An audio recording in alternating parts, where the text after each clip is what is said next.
into sealed preliminary hearing exhibits. The motion has been fully briefed and oral arguments were heard on May 19th, 2026.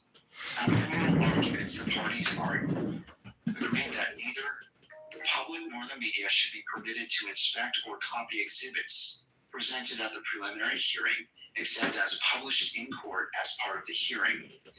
That adverse publicity traceable to the open hearing poses a realistic likelihood of prejudice to a fair trial to overcome this partiality of the jury.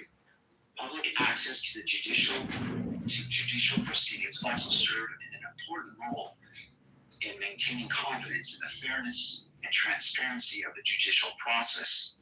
This court finds these showings have not been made here.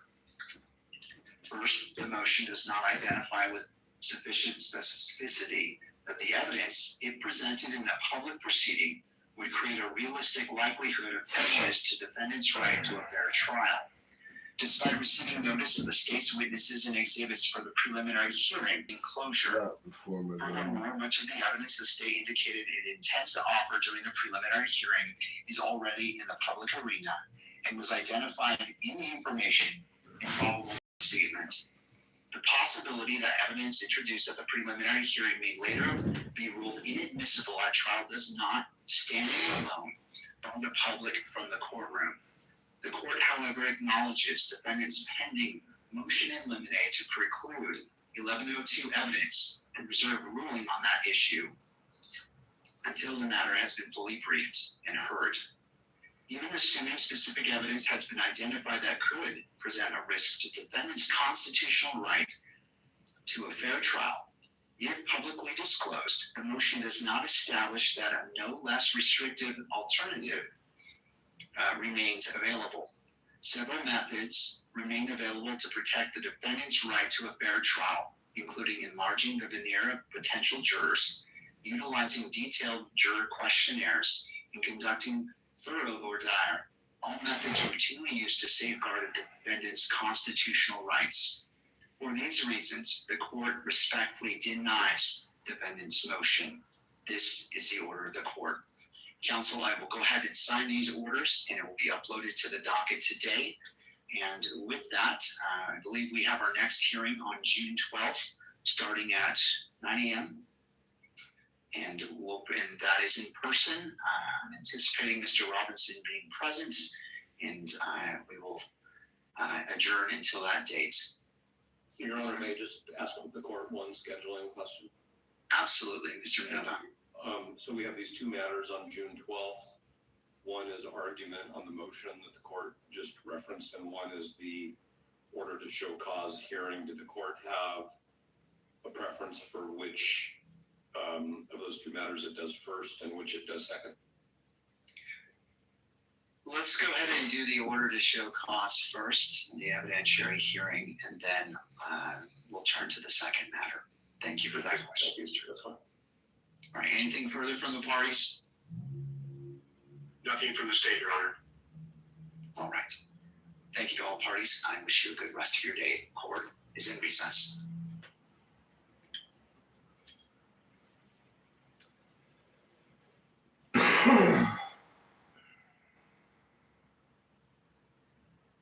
This is an unusual place for a man of your stature. Come on, lads. We're in the presence of a mighty warlord of the sea. Show a little respect. Afraid I'm not on the mood for a duel today, Hawkeyes. A wee bit hungover. I'm not here to fight. Not when you're half the man you used to be. I could still take it. And with one arm tied behind my back. I recently ran into someone who might be of interest to you. You really today? No way! He's Lucy! He's a pirate! He's a captain! Bring up the reserve booze, boys! Thought you were hungover. Oh, light it up, you somber old son of a gun. Drink with us. I suppose a drink wouldn't hurt. This is an unusual place for a man of your stature. Come on, The most dangerous person.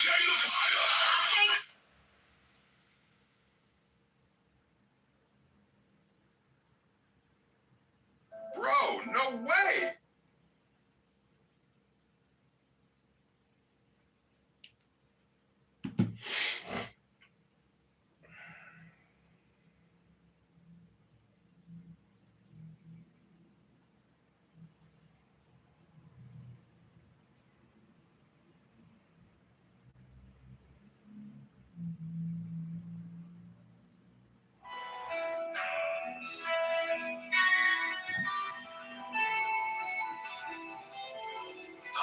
charioteer of the east, Lord of the past and of the future.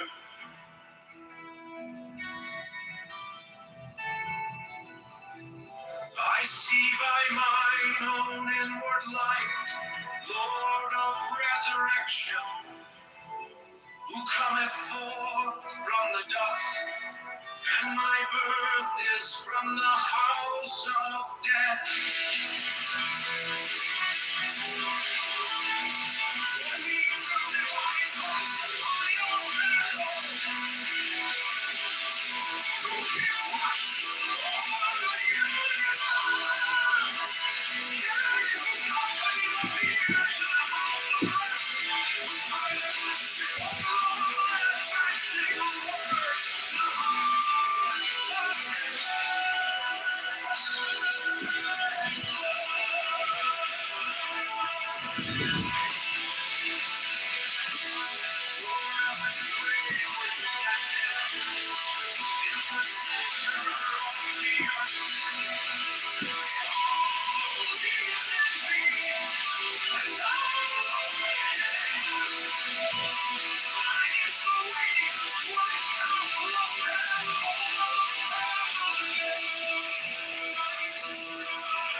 Whatever day my comes, thou art still nameless to eternity.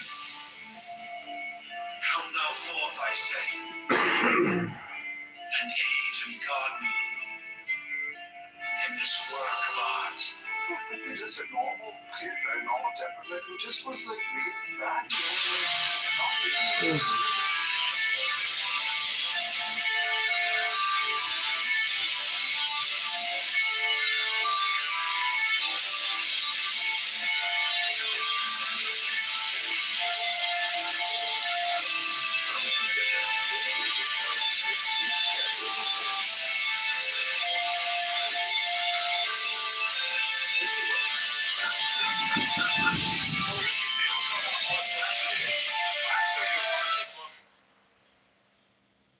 Oh, I'm about to kick Nathaniel out of the room.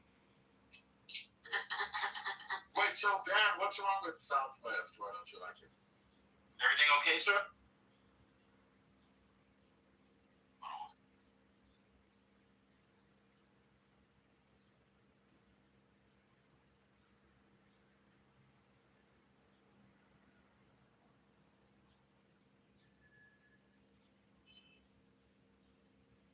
Did you hear the part where I said plastering is harder than plumbing?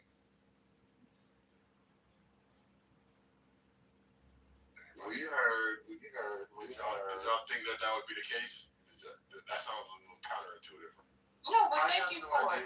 No, thank you for the information. That's what we were looking for. Spirit has thought about you. And he said, where's concrete when you need him? Yeah, And that's the question you answered. It's all good. You took a plumber. You told him to learn plastering. No, nobody did No, that. I'm just telling you, if Oh, the case, just because it's two different skill sets, they might have suicidal ideation. Damn. Is hell. Wow. Versus plumbing, which is easy as shit. But you didn't write it up. That's the second time you repeated that. But that's fine. I'm okay. That plastering is harder than plumbing. That's the third. Yeah. Yeah. You know what repetition does, right? What is it? It helps to like, indoctrinate. Well, thank you. I remember now. I might do it at a later point in the day. Okay. Unexpectedly, right? And I might have forgotten about it. So, if it shall come up, it'll be the 4th. Okay? All right. I might do it when you're not in the room so you can lose count. Oh, that's fine. Somebody update me. It's okay. But guess what? It still will be my truth. And my truth would be when I hear it, I can count 4. You understand? It doesn't mean that you haven't said it more than 4. All I know, what I witness is 4. Okay? There you go. Hurricane, sorry, you asked a question. I was too busy running around as the plumbers nicked the line looking for the main to shut off on my home as my kitchen is being flooded like Noah's Ark. What was your concern? Oh, I was saying, why don't you like Southwest? Oh, no, that's too I can't do that. It's not for me. Oh, why? I'm sorry, it's not for the person. I'm sorry? Oh, I said, why don't you like Southwest? What, the person? No, the area. No, I mean, why doesn't the person like Southwest? It's not fitting. Oh, yeah, sure. Yeah, why does the person not like Southwest? Oh, that's not his steez. Yeah, but What's your steez? But why? You have to ask him, send him a text. If you know him. Okay, I don't know.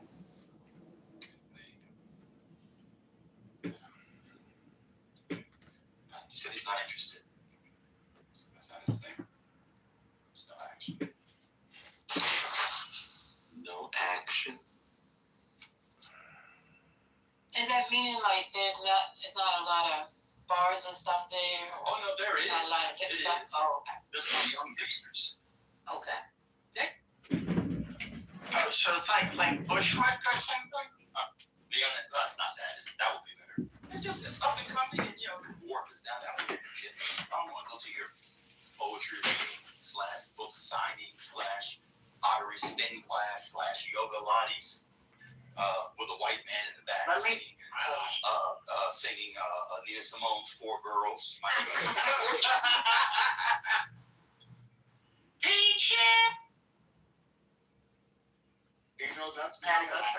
That's happening all over the place in DC now. at the different busboys and poets, including the flagship one that moved from its glorious location to a much less glorious location across the street.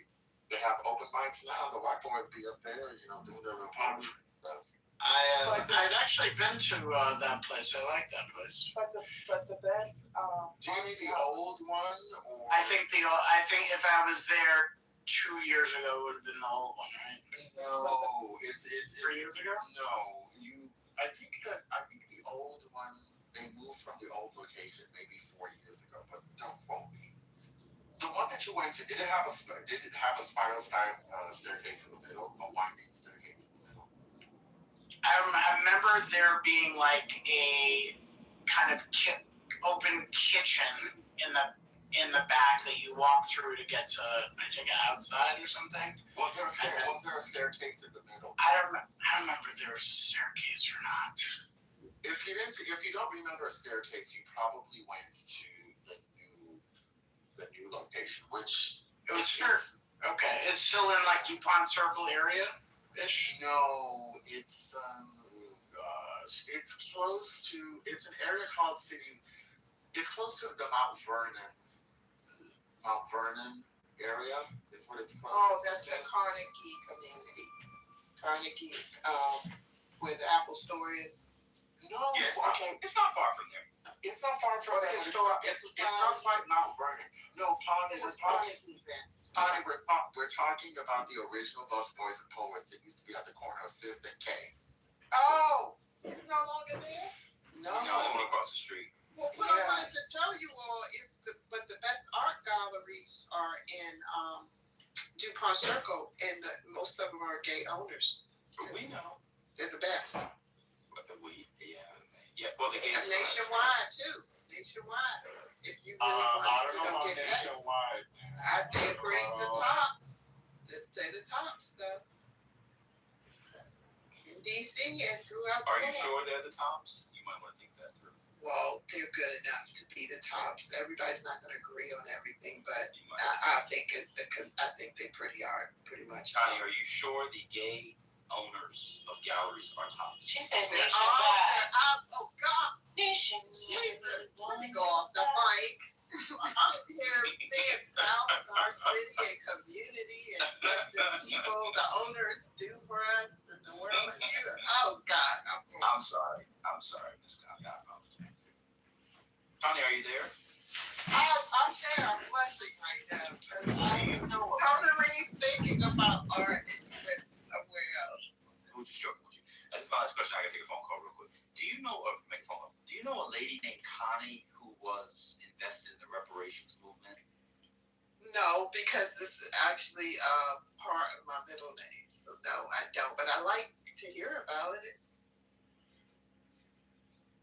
How you gonna take Victor down, Logan? None of that stuff in Africa. The arm of Africa, what about it? So clearly this is Damn. Zero said something about an island. Does that mean anything to you? But Millie Dukes knows. It's AI, Where but is it's relative. Let's go talk. Hold on. Develop a bit of eating disorder. We all got our coping mechanisms. Whatever you do, don't mention this weight.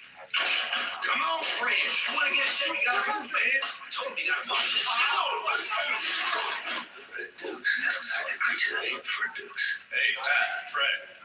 You remember that girl when she was around 85 pounds, huh? Oh, that's funny. You're so funny, Logan. You know where Victor is? Don't let the door hit you on the way out, Logan. Listen, I ain't really this. You tell me where Victor is. Come on, for old times. Just come here. Long.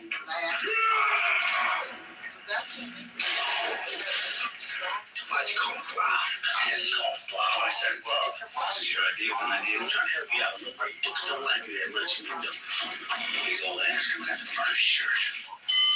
You ain't even worried about being out here on the stretch. You're an asshole.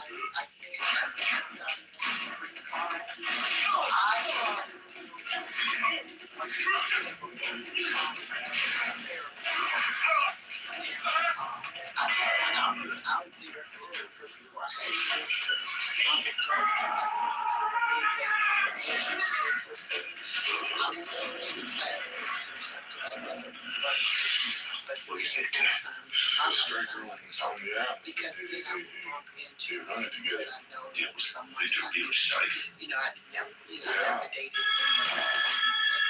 What's the island? Striker takes you after Victor's call. Takes out mutants. Hombre is it. Striker's doing experiments on that dirt. Where is it? Okay. Striker kept it real secret. And prisoner escaped there once. Do you think it's been you flip out? There's no redemption where I'm going. How you gonna take Victor down, though? And it worked. But I don't ever have anybody coming back to me saying, you did something, because I know. Are you exercising today? Would you like to have a date? My schedule is horrible right now, so no. But how much time do you need for a date? It's like 3 hours. Well, we just got finished bidding on our contracts, and I had to sift through everything to see what it was I want. So I'm sleep deprived right now, and I'm on a CPAP machine. So that's why I said now it's not a good time.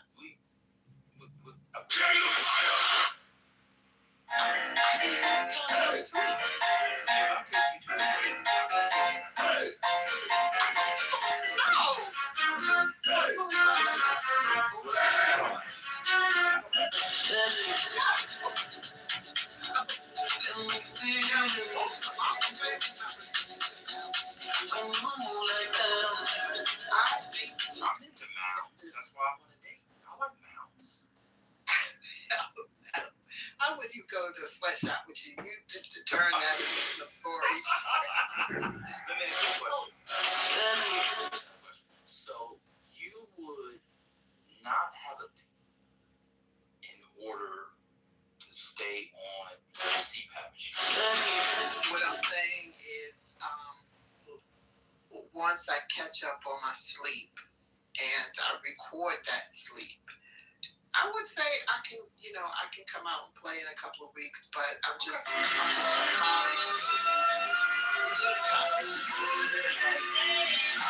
I have 4 hours to lay down, deal with my son, clean my machine, and go back to work.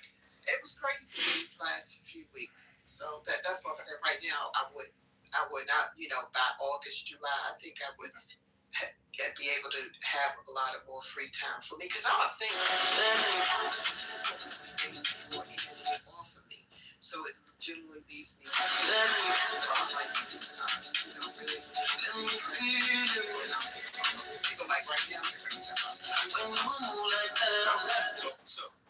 So Hurricane, are you there?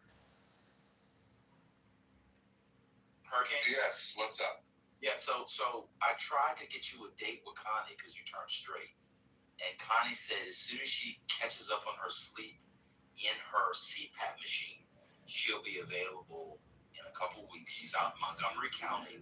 Take her to the Roof Chris in Silver Spring. Does that work? No, because the fact that I think that middle-aged black woman like me doesn't necessarily mean that I like it. I'm looking for something different. So now that I've turned straight, I would like Bro, no way! You found my channel. loving parents, a grandchild. So I need somebody. Bro, no way! Carry my seed, That's my one. And I'd like to be a Yoruba.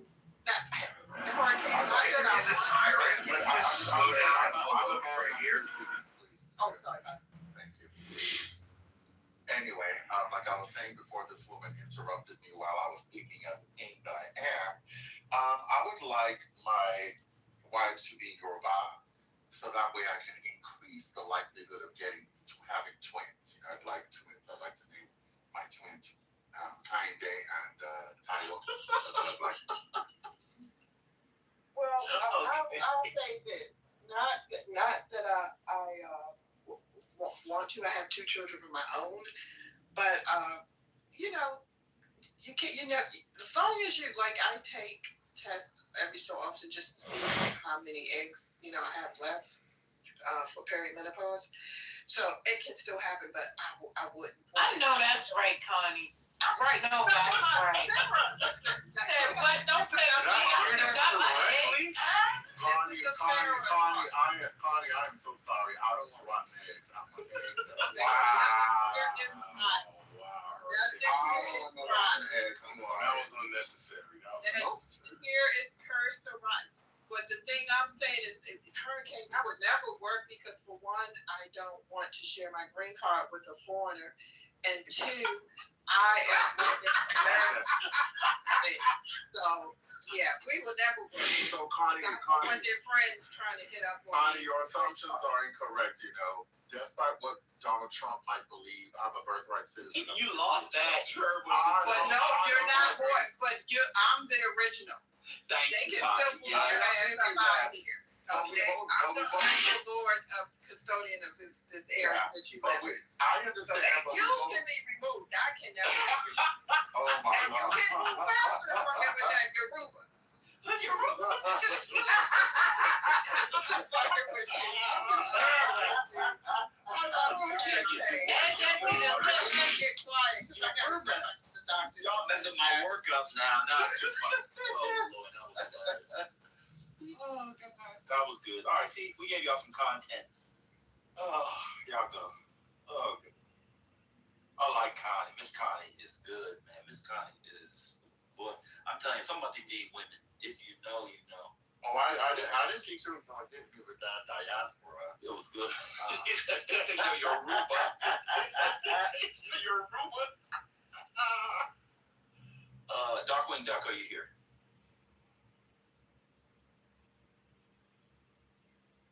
Darkwing left. All right, First Lady, This reminded me of a funnier version of what happened yesterday, where that woman came in about the UBI and Andrew Yang and all that with brother. Oh no, that was equally funny. That was fun. That was hilarious. Brother got packed. We enjoyed that. Yeah. That was Ching. That was Miss Ching. Okay, yeah. Wait a second. Somebody packed up brother and I missed it. Why do people ping me?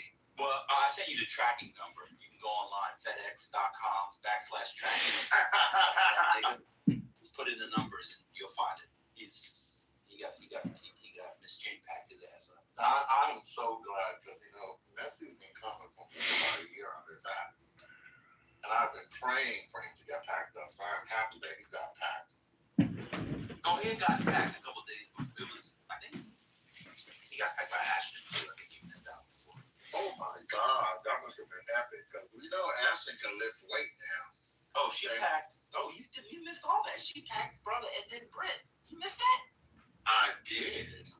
Oh yeah, but she had Britt crashing. Britt was you know how you just learned how to swim and you're treading, and if your older brother or your dad doesn't save you, you're gonna drown. That's how Britt was. She was trying to get back above, so she just started talking. So yeah, Ashton packed Britt and brother up. Oh, something? Speaking of swimming, this is personal, but I don't care. It's not that big a deal. I'm going to start swimming lessons in the future at the first YMCA formed by a black man in the United States. I'm very excited. So we had this conversation with you 5 years ago. So it took you 5 years to finally get your swim lessons. At least you did it. Yeah, I decided to conquer a new fear. Conquer a fear this year. The fear of water. Yeah, it's going to be a month long, 2 months long. And all adults who don't know how to swim, who are trying to conquer their fear of swimming, and we'll be doing it. It's going to be fun. I can't wait. It's going to be harder for you than other people, Hurricane, because the density of your silhouette doesn't float as well as somebody who may have a little more fat around them. Because of that, you are going to sink, and it's going to be very hard to stay up. So just be aware of that. It just takes time. So here's a question. I've heard that, but I've also heard the opposite. So I don't know which is true and which is pseudo. Well, Do you know if what I this is a pseudo? what I said is true. Okay. I mean, But can you tread water? That's the question. Can you tread water? I can't do nothing. I do not know how to swim. Once you tread, like, and you know what I mean when I say tread water. I'm me, not once- sure. Okay, I just know when I go on water, I sink to the bottom. Exactly. Start Yeah, flailing my arms and all of that stuff. Yeah, you gotta calmly tread the water, circular motions of the hands, circular motions of the feet, and keep your hands in the water. The fastest way to sink is to take your hands out of the water. So hopefully you hear my voice when you get in the deep end. And know that it's a bit easier to swim at a calm beach in the salt water than in a pool. There's a little more buoyancy there. So once you're good in the pool, you're gonna kill it at the beach. Good luck. Yeah, I've been scared for so long of swimming, and it's good cardio. I think it'll make my workouts more efficient because I'll be getting more cardio. I'm just excited about it. And once I learn how to swim, I'll probably be swimming several days a week because I am looking for a new form of exercise. I've been swimming a little. I mean, definitely a good workout. Like anytime I go to the beach, I'm done when I get out the water. Like I'm like a baby. It's nap time. It is the best workout because you're working every muscle in your body when It's the you're best. swimming. That's the big thing without water define you. Come on now.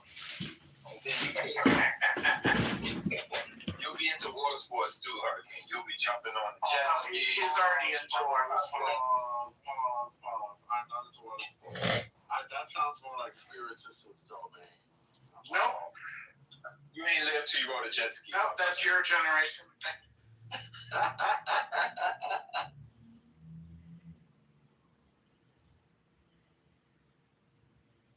Tell you what, everyone can come down to the Virgin Islands. We'll have a big, huge party. Take it easy. Go swimming in the water. It's aqua blue. Yeah, all expenses paid whenever you're ready. Politically correct. Have they developed Frederickstead anymore than when I was there like 15 years ago? No, not so much. Richard's always been the major town. There's plans that they're putting afoot to try to change it, but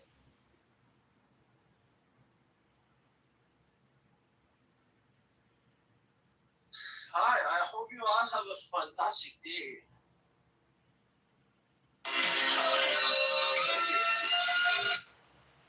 So, I'm actually from Iran and living in Iran now. I see the topic of it as well topic, it's about Iran. So I want to know actually the Not really. Not really. Okay, but I want to ask you guys, what's your thought about Trump? Do you like Trump or not?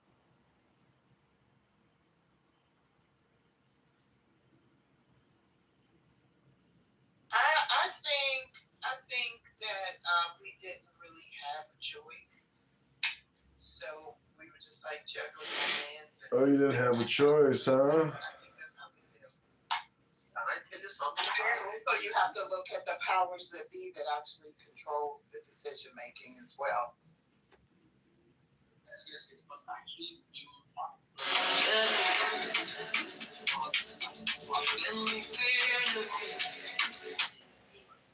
You are not leaving me alone. In these days, there are so many people think that they are saying, I'm from Iran. So actually, I don't have any problem with Islam, Muslims, Christians, or anybody. As long as you don't have a danger to another person, I love you. But now in Iran, the government actually killing our people like we are, I don't know what to say, like we are NPCs in GTA game. And this is actually the truth. Are you Iranian? No, but I play GTA. Oh, bro, they actually kill us like that. How many people have they killed? How many? Well, I'm sure more than 40,000 people. I cannot tell you a specific number, but I can give you an address, Instagram page, or I can send you myself videos. when you have a little bit of brain, you see that these videos are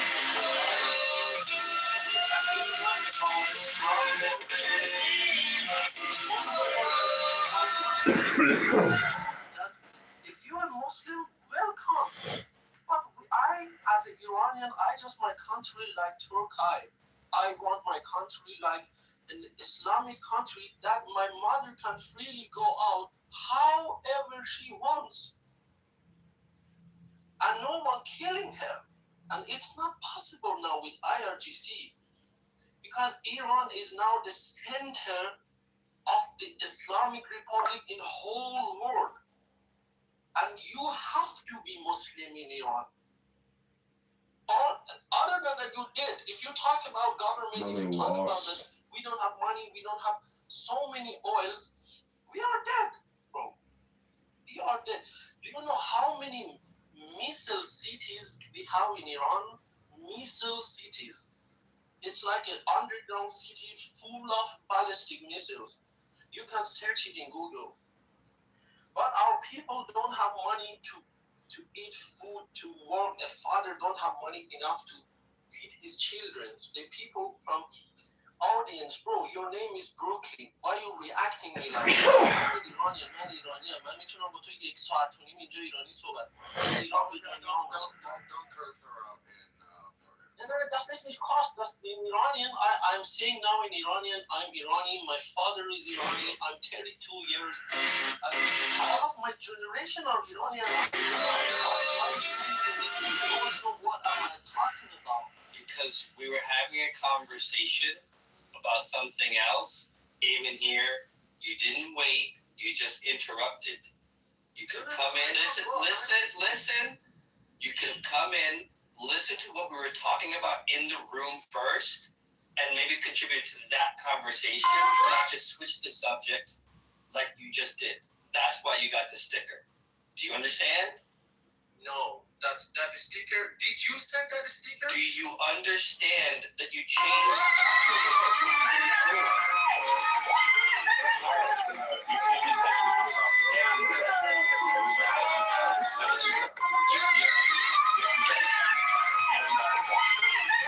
You're changing the tempo of the conversation that already happened.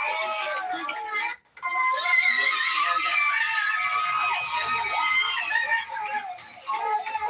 That's why we are talking about that right now. I'm talking about that. If you but we were having a conversation. Do you understand? You interrupted that conversation that we were all having. No, I just asked. So if you don't understand that you're interrupting the conversation, you should put it on mute and listen to what the rest of us were talking about first. Can you let me talk? No, not if we can change the subject. It's rude. You are propaganda, bro. You are propaganda. Because I'm telling the truth and you... No one said you're not telling the truth. Okay, but I asked all the people, can I talk? And they are all closed their mic. No, we were all having a conversation before you got here. Conversation.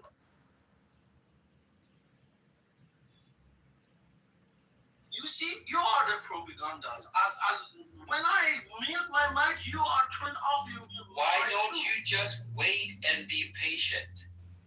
I was 20 minutes down in audience. You didn't.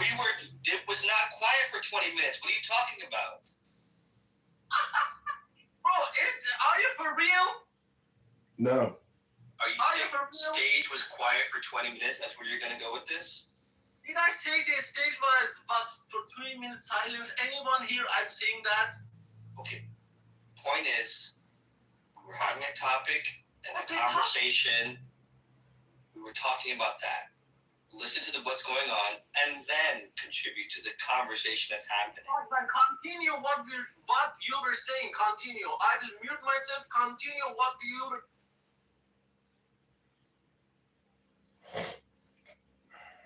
You must let me when I open my mouth. Are you done? You done? Hey, bitch ass nigga, you there? Yeah, how you doing? Yeah, let the fellas know, man. I'm in an apologetic phase. Like the woman you made me do it.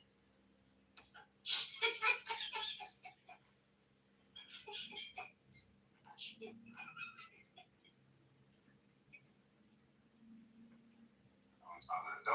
add. Don't.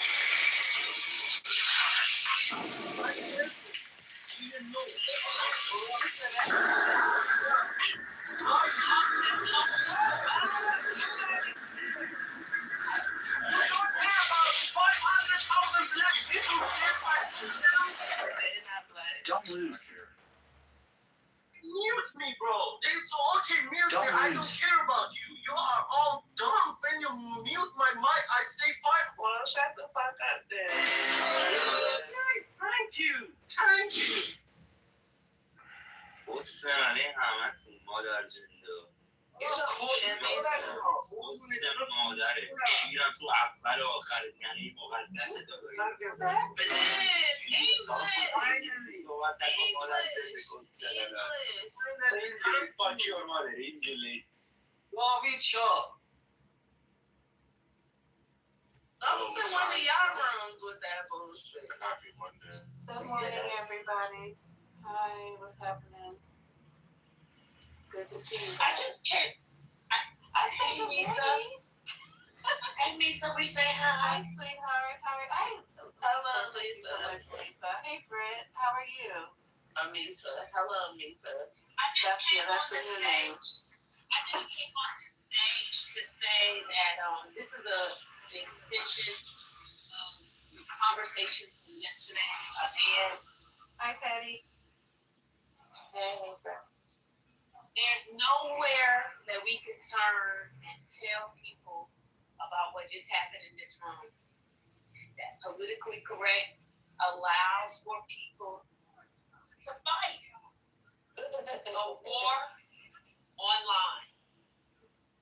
That's what happened. Now, no one will believe us, but that's what happened. We gonna change what's happening in Iran. We heard you. God damn.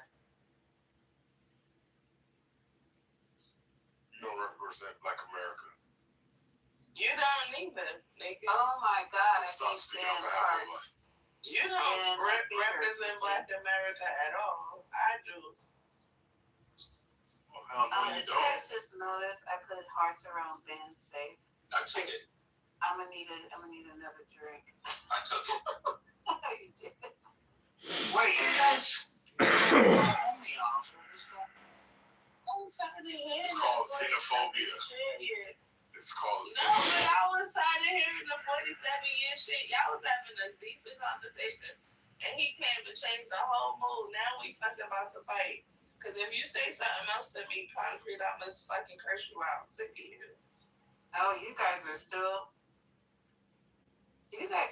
going No, on. they are. My God. Because he always want to take the person that I'm against. Just This is a very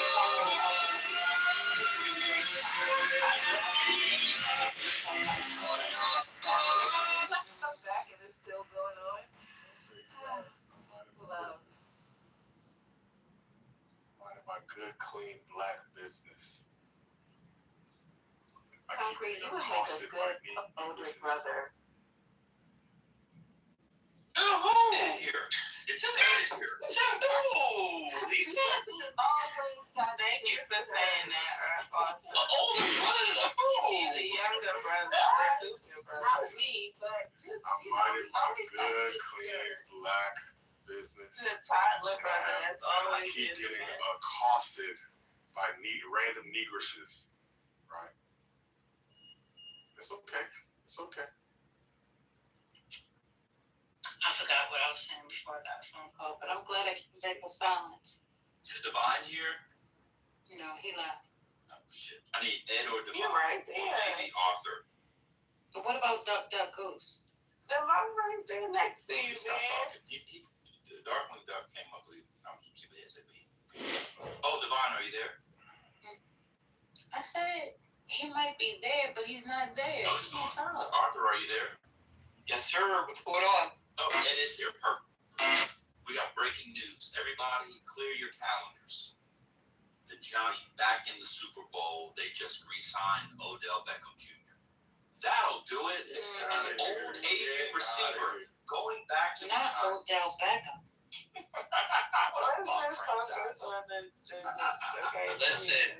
Listen, Scatterboo's coming back, and alright? Scatterboo, help along with Odell. Maybe I'll get the ring. You're a black man relying on a stumpy white man running. Stop that franchise. Listen, Stumpy, however it gets done, it gets chopped up, man.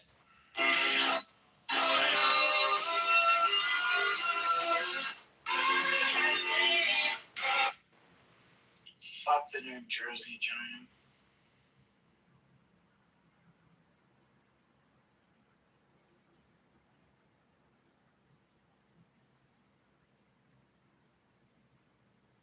Imagine somebody calling you the wrong name when you send an email with your right name on it, and they respond with a completely different name. Imagine that.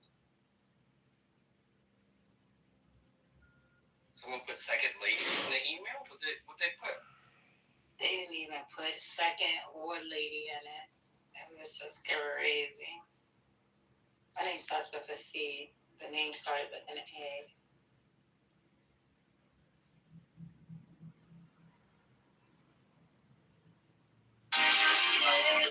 Anthropic IPO next week, or whenever it comes out. How much is it?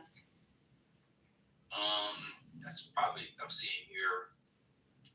Hold on, 1,000. $1,300. $1,300, I think I'm seeing. That's what I said. Yeah, I'm gonna get a couple. Oh, okay. I think it's gonna be that bit's gonna be like hold on, Concrete, you don't know how much it's supposed to be? Hold on. Or CEO, y'all know this better than that. How much is Anthropic supposed to be?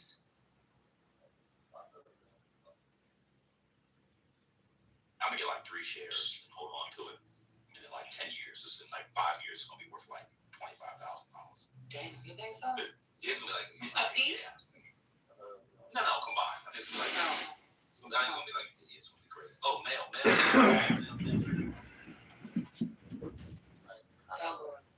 Yeah, what would Delroy do?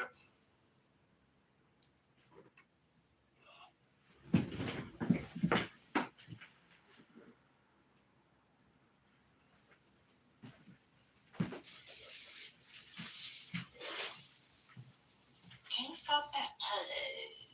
What's going on? You alright? Yeah, I get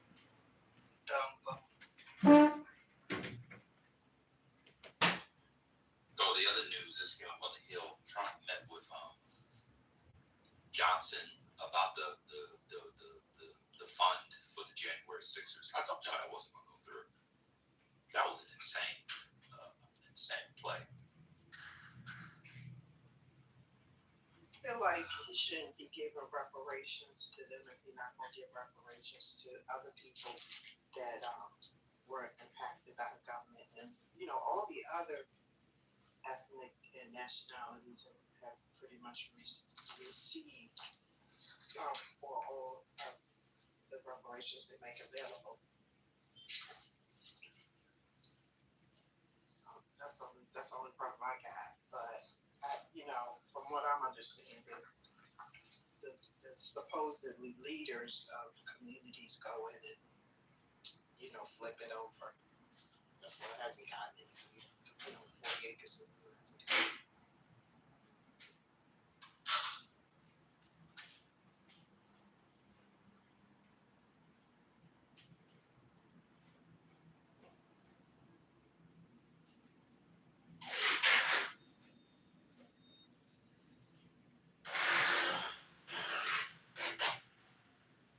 No, let me answer your comment. No, I have not. But my workplace, or near my workplace, has a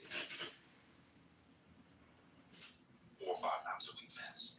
So I take care of business there. But no, I have not been over there.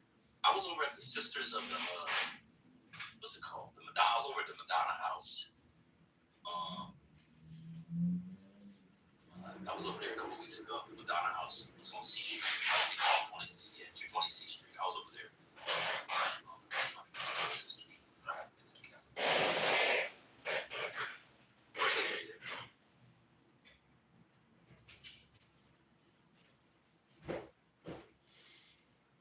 First Lady, are you there?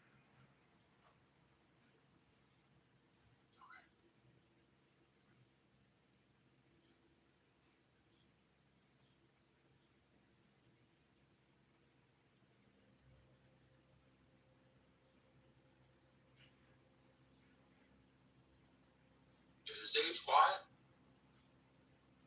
Yeah, very. Yes. I can tell by this room that I'm the only person in here who's taking communion in 2026. You people are full of the devil and evil, and you should go talk to your local alligator to learn right from wrong. What? I just came back. What happened? These people are evil. We should go around the room. Who on stage has taken communion in 2026? I bet you I'm the only See, one. I'm taking it. Your mama, I might have given it. What's going on? But that doesn't count. You cannot allow to give communion. Me, your mama, and Connie, the three old Negroes. Who in the audience is taking communion in 2026? Well, I had to think about it because I did go visit my mother's church. Did I'm you do just not communion that week? sure. Yeah, that's what I'm saying. I know we did, but I'm not sure if that was in the end of 25 or the beginning of 26. So that's why I'm sitting there trying to think. So, go to your local Catholic church No, mass nothing. this weekend. Nothing. Well, you just take it for the communion. Just go take communion.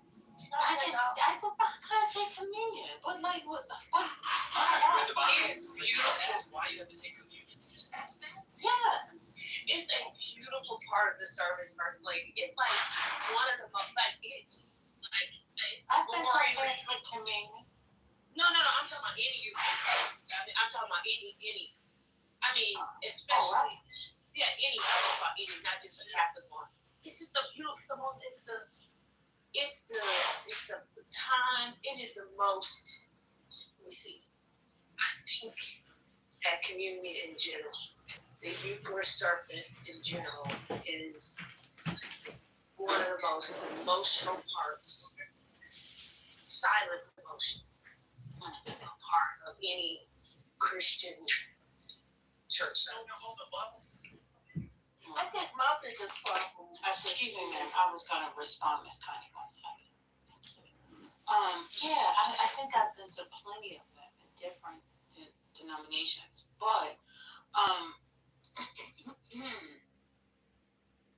the remembrance of our Lord and Savior Jesus Christ is definitely something important. I break bread daily and give thanks. But I take your point, and some people enjoy that. For me, it's a little traumatizing because our community service used to be about 10 hours long. It felt that way. Oh, okay. That's why they say go to If you've ever been to one of the ones when I was growing up, they would take the white sheets and they would put it up and they were preparing the whole thing right there in front of you. Then they would go to each row, pass down the cracker, people take the cracker, then they'll pass down the juice, and you had to sit there and we sung every last hymn in the daggone book. You hear me? And then, after everybody got served, the parishioners would take theirs first, and then they would turn to the No, they would do the washing of the hands. That was okay. Everybody got their thing. Then the pastor gets up, and it's like we go to preaching all over again. And then it's like then we read the last words, and it was a lot for me. So I get it. I understand. I appreciate those that appreciate it. Thank you for sharing. I'm sorry, Miss Connie, I cut you off. So I was just saying, I get just by the architecture, I get Episcopalian mixed up with Methodist, like that. And so, I've only met one Methodist church that really sings gospel, good, get you moving music. But I know in all the religions and empires, they used slaves of different nations and continents. But Methodists, definitely use them more than anything. And their architecture is amazing throughout the DMV. So, yeah, but I really have set my eyes on that. I don't like going to, Methodist churches. Now, what I do is if I don't have time to go to church, I buy those Jewish wafer crackers and some grape juice. Now, if I go to tour study, they actually give you wine and bread. That's not communion, Miss Connie. That's not communion. It's Judeo-Christian. It's Judaism. It's picking up. It's a mixture. It's like picking up from the original way. You're talking about Jews for Jesus? No, because if you do Messianic, when they break down their philosophy, it's not stronger than Islam. As an evangelist, I'm stronger than that, and I can stand on why Christ fulfilled the Nicodean Bible. There's a lot of I am too much to even hold in any home or Bible. That is what I'm trying to explain to you, but that's what I do. So it doesn't matter. That's what. No, I know. I'm not talking about you. I'm saying, but isn't Messianic Jews for Jesus? You gotta watch the philosophy. It's weak. No, philosophy. If you're not really listen, I have my bad days. I don't mess with anything that can weaken me. Boy, so that's all I'm saying.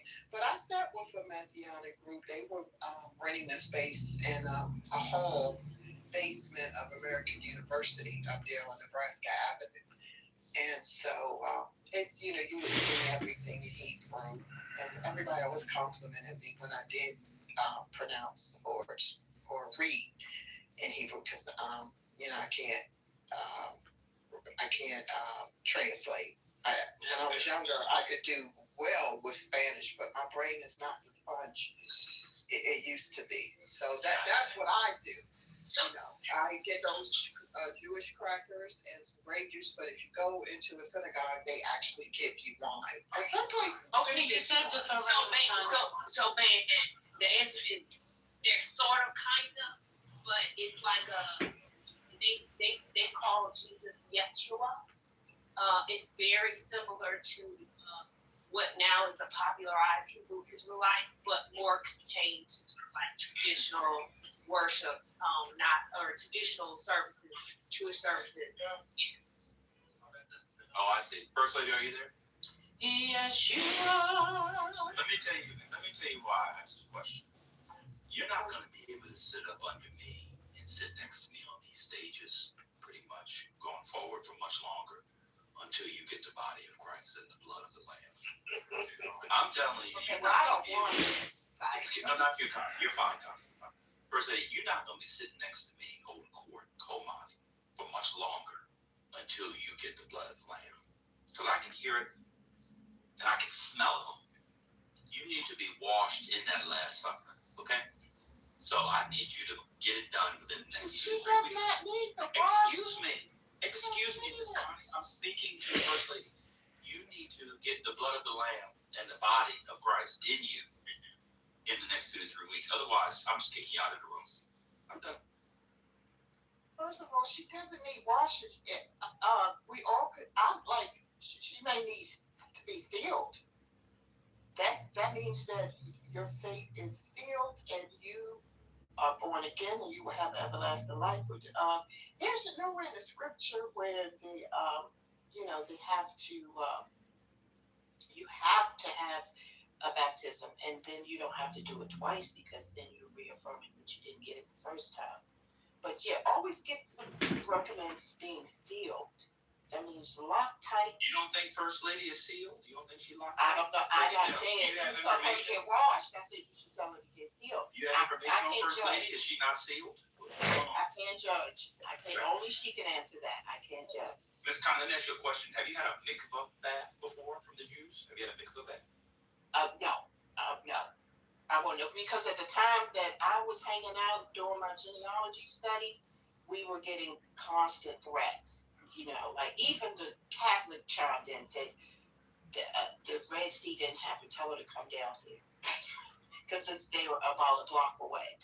So we didn't go through with the the rest of it like that, because I always want to align with my ancestry to a point, but no, we were getting a lot of threats.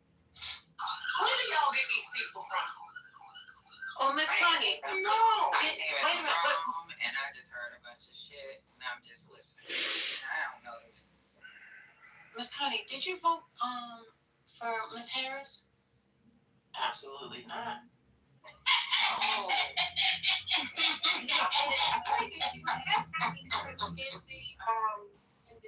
The chillism room, they had a mod who stopped coming online once she lost. Because she was in her sister's sorority. I was like, dang, she took that shit hard. Boy, I wanted to, but as that Iranian guy in the National Resistance Coalition, probably. And I've been, vibing with them since I was 9 years old as well. That's another reason why I didn't convert, because, you can get hurt like that. Yeah. They don't see eye to eye all the time. And I didn't want to be put in a predicament where I had to pick. And so basically what I'm saying is that I know, just like I said, when the Iranian guy came, I said we had to pick. And I just juggled one and one landed in my hand. And, because I felt like they were both candidates. And that's how I looked at it. I'm going to just tell you something, Patty. This room is amazing. Yeah. Thank you, Mama. Appreciate it. Hey, Tyler, how you doing? It should sound like the waiting room when I came in. The waiting room to the psych ward. So First Lady, you didn't respond, but I'm not joking. You got I'm gonna give you till the end of the spring. That's June 20th. And when that's you need the blood of the lamb. Because like he said, it's only. Why do I have to advise with this man? It's like, what's going on? See, that's why you need the blood. That's why you need the blood. That's exactly why you need it. That's why I need it. Well, first of all, I spoke to an alligator earlier today, and he told me, that's a Catholic alligator, he took communion. You need to take communion. You haven't taken communion all year. Listen, sir, I'm going through my notes. I'm not sure. I may have attended communion this year. Ask your mom. She tried to get me to come down yesterday. And I didn't. No, but ask her if it was this year, because we need the answer. Because I feel something's off in your spirit. I can tell. What in the hell is going on? What's wrong with you? First Lady, the first Sunday is this coming Sunday. So it's Listen, I will not be pressured. I will not be. No pressure. No pressure. Ma'am, I'm not Okay, I'm out. Body and blood of why is it important to take it at least once a year? I do know I got to Catholic school. I told you I went to Catholic school. But why is it important that y'all have to take that? It's once a month. No, it's every week. No, Catholic is every week, but for us, the Protestants, it's well, First Lady is not us, Patty. It's First Lady. You see, she has been, her spirit has been off, and I can tell that she's just not in a season of forgiveness. She's not in a season of justice. And so what I realized, I told you something to the alligator down the street. He let me, he said, well, did your friend take communion? And that's what it is. And that's what it is. She needs to give thanks. There was a time when First Lady would say thank you, gratitude. There's a time when she would just be nice to concrete. There was a time when she wouldn't troll Divine. I said, why is this lady trolling Divine? It's the blood of the lamb. And personally, she knows she's supposed to do it. What did Jesus say? Do this one in remembrance of me. And she, in her actions, have not been very remembrance of Jesus. Beautiful.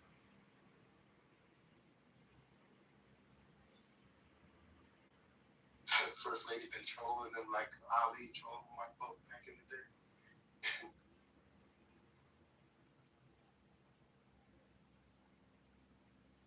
You think taking that body, whatever, Eucharist, you think doing the Eucharist was gonna help her? Patty, I've been taking bodies since I was 16 years old. It helps me every time.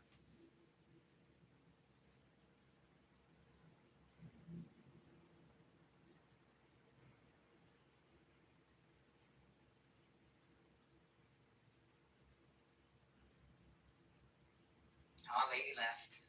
She's mad. Give me a second. She ain't mad. She had to go to the bathroom.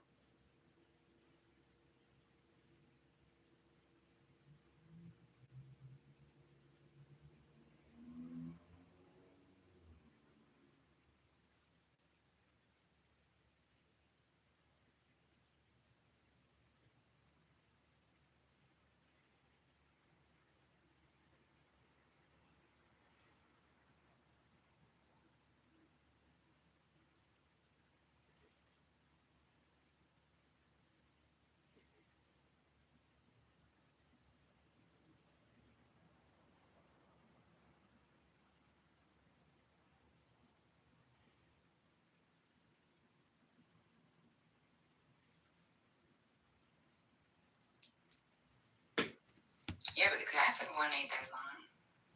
We used to have to do it every Wednesday. Go to church every Wednesday. You went to private school. It was like 45 minutes out of the school day. Hello?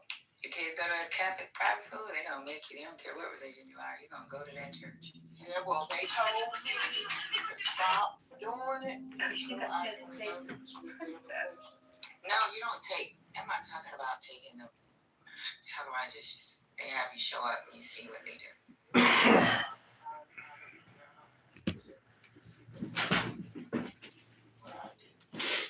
You're right, Patty. One day a week you go to Jesus class with the priest. I don't know what they do in there because I never went in. They just do a basic mass for a bunch of kids. Yeah, the whole school has to do it, regardless of what your faith is, actually.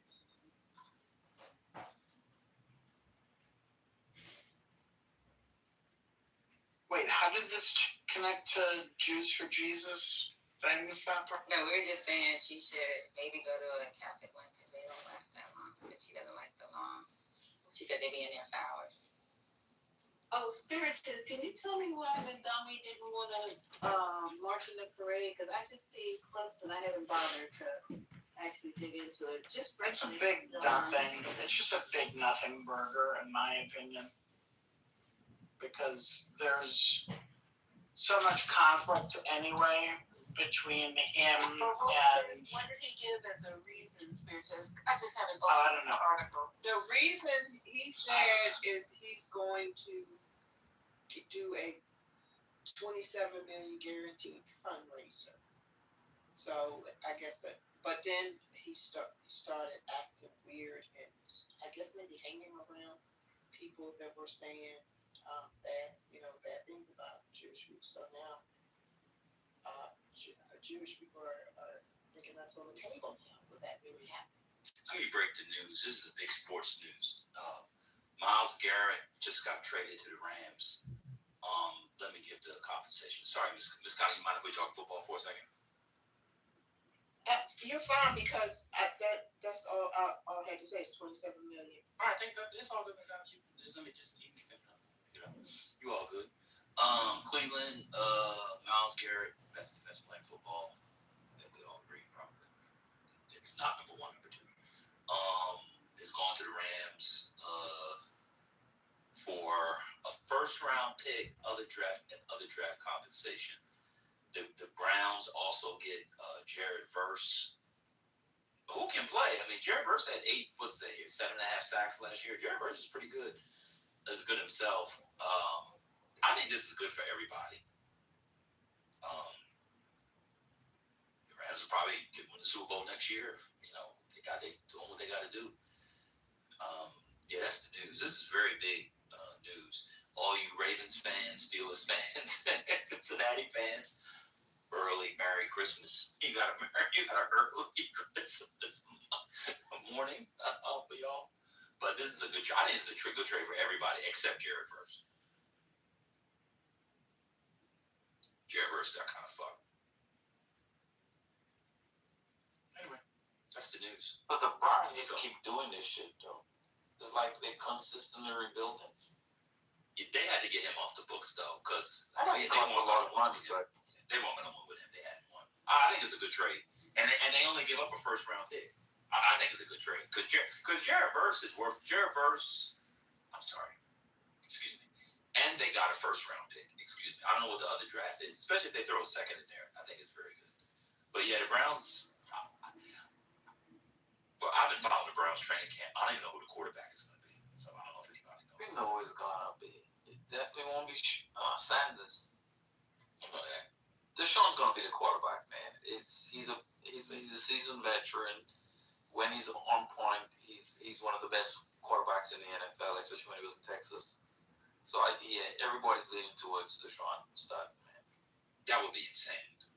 Why? Because he's almost a convicted. No, because he's washed. Well, they say he's rested himself so well and he's rehabilitation went so well that he's performing like a new man. I'd like to get rested like Deshaun Watson a couple times a year.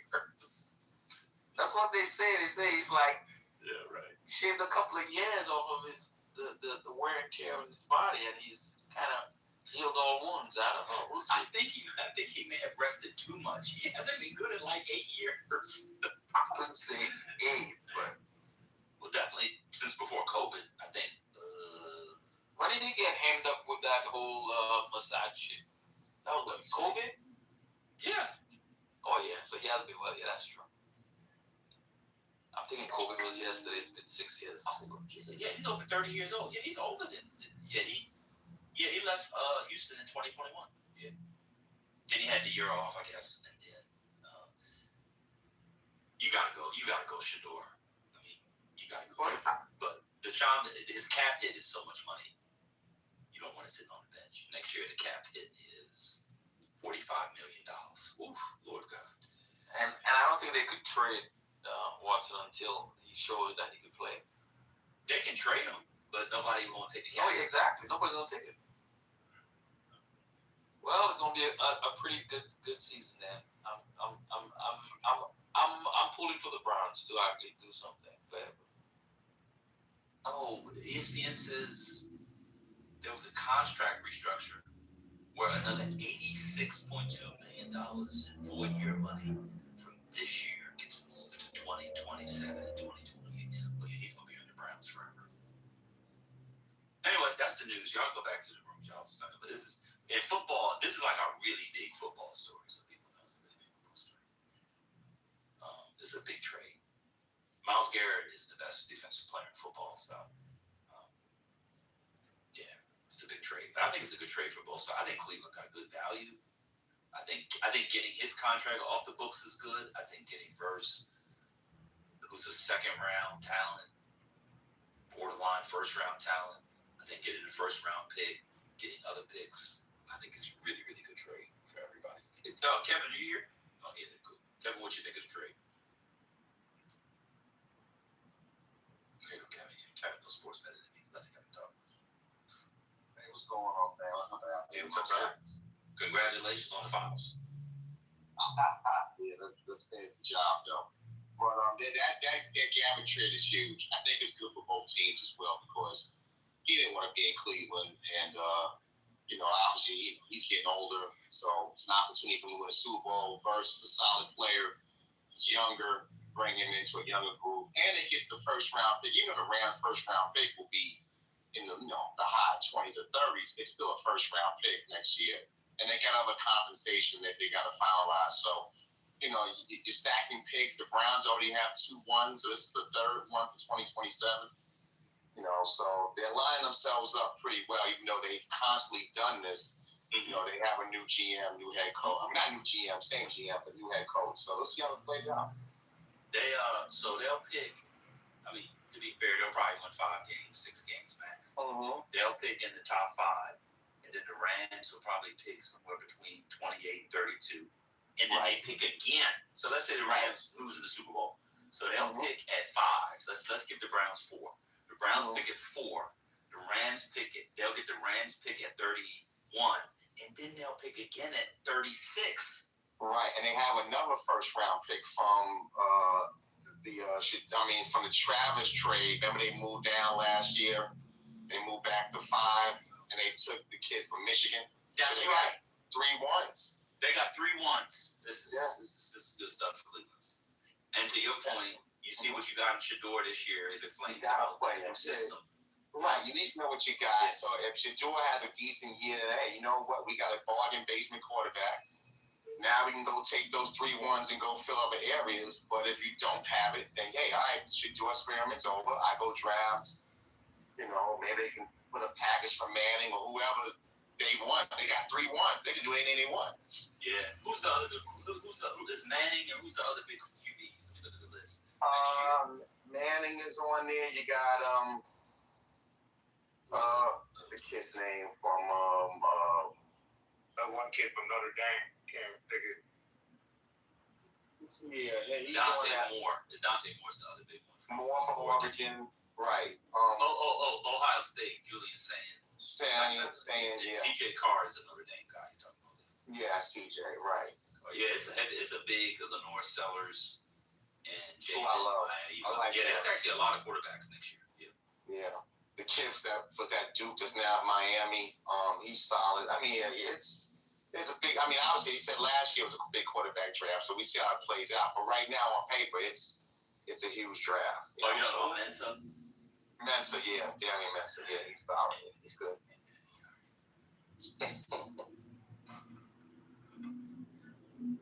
But the Rams, listen, they push things to the table. They got a 38-year-old quarterback. He just re-signed for 2 years, so they push their chips in the middle of the table. They're going for it.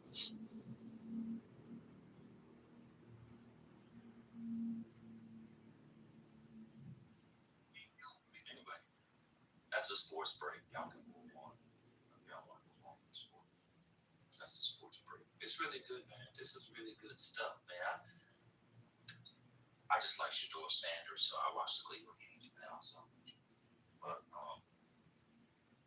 the NFL, so the Rams are the favorites, right? Yeah, that's their favorites now, no question about it. I'm sure the yards have all been going up. They did. Oh, big time. Oh my God. Yeah, I can imagine. What are they? Oh my God, they have plus 650. The next closest is Seattle, Buffalo, Baltimore at plus 1,000. Wow. They don't really have any weaknesses anymore. Yeah, they don't have any real glaring weaknesses. They can rush the quarterback. They got the offense. They're scary. They got one weakness. Coaching staff. What's that? Sam Darnold and Michael McDonald. I'm telling y'all, Seattle's only gonna get better. I do not think that's the best Seattle can play. That defense, I just really think Seattle is really, really good. Yeah, I think Seattle's really good. Who's the other West team I'm missing? The 49ers. They passed him. They're done. They're done. And the Cardinals wasted their pick on that poor boy from Notre Dame. I don't know why they ruined that boy's career. That's crazy. They got to sell tickets. They ruined that boy's career. It was just awful. Yes, I wanted him for my team, but I knew he wouldn't get there. But they ruined that boy's career. They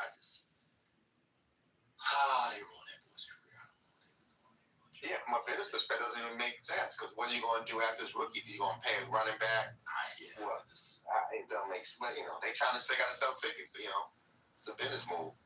It's bad, That's bad. But anyway, yeah, man, the odds jumped up. So Buffalo, I don't know how Baltimore's still at its house. But the bookies just take people's money in Baltimore. Baltimore's no but KC is 1,500. So so it's the Rams and then Seattle, Buffalo, Baltimore. They can't see Philly, Green Bay, in New England. Those are the top. 1, 2, 3, 4, 5, 6, 7, 8. Brown might be going to the Pats. That hasn't. Today's the day that everybody's been waiting for. So we'll see what happens with that. Odell went back to the Giants. Yeah. Russell Wilson retired. What? When that happened? Today, he's joining CBS as a broadcaster. Who? Russell Wilson. Oh, he Doing retired. young. How old is that kid? He's like 35. Something like that. But he couldn't play no more. This is the best move. He'll do well on TV. Yeah, he does have that key. Mm-hmm.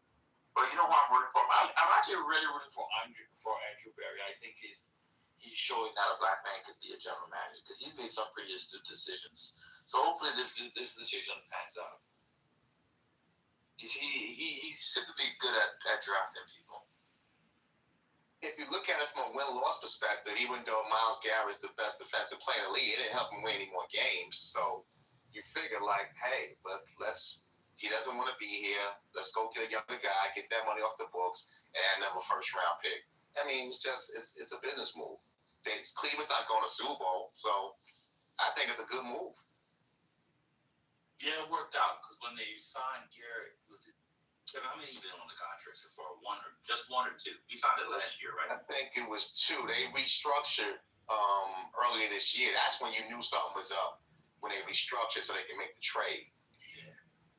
You know. So he was on it for 2 years. They paid him for 2 years. That's good. They got good. And he hadn't reported at all. He hasn't even he didn't even meet the new coach. He never came back to Cleveland. So you knew that. So they knew it was gone. It was a wrap. Yeah. I didn't know that. He was in Korea. He didn't even come back.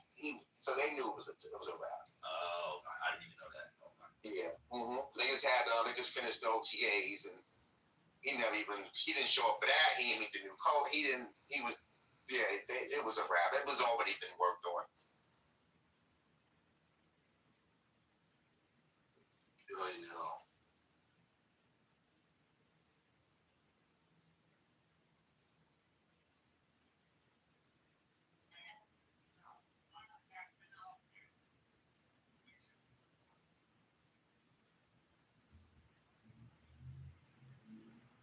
All right, sports corner's over. Y'all got it.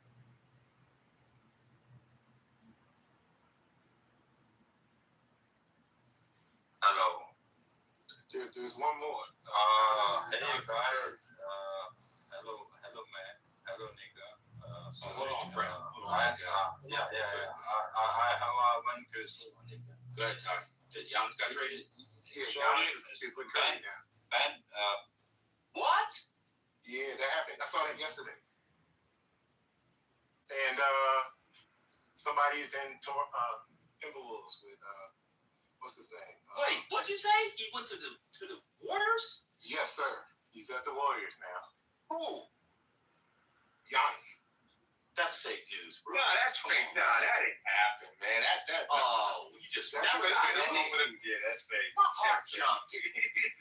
My heart literally jumped.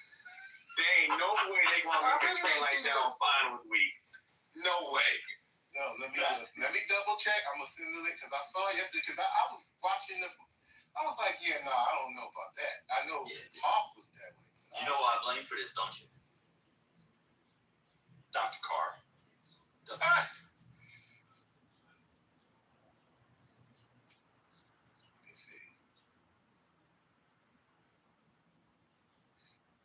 So that might have been because I don't think the trade is done yet. So it may have been early fake news. You know how they do. You click on something. The NBA would never make a move like that this week. No, I'm sorry, man. I said the NBA would never have a trade go through this week with the finals. That would overshadow the finals for a couple of days. They would never do that. Yeah. Well, we saw on Saturday. Okay, so right now there's talks about the trades. We saw on Saturday where he needs to go, and it's obviously OKC. OKC needs to package Williams, Chet, several first-round picks, and a partridge in a pear tree to get Giannis. That's what they did. Definitely moving off Chet after that. And I can see Giannis on there because they got the capital and the players to make the trade. Yeah, because you got to give them Williams. They actually play better without Williams. I'm convinced of that. They actually don't need Williams. So you give them Chet, you give them Williams. Yeah, they did play better with that. Yeah. Chet Williams, and then, I don't know, somebody else. And then they got a ton of draft capital, and they can get Giannis. And Giannis and And Shea, you know, it gives me dynasty vibes. Because I thought they had dynasty vibes before they lost on Saturday. So we honest, they should be my favorite. Because they got to do something because Wemby ain't going nowhere. So you're going to have to add something like a Giannis have that 1-2 punch. That'd be phenomenal for them. That'd be great. Yeah. What's his name looks spent? I think they overplayed him. Did you think that, Kevin? Shea looks spent. Yeah, he had to do everything. He was exhausted. Yeah, he had to do everything. I've also never seen, I know this is going to sound very cliche, I've never seen less impactful 31 points a game. I was looking at the game. He got 31 points. I was like, shit, 31 points? Like, what? Yeah. That was nasty. Wemby needs to hit the weight room, though. Because I said, damn, he get pushed around. He's so goddamn skinny. He need to hit the weight room so he can use his height and stay down low. See, I always worry about when people bulk up. You know, it's not being like Superman, but you know, just get a little more stronger so that way when he's trying to set picks or trying to go low, they just pushing him like he's a featherweight. But at the height, I don't know. My concern is like, you know, what does that do to your stroke? Big pause. Yeah. There's a balance, so I don't need him to get like ripped up and muscle bound, but just a little bit stronger than what he is, because he's really easy to push around. That way, he can do like that couple of face plants he did from outside the paint. He just dunked on motherfuckers. That would happen all the time if he get a little stronger. Like they would never be able to stop that. Let me answer, Mr. Resist. I have to find it. There's a crazy stat about their winning percentage and efficiency without Williams and with him. And it was pretty compelling. I have to find the data. I can't clean it up something right now, but I'll try to find it. But they actually won way more games without him. And I have to find it. But Williams is not the answer. Was not the answer to this series. I don't think if they had Williams, they won the series. But it's hard to tell. But I have to find it. Them young boys just grew up in front of our eyes. I mean, Spurs got a really young, but that team just came out of nowhere, you know? They shot the lights out. That was insane. That's why I think the Knicks are going to win. I just can't imagine these boys playing. Yeah, I can't imagine them playing this good. I mean, they played this well and they still needed 7. I just can't imagine they can continue this against a well-rested Knicks team. And Cat is really balling, too. I know y'all don't like Cat for all that, but I think he is really balling. The Knicks, if they shoot well, they'll be fine. I mean, I would say outside, well, Cat's kind of strong, though. But so if Cat's on the bench, who else is in the center when he's on the bench? Got Mitch Robinson, and obviously they'll play by committee. They'll probably throw a little bit of. That's what I'm saying. Whitney got to get in the weight room because those two brothers gonna push him around. So. And the Knicks are a deeper team from 1 to 10. The Knicks anybody can hurt you. Deuce can get hot.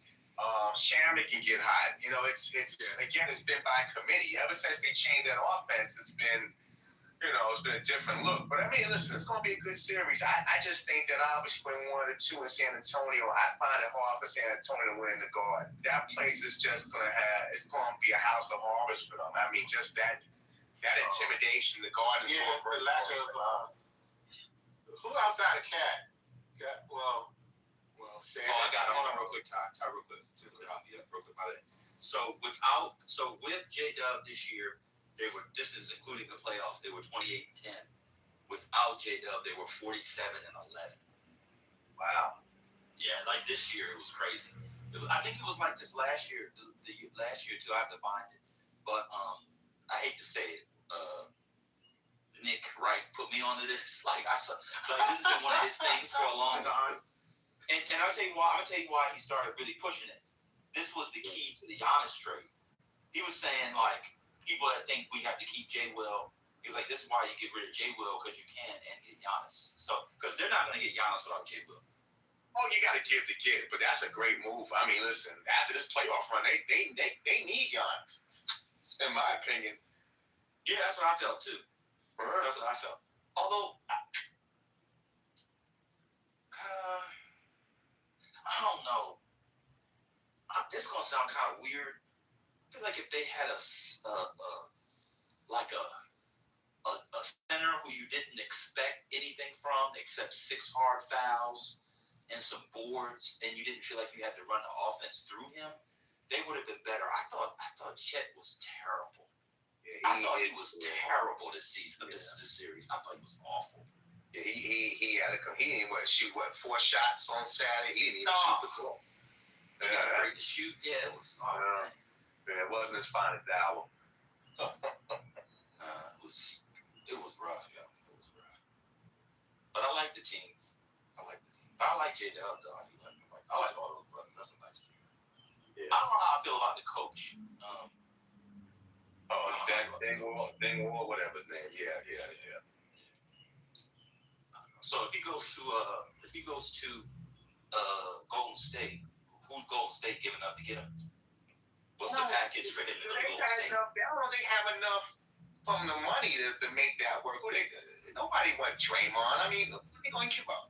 That's what I'm saying. People be, Sam just said the thing, and then Todd said it, but what would the package be? I don't even know package. Or Kelly, we can't do that anymore. What would the package be?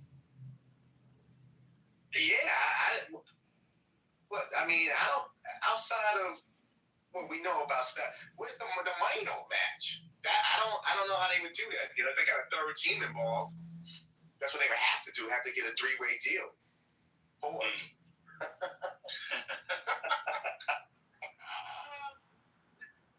So what you're saying, Kev, they have to get other men involved? Is that what you're saying? They have to get other humans.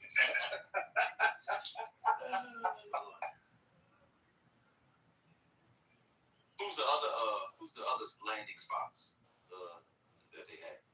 For Giannis? Yeah, it's the other spots.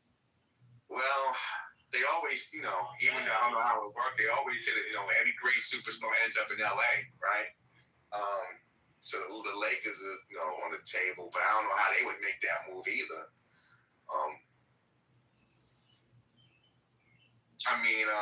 Well, they said Cleveland's trying to do some things, move some money, but that's a dream scenario where it will not happen. But who would be in the package for Cleveland? Who would be like Mitchell? They would get rid of Donovan Mitchell or Harden? Well, Harden has a player option, so they would obviously sign and trade him, and when they would have to do something else. I think Jared Allen would have to go because he's making good money, and so is Mobley. So they would have to do something with one of those 2 or 3, and they probably can make it work. I don't think Milwaukee would want Harden. They probably want Mobley and Allen, because Allen's a solid player. He's an all-star, and Mobley's still young talent. But again, they would have to do some more maneuvering. But I don't know. Like I said, the situation with Giannis is not as easy as it sounds. Because in the NBA, you gotta match that dollar. So I think the best fit would be OKC because you got the pieces that Milwaukee would want. And, after Saturday, I think it looks like it's a situation where he would be the shot in the arm they can use to help fight that West. Because that West is not getting any easier. So.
First lady, are you there?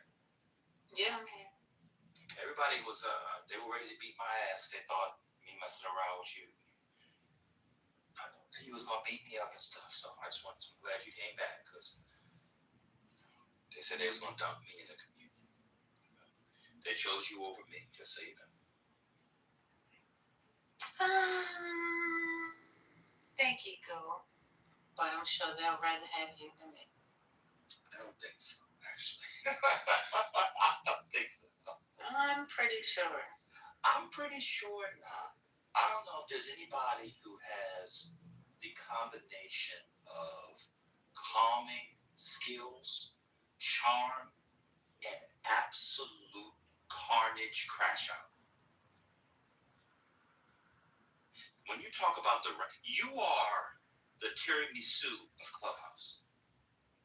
What I mean by that is you have a bigger range than anybody. Also, you got lady fingers. That's it. What is lady fingers? Oh, those are the cookies. Oh, so they soak the cookies in tiramisu? And those cookies, they call those cookies lady fingers. I was just doing a joke on tiramisu because you're a lady finger. Oh yeah, tiramisu is like the soaked cookies. They soak it in espresso. Right. Yeah, But I didn't know it was a cookie. I thought that was a cake. No, They're they're very light, and you just layer them across. Yeah. And then soak them in espresso. My tiramisu doesn't seem to be mascarpone. I don't know about that. Tiramisu is very tasty, First Lady. What are you saying? Good.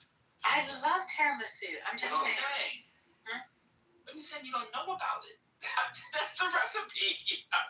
Yeah, no. I'm saying I did not know that it was cookies. That's all I'm saying. I've had it plenty of times, but I didn't know it was cookies. So you're saying you've had lady fingers in you. You just didn't know it was lady fingers. Correct.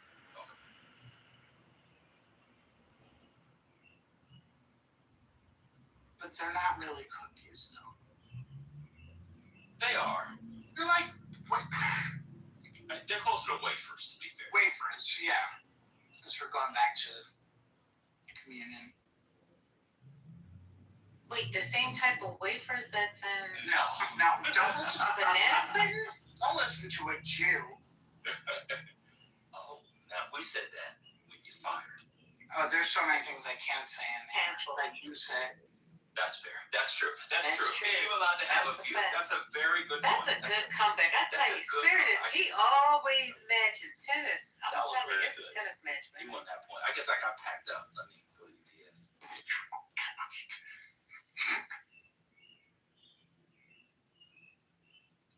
There's something in the back of my mind about this weekend that I can't get a hold of, but it keeps nagging at me. I just don't know what it was. That's called gas. So let me help you out. Go to your living room. Let me go. No. Go to the living room and lay flat on your back. And then curve, like bring your legs up and then curve at the neck so that you then are holding your legs to your chest. Like you're holding it, like a fetal position, but on your back so you can rock. And then rock from side to side. And the pressure on your stomach and your intestines will release that gas. It will release that gas that has been trapped and built up in your system for the past several. I do it all the time. And it just comes right out. And you roll from the spine back and forth, but also on the spine. You go side to side. Side to side. It's sort of like the Cupid shuffle, but on your back, right? And then you have to squeeze your legs to your chest. You really have to squeeze them in tight, because what that will do is that it will produce a almost like a vice from the outside, and then you'll be pushing down on the torso. The torso will then squeeze out the gas. You see? Can I add my gas bands in? will come. Hold on a second. it will also remove gas that's in the back. Not the back itself, but that is hiding in the recesses of your intestine, of your stomach, of your colon, you see. And that's why when you do it, we have gas in us that is trapped. It's called trapped gas. So I'm just saying, can I add, like, can you give me a recipe to add band to it? Like, the bands? What? You know, the bands. You know, like the weight training bands. Exercise. Oh, so she was talking about me. I'm like, why do you want me to smell your farts? No, the exercise. Oh my God. I'm talking about farting. And you I know. said you add bands to it. And I said, Exactly. why do A you lot want of me people to say smell your yoga gets fart? you moving. So Because I was saying that you were saying hold your legs up, and I was saying, like, can I add the bands to it? No, don't add the bands. This is what middle class people, especially middle class black women, do. You all think that if you have equipment that you buy from some black female influencer on Instagram with tight dreads that smell like patchouli oil and skin look like it came right from God, that it makes it a better workout. You think that if you get it from Amazon or Temu or from Dick's Sporting Goods, no. You were born with the bands. Why? Because bands will make her dance. Bands will make her dance. Dance, bitch, dance. Bands will make her dance, right? And so you have the band. You were born with the band. It's called your arms. So you take your arms and you squeeze them at your knee and bring it to your chest. Now, some of y'all got big titties. So you take the titty, you take your right titty and move it to the side. You take your right titty and move it to the side so that when you bring your knees up, there's a nestling position right in the middle. Now, for the brothers that like to lay on titties, you don't want to lay on the chest area between the titties because that's a particularly bony area. You want to make sure the titties are squeezed together, but not squeezed so much that if you're taking a nap, one, it reminds you of titty fucking, or two, you get lost and smothered in the titties. But for this exercise, you take each titty and move them to their respective side. You then take your legs up into your chest and squeeze. And it produces not only a fart, but a low fart. So you know how you fart, you want your this kind of fart is a lower fart. It gets rid of trapped gas. I do it all the time.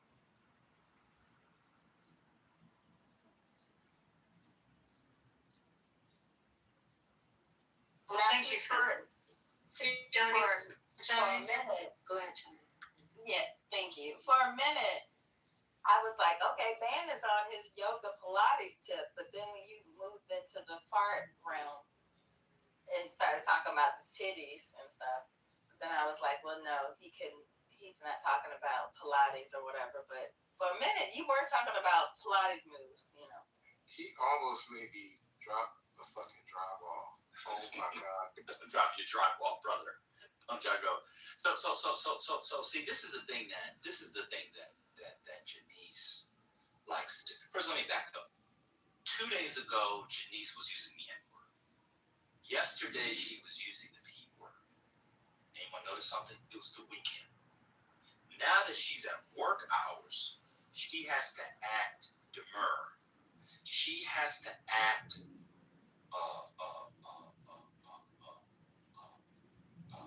decorous. She has to do her politics of respectability. Everybody knows that there is not more farting than in a fucking Pilates class. The amount of farting that one does at Pilates is worse than a chili contest. That's all people do at Pilates is pass gas.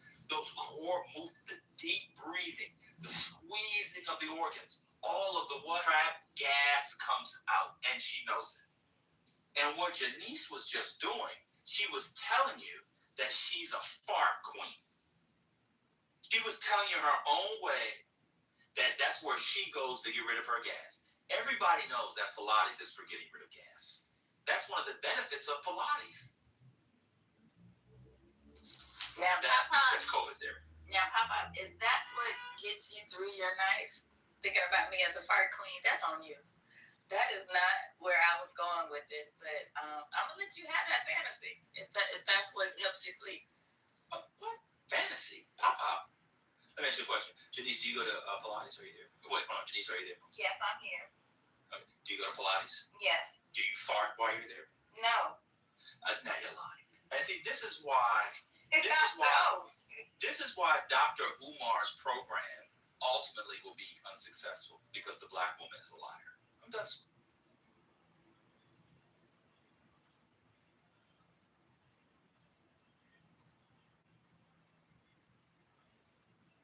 First Lady, I think you can incorporate the bands in the moves that Ben was discussing. Thank you, Chinese. I appreciate that. Yeah. And we don't use the bands for nothing else but to tie his ass up. I think it'll be worth the bands. But Well, bands will make her dance. Bust. Bands will make her dance. Bands will make her not dance. those kind of bands. Bands will make her dance. Those bands come with money in between them. Bands. These bands come with legs in between them, or arms in between them, or thighs between them. What's the difference between thighs and money? They both get you where you need to go. Oh.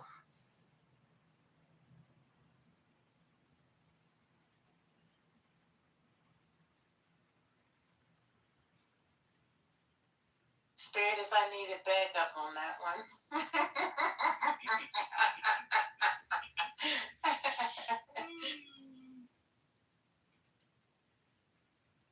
First Lady, I have a question. Have you come up with your love number yet? No, ma'am.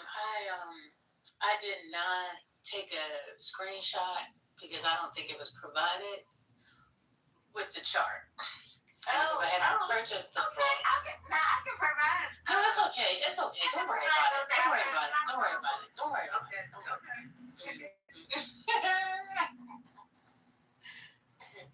I like my excuse to stand and hold. I don't need to remediate my excuse. I'm okay. Let the excuse be the excuse. So what's this? All this talk about Umar? What is he talking about now? Is he like? He's got a new thing going on? No. Oh, Nothing but Sukiana. Wait, what? He's dating Sukiana? He's been praising her on live. He want her. He be on John, live. no, you're lying. I know you're lying. Pants is on fire. No, he be dating Sukiana. That's his thing. Yeah. Wow. He's not the father of the baby, but he has been big up in her and saying that she is the chosen queen of Pan-Africanism. Do a lot worse. But isn't Sukiana from Delaware originally?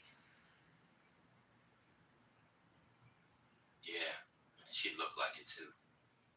She looked just like a descendant of a Delaware. You know, it's crazy. A lot of people don't realize there's a lot of Sukianas in fucking Delaware. It is. In that Delaware, I don't know what. I was like, Delaware got some hood. It's a ghetto hood country place. It's a hood country place. That's exactly right. Oh my God! I just googled it. They all over here together. Oh, damn! he's stopping. She got her some Chanel bags off of him. What? Who the baby daddy though? I don't It's know. some like rapper guy. Wait a minute. Not him signing up to be the step pappy. He signing up to be the step pappy? She's cute. No, she not. That's well. That's. I like it. I see what she look like. Let me see. I like it. I want her to be the princess of Pan-Africanism. She be talking about switching. And I ain't talking about guns. Oh. Switching what? From butt to mouth. Oh no! I gotta go. What's that? Mm, You mean cat? no.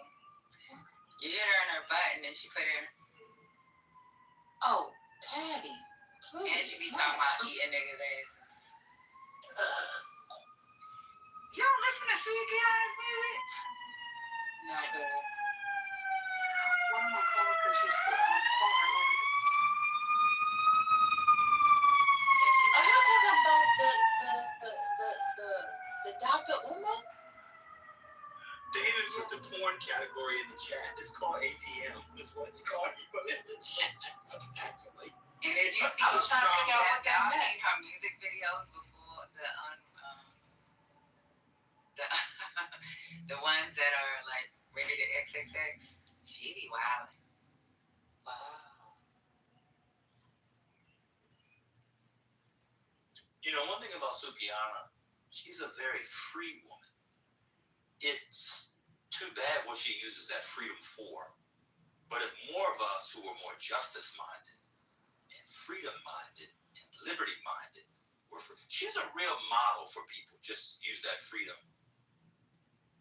for other things. She doesn't give a fuck. And she definitely don't.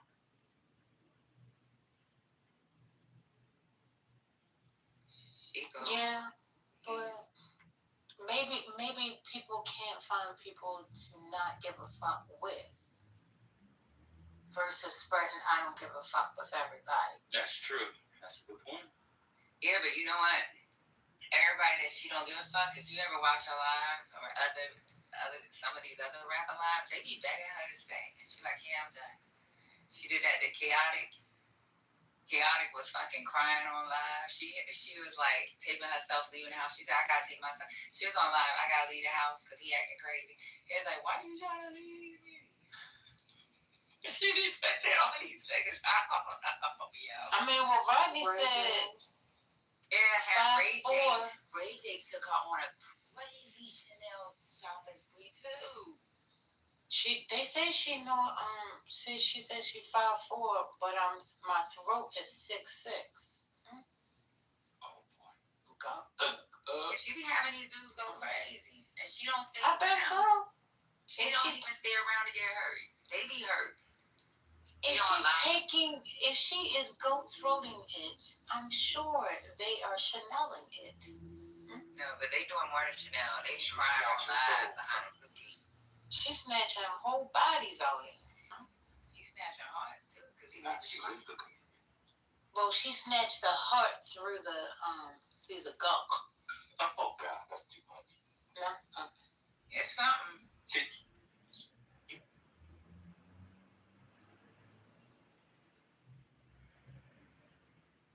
Oh, what does ATM stand for? Let me look it up. Oh, okay. That's the porn genre. It's a whole subgenre.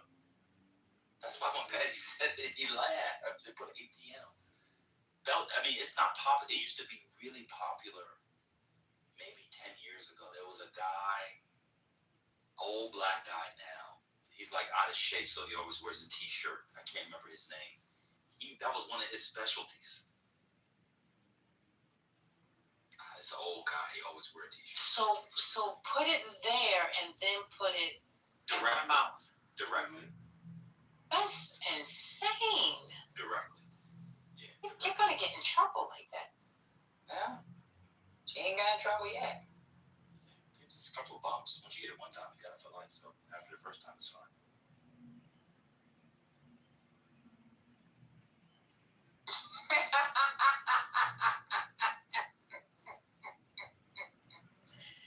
This is insane. Somebody please change the subject. But what is Dr. Umar? Well, do you mind? What is Dr. Umar's attack like? Why does he like her all of a sudden? She doesn't really say she fucks these niggas, but I think she fucked him or something. I don't know what she did. But he's been on live. You mean pegged him? No. Oh, she just had sex with him. Yeah.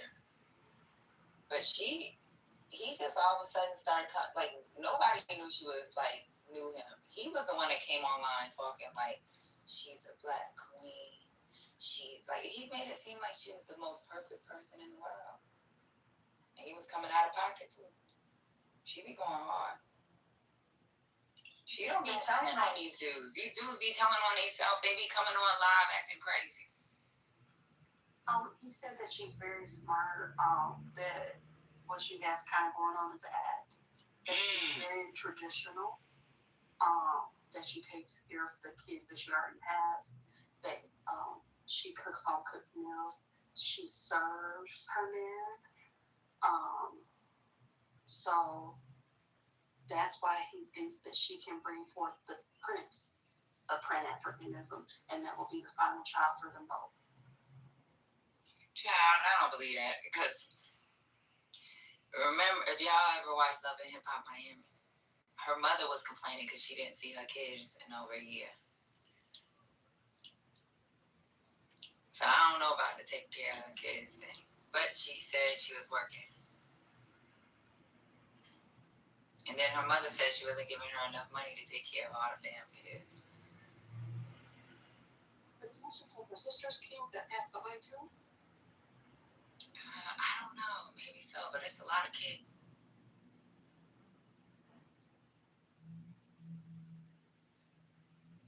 You said I don't know, but it's a lot of kids. How many kids are you talking about? Yeah, there's a whole bunch. Shit.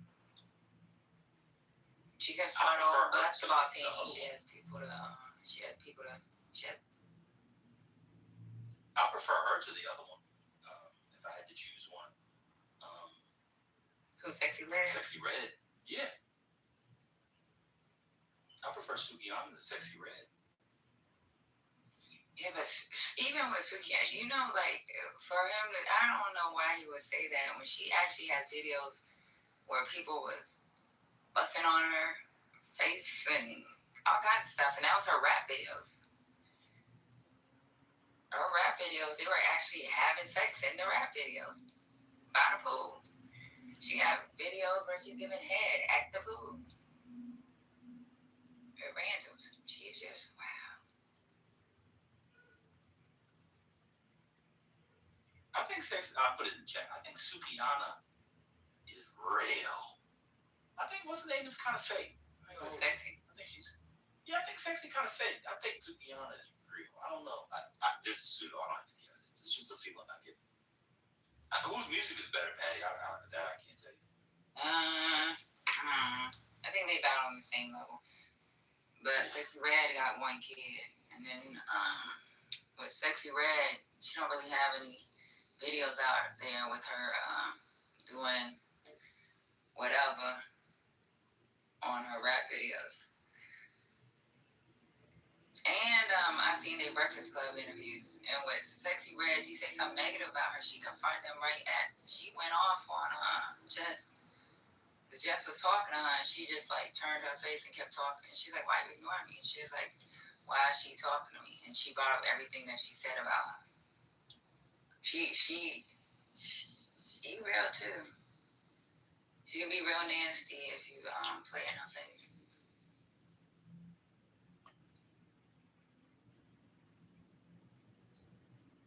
I think Sexy Red has better features. I will say that.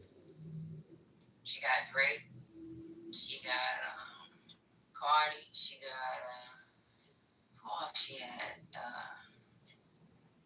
she got a lot of features. You don't really see Suki with too many features. I don't even think she has features. I need to look it up.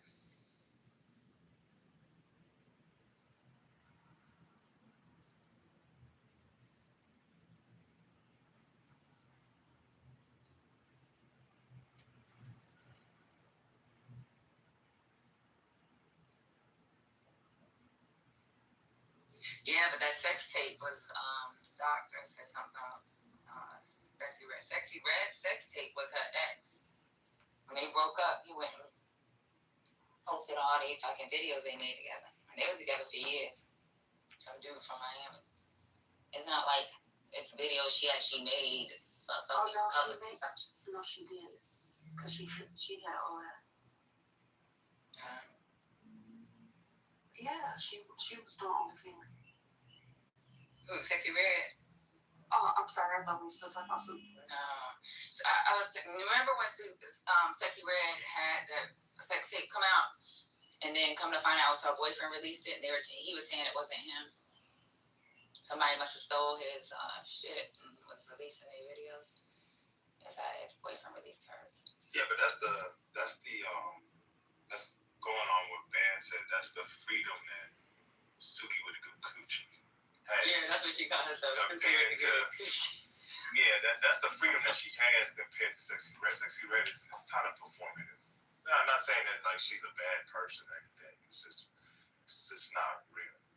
Yeah, I can see that. But Suki, man, she be wild. I think she got some trauma going on in her life because she just can't stick with one man. When she tired of you, she move around and cuss your ass out Which while one? you on live crying. Which one? Suki, she be like, she acts like a real nigga. Yeah. She's She's a a little alright. fake to me. Sexy Race began to feel fake to me when she started doing the politics stuff. That didn't feel right to me. I'm like, why are you? Suki said, I'm in England and I'm about to eat ass. Remember she told them white lady she was outside the museum? I was like, oh my God, what is she? And she probably was going to eat some ass for real. She probably was. Yeah, then he got Thai food on the way. Thai food, that's not good. You like it spicy? Medium spice, yeah. If you do Thai too spicy, you can't taste the flavor. They put too much chili peppers in it. Mm-hmm. Then we get some green curry. Have you ate Y'all like red curry? You know, Thai like red food curry? in Thailand? That shit's spicy. Yeah, That shit be fucking you up. Well, I looked at both of them, and I'm gonna say 6 on one hand, half a dozen on the other. They look the same. Suki is a little heavier than Sexy Red. Sexy Red more on the thinner side. She got nice top house. But both of them look like their breast was in their throat. So. Oh, wait, Sexy Red got? Well, they look inflated. They look bloated. It might be the dress, or it's because she just had her baby. Oh yeah, she's had a baby. This is definitely not 6 in one hand, half in the other. This is not even close. What you mean? Well, who you got your money on? Way more attractive than Sexy Red. This is not even close. No, you know what? Attractive? You gotta see Sexy Red without her glasses and all that other shit. So Sexy will wear the glasses and whatever, but when she takes some glasses off and she does like her little makeup, she's actually very pretty. Oh, you're right, Patty. Oh my God, this lady's unrecognizable. Right, she's very pretty. She just hides behind the fucking glasses, and she wears the glasses looking like. Well, that's the porn star glasses. That's the glasses that people bust on in porns. Sorry, but it's true. That's a particular job. Zoe Sin wears those glasses. Let me go to work. Fuck. It's too late now. Too late to apologize. It's too late. You know, my daughter sang that to me one time when she was little. I was like, what the hell's going on? I said, I'm sorry. Come to find out, my dad had bought her, I guess, One Republic, or he ordered it on Apple Music, and she would play it on, it was some Timbaland album, and that was the last song on it, a hidden track, and she just started singing that song. I was like, what the fuck? She was like 4 years old, 3 years old.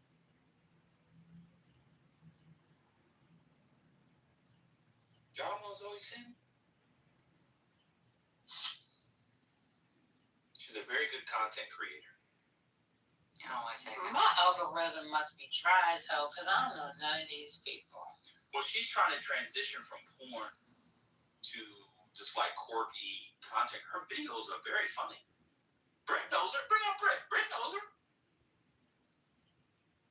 Bring up Britt. Britt watch her content. How you know what Britt be watching? We talked about her.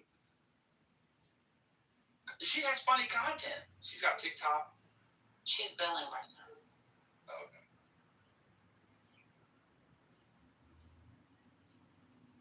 Did you get your Diet Coke today? I mean, this week? I'll have one today. I need one because I just paid the plumbers, and there goes my retirement. What'd you say? I was gonna ask if you was able to get it on your stamps because they renewed. I thought they renewed. Shit. Let me go check my account. Hold on 1 second. Oh, yeah. Oh, wow, yeah. My food stamps hit. I thought they was cutting carbonated drinks. They were cutting sugary drinks. I got Diet Coke. Okay. There's no sugar in Diet Coke.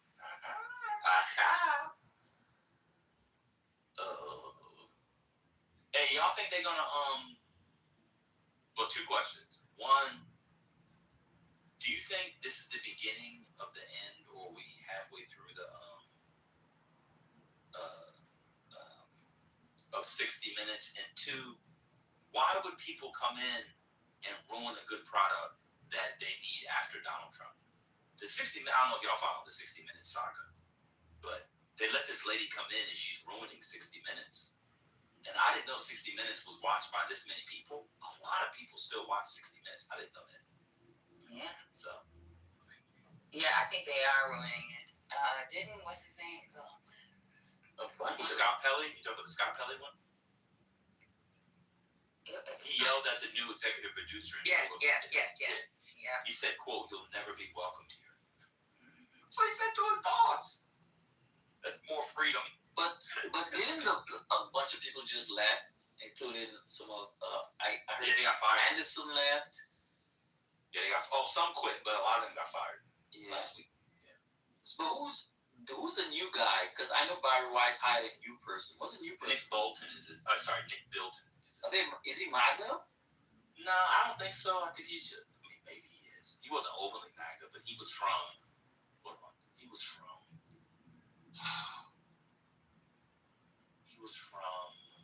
I just read this last week. I can't remember. Nick Bilton. He was from. He's British. He was from. Hold on. He was from.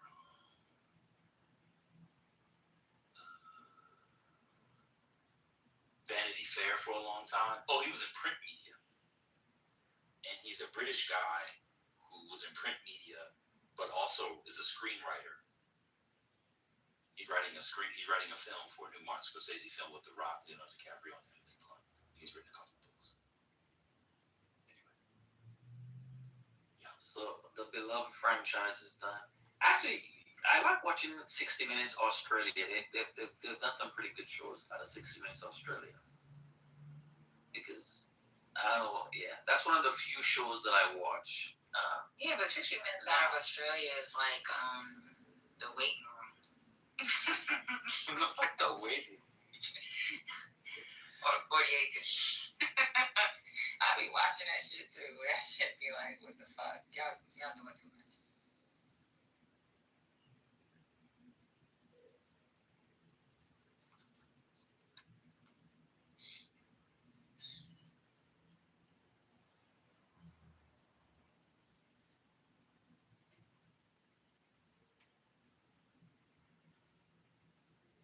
It's too late to apologize.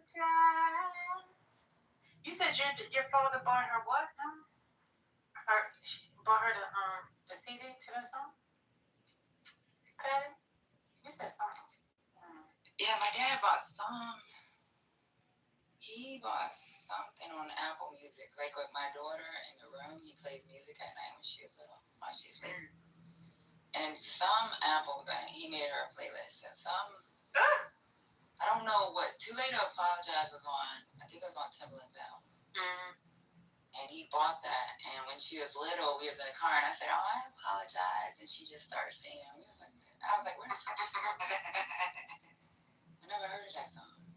And then I was in her room one day, and when Timbaland's album was over, it was like this song came on, and I was like, oh God. I think that was the introduction to One Republic when he first was being released. Oh, okay. Off the topic,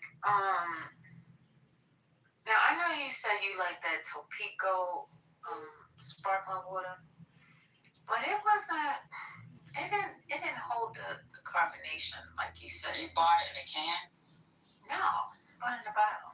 I bought a case of them from Whole Foods. When? Just recently? Back in March. It holds. It's really popular in Texas. You know, but I'm gonna tell you one that's better. Trader Joe's Italian sparkling mineral water. Now I opened this bottle Saturday night and Sunday, this thing still got bubbles. Yeah, I'm not drinking something that's sitting out for Sunday. Really? When you open it, you pour it, and you open and you pour it. Like, you don't drink it all at once. It's a big bottle. It's not small. Yeah, I do Screw the top on. Pellegrino. For the big bottle. Yeah, Pellegrino. But I'm telling you, this Trader Joe thing ain't bad at all. I'll try it. But I'm so used to Topo for the single bottles. Now, let me see what's the water I've been buying. Because they don't have it. Oh, Saratoga. Oh, that's my favorite. Now, that's my favorite. That's my favorite. I got a whole bunch. I ordered them from Amazon. I like them. But they have the plastic bottles. I don't have the glass bottle from them. And I only get glass. Yeah, when I got it from Amazon, it came in the plastic. But in the restaurant, they give the glass. But when I ordered from Amazon, it only had the 5-pack. The 6-pack plastics. But yeah, I like Saratoga. Saratoga's delicious. Yeah, I got that little my wine freezer. I have I'll buy packs of that shit. And say I don't have no Topo. Oh, you haven't been able to get it? No, because they put a pause on it because something's going on in Mexico with that water. Oh, shut up! I'm going to Whole Foods to see if we got any here. I didn't know that. Don't buy it. That's why. Okay, that's why he was asking. Aha. Oh no, I'm not gonna buy it anyway because I still have a few left downstairs. I didn't drink them all. But okay. They said we acting like Ashton now. Let me be quiet. Hey Patty, Owen just posted in that Hagsap blog more people from being promoted again. There's a New York Times article that says he blocked officer promotions, and it appears that block is driven by his anti-diversity stance rather than based on merit. So if you're black or female, somehow there's no merit in you. Yeah, I heard that too. The original merit in this country is whiteness. 22 nominees for 1-star admirals. Oh. He moved 2 of the officers, a woman and 2 black men. Wow.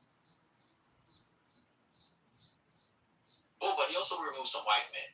An additional 3 were white men. Yeah, okay. They must be there's something. They must be allied. They must have voted Democrat. Or they're promoting what's in the DOD regulations already. That's the problem that they're having right now. A lot of the senior officers are like, the regulation hasn't changed. And that's what they're promoting to the soldiers. There's no change in the regulation, so this is what's going to happen. If, like for the Army, if AR 600-23 hasn't changed, just because you hear something on TV, this is how it goes. You have to follow the regs. So didn't the Navy Secretary resign? Yeah, he did.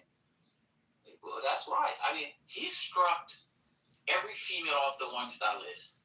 And female officers make up 20% of the Navy. And they didn't have not one on the 1-star list. Yeah, every new frontline manager in the FAA is dead. And it's not that many black and colored folks in the first place. And they said this is highly unusual because the secretary was never involved in any of our promotions when I was at the Pentagon. Because I worked promotions when I was at the Pentagon. I worked general promotions because I worked for the Secretary of the Air Force. And general was not. We never had to send stuff to the SecDef for people for clearance. That's not how it works. He's not part of the promotion process. Now, if you're going up for stars in Congress, he has to bless the list, but he wouldn't. This is crazy. It is crazy. So, Patty, you know when you go, does the Army do that for general officer? Your promotion recommendation is handwritten. Do y'all do that? What do you mean? So for your promotion recommendation, it's your PRF. Mhm. It's typed all the way to colonel. To Right. general, it's handwritten. Mhm.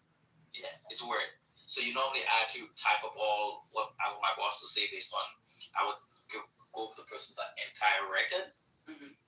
and then I would pick out all the headlines, summarize all his number one strats, number two strats, the awards they've won, the schools they've gone to, the jobs they've held, blah, blah, blah, blah. And then I would type it up like a regular PRF, and then my boss would choose to pull what he wants from there and write it up. But the main thing he would write is promote now or promote ahead of the field, blah, blah, blah. Whatever recommendation he gave would be the one that push the person over the top. It's kind of wow. Yeah, so One guy. they said the 3 P's are important: your peers, your physical, and your performance evaluations. Weak guys make a lot of weak leaders, they say. Yeah.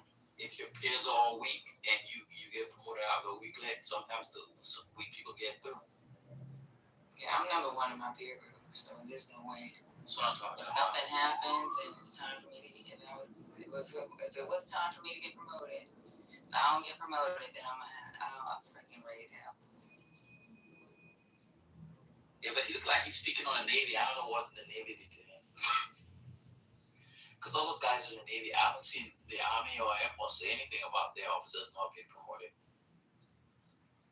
That's why it's confusing, because this is where I'm confused. Like, he's making these decisions. I get it. He's the department. He's the Secretary of Defense. But it's Congress. It's like, I don't know. You see, It's not confusing. It's just hard to believe and to accept that this is what's happening. It's hard to accept, because if that was to be me, let's say in the next 4 years and I'm up for promotion, and they say no, I'm going to lose my mind. Because you know what? What are you, stupid ass. So, Bonnie, what are you below the zone? Are you in the zone already, or are you still below? No, because I had made the list like a year and a half ago. So I just got Your line number? Yeah. And when I got my line number within the last year, that's when I ended up coming to where I came. And then, it's like the list comes out for you to take command, but because of certain jobs I had, the list for me is to do something else. They try to keep, it's kind of fucked up. You don't own your career. They try to keep you in strategic. It's like they don't want to give you anything else. Yep. But these are the kind of things that, in my mind, came up in 2024 when people voted. Like, this is not a surprise or a shock. This is par for the course. They wish this motherfuckers find it. It's HRC. I think that's the problem. HRC looks for people to make it easy when they do their conference. They say, oh, you already did this, so we just put you right back in that spot.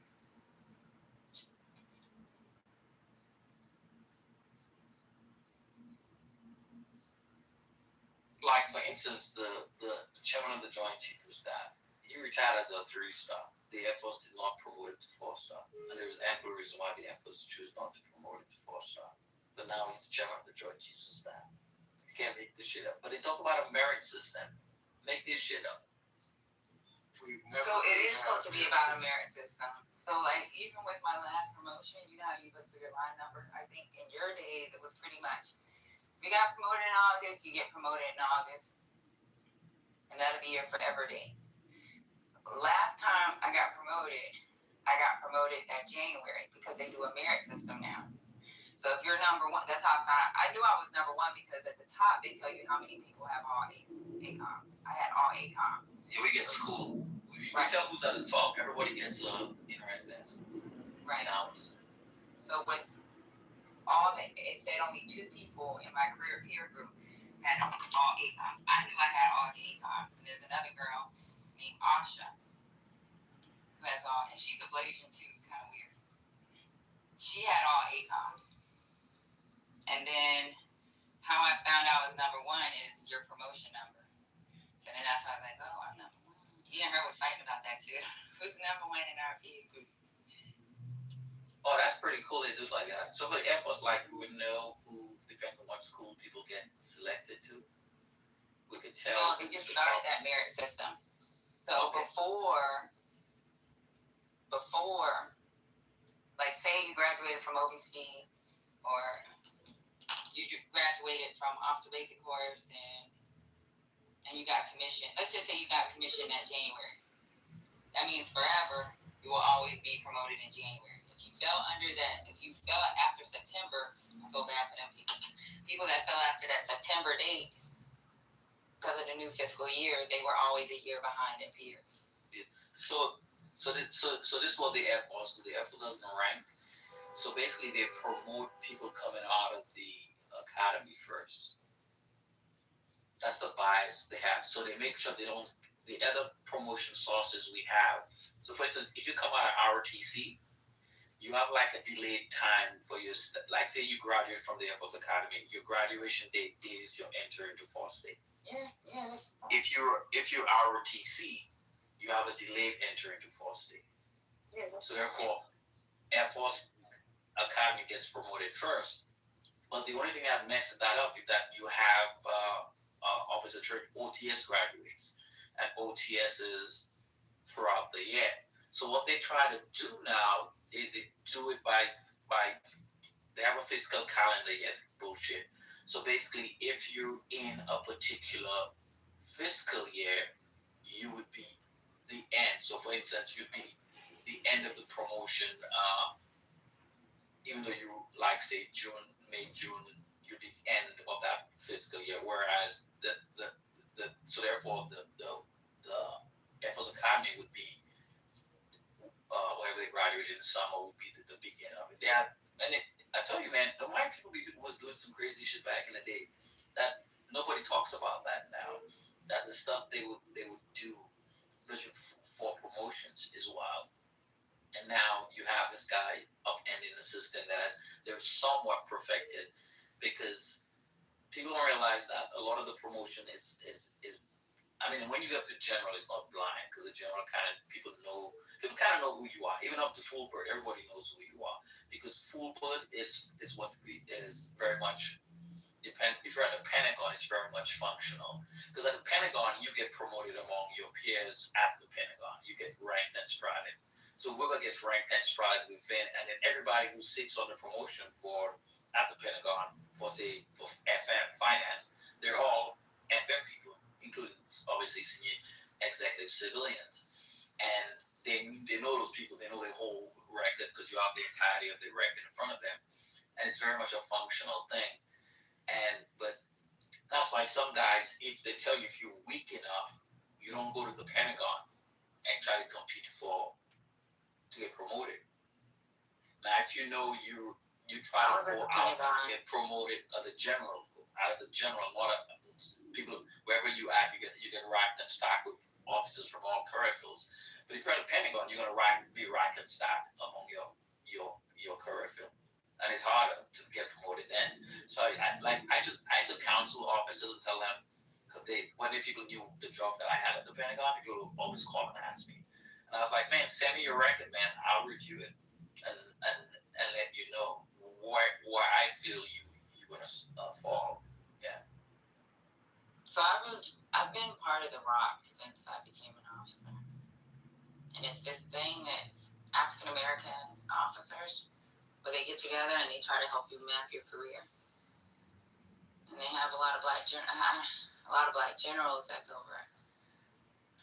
And they try to help you map your career, tell you to take the stupidest fucking assignments, the toughest assignments.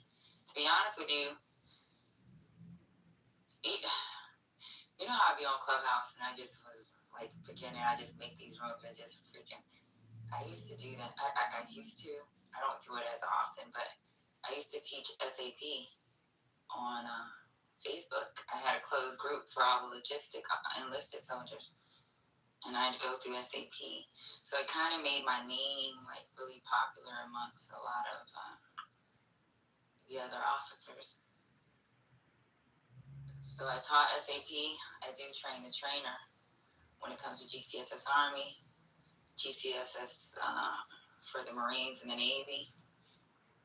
And then it was this officer, this older white lady getting ready to retire that was at HRC.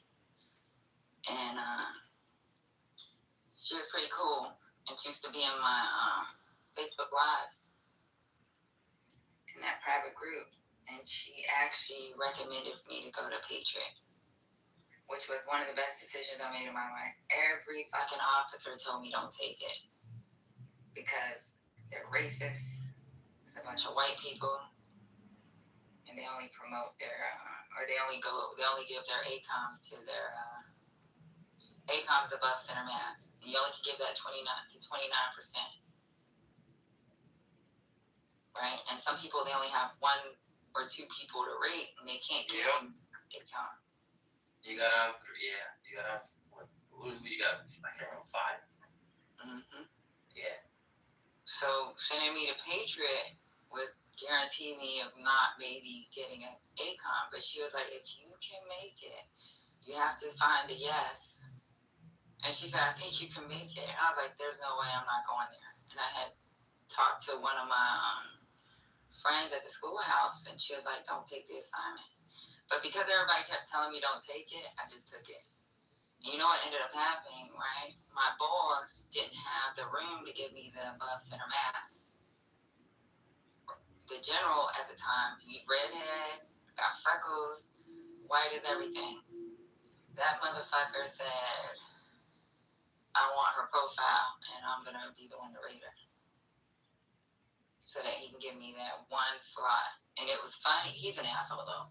What he did was he brought all the officers in that he does rate. And we were all sitting on the couch, and he brought us all in to talk to us about our counseling before he gave us our ratings. And I got number 1, and I think one of the guys was up for promotion. And then after he told us, and he told me, don't tell them I gave you number 1. So then when he came out, he told me to go back to the couch, went back to the couch and waited for everybody else. And they all was sitting at the couch. It's like he wanted us to fight or something. He came out and he said, he pretty much gave it to me. He said, I gave her my number 1. I know you need to get promoted, but I don't give number 1s to people that come begging. And he just laughed. I mean, come begging, but it should be based on just you're married or you. And that's what I don't get. He don't like people kissing his ass. Yeah, I agree. It's just always, I've always told people, like, one time when I was at the Pentagon the first time, I was a major, and I just come back from command, and I won Air Force Comptroller of the Year, PACAP Comptroller of the Year. My squadron was Squadron of the Year. My finance office was finance. My budget office was, we swept the walls. And so everybody knew, and then from that assignment, I got the number 1 major and number 1 squadron commander for my wing commander. So I was coming to the Pentagon just ready. So when I got there, when my first year, I worked for a civilian, and SES 3-star equivalent, and I was a curriculum manager. I managed acquisition and finance and whatnot. I was a curriculum manager, and I had to reestablish the PhD program. So I had to do all of that. And after that, when I went up for my strat, for my performance appraisal, the exec for the Secretary of the Air Force for finance, the Air Force CFO, civilian, told him, he's like, why is ML getting the number 1 strap, and he's 1 major under 6 lieutenant colonels? Right, that's what happened to me. Yep. I was 1 she strapped me number 1 under 6 majors that were, and one of them was getting looked at for lieutenant colonel. Yep. So he was trying to explain. So he called my boss in, and he was a lieutenant colonel guy. He was the exec officer. He asked my boss, why is ML number 1? Because he's not going for promotion. And he's going to, and his record's pretty exemplary. He just won Air Force Comptroller of the Year, blah, blah, blah, so he's good.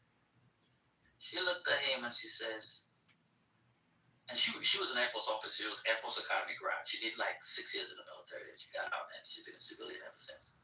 She said, listen, and she told me that because she told me what happened, because I was like her trustee.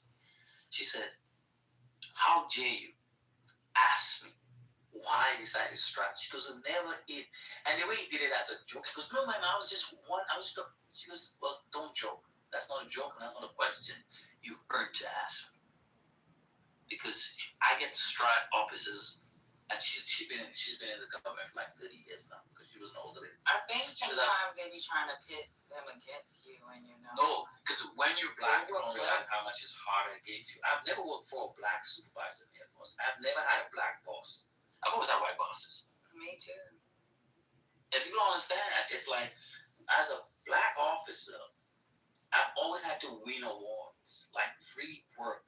So therefore, she says, you know, Emel's here at 6 in the day. If I ask him for something to do, a report, drop something at 6 p.m., when I get up in the morning here at 7:30, it's done.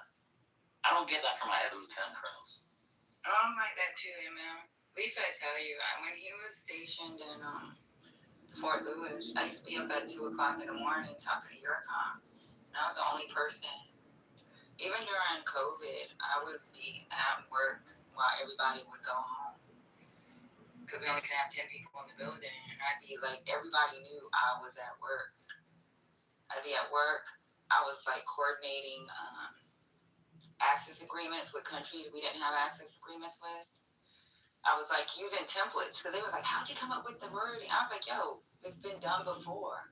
Like, y'all just need to find the template. Find the template. Like, I was using templates from fucking SharePoint, from our share drive, and freaking, like, creating access agreements, talking to people I need to talk to because he's in Special Forces. Because Lifa is in Special Forces, I knew Special Forces had access to, like, shipping for countries that we knew was taking forever to get shit shipped to. So it's like I contacted Lifa, he gave me some names, and it made me seem like a superstar when this is shit that people should know to do.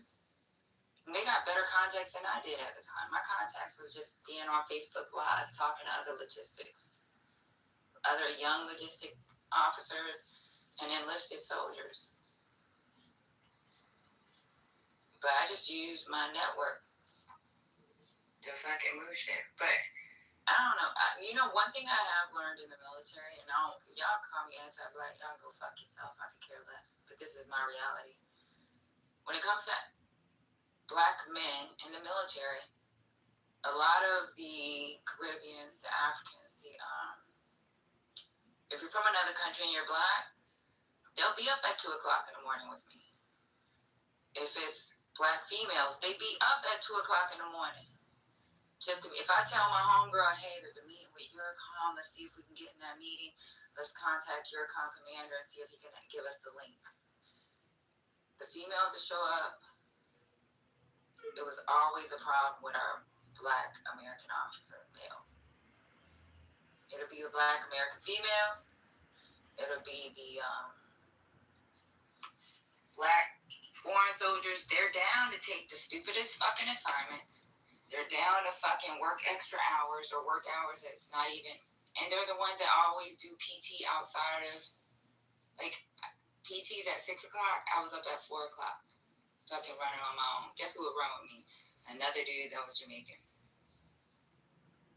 Another female that was another black female that wanted to do better on her run. So in my experience, part of what I found out, especially when it comes to black officers, if they're Air Force Academy grads, they're a little bit different in that they're very coonish. Oh, they're so all basically, coonish. The ones that so you know what was funny, Patty? So my first assignment, I was stationed at Andrews Air Force Base, second lieutenant, and you know I saw this black colonel. I was like, man, you know, because you know sometimes seeing a black colonel on an Air Force base is like a unicorn. You just saw a unicorn, so you get all excited, you know. So I went up to him, you know, and my boss had told me. My boss at that time was an Italian dude, lieutenant colonel. He was telling me that, hey, you know, have you found a mentor, blah, blah, blah. I said, no. He said, well, you find a mentor, and if you don't find one, he goes, I have no problem being your mentor. And I was like, okay, cool. So me, I was looking for a black guy, you know. I saw the colonel. I was like, let me go talk to him. I'm like, he's a colonel, so I'm like, man, pilot, let me go talk to him, you know, blah, blah, blah. Man, you know what homeboy told me? his advice to me, don't mess up and make him look bad. Literally, that's what he told me. I scheduled a meeting with his office, and that was the first thing he told me. He goes, the only advice I have you, don't mess up, because it's gonna make me look bad and all the other black officers on his base look bad. And the guy didn't really have time for me. This is one of the most disappointing moments of my career. And from then on, my first boss, first commander, was my mentor for the rest of my career. He went all the way to general, and he was my mentor for my rest of my career. Not even a black person, a white dude. Yep. An Italian dude. You both have typical stories. One of my wives is she happened to be in the Coast Guard. She got a little few declaration, but I'm saying they tell the same story. Man. It's a weird world. If you plan to gain rank in the so-called Uncle Sam's Army, a bunch of pound and common that I know you must do. A bunch of hoops of fire you must jump through if you want that rank. If they see you there, then as a golden power, you have earned that goddamn rank, and which is good. Black soldiers, tough soldiers, but most of those black soldiers have a desire to be in their own army, their own black military, to be straight up with you. And a few of them are coming in, they're coming on to the Black Panther. A lot of them attaching themselves to giving us a stronger military ranking and better training is coming to Panthers here. So you've always had your own army. It's just not on the 6 o'clock news, we're not on billboards, but there's no use of raising. We are a political organization, but there's no use of having a political organization if you don't have a military to protect your own investments, your own vested interests, and your own special interests. And that's why I always say, my. All right, good. Anyways, yeah, I think that's like I think it depends on like what corps you're in, because like I think like a lot of the personnel that's like in the Signal Corps is very black dominated in the U.S. Army. So like I don't see that the same with the brothers that's in Signal. Are you talking about enlisted, or are you talking about officers? Oh, officers. Yeah, I'm just telling you my experience with the officers. The enlisted, I ain't gonna lie. When it comes to the black male enlisted, them motherfuckers hold me down. If I say cookies and ice cream, they'll be like, "Didn't you hear the ma'am? It's cookies and fucking ice cream." Like, and they will fucking go hard in the paint, especially for another black woman. They don't play that shit. When you fuck with they black officers, they don't fucking play about they black officers. Now, black enlisted will fucking take care of us. I don't have to do shit. You know what? I had a black sergeant major. He had all the soldiers, and a couple of my soldiers had to go to their formation. I showed up to their formation because they told me. He told me, "Ma'am, you need to go. This is enlisted business." But he called me and told me what was going on, why he had to do what he did. When the white officers do it, they just be like, "Stay out of our business," and they don't give me no information. I have to get it from my soldiers. But when I had that black sergeant major, he'll tell me, "Hey, I gotta present something. You up there, you outrank me. Sometimes it's a problem because they think, oh, my man's here to stay." If you was in my formation, I'm gonna give you no information. Besides, see you later. Yeah, but most of the black officers give me not black officers, black enlisted give me the information so that I won't be stepping on their toes. It be that, because I got shit that I got real shit to do, right? When I'm in Hawaii, when I was in Hawaii, you taking combatant command soldiers away from us for a fucking 2-hour speech about cookies? I don't got time for your fucking 2-hour speech. I don't give a fuck about your 2-hour speech when we got planning going on.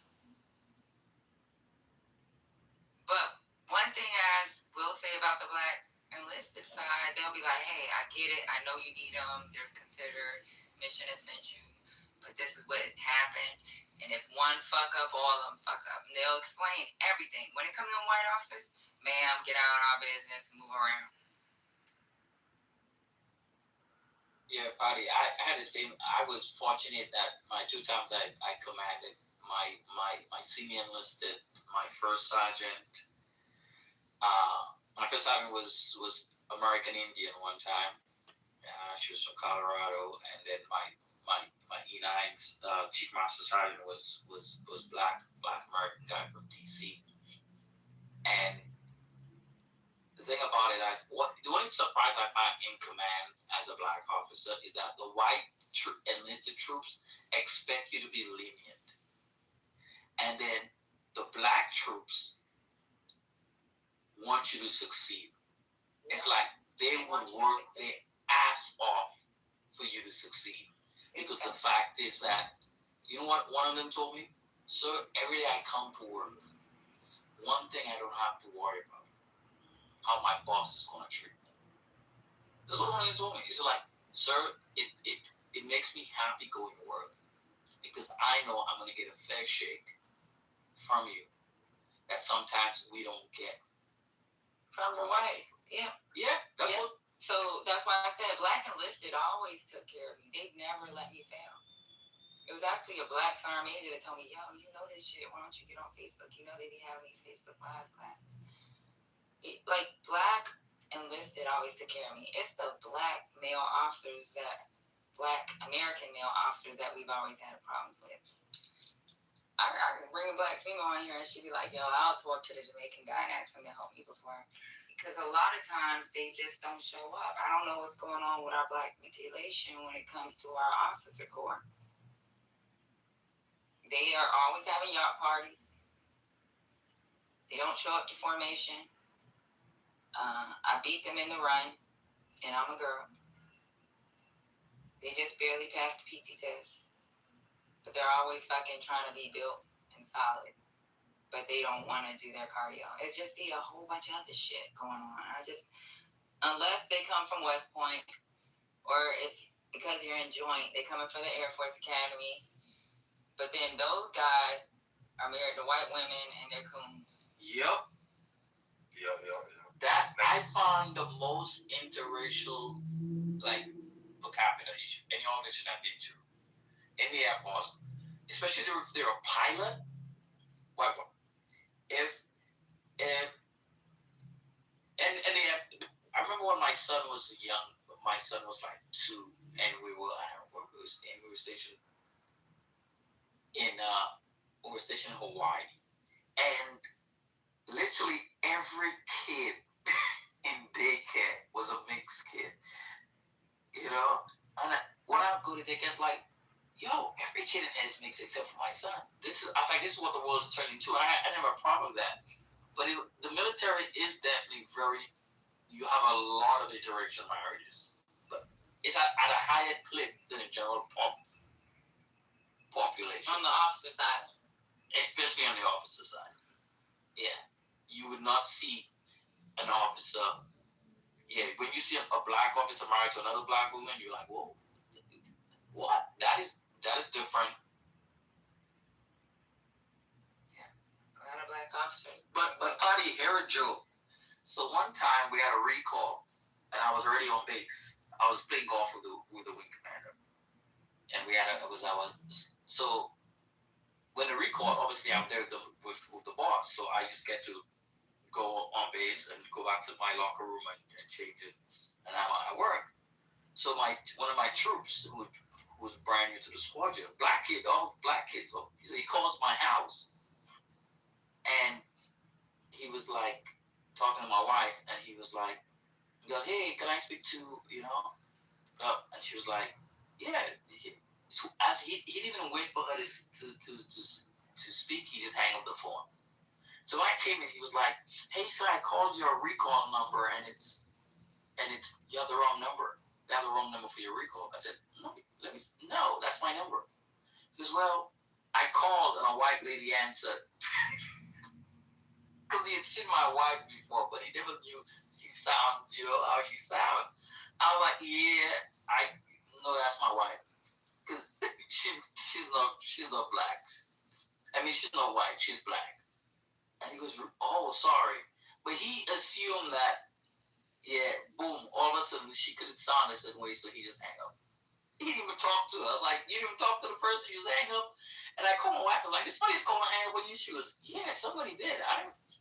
So we always made fun of that. So I always told my wife, "Yep, I told you people always will say you sound like a white lady." So I put my PTR up, right? Those women that's in there, those are all black female officers. The girl in the middle, smart as fuck. She's the one that brought me to my first combatant commanding position. And she said when she met me as a young baby officer, she said, like, because I say no, and I would always pull the regs on her ass, she was like, "I want that girl to come here." And she just pulled me one day. But that girl in the middle, she is the smartest motherfucker I've ever met in my life. When it comes to, she's the one that taught me about weapon systems. She knows weapons. She knows infantry tactics. She knows every fucking thing. Like, she is the smartest fucking woman I've ever met in my life. Like, she sits in the meetings, and the generals even, like, they'll be, like, looking at her, and she'll be like, "No." And everybody will be like, "Okay." And then she'll go talk to the general and say why she said no. And a lot of senior officers didn't like her because of her facial. She would look at them and stare at them in their face. She don't smile. She's smiling in this picture because she wanted to put together, she put together a bunch of black females and had us all take our pictures together with her. And she's in the middle. She is the smartest woman I've met in the military.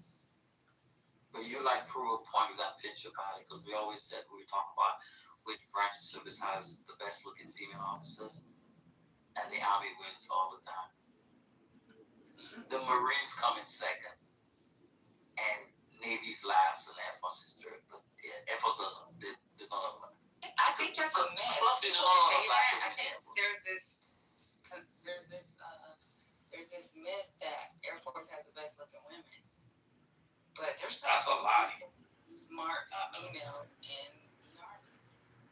Because they put their ass through some shit. Them girls have to, like, the females in the military, they have to, like, when the Air Force to blow up a tent, them females have to hold up large ass wooden poles just to put up a goddamn meeting. They have to go out with infantry guys as a medic and fucking drag them niggas behind a fucking vehicle just to get them patched up. They have to sleep in tents which smell like piss and fucking underarm with a bunch of fucking men that fucking pee in a bottle, and they gotta dig a fucking cow hole.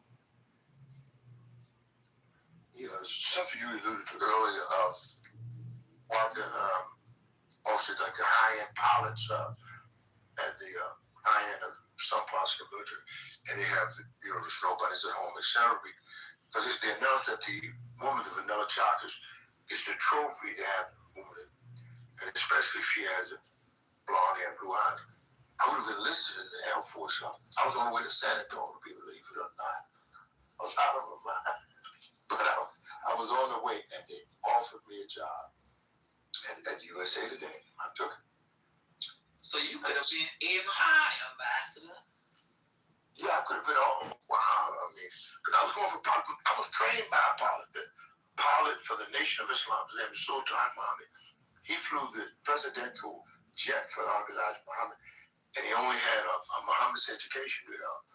Muhammad University, all those guys like Malcolm and Sultan Muhammad, the son of Muhammad, the manager of Muhammad Ali. So we flew around our own presidential jet right there. And because of his knowledge, because I got the incentive from, I think my entry was at William and Mary College. And from there I was on my way to like San Antonio. I'm going on in somebody's Air Force year, and I'm already, and I said, I'm going to take this goddamn job. I'm not going in the Air Force.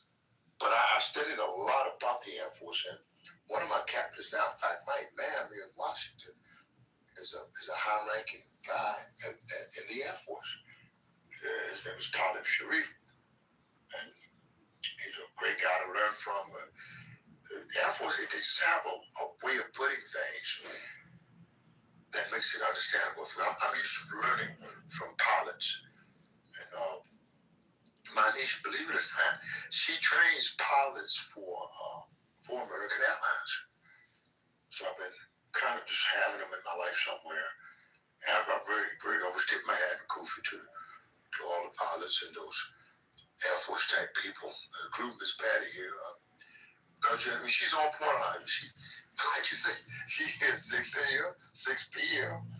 and holding the line. And how many can be consistent in, not just clubhouse, but just in your duties that you have to perform, and then performing those tasks at the top of your game, and bring your A going to the court every day. And everybody in MJ, but still good to have a Patty around here somewhere, because I mean, the Air Force gave her the training, but she had to do the work, and that's the thing we find out here on the front line. Trying to get these houses together for people who don't have a clue, not easy, but somebody has to do the work. Yeah, I will say this: Black female officers, whatever branch they're in, a lot of them sacrifice a lot of shit, and that includes their kids. It'd be sad as fuck, but they do a lot of crazy shit. That girl in the middle, her husband retired, and she's still fucking in. Her ass has gone to Korea. When I had to do the logistics warehouse issue, I had a problem with waiting for my mom, because my mom couldn't come until the following week.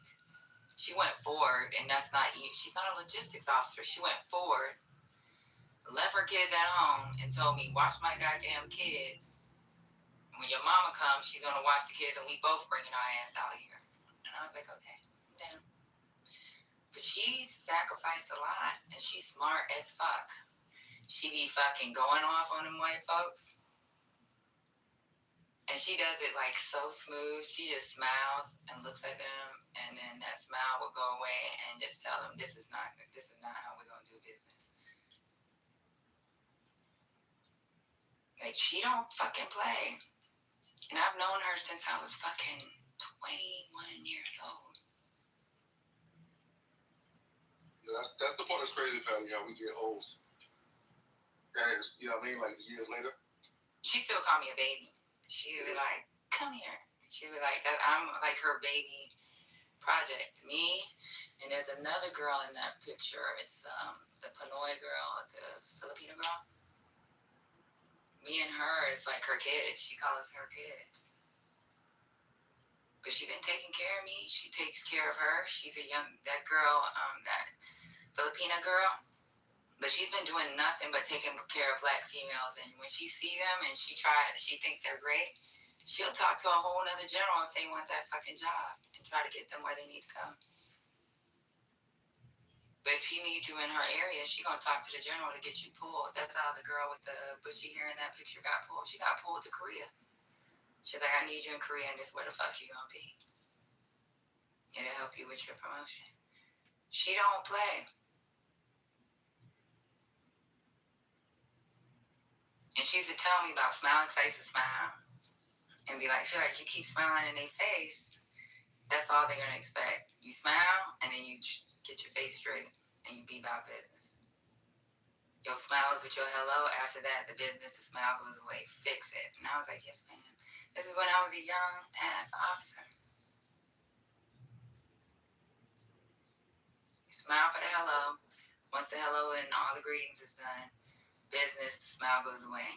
Because they gotta know you want business. Because you're Black. She kept telling me, you Black. They don't take us seriously, and they think we're stupid.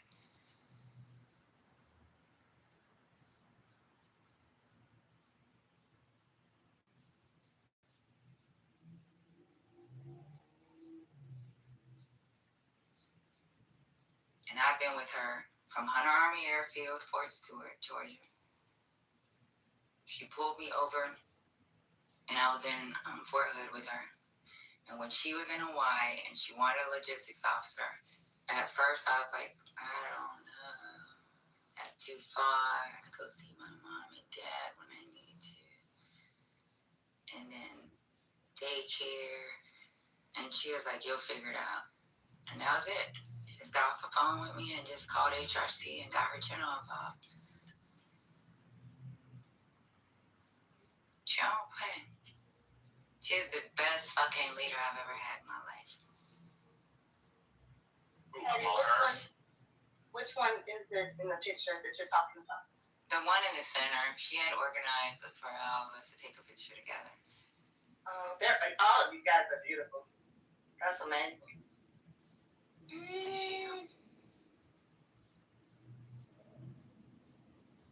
And you know what she's an ordnance officer. If people know what ordnance officers are, they're the ones that do ammo.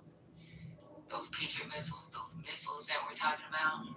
She knows what the stockpiles look like everywhere. That's why she knows infantry. That's why she knows logistics. She knows the whole procurement process. She knows finance. You tell her there ain't no money, she'll tell you how to figure it out and get me my motherfucking money. She knows equipment. She knows maintenance. Somebody say something crazy about maintenance. When I was her young ass baby officer, she'd be like, look up the regulation and figure it out, and I want it in yellow. You know what she used to tell me? Email it to her, yellow highlight the PDF, find out the information, and come brief me on what it means so I can articulate it to the boss.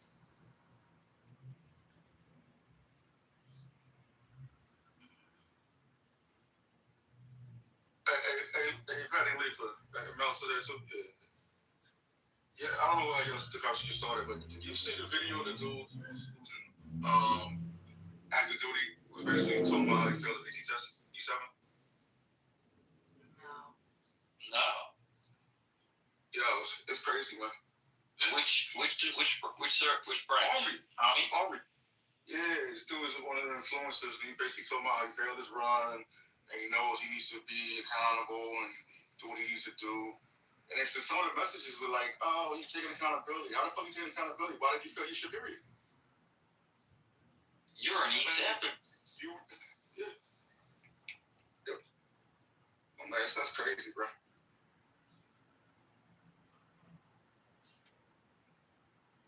Yeah, I don't have a problem with black enlisted. Black enlisted. I have had problems with black enlisted male officers. And I ain't talking, like I said before, it's not people from the islands or the Africans. It's always the black American male officers. We have problems with them with their PT tests. And it's embarrassing because I'd be like, yo, come on, you can run with me. Okay, I'm going to go with y'all on what days you guys did the run. Okay, well, I couldn't do it this week. Well, you can come meet us on Saturday. We're going to do a quick run. Okay, they don't even meet. Like, it's just, I don't know what's going on. When Bambi's saying, like, we've done something to these black males, if he says that shit be hitting home for me. Because I'll be like, what the fuck have we done to them? We did something. And that's just from my fucking, like, we did something that took away, like, a lot of their, I don't know. It's called hate, Patty. You have hated us for so long, so potently, so exquisitely that, you know, it is what it is. You don't count. Thank you. Exactly. Laugh right there, son. Okay. She said I do not count as a black male, which says it all. As a Haitian, you don't count. That's what she said. Damn. Can somebody cash at me a Smoothie King? I got you. I'll deliver it. Thank you. I want the double espresso protein shake. I used to drink the Hulks, not a Smoothie King. What's that? Hulks and 2,000 calorie shakes. Well, I know it's no for you, Patty, but the rest to individuals. Any y'all drink the THC drinks? Yeah, hell no. That's why I said I know you know.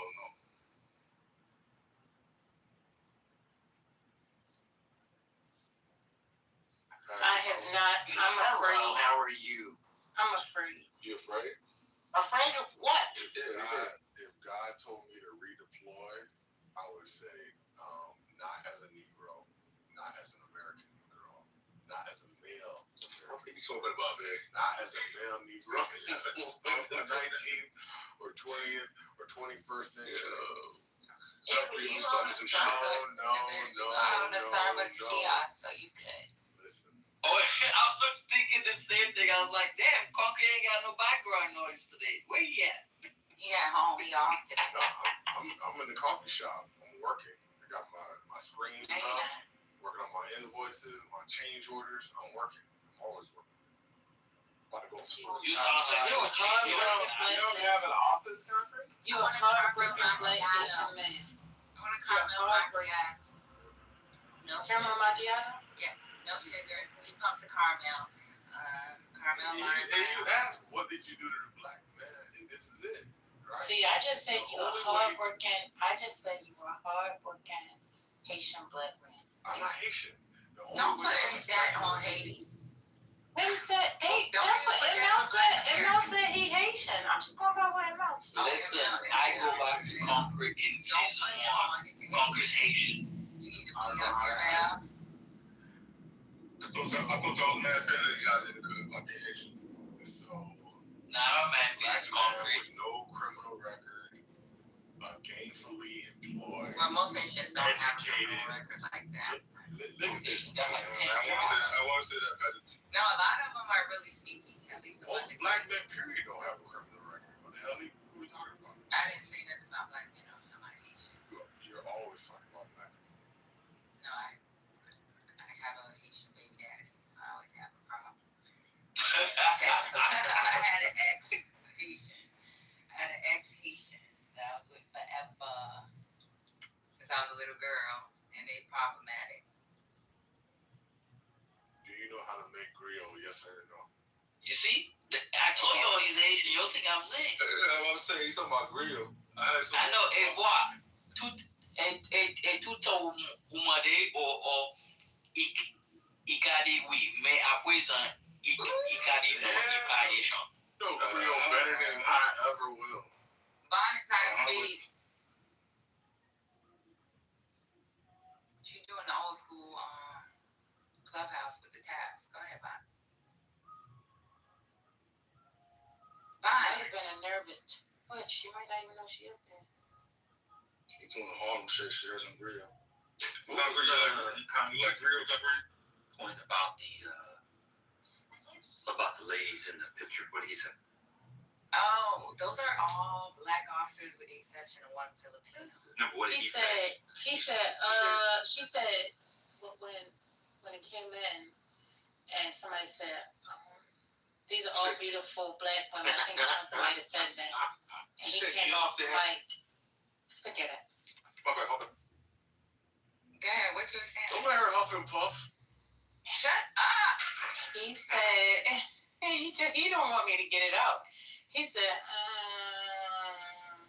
You caught that first and lady? that was it. That was it. That's all he said. Nah. So I think only a few people caught it. It was more. It was more. No, it's crazy. You know the black female in the middle. Guess what her degree is in? However, it's fun. I think it's in literature or English, something like that. Fine.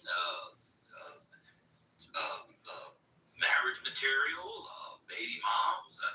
I don't give a fuck what a degree. You talking about in the dodo? Yeah, the one in the middle. I said the one that's the smartest of everybody. Yeah. Her degrees in being fine. Yes. She has a master's. Yes, she has a master's. Let me go through them from a bracket, Patty. How do you get back channel me the phone numbers? I'll take Patty out. I'll take the other 4. I have a few. One of my friend Hurricane is now straight, so he's looking for a girlfriend, and I'll take care of the other 3. I'm done.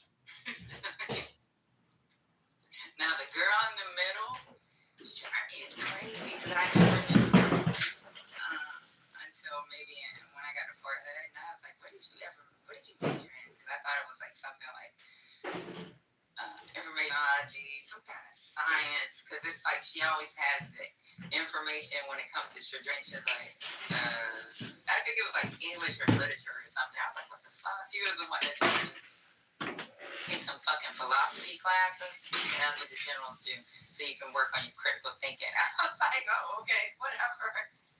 But that's what I learned. That, like, she gave me that book, The 4th Star, and I read it. Every one of them fucking 4 stars take fucking the SOSH, they call them the SOSH department, social science. History majors, English majors, them motherfuckers are fucking smart as fuck. And they take a whole bunch of philosophy classes. I don't know why the philosopher bros think they're so smart. Well, they didn't take the classes. They just watch YouTube. That's the funny part. A lot of the philosophy bros actually spurns the formal instruction, and they think, oh, well, I just listen to Sam Harris. You like Sam Harris. But yeah, they kind of suck. That's one of the most disappointing things about coming on the internet for me personally, because I didn't know this existed like this until COVID. That's how I got on this app and others. And I thought the philosophy bros would be better, but they kind of suck. Although I think the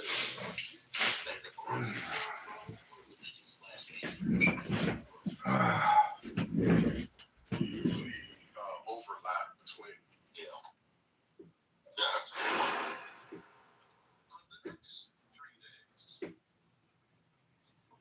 What are you listening to, Ben? A sermon. I saw a sermon of this guy who was talking about, I hate to say it, but God's existence and the cosmological origins, because we were just talking about that yesterday. Oh, this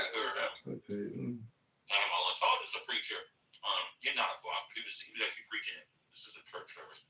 I watch church services throughout the week just to see how good communion-taking Christians live. You know, we've had that conversation already. But did I hear you say you don't believe in none of this? No, I just said that as a gesture so I could keep the conversation moving. Sometimes you have to lie because people get hung up on the silliest things.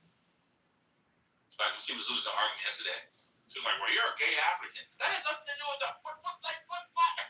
Who cares? He believes in it so much, he told me that I needed to go and get communion. And that, I haven't thought about that. I don't know when was the last time I took communion. Wait a minute. Well, excuse me, I'm not finished talking. I don't understand. Why is it because my voice is soft? And see, and then what? Excuse me, sir. Oh, sorry. Then when I get, befuddled, and when I get, this strike of rage, then I hear, oh, this is not the first lady I know. Well, you will contribute to the first lady that you don't know because you keep knocking on the door that you don't know a first lady. Okay? So I don't understand why everybody talks over me. That's number one.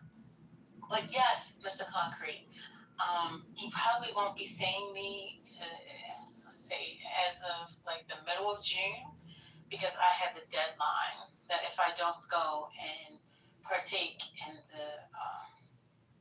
the renewing of my spirit by taking communion, then I can no longer sit on the stages of Clubhouse and Politically Correct. So, Concrete, if you don't see me anymore, I just want to let you know it's been real. I appreciate you, and I extend my love to you, even though you do not receive it. I'm still sending it. Thank you. Goodbye. No, that's not quite true. You can still be on Clubhouse. You just can't be up under my ministry. I'm no longer going to pastor and shepherd a bunch of non-communion. After finding out yesterday that an alligator knows to go get communion, you niggas need to go get communion. Yes, we found out yesterday. Alligators have moral consciousness and get communion. If the alligator can get communion, you can get communion. Let me go to Concrete. Now I find out Concrete hasn't had communion in years, and he didn't vote for Concrete. And by the way, the first one is worse than the second. Well, what world are you people not going to do the rituals that Jesus laid out? Are you insane? It takes 5 minutes. I agree. Thank you. And I know you're going to get it at lunch this week. End of the week. All the man did was come and lay out the blueprint for perfection. And all he said, just do this in remembrance of me. You go, put your little hand out, get your little cup.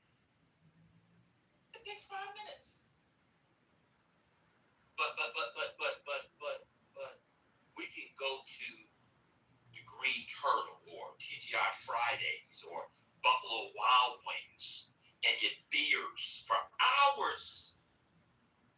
Hours. Oh, I'm gonna watch the Buffalo Bills game. Let me get the Thai wings and the medium wings. But you can't do one thing, a ritual, even if you don't believe it, it brings us together as persons. It reaffirms our humanity. We are focused on a singular object, the body of Christ. But just look at that as a symbol for our bond as a moral community. That's what Durkheim says religion is, huh? It's people that come together around an understanding of the sacred and bound in a moral community. You don't have to believe in any of it. Just go. I don't believe in black women. I'm around them every day, all day. I'm done. So to respond to this, yet again, monologue, I would just say that I believe this is just from with the Christian gods.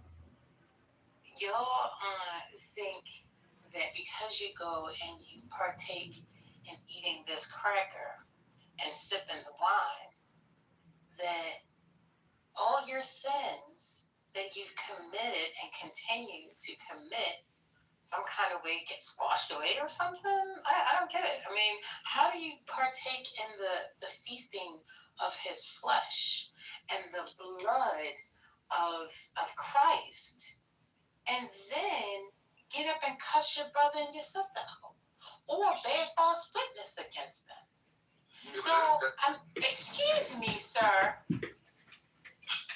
Especially the one that doesn't like to be interrupted. Throws a hissy fit. God damn it, I wasn't finished. That didn't.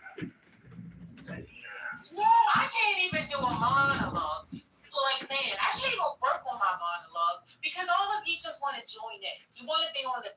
Well, fine. You can have the clip. That's it. Oh, keep going. I was just trying to answer your question. You don't have to answer the question in the middle of my monologue. But it's okay. Don't worry about it. You can answer now. Do the monologue. You're not a man, lady. You're not allowed to do a monologue. That's a fact. That's a fact. Especially uninterrupted. I am not allowed. First lady, do you need to borrow my backpack, First lady? Oh, Jesus, sir! No, God. No!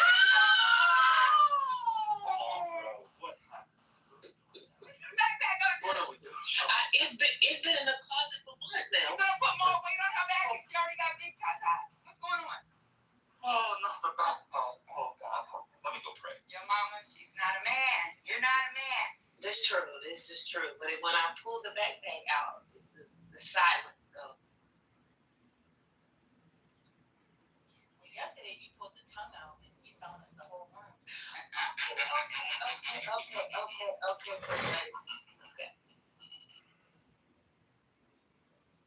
Personally,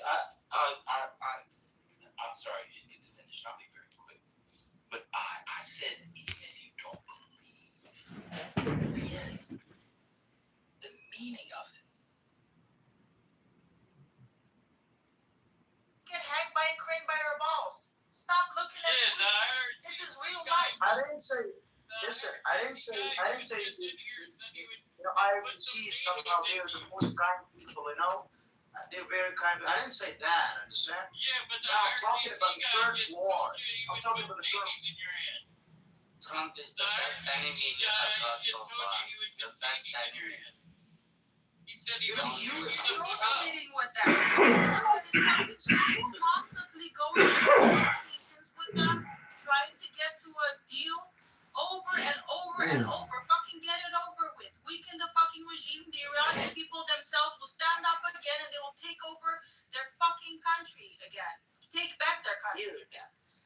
Get it over with your fucking negotiations, and you're talking about, but he tweeted this. Yes, but he's not doing it, is he? Who is doing it? The regime is. I'm sorry. Lou, is that your name? Yes. Fucking the bastard who was in our Gentlemen, you go to your class. Gentlemen. Gentlemen. My name is Rusty. I want to ask you a question.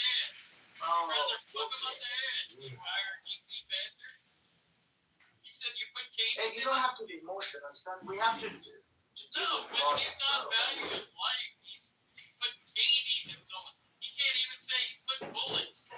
He's calling them candy. They're bullets. What the fuck? You're killing people. You IRGC fuckface faggot. You Ben showed cocksucking asshole. What does that mean? I don't You know. fuck your sister. You Ben showed. You fuck your sister. We call It's it basically candy. what you said is bullshit. What comes? We call That's what it you said. you know, I You're a want sand candy. nigger. You proved that you're a sand nigger by killing other people in your own country. You're a true sand nigger. A dirty bastard. Yeah, no. A cunt. A I faggot. drink blood. You're a faggot. Give me a Fuck minute. people in the head. Cool, give me a minute. Give me a minute. You fuck goats, you disgusting bastard. Thinking candy is bullet. Calling candy bullets. Bullets candy by shooting your own people. 40,000 people you don't give a fuck about. You fucking disgusting bastard. You're a Just pitiful need more. for That's human not life. enough. Well, I'm so happy to see in America that it's, You're pitiful for life. Are you a Republican, Kosi? Yes. I knew it. I knew it. See, it's always the Republicans that have common sense and actually care about human life. It's always the fascist Democrat, and not all of them. I'm sorry, not all No, of them. it is. Yeah, Wait, here's something I can tell you. If someone came out, no matter if it's a Republican or a Democrat president, and someone shot him and killed the president, guess what? The first person we would get rid of would be the fascists, the purple-haired freaks, the gay, like regular gays, like the true gays who got their freedom, like the marriage and they're all against the LGBT, the Yeah. Q plus They're okay. community. Yeah. They're okay. It's the Q plus community that are like they're trying to switch the agenda on us Americans, and those are the first people you would take out with a gun. If the president ever got killed, the Civil War, I know who I'm killing. The libertards. Literally. I want a country that really cares about each other. The libertards don't care. You killed the supreme leader Ayatollah Khamenei, and you expect me not to tell you anything? They come out and like if your Ayatollah came over here and killed the president, no matter what. You killed our supreme leader. He was more of a prophet to us. Your supreme leader was a In cold blood. He was a supreme No, leader. your supreme leader was a voice of shit, killing people. Telling us he was euthanizing. He was genociding his own people. He was actually doing what you guys call. The spirit of our supreme leader, listen to me, listen to me. The spirit of our supreme leader, Ayatollah Khamenei, comes. Hey, Coach. Is a genocidal plot. That's okay. It's okay. We got you. Your supreme leader is a dead one. That's what it is. But becoming a nightmare for us. He's coming in my dream every now and then. What have you done for me? Have you with me? And I couldn't. So he's fucking you in the ass in your dream every night? Ayatollah Khamenei. When he comes in your dream, he's actually fucking you. That's It's what it okay. means. Don't You're say calm down. Attention, You're attention. homosexual when the leader comes in your dream. Please, Kevin, I sent some, I didn't send you the words, some kind of, He's an IRGC guy, he said. yeah, it's like He you, hated it. Kevoyat, it's like you are kind of, like you have some sort of empathy for the IRGC. Is that? He is IRGC. No.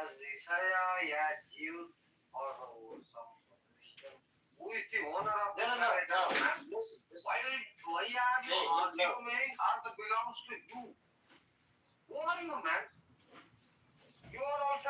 Hey, guys. It's different. Just different. The Trump is different. Hey, are a Muslim, if you are a Zionist, if you are a Christian, if you are a Hindu, it doesn't matter, man. You are a human being, that's it.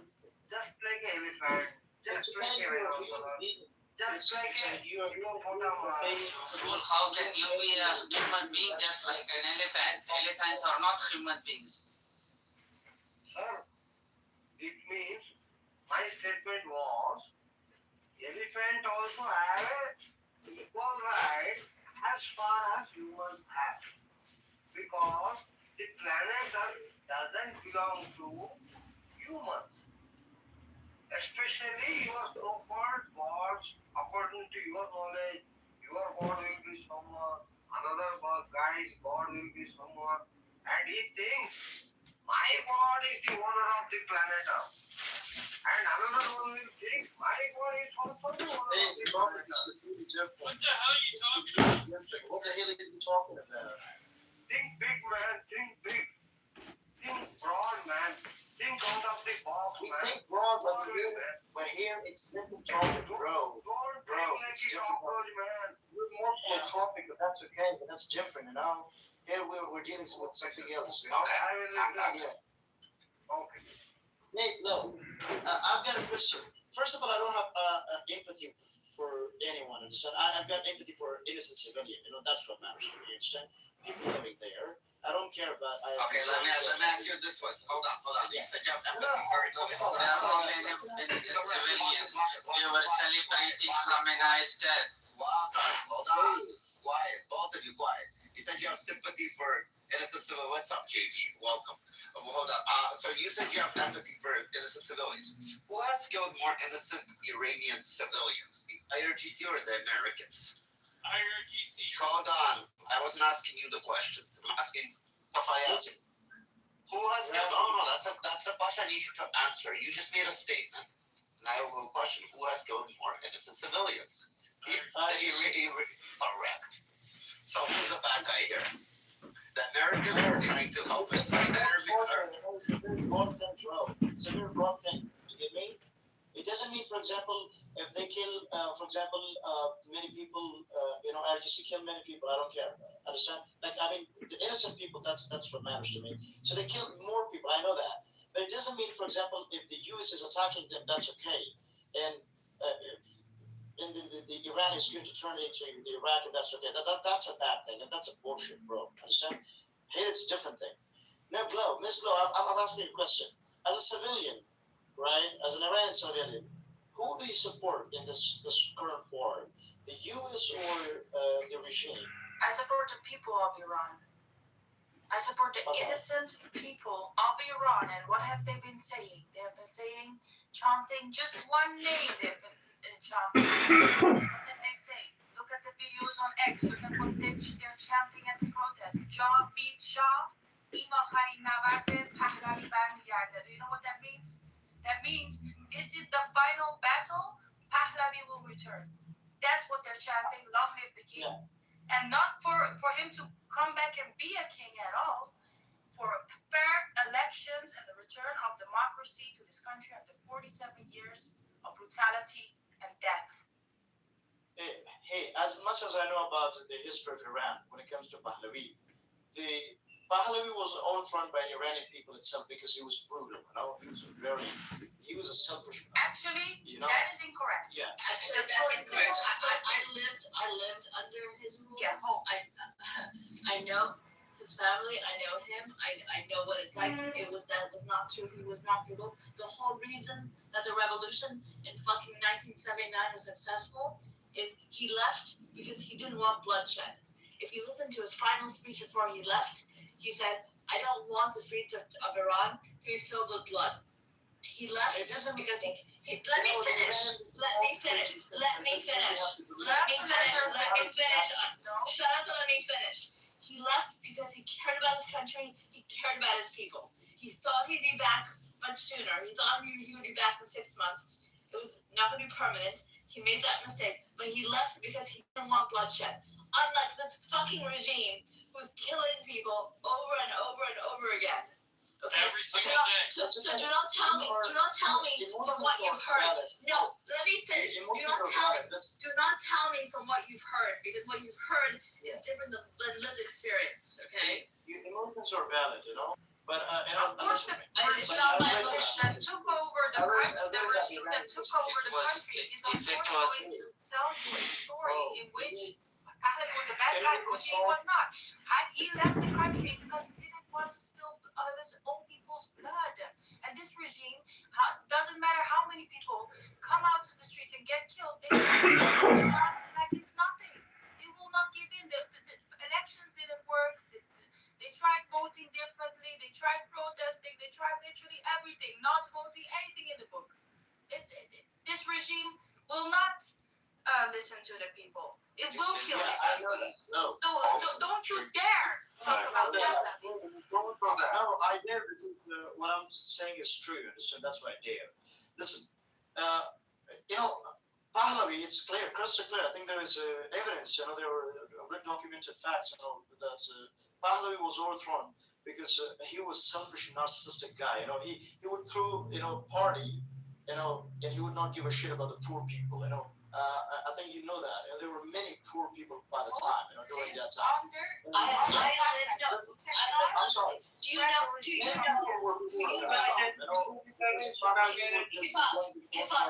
quiet for a second. Do you know? Be quiet. Be quiet and listen. Do you know that the majority of people that were in the streets? Let me finish. No, let me fucking finish. No, when a woman speaks, you shut the fuck up here, especially if she's a mom.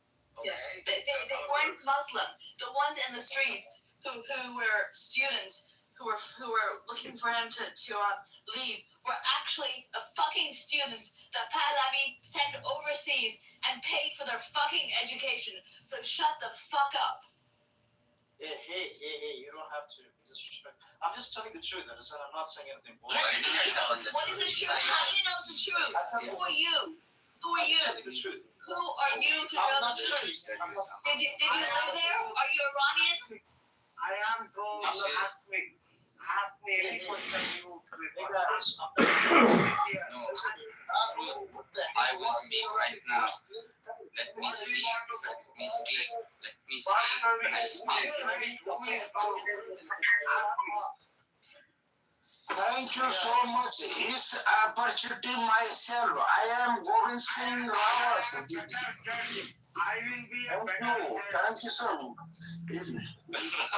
I am belong to India. You guys talking about promotion. Everybody,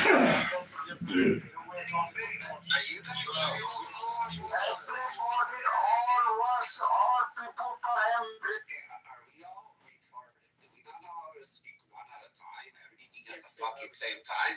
Like, is this like something like after reading? I don't know what the fuck is wrong with you.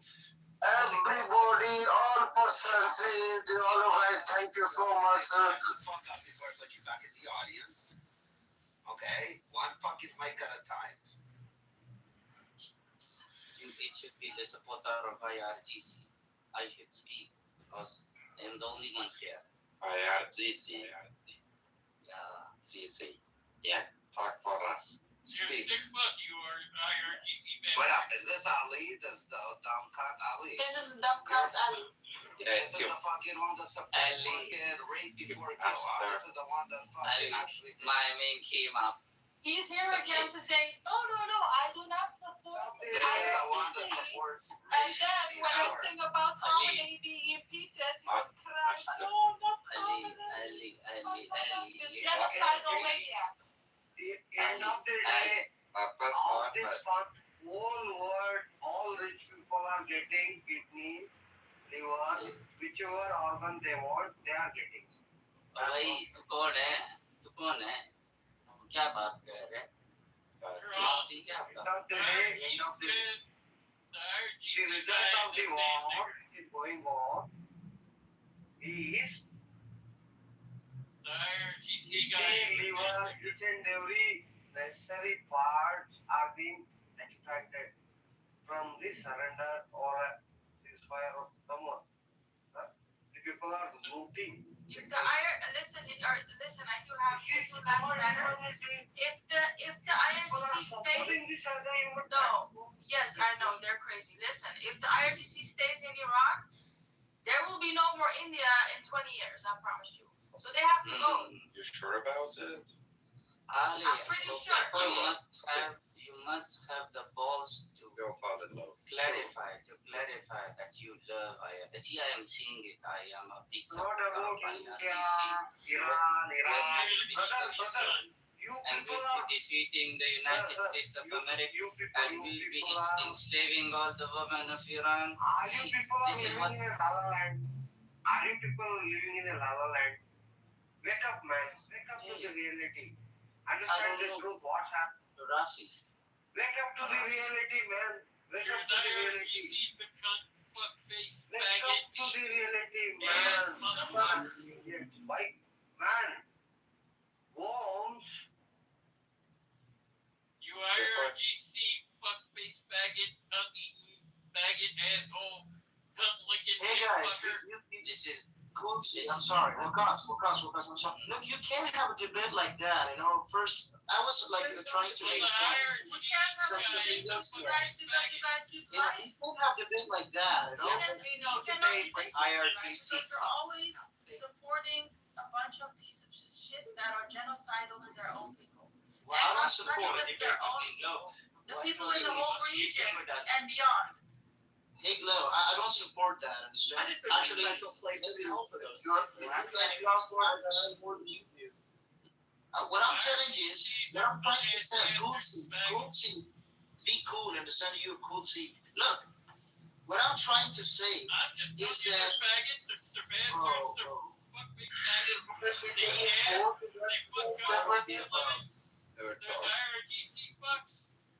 They don't give a fuck about the human life. I know that. I think one doesn't give a shit about the team. Oh, you're gonna compare shit wrong to IRGC? Are you fucking kidding? That's the problem. That's the dumbest shit I've ever seen. The civilian life. You might not even like Trump, but there is no fucking comparison. Sorry. Something wrong with the here. Do you understand me? I don't understand. Some people point here. Do you understand? Listen. No, I'm not listening. Not fucking listening to dumb shit. Not here to say dumb shit.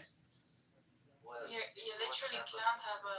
Nobody really Anybody follows what you guys are listening. I've been listening for a while and I don't know what the hell you guys are talking about. The IRGC called it put candies in. They're shooting candies at people when they're killing their own people. We're not doing that only. It's one-sided. I'll be honest with you guys. This debate is very one-sided. Who cares? You all Nobody is going to sit here and listen to IRGC. You have to be honest as well. I'm gonna mute you. That's what I'm gonna do. I'm gonna fucking mute you, and you're going to listen, okay? Because the truth of the matter is, not a single person here can listen to garbage from either IRGC participants or the cucks that support this bullshit. I'm sorry, you don't get to have a talk. It's not a debate. Go fuck yourself. Yeah, okay. We've been doing this for 3 months with you guys, and you come up with the same bullshit, ideological bullshit. Alright, well, innocent people are dying and being executed as we speak right now in my home country. And you're on here spreading fucking idiot propaganda. Nobody fucking believes you guys, except for some LGBTQ plus leftist Democrat fucks that are retarded. Exactly. Alright? Exactly. They don't even know what they're doing. They can't even stand up for their own human rights. That's a nice point. It is a very one-sided debate. Exactly. This is a debate, fuckwad. This is debate. I don't know what you're talking about. That's why I told you. No, You know what I we're not debating that. You know what I love? Strong woman. I love it. Putting these men in place. That's great, Robbie. Can we talk? Yeah, talk about.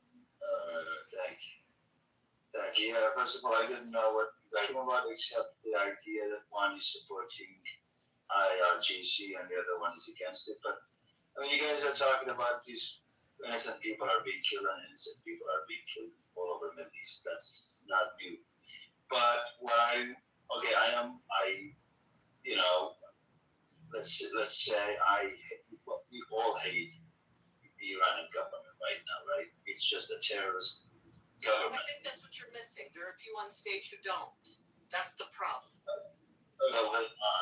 But they are terrorists. Anyways, but okay, guys, Lo supporting Pahlavi, I don't understand this idea. Like, you had one shot that could give you the chance to overcome the regime. What the fuck They is... don't care. They really will Listen, fuck each other in Listen, the why ass. are you so why are you so focused on Pahlavi? The thing, the most important thing here is that the people of Iran will get to elect their next leader and system of governance. That is the thing. Now, if someone wants to support him, they can. If someone doesn't, they can support someone else. It doesn't matter. Why are you so right now? There's a humanitarian crisis. Can we address that fucking shit? You guys are talking about sit down the road. Finish my idea, People are being hung. No, you're being hung right now. Ahmed, El is right.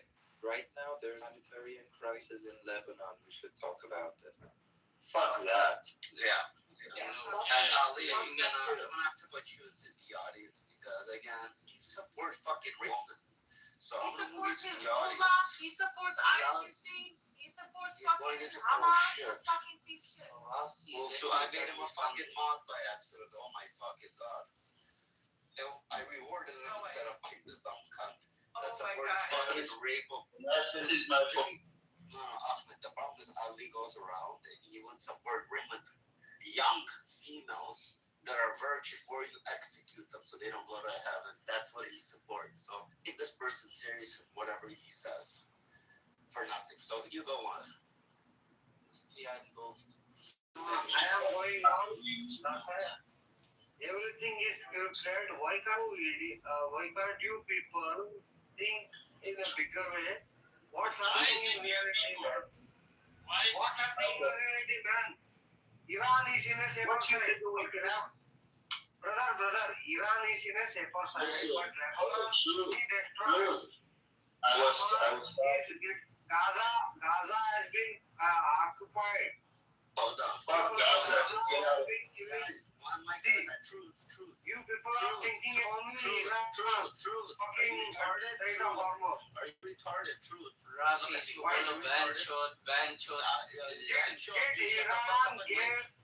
Shut the fuck up and wait your fucking turn to be spoken to. You fucking dumb cunt. Ahmed, continue. I'm sorry. Ahmed, it's you. Get on mic. You're mic'd up. You are speaking. I just want you to land your plane, but try not into the building, okay? Okay. Okay, thank you. Go.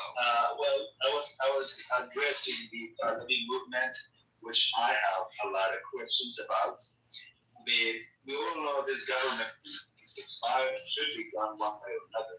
Rafi, you might so. But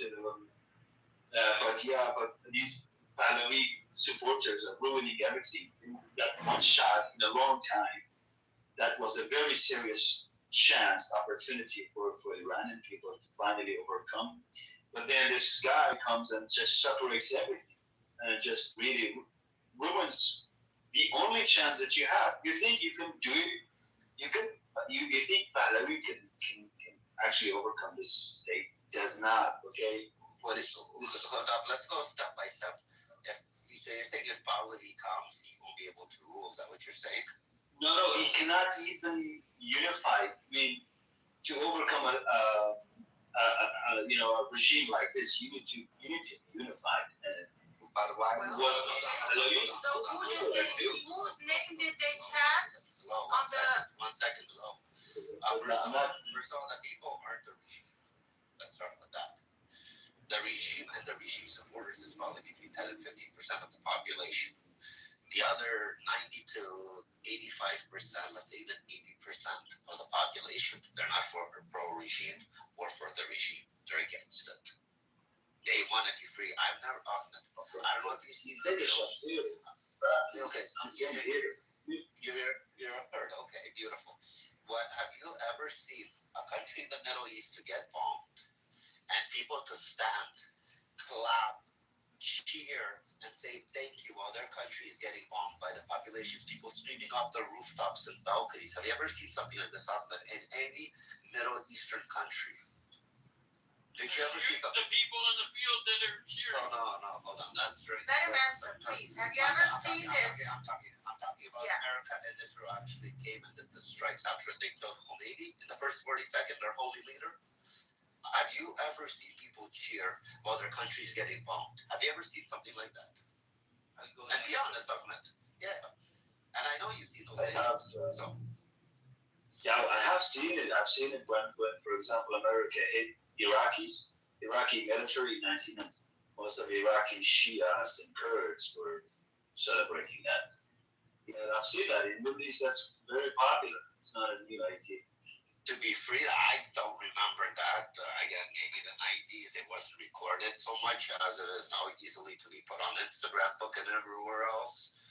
But I've never seen this in history that I remember. Do you know they've come on this stage from Iran with freaking expensive VPNs that are fucking botchy and cutting off all the time? And they've told us, you don't know what it's like to wake up at 5 in the morning hearing a bomb drop right next to you and be relieved and happy, not because of the bomb dropping on my country, because of the possibility of freedom after 47 years of massacre, of pain, of poverty. Well, listen, you don't need to tell us what happened. We know. We see everything's happening.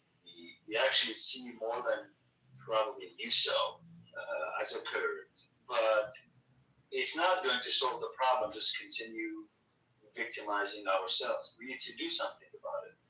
And that is to work together. It's not about like, oh, you know what, Iran is, they're doing it. They don't care whether we do it. And you guys missing a lot of points. I know. Can I ask you a question? Look, can I ask Ahmed a question, please? Yeah, so you said basically Pahlavi doesn't let people unify. Is it not Mujahid and the lefties that are doing this at the moment? The majority of Iranians who are, having a lot of influence on media are Pahlavi supporters. I know, but mostly, who's stopping the situation to be unified? Is it lefties and the Mujahids, and then even some court element or your representative, right? Listen, The one dividing us, Ahmed, are the Kurdish separatists and the Mujahideen Khalq, the MEK, that are dividing us. Because Pahlavi has been in conversations with many of you guys that are good people and do unify. But unfortunately, it's you guys always turning your backs against the Iranian and people. And saying lefties as if they're never Trumpers, basically. Yeah. Okay, you said your point, and this is exactly what I'm talking about. You don't know what's the dangers when you say Kurdish separatists, because Kurdish people are the only people who carry guns, who carry weapons there. And they are the only one who have, if there's any small chance to overcome this regime, is going to be the Kurdish movements, because they carry guns. You think religious regimes will just go without war? It's crazy. You guys don't understand the fact that there's no religious government in the entire history that was gone without war and killing. If you think anything other than this, you must be crazy. So why the Kurdish people stop basically the gun that Trump sent it, so they stop spreading? There is no gun. Kurdish people were supposed to spread around the guns amongst the Iranian resistance, revolutionary people, and they decided to keep the Starlink and the weapons to themselves. If someone has been dividing and treacherous to their people, I think we know who those people are. The Kurds. Yeah. Not the Iranian Kurds. Not the Iranian Kurds. The Iranian Kurds. The Iranian Kurds. There's no Iranian Kurds. They are. There's only one Kurd. They There's only say one they're Kurd. they're not Iranian. So when you said there are just one, yet you are a step They're person. not Persian. They're not Persian Kurds, but they're Iranian. They call themselves Iranian. They don't call themselves Iraqi Kurds. Okay, they're Iranian. So be quiet, you separatists. What are you talking about? There's no Iraqi Kurds. What are you talking about? You know she does know what she's talking about. This is hilarious. No, there's no Iraqi Kurds there. How can you? People how- here, see how can you Iranians use that Jewish you, Kurds? as you call yourself a Kurd, there's no country as Kurdistan. It's a region in Iran and Iraq and Turkey. You call yourself a Kurd. We're telling you, we have Iranian Kurds. We love them. We're very proud of them people. And they call themselves Iranian Kurds. They're on our side. They're behind me. But you separatists, I don't know if you're Iraqi Kurd or what the hell, but you lump in a free Iran, you will not support us. That's fine, but keep your nose out of our business as well. Can you stop dividing us even more? Thank you. Oh my God! You guys think that? This is what I really worry about. I really worry about. Take your worry as a push shove it in your butt. Let's Thank find you. some other way to get weapons to Iraq. Ahmed, we've listened to you about long enough right now. Get weapons, rescue the Iranians, fuck the Iraqi Kurds, go around them, circumvent this shit. You can find a way to get to Khomeini, kill him. We can get weapons who need them. I firmly believe that has to happen. The Iranian people have to have. Who's interrupting me right now? Who's interrupting me right now? Honestly, if we want the Iranian people to succeed, they absolutely have to have weapons. 100%. We got pagers to people who blew the fuck up. I think we can get guns to Iran. Alhamdulillah for the pagers. Ilah Moti. And I gotta kind of disagree with Al on this one. I know you don't agree, but I just don't see how I just these see people what happens. can't face of this weaponless. Yes, I agree with you, and this is one of the only ways of getting that country back. But I see there's going to be a lot more deaths because There is going to be a lot more deaths. Hold on, one second. I'm speaking. I believe there's going to be a lot more deaths, sadly, and I believe that after they will accomplish what they're looking to overthrow the government, that the weapons aren't going to be handed back over. And then you're going to have a population of 70, 60 million people with guns. You mean like Americans? We have guns. It's okay. I understand, but like we have more guns than people, Rafi. I understand, but I'm looking at how Russia ended up in the 90s when the Soviet Union broke apart. Not everything's Russia. These people have been so brutalized. I don't know, but I can't imagine a time when if you're faced with what they're faced with now, I would rather hope for we can get along after the fact, but right now they are gonna be slaughtered. This is not happening. I agree with you, but like in the 90s, business, because everything was communism, businesses were all belonging to the government. People started coming in, strong manufactories, facilities. It became organized crime like crazy, took over. With the weapons and the freedom, I believe it might end up worse than it is. It might make the country inside dysfunctional, which is what I'm afraid of. If you don't arm them properly and you know who the fuck you're giving guns to, you can't just give fucking people that never had guns before, especially once they taste that freedom now. Yeah, they're gonna always want it. They're gonna protect it with their fucking life. They're gonna be hungry. If you don't get weapons, some other piece of shit will come in and they will do this same fucking shit. To me, this is a no-brainer. And I don't. Russia, to me, is a different animal. It was a vast, vast place. I just don't see it. But I think I see the Iranians as largely wanting the same thing. And I don't think Russians. You still had holdout Russians, lots of them, who were fighting for communism. I just see this very differently. These are not, to me, comparable, but I understand why you might see it Eli, Eli and Rafi, one of the big issue with those people that they call Pahlavi a dictator. Pahlavi start with Arab nationalists, like it was stopping Arab nationalists. Right. It start with the Marxist, Iraqi Marxists, basically, and socialists, and then with the communism, and then these mullah that crazy like ISIS and then crazy madness. So the same people that they say that Pahlavi was dictatorship, these is the same problems right now, forward facing thing. This man has hardly got to speak. Are you serious right now? Yeah, it's always the same ones that criticize Pahlavi. It's always the MEK, it's always the separatists. Okay, fine. Rafi, may I go now? Yeah, you could go after I make a statement. Fine. And I agree with you. A man shouldn't lead Iran. You know who should be the next leader once they fucking take back their country? I believe a woman, because Iranian women have bigger balls than most men I've been hearing on the stage. Yeah, Princess Pahlavi, yeah, I'm sorry to say. I think that should be the next fucking leader. And I think it would be the most amazing thing to welcome, to bring them into society by a woman leading. Because that's going to be a 360. That's going to go further away from that fucking Quran that they all believe in. They were pushed to believe it. This is going to go against everything that society and the IRGC held over their head. This is going to be a fucking 180 for and that'll be the most beautiful fucking thing. And then we have Princess Noor, which is a Noor Pahlavi has a terrible mic. I don't know who's in the shitter trying to talk, but it's fucking. This is what happens, Rafi, when you are a leader. Let me explain my side of leadership. See, all the Iranians sitting here must support the IRGC because we are the true defenders of the country, Iran.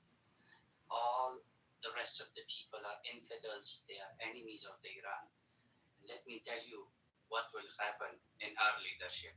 You're an IRGC fucker, you cunt ass bastard. Let me explain something. Okay.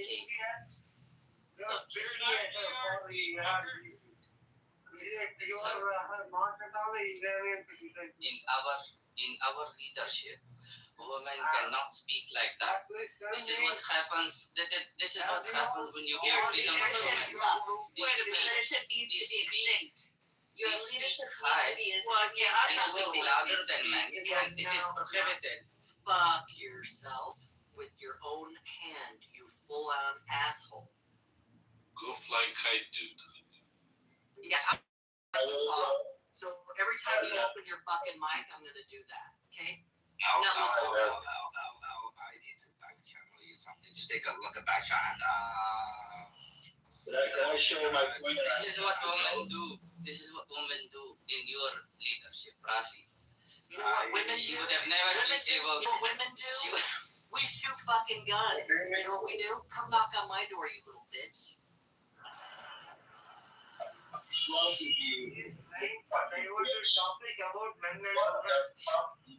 with you? You know what is wrong with me? We teach fucking Islamic pigs. Well, we teach manners to our women. We teach manners to our women. They respect us. They do not speak out in front of us. Can you guys have a reformation already? You cannot have long languages. Yeah,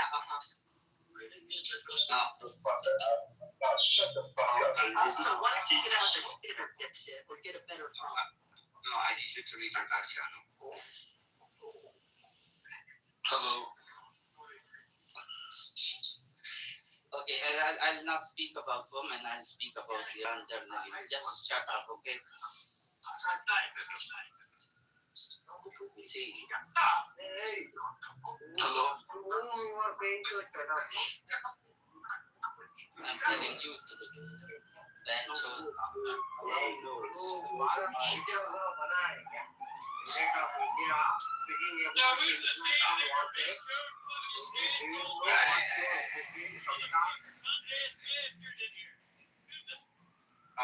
Okay. First of all, there will be none of those slurs. A, leave the stage. B, one mic at a fucking time. Go. Who's first to speak? What topic. I wanted to say a lot of things, but fortunately, I have to go now. But I think this is not how you can run a country. Both sides are just. You don't even have a country. You want to give comments on how to run a country?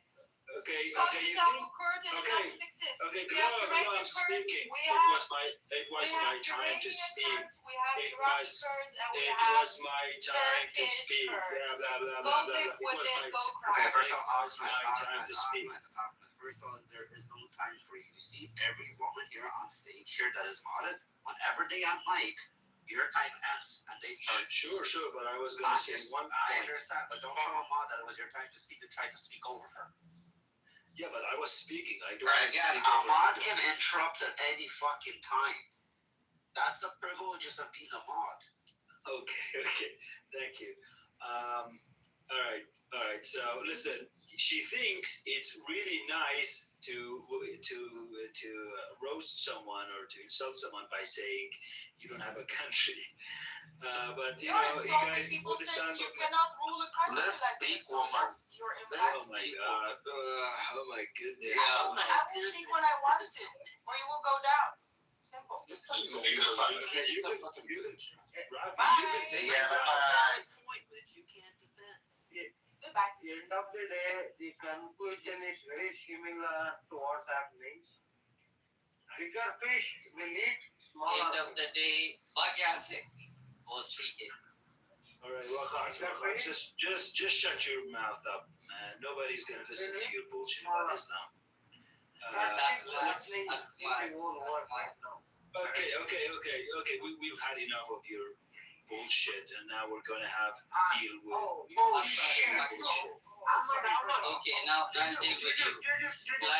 Now I'll deal with Rafi, let me deal with him now. I wanted to send a message to Hope, and I've accidentally moved her to the audience. I'm so sorry, Hope. Please come up back. My bad. Rappy's fat finger in it. I'm so fucking. Yeah, Hope, come back up.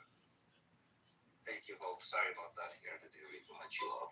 That is so my fault. I wanted to send you a back channel. Oopsie. It's all good. But at home. What I don't understand about these guys is like in the early 20th century they brought back guy. Hey, Okay, truth. Close your mind. It's getting really annoying. Okay. Yeah. So you guys You're the brought kind of back- fucktard who doesn't stand in the camp of IRGC nor against them. So you do not have any authenticity of all. Okay, I kind of agree with Macaulay. Glow was thinking Like, just who the are idea you, to have a Ahmed? country. Who are you? I'm What do you Ahmed. stand for? No, who? I mean, like, really. He's who Ahmed. are you? And what do you stand for? I stand for humanity, democracy, equality. I Not don't like think you so. racist You fascist. stand for I don't nothing, think you so. You are the fucking one moron. lying. You're the racist. I'm the racist? Yes, you are. Why? You are the one that was trying to divide the Iranian Kurds, trying you. to divide us. Since when dividing Yes, is they racist? are Iranians. That's always been. What do you think? We're going to give the Baluchis from Baluchistan a country now? Of course we're not. Why not? What do you Hey, think? hey, They're give me Baluchis. the word. They're Iranian Baluchis. We're not going to Fuck give you, everyone their Iranian. own country. Oh my God, Iranian is not racist. You too, Just see who is supporting you, and literal IRGC support hurting you guys. Like, IRGC. Okay, fuck You know what the funny IRGC. thing is? The Kurds, the Kurds and the Muslims actually don't want their own state. They just want more autonomy, and they want to remain with Iran and their regional states. So These guys are delusion.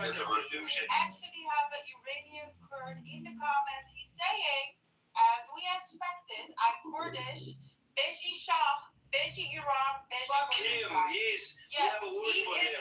I love We have you, a we word love for them. We don't like We have Why a not word for fuck them. you instead of fuck Not you? even sure that. that has a word for you too. We have a word for these Kurdish. We That call has a them word for Chash. you. Yeah, well, there are words for you too. You're a traitor.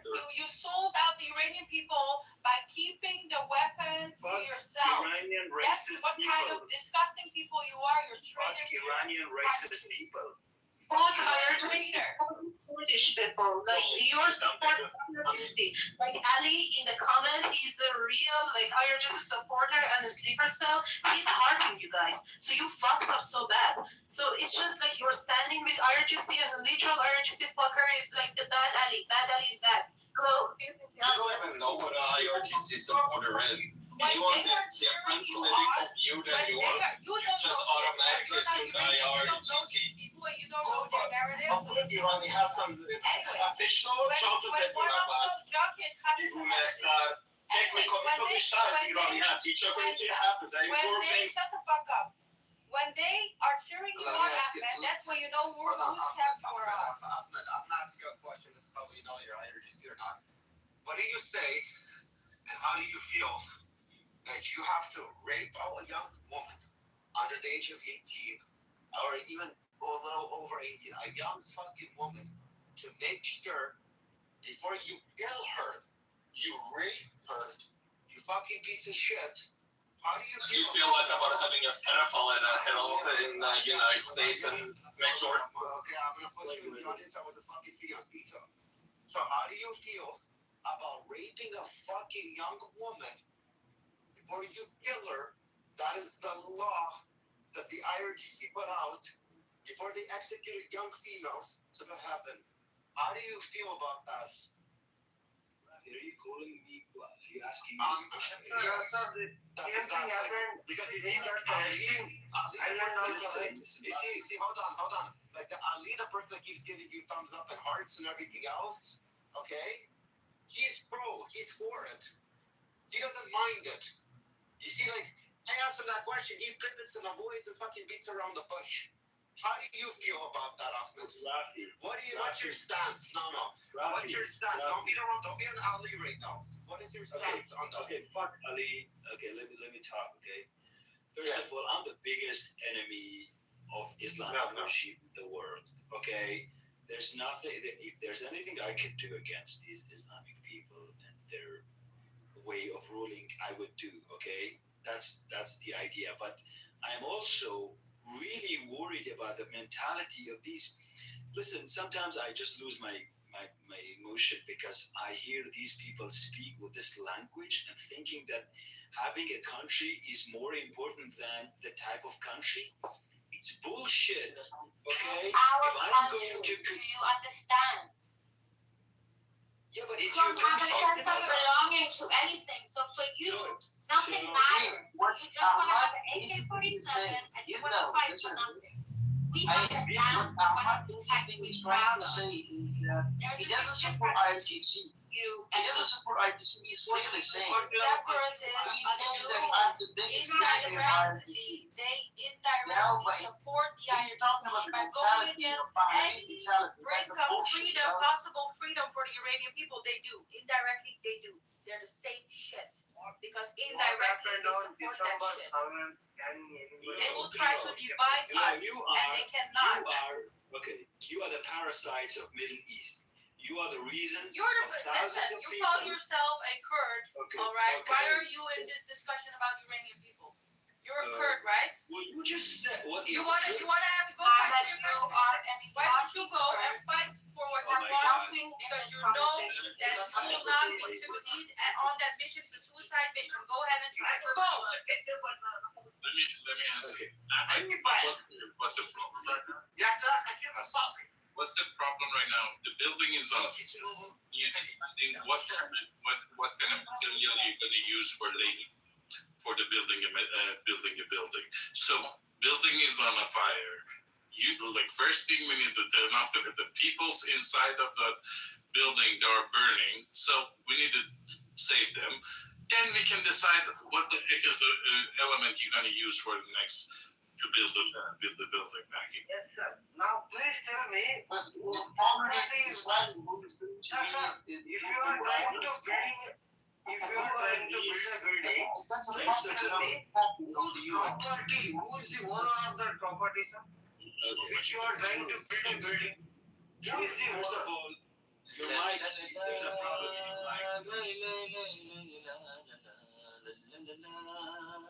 What bus? Okay, well, simmer down. Because a lot of them are speaking. A lot of them are speaking. I know, simmer down. Against each other. Okay, well, somebody please put this guy down. And there's some motherfuckers in the comments saying that I am an IRGC supporter. He's fucking crazy. It's fucking crazy, Because man. you were retarded. It's not fucking crazy. Because you're a People fucking that bitch. actually That's have a what you are. movement. You go against the people that actually are the majority of the country. Shut the fuck up, okay, William? Will you Okay. shut No, the you fuck shut up? the I'm fuck actually up. gonna remove you from the room, and then I would When I remove say you, I don't fucking anything give a else. shit. I do give a shit. I do give a shit. Why don't you understand that? He just said that. He's not supporting. No, you cannot. I will not. It's the No. mentality. He is indirect. No, Either he's retarded or he doesn't know that he is indirect. Separatist. I am a proud Kurdish separatist. There's no Kurdish in the world that does not want a Kurdish country. If you think I will support unified Iran, That's you're gonna just happen. retarded. Fuck you. I'm Kurdish, okay? I'm not Then even. so admitting that best thing so what? Right now, Please shut the fuck up for a second. Be quiet. Thank you so much, Ahmed, for speaking the truth, being honest with us that you are a Kurdish separatist and you think we are crazy for thinking that you will ever support a unifying Iran. Thank you for being honest. I already knew that. I just wanted everyone else to realize what's happening. That's why Ali was giving you all the hearts off. Ali doesn't want to unify Iran either. That's why Ali keeps giving you hearts. He wants his own people. He wants to see Just the a bad He wants to idea. see the death Unified of his own Iran. fucking people. Actually, You guys, you know, I have to Iran is a bad because idea. I listen a lot, you know. You guys don't even let me. You know, what Ahmad was trying to say is that he's not supporting IRGC. He doesn't give a shit. He says that I'm the biggest enemy of IRGC, you know. What he's trying to say is the mentality that people are having, that they are Yeah, because believing. they're leaving them alone. They're shooting Iranian people. Of course, they don't have the same. That guy's trying to exploit, you know, the Iranian people. This is not going to give a shit about the Iranian, understand? I don't know why you guys are calling this risky operation. It's going to turn into Iraq, do you understand? You do not get to decide for us who is the one rescuing us and who is the one killing us. What you can see is the IRGC that has been killing us for the past 47 years. If You he do knows not the, get to decide for us. If he knows the difference between, if he's from that region, he knows the difference between Iranian people and the IRGC. Because those two people are two different types of people. Okay, so the IRGC did something to him, and now he is butthurt, I'm gonna say it, and he doesn't see a unified Iran, or he doesn't want to see a unified Iran. That just shows who he is. Robbie, can I please? That's what I'm saying. explain? And people don't believe us when we say, listen, they're the same Look. cop. They pour into the same cop. The ideology is the same and not unified, weak Iran that is separate. Okay, listen. Okay. So don't accuse Ahmad of being supportive of IRGC. He's not supporting that. And you have to understand that. I don't know, and I gotta give it to what's his name, Kifat. I don't believe he's an IRGC sympathizer. He might be, he just might hate the whole structure of Iran because. Respectfully, that isn't what Gloge said. Oh, okay. Yes. Yeah. The end result is the same. The end result is the same. But he should know the difference. You should know. Yeah. Of course, there's a difference, but the end result is the same. The future of Iran will be like Gaza, you know? That's what he's trying to say. It won't. Not even. Listen, that's what he's Are trying to say. Are you being serious? Gaza? Listen, the Gazans never had a government. The Gazans never had an actual good government or country running. What the hell are you comparing us to? So I'm interrupting you, one second. That's what you're supporting them. Let me ask you a different question. Let it be like Gaza. Let's say, for example, it is like Gaza. For shits and giggles, let's say it is going to become Gaza. Do you think that Iranian people can't rebuild? The Iranian people are strong, they can rebuild, but it's better to be under fucking live like under Gaza for a certain period of time than to be in prison for 47 years under IRGC. Because one prison is better than the other prison. Because Rob, you're exactly right. living under the But they IRGC won't is They like wouldn't living let under that. Gaza. Let that happen, you know? Kifayat, They will not can let you give that me a happen. space, The please? Muslim world will not let that happen. You understand me? I know that the Iranians are strong. You know, we look at the history. I like Iranians actually. I hate to say, but Iranians are far cry much smarter than Gaza. We all, You know, let's just current mentality they have. Can I have a space, please? Some of And the difference is, Kefayat, hold on one second. I have to correct you on this. Because the Iranians do not support the IRGC like the Gazans, a lot of them support Hamas. We are not the same in any way, as you can see. But we support someone who supports democracy and wants to bring peace and democracy to our country. His name is Reza Pahlavi. Okay, listen, when the father of Reza, can I have a space, please? Just give me. Actually, what I'm gonna do is make space for Mary, who's been trying to speak with all the dudes. Yeah, after me, I will. Time, And we've heard you guys speak out. So Mary, okay, I'll just say something. Mary's been trying to get in here. You've been talking nonstop. Yeah, so learn something about this through Muhammad. When a woman speaks, they're more powerful than a man on this stage. And I made this clearly multiple times. They're like Muhammad.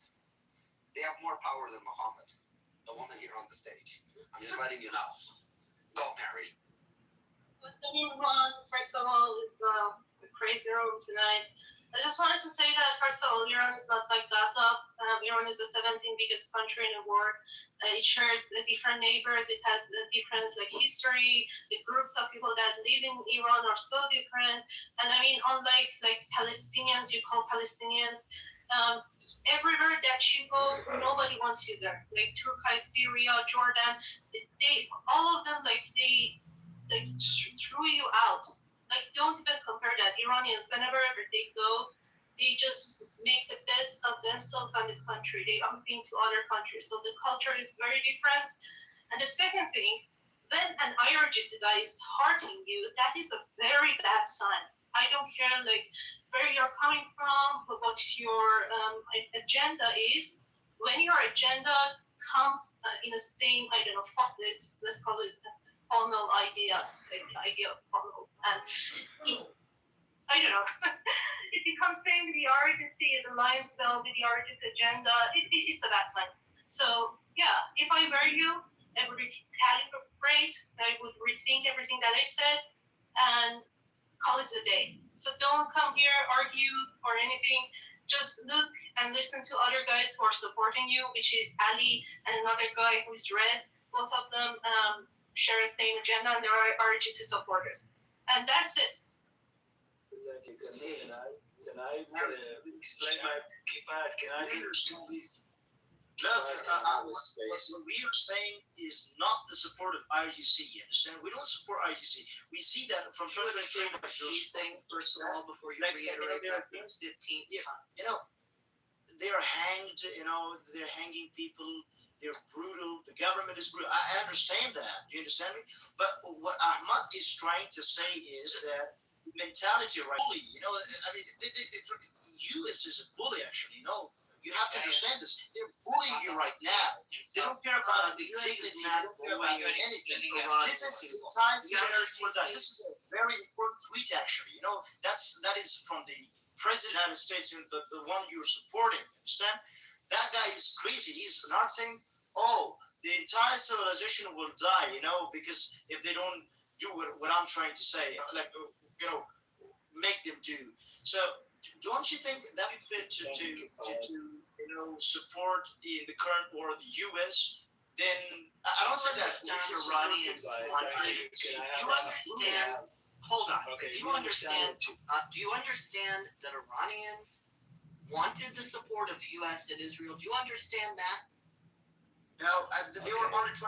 No, you don't understand that? Ask Iranians here. Because I do understand that. The fact that you deny that makes me question every fucking thing you've said. Everything. And actually, who you really are. Can we have a minute, please? you guys are the mode and you speaking all the time. I've been asking I for don't give two fucks. Ahmed, if I was speaking, I'm not we even will heard you use no. speak the whole. Yeah, no, he was not speaking for me. It's an attorney. Then you I should need have to- accused him. Oh, do not explain on behalf of me. But you weren't doing that. You weren't Okay, doing that. Waqas, you're wasting my time. Okay. I'm not You're wasting wasting your time. time. I'm just telling you, shut the fuck up when he was explaining for the sake of Okay, you. I listened to you. Explain for me. Do not try to become my mouthpiece. So Okay. when you were Fine, not saying fine. anything, it means that what Kifayat was saying was totally I fine. got your idea, man. We I got already. your idea. Okay. See, Thank you. I'm an Thank you. I am a supporter. You're not in my Maybe camp. can you get some? They're against us. They're against us. They're my enemies. You're not in their camp as well. So who All are right, you? fine, man. Just clarify your Okay. position. I'm trying to understand. Okay, we're gonna do a room reset. We're gonna do a room reset. How you doing? Welcome everybody. Now hold on, I'm talking. So we're gonna do a room reset. Everybody to the room right now. The title of the room is Iran Threatens America. What's next? This is the way the room's gonna run. Everybody gets a minute to a minute and a half of uninterrupted speech. If you're not gonna answer the question, don't take the mic. If you're gonna answer a question, take the mic. Have fun. Be respectful to the ladies first and foremost. Be respectful to yourself and everybody else in the room. The room today is sponsored by Tylenol. You probably will get a headache if you say some fucked up shit. You do say, well, no, I got a private room for me in here. But there is a minute and a half of uninterrupted speech. It doesn't matter what people's opinions are. People might get triggered. Like, people might get triggered what Ahmed says. That's okay. Let him speak. Try not to take longer than a minute to a minute and a half, because it's hard for people to respond, guys. Now let's have fun. Ahmed, you got the mic for a minute to a minute and a half. Thank you, baby. Thank you very much for this. Okay. So what I was trying to explain for these guys is they're missing something. Okay, every single Kurd, like I'm talking about the real Kurd, is a separatist. You cannot find any Kurd that is not a separatist. Okay, that's just the idea.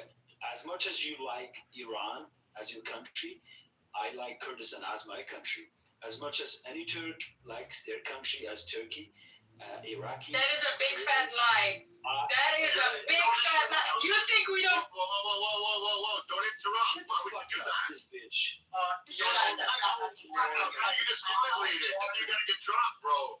You can't do that. But please, I'm gonna ask Glow. You can't do that. I just went over the rules. And then Ahmed, I need you to apologize to her. You can't be calling her a fucking bitch. All right. Sorry. Fuck, bro. Yeah, shit. Okay, I'm sorry. I usually don't say these things anyways, but listen. So I'm explaining my idea. Every Kurd wants Kurdistan. It's just really, it's something that I don't understand why you guys don't understand. But however, the dictator and killed thousands of people who wants Iran as a superior race, Persians, will create a country for democracy. What democracy are you guys talking about? What? Are you a joke? Is it done? Yeah, it allows somebody to respond. I think it's either Glow. Did you want to Now, respond? Hope is going to respond.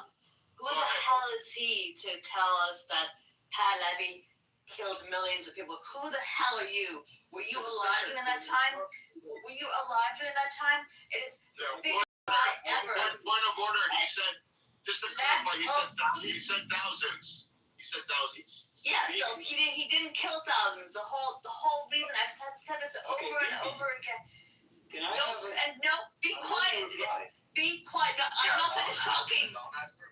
Not true. He did not kill his people. Okay? Look at what happened here just in October with the bloody IRGC. Are you a Kurd? Yes, you're a Kurd. I know many Kurds who are Iranian Kurds who don't want to separate, who say they're Iranian. I've said this to you over and over again. Thank you. You guys don't. Now, I understand you have low IQ. You don't read. Just go read. Are you fucking shit? Dude, I lived it. You don't read. I lived it. I was in Iran prior to 79. Come on. On your dad's ass. What are you even talking about? I'm sorry. I want to say something here. No, wait. It's my time to speak. It's not your time. There's still 2 months. Ahmed, you made a claim and you were told that let somebody respond to you. So Hope started to respond. Okay, she was And you responding. lost it. Finished. Can I No, continue he now? actually didn't. No, you finished and she hasn't responded yet. I didn't finish. Fuck up and let this whole Just shut the fuck up. Yeah. Shut the fuck up. This is a conversation. No, get the fuck out, You dumb shit. Baby. Get out of here. Congratulations. dude. This fucking room temperature retard over here trying to act tough. Look at this shit. Yeah, you dumb shit. Get out of here. I'm Yeah. losing patience. How you guys? I don't have the same set of rules, and I will actually escort you.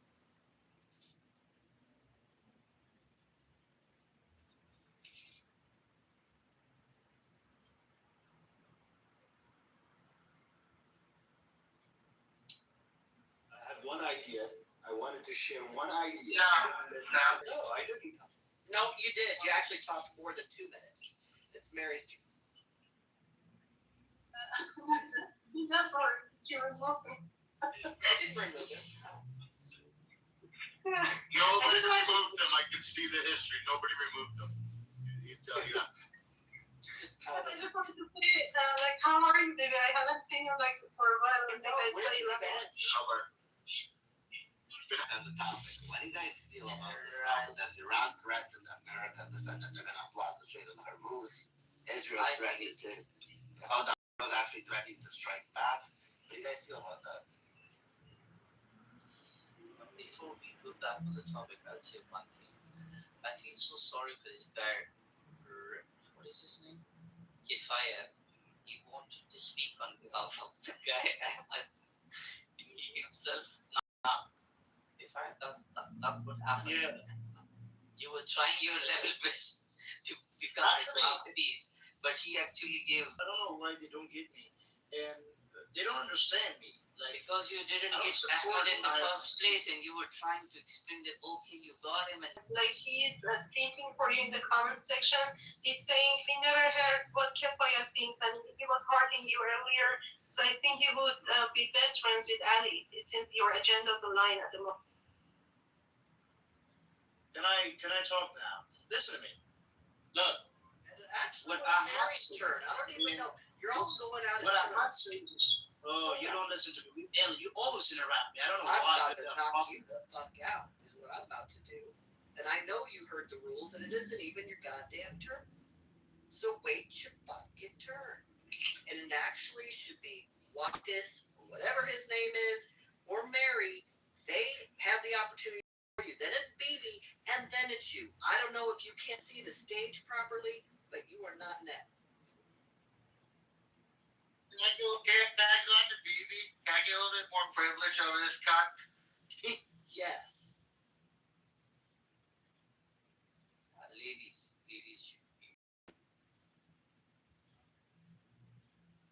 Are you gonna use your minute and a half? Or no? Okay, then it's Mary's turn.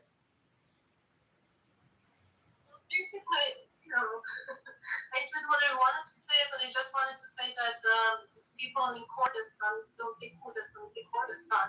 In Kurdistan, like Iran, they said Javishan, they had one of the highest amount of like people that were killed by RGC on the streets, and they were calling for shots. And if these fuckers, I don't know if it was Iraqi Kurd or it was a Syrian Kurd, I don't know. But if it comes to the Iranian side, they will literally like fuck them over. Like these people will not surviving on like Iranian side of Kurdistan. So yeah, everybody, whatever he was saying was like Talia. I don't know if he's a communist, like their father Raja, because they basically are the ones that tried to like separate Kurdistan, and they came up with this bullshit. Or he's a Muslim. I'm not sure. Whatever it is he was doing with Talia, and it's not going to work.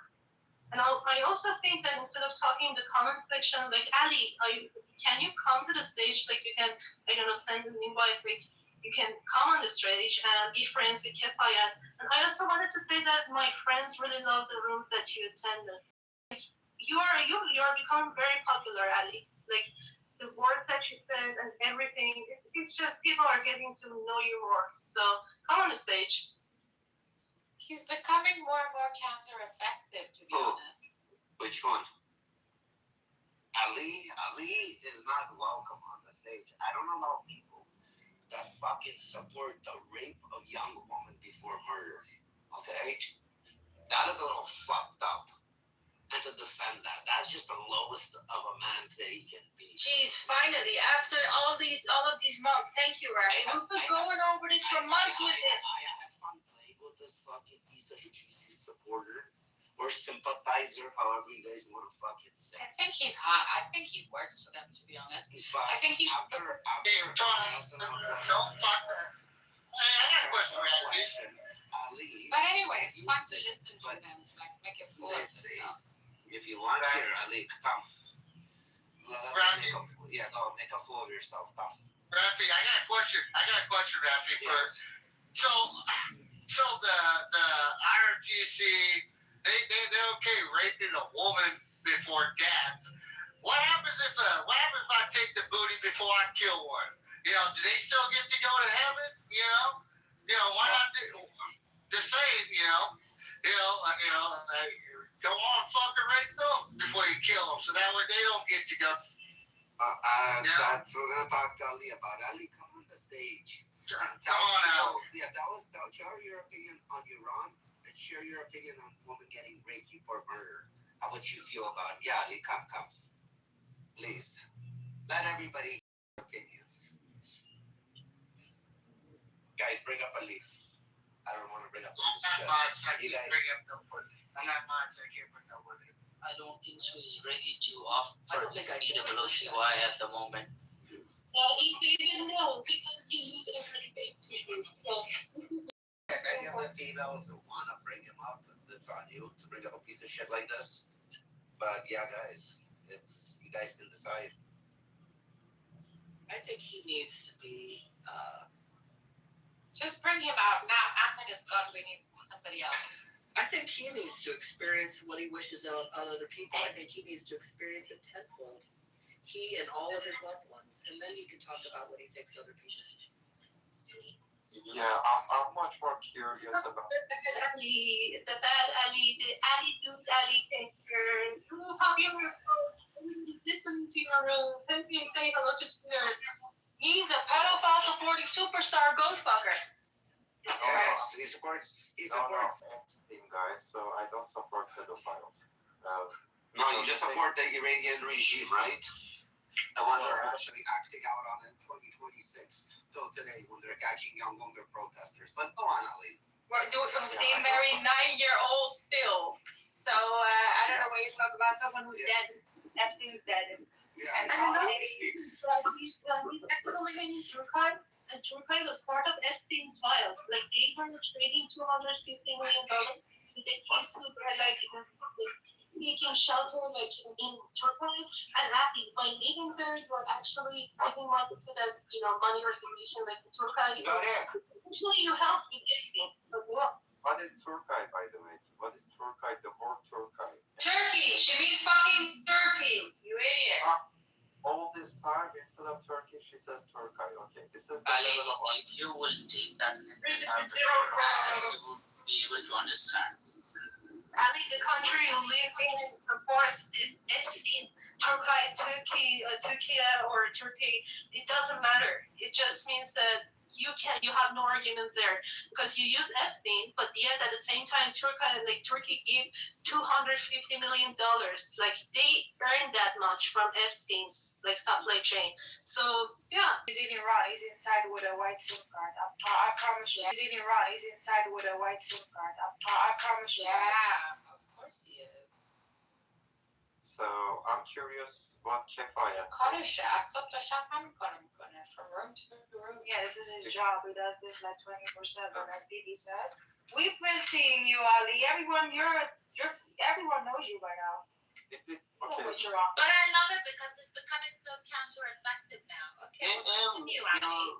What about the turns, Like, everybody should be given turn. Where's that? Well, let's listen to Ali and then we move on. Chris and Ali want to braid each other's hair, so go on, be friends, guys. Yeah, okay, there is no turns in this room. It's all bullshit. Okay, whatever. Ali, hey, Douchebag, shut up. Hey, listen, douchebag, shut up, thank you. Ali, what's up, my biggest happy little cunt? Get fucked. Hey, Ali, what's up, my little douchebag? You still cuntish? You still enjoy getting fucked in the ass by Daddy Trump? Because IRGC's pretty much fucking losing, you little cunts. Man, just tell me, Ali, how's it feel knowing that the U.S. dick and the Israel dick is slapping you across the fucking face? Listen to me. Hey, listen. I'm gonna tell you, hey, I want to talk to your mom and tell you to raise your kids better. What the fuck you gonna do, bro? What you gonna do? Nothing. Wow, you go So, Ali, tell me, how much are they paying you to be a fucking cunt? Tell me, Ali. Tell us, how much are they paying you to be a little cunt? Come on, tell us. Not more than $200. Not more than $200. Wow, he's cheap as fuck. He's cheap. He is a cheap man. I bet he sucks dick. A whore. When the prostitute makes more, I mean, prostitutes have a decent, yeah, they even have they have more shit than him. I've seen prostitutes pull up,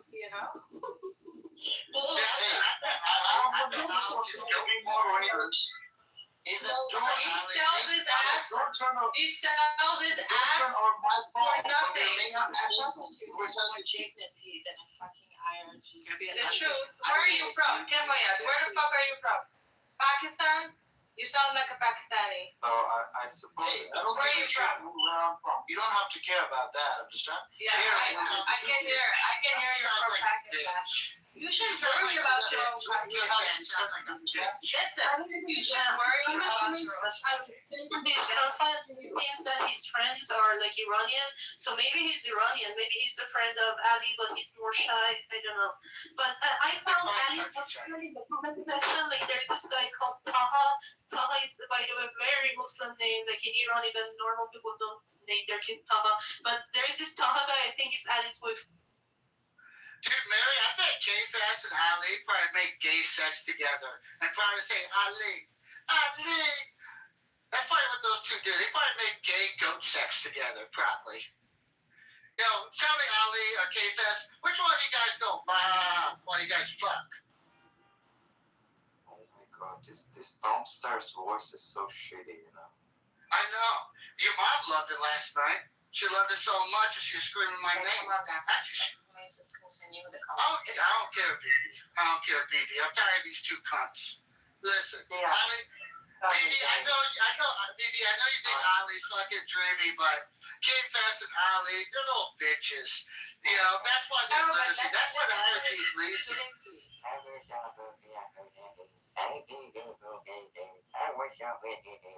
Dude, you really do sound like your mom last night. No, I sound like your mom actually. Yeah, dude, fucking, she's like, she guys hold my hand down with her You job. don't care about your own people being This guy's name is stupid, man. You don't This mind guy doesn't know. before they get hanged by the regime. For what? For protesting, for not wanting to wear hijab in the street?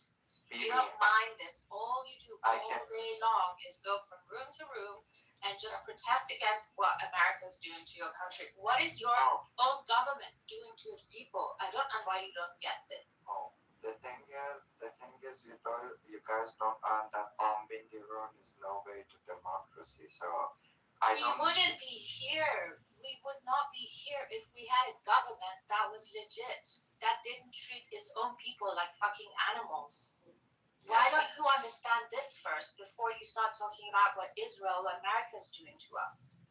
Because as the Iranian people, we're not stupid. If we had a good government like we deserve to have, we would not be here.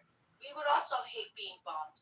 But we are in a situation where we actually protect or we're defending being bombed than being killed by our own fucking government. Our kids being killed. 16-year-olds. Now they're going after our sports people, our small celebrities, just to shut people up and scare people. Why do you not say anything about this? I don't get it. I I do say, My many, PTR many, goes many times. Ali. I said many, many times that I don't support IRGC. No, but you Israel just don't you know just support the rape of young women and No, I never you kill support them. rape of young. You support the regime that's doing it because Why you want them clearly. Well, by you saying you don't support IRGC and you're telling the people that you don't believe America should come and help rescue the people there, free them from imprisoning them, meaning that you know for a fact that people cannot do it themselves because they were never able to do it in 47 years. But now the fact as soon as there's fuck up, you piece of shit scum. Okay, like you have to speak to that piece of shit scumbag. So, but now that there's an opportunity that America is, and I'm gonna put you down. Now that America is finally there to help free your fucking people and give them an opportunity of fucking freedom. You go around fucking clubhouse telling people, oh, but Iranians should free themselves naturally or organically, the words you use, which you know this clearly doesn't work and it never worked before what you guys tried. Meaning you want them to continue doing the same fucking thing and failing. And you like that bloodshed that the IRGC is doing to your own fucking people, you dirty scumbags. Do you know what is called, hold on, you know what is called insanity? The definition of insanity is doing the same thing and hoping for a different fucking outcome. Your people did the same thing multiple times and the outcomes always people are dying. Innocent people are dying. Innocent females are getting fucking fought for doing what you want them to do, getting fucking raped and murdered. And that's what you want them to continue doing, you fucking piece of shit, Ali. So now come up and defend that. You dumb fucking scumbag. Somebody wants to bring him up. Yeah, I ran out of invites. Yeah, and if you ask him, like, how would you see that? I'm sorry. I have been asking him. But you shouldn't turn the microphone I've been people asking. down. If I ask, are you when dumb? it's an Are you retarded? This is Can you stop bullshit. No, speaking? when I'm speaking, first of all, as a mod or any other fucking mod, nobody's gonna interrupt me, okay?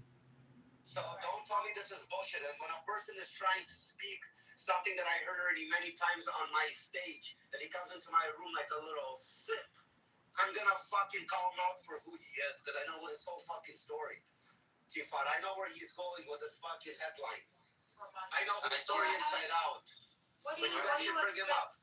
Yeah, ask him how you want the Iranian people to free themselves. He's gonna say organically or by themselves. In the streets right I'll now. tell you what. Right now. Why are you there? Bring up this piece of shit, and then you're gonna hear the exact same thing. There's no other story to it. Ask him how he wants his people to free themselves when they already tried what he's saying. They failed. The females got raped because of this. Females got killed because of this. So he wants them to repeat the same mistakes, so more females get raped and more females get fucking killed. Young woman, okay, Kifan? That's what he's hoping for. That they go back into this What I see here. So let's go and ask him a question. Here, I'll turn off hand raising because he can't come up because I can't send him invites. But let's ask him how he wants. You guys made the rules. You have turn. Yeah, I'm giving him a turn, but I'm not telling you what he's about to say because I already heard it 10 times. Okay, I'm not gonna let people in my audience to sit and think he actually means something good when he means only that he's a piece of fucking dirty shit that wants death upon his own people, fucking rape upon women, and fucking murder them so they don't go to fucking heaven because the Quran wrote it that way, okay? So let's bring this piece of shit back up, Ali. You're welcome to come up on your own now, you piece of shit. The different, how do you want the Iranians to free themselves? Come on, By the way, this group is not. When you say Quran brought that, you're acting something. It's just like Iran is a dictatorship to the people of Iran. This group will be a dictatorship. Yeah, you shouldn't say Quran brought that. I understand that's a bullshit. That is not something you say that. Understand? That's not in the hadith. To rape them. It's a very racist thing you do. You understand here? And that's not a distinction. That's like it's something you should have each other. I can say bullshit to you too. You do that, but that's not really. But you know the problem? Why the people are. At the end of the day, there is no result. You know? Hold on. You know why the people are imprisoned in Iran? Because of Quran. They follow the Quran. They forced them to be fucking Islamic. You know why women lost their fucking life? You don't know that. I don't know that. I can ask any fucking. You don't have information about that. Really? So let's ask Iranian females why women lost their lives, why women got fucking raped and killed because they didn't wear a fucking hijab. We're 120% Iranian, you know? She's 70% or 70% the government. Iranian. I'm just. They don't want to bully. I'm 100%. They don't want to use to bully them. You understand? They don't care. No. I'm 100% fucking human. What the U.S. did to listen, Rafi? Yeah, you don't listen, son. You know what they did to Ukrainian presidents? They bullied them. That is bullying. You know, they're trying to bully. Right now, Iran, you have to understand. You're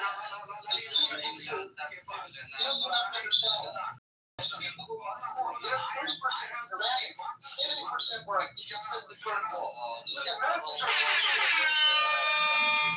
But you were not even listening to me. Let me have you for a second. What does the Quran say about women? Quran says that they're like. I know he's honest. He is a Quran scholar. He studied the Quran. He still studies, even though he knows what it is. What does it say about the Quran about women and their brain? Let's start with their brain. Oh, so the Quran doesn't speak directly about woman's brain or its intelligence. It is written in hadith. Okay, what does the hadith say? Sorry about that. See, he knows his stuff. There is a Sahih hadith in Sahih al-Bukhari which says that women are deficient in intelligence, in religion. And there is a reason behind it because there's a context to it, Rafi. You know, there's a context to it. Understand? You cannot say that there was the context.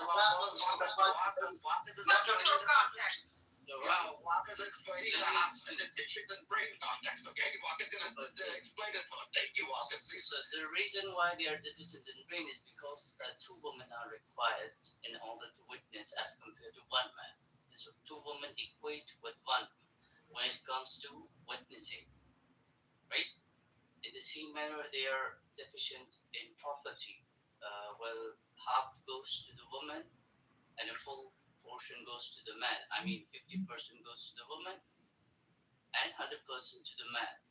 So two sisters can have equal property as compared to one brother. So this is how it goes. And the hadith in particular speaks.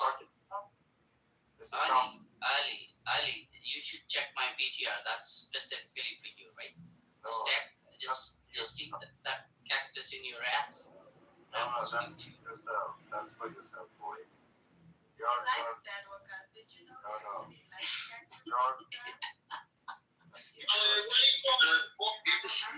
His gracious little deep itches so nice. Hold on. Ali, listen, you're from Marcus and I would fuck you up, dude. I would fuck you both up.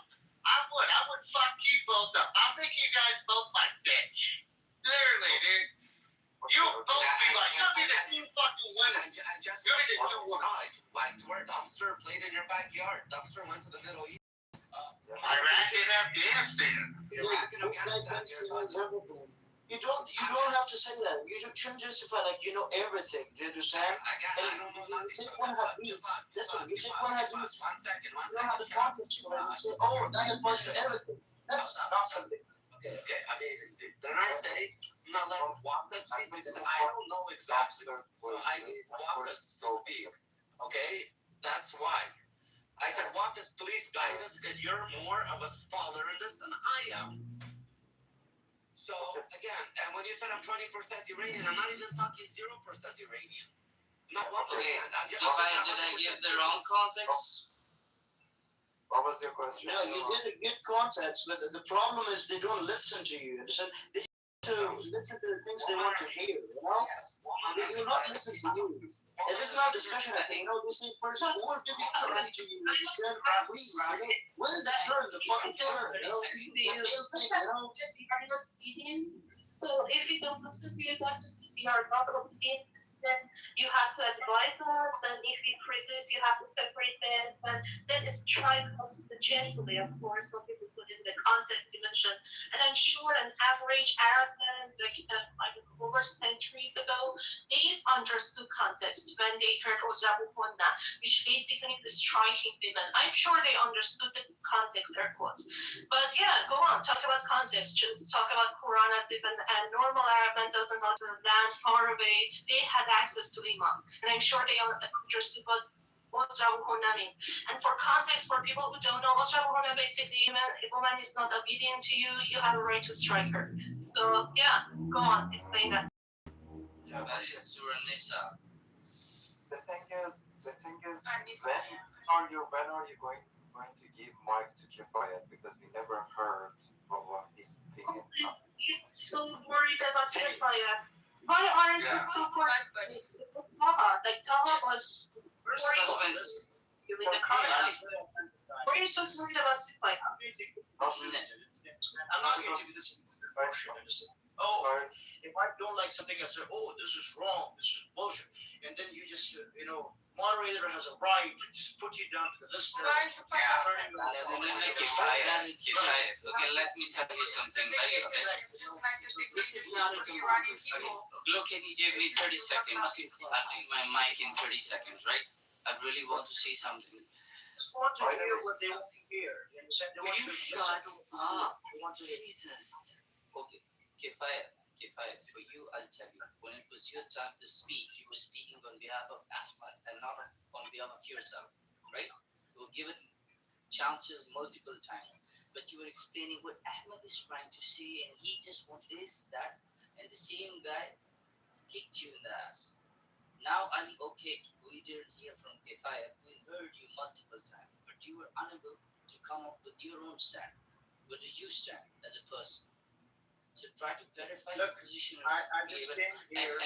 And I was acting like a moron. Even Dilara is cursing me in the comments. I didn't know. I was acting like a moron because that's how we play here. I just came here with there was. I thought this is a political, discussion they have, and they have, for example, there were rules. Understand? There was an ethical discussion. The moment you talk about Pahlavi, they would say, "Oh, what the hell?" Like they would. It's like because we're not going to debate them.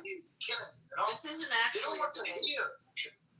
For example, I was like, first we were talking to the politics. Now we can get to the religion. Stop obsessing. You understand? So they don't want to hear. It's not a political discussion. There is no political discussion. You understand? Yeah, now they will say, hold on. They don't want to do. They don't want to agree. What is the truth? Iranian politics are based on religion. Okay, that's why you had a supreme holy leader. Okay, what does supreme holy leader mean? Listen what I'm saying. Holy leader of the fucking Islam. Fucking shit. Hey, Rafi. So don't fucking tell me your politics are to do with religion that are imprisoning people. Because people want to live in 2026, not in the fucking barbaric times where Muhammad was fucking fucking a 9-year-old and fucking minute and 6. Okay?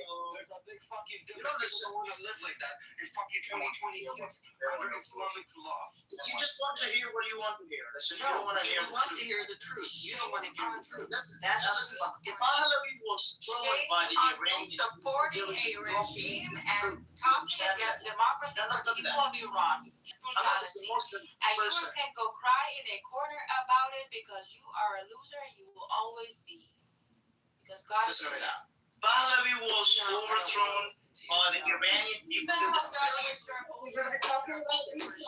are protesting against them.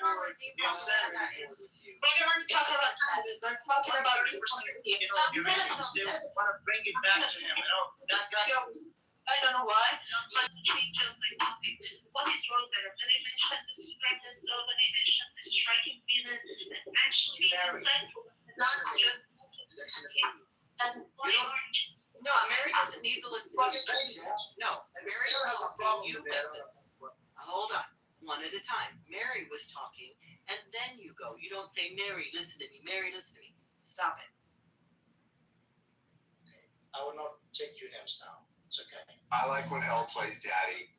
Yeah, it's okay. Like, no, it's not okay. When you started talking about Pahlavi, you say, oh, everybody's attacking me. Oh my God, they're like this, they're like that. But we were actually talking about It's not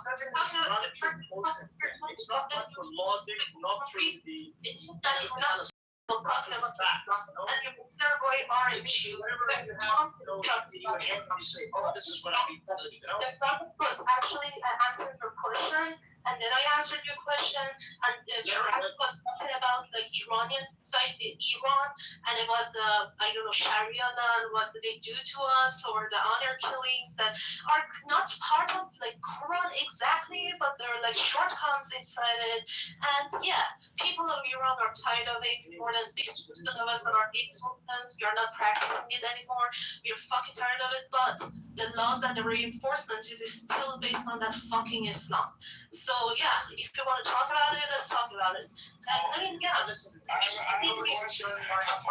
Wait, hold on, Kapad. I got a question for you. So you're complaining about. Listen to me now. No. You taking the mic way too long. And here's the thing. I was listening You're complaining that you're not giving. I can give two rats ass. I'm an asshole and I'm Mexican, and I'm ready to fucking step on your nose.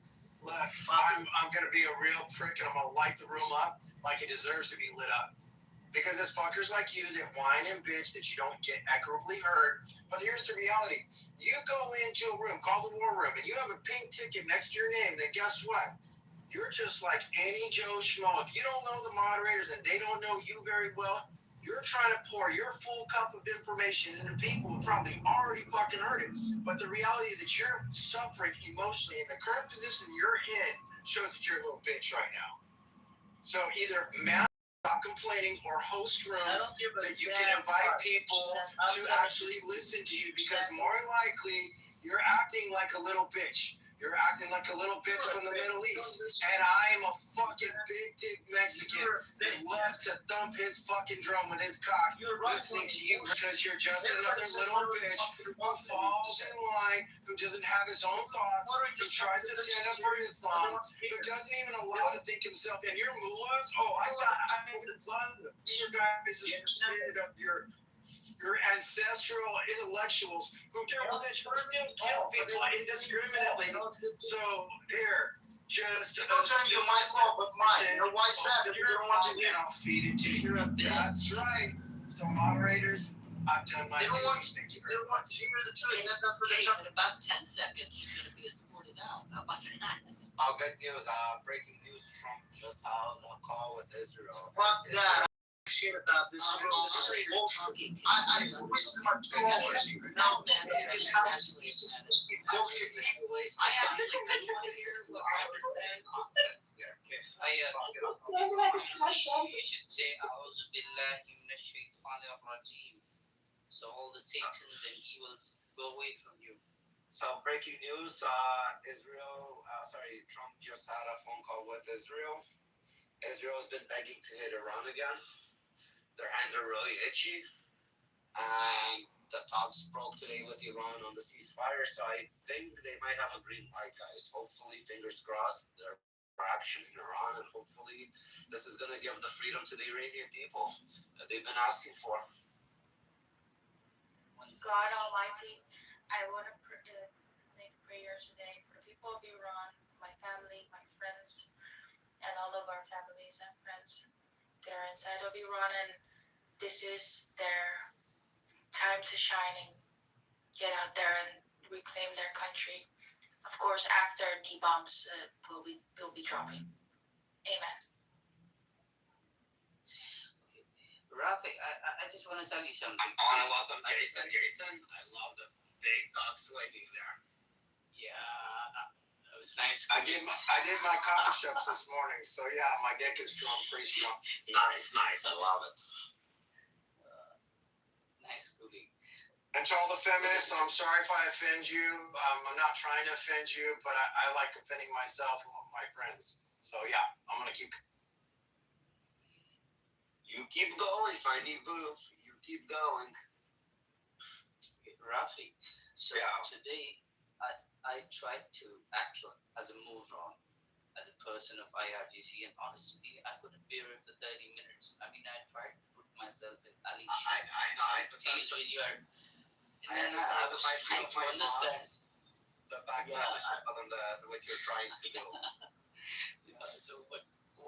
Let me tell you. Great. It was I couldn't bear it, but I wasn't able to bear it for 30 minutes. I don't know how Ali is taking it for this long.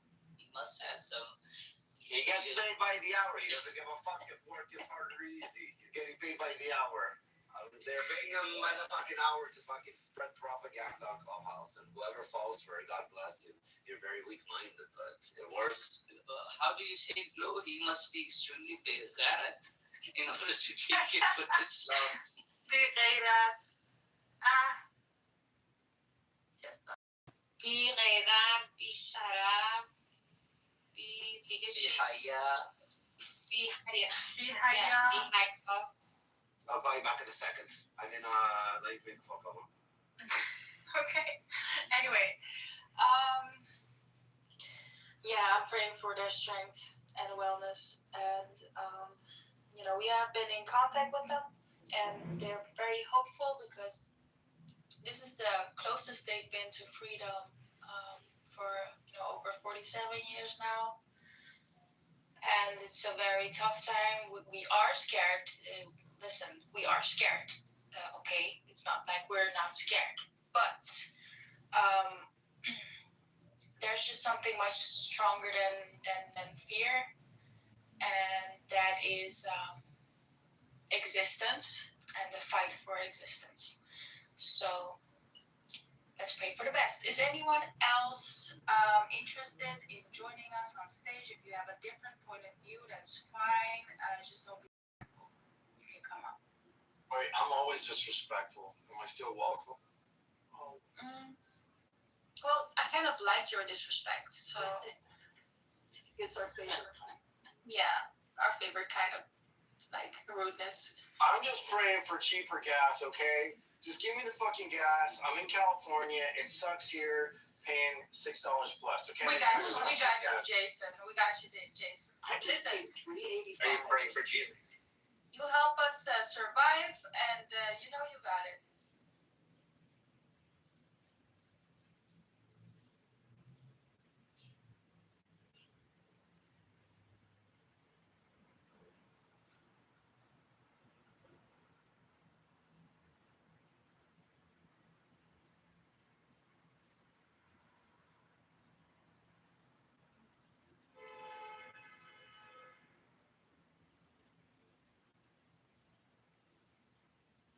Matrix or the rules is silent.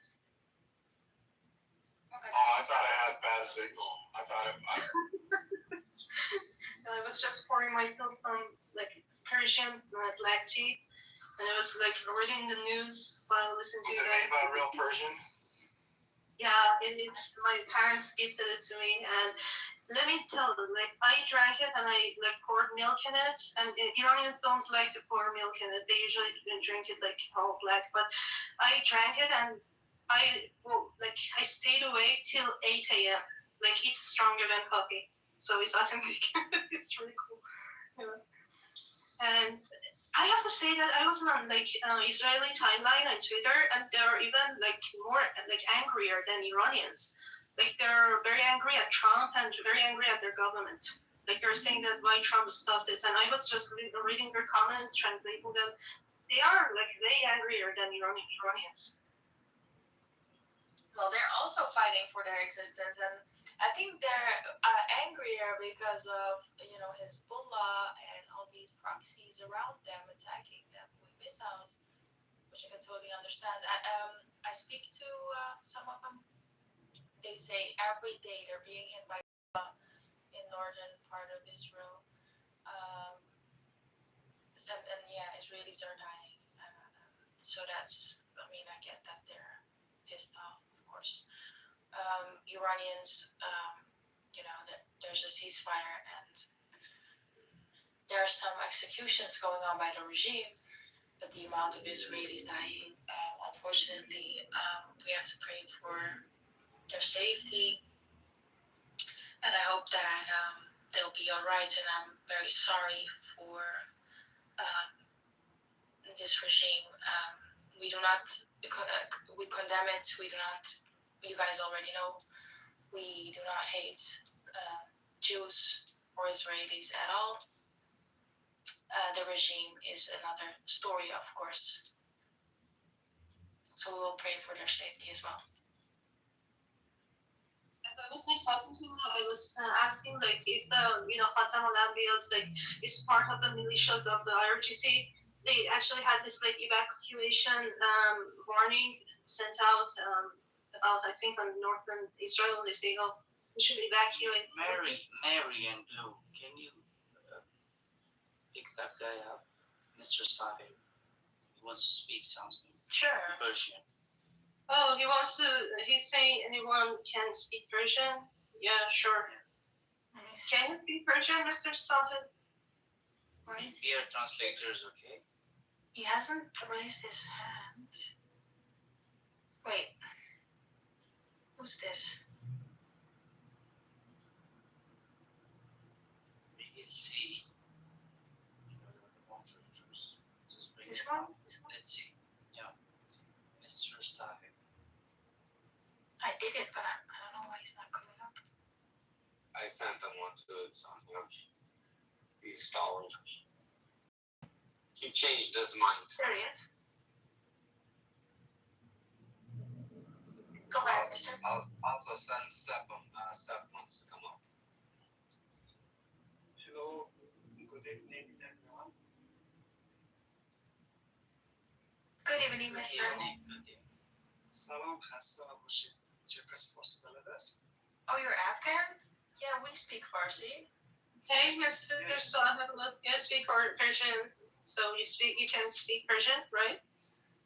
صحیح است، درست است. من انگلیسی شما را میخونم ولی من فارسی هم هستم. چه جالب، خوش آمدیم. خوش باشید، خسته نباشید. وقت شما بخیر. اینجا خانم فکر کنم درباره اسرائیل صحبت میکنید. توجه مجال کنید. چند ما خوش صحبت میکنیم. I will try to understand. The dialect of Afghanistan is a little bit different. If I have some questions, I will ask you. Go ahead. That's the It's not about that. Your volume is so low. صداتون خیلی کمه. اگه بشه بلندتر صحبت کنید بهتر میشنویم. نمیفهم مشکل کنکشن از حال چطور بهتر است صدا Is this better? Can you speak English or only Persian? فارسی بهتر است برام صحبت بکنم. قال لك پختو درزی که پختو کی ترجمه کنم. پشتو هم مشکل دارم متاسفانه، اما شما اگر پشتو صحبت بکنیم، انگلیسی صحبت بکنیم، ترکی صحبت کنیم.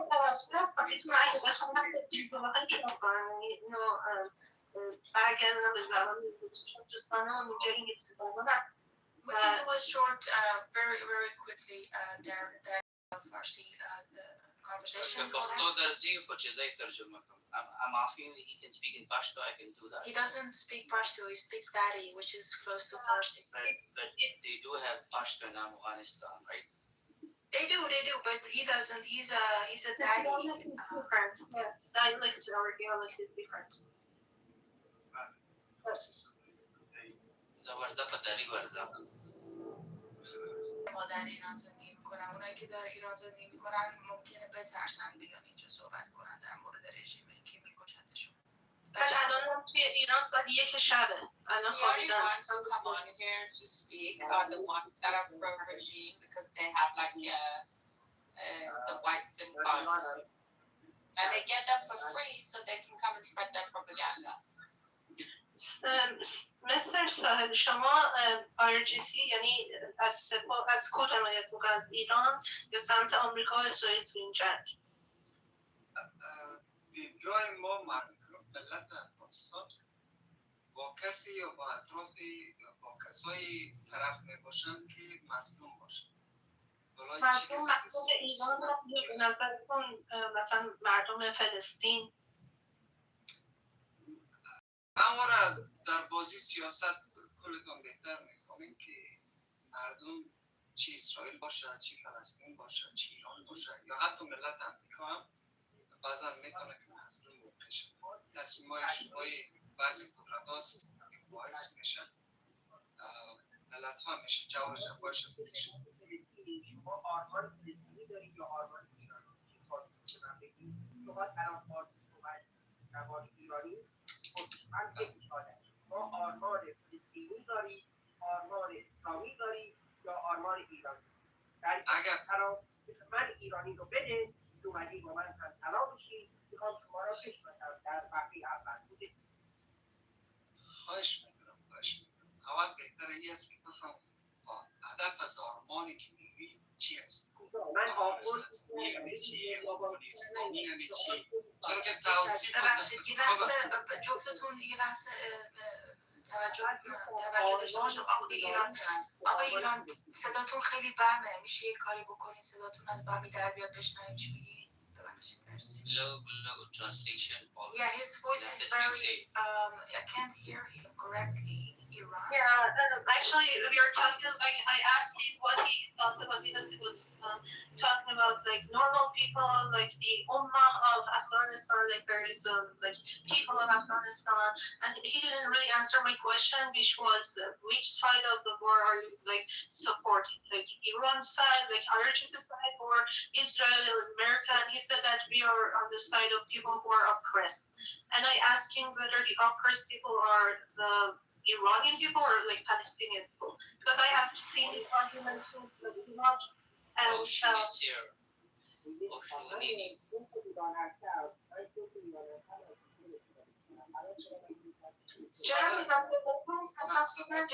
صداتون بمه.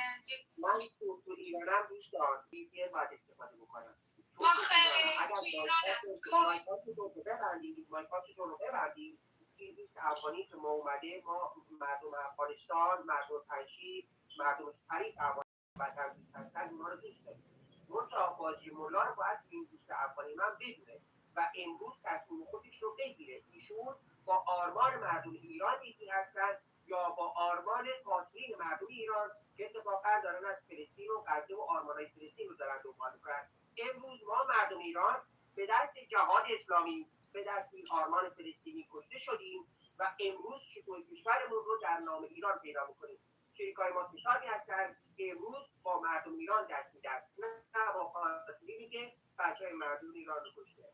جاوید چاقرد ایران برد آل برد. جاوید چاقرد ایران، خیلی ممنون، خوش اومدین آقایون. Yeah, this man is from Iran. Iran is from Iran. And he is saying, are you with the people of Iran, to Mr. who is an Afghan, or are you with oppression of the regime, which kills innocent Iranians and funds terrorism in Gaza, in Yemen, in Iraq, in Syria, and even Afghanistan. So are you with Mr. Do you support Taliban, which makes your children, girls not go to school anymore? Are you with them? من خانزاده دارم 13 سالش هست، باید که مکتب بخونم و صنف 7 درس بخونم و متاسفانه امروز هم با ما گریه کرد که ماما من هم میتونم مکتب. این درد است که مردم افغانستان از این استفاده جویای همچون طالب به عنوان یک حکومت اسلامی ما این شکنجه را میکشیم. این یک بنگاهی هست خصوص طالب که اگر باید بیشتر واضح شود. مردم طرفدار امنیت هستند، چرا که بسیار در 40 سال گذشته افغانستان زیر تهدید جنگ بوده، همواره نسل ها قتل شدن اینجا به عنوانهای مختلف به خاطر بازی های سیاسی که کشورهای منطقه داشتن یا امریکا داشت، روسیه داشت، هر کشور دیگه پاکستان. متاسفانه مردم به قربانی شدن. هیچ کسی طرفدار همچون رژیمی که نسل ها را از بین ببرن. فعلا درست است که قتل و قتال در افغانستان کم شده، اما مشکل اصلی ارزش عقل بشریت در افغانستان فعلا زیر تهدید است. شاید 10 سال بعد نسل بعدی که در افغانستان میآید میدان اصلا از سواد کافی قرن 21 برخوردار نباشد. قرنی که با هوش مصنوعی وصل است، ولی عقب ماندگی که در افغانستان روز به روز زیادتر میشد. تا 10 سال دیگر نسلی که فعلا اصلا با دانشگاه و مکتب چیزا سر کار ندارن، اینا همیشه به سواد نجامت تبدیل میشه و این است که تمام ملت ترجیح میدن. طبعا که شاید فرماندهتان سمش که ما طرفدار سیاست های رژیمی که فعلا حاکم افغانستان است نیست به عنوان تبع افغانستان.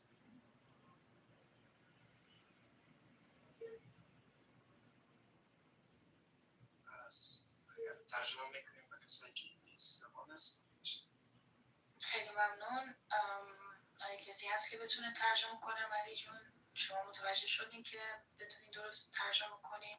Because to like sum it up about his daughter and how like Taliban is making like ill for girls to education, and he was worried about the newer generation that is yet to come because the newer generation know nothing about like universities or schools, and they have schools called Maktab, and he was talking about his girl who used to go to Maktab and she cannot do it anymore, and such a fucked up like position. And he was saying like you talk about politics, but like they care about safety, like the normal people care about normal life and about safety, and he was talking about his lived experience. But he didn't answer the question like the world is a very good place without Muslims in it. Do you know? Yeah, Mr. Iran, what Mr. Iran asked, he didn't answer that or like my question, but it's okay. But it's so fucked up, like what is happening to the girls in Afghanistan. And اگر اسلام نباشد دنیا یک جای بهتری است. من یک گفتنی دارم. تا زمانی که Can we get away from the travel talk? Can we get away from the travel talk? You know, it's not, hey.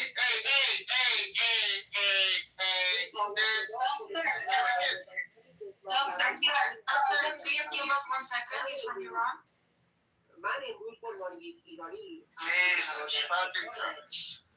من جناب ایزنبرگ یک اجازه بده، من به عنوان یک ایرانی از برادر افغانم انتظار دارم تجربه 50 سال پیش من رو بپذیره. نخواد امروز بیاد بگه نه من فکر میکنم اسلام خوب است، من فکر میکنم این Saying how's this fucking beneficial to anybody who doesn't speak Russian? How's this beneficial? جواب برای تانوس نداره. میخوام این رو امروز از برادر ایرانی بپذیرید که رای اینا 50 سال Just think it is not beneficial enough, but how am I supposed to think anything from this conversation? Doctor, we're literally translating right after. یک سوال فقط میخواستم بپرسم مستر عزیزم، امروز چه دلیلی، من میدونم دلیلش خودم میدونم، میخوام خودتون بگید چه دلیلی داره که امروز مستر جرأت نمیکنه درباره آرزوهای مردم افغانستان صحبت بکنه، آینده مردم ایران صحبت بکنه؟ چه دلیلی؟ ما ایرانیای ترس‌ها رو دید و داریم می‌گذرونیم. چه طرحهایی امروز بر مصر غالبه؟ این چیزی که امروز دنیا باید بدونه، نه تردیدهای من که درباره اسلام و مسائل دیگه. آقای ایران، من از امریکا با تو صحبت نمیکنم. بشنم، من از امریکا با تو صحبت نمیکنم، از کشور صحبت نمیکنم.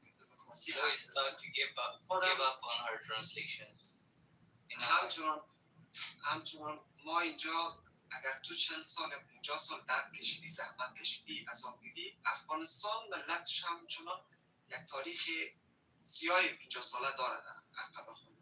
ما و تو همتراز هستیم و این شکل صحبت نکن گویایی که ما آمدیم از یک چوکی بالا با تو صحبت میکنیم. اگر میخوایی که درک شوی تو باید ما رو هم درک بکنی. اگر دقیق ما شما فکر بکنیم. حال فعلا در افغانستان معدن طلا برمود. معدن طلا در حال استخراج شده است. فعلا جنگی که روان است داخل افغانستان تمامش بخاطر ازی است که ملت در یک غفلت بگیرن و این معدنات تاراج شود توسط ملک‌های بیرونی، کشورهای بیرونی بین خود تقسیم بکنن. چین باشه یا روسیه باشه یا حتی امریکا باشه، پاکستان باشه، این سمت در مورد حکومت تو، ایران تو بشنو.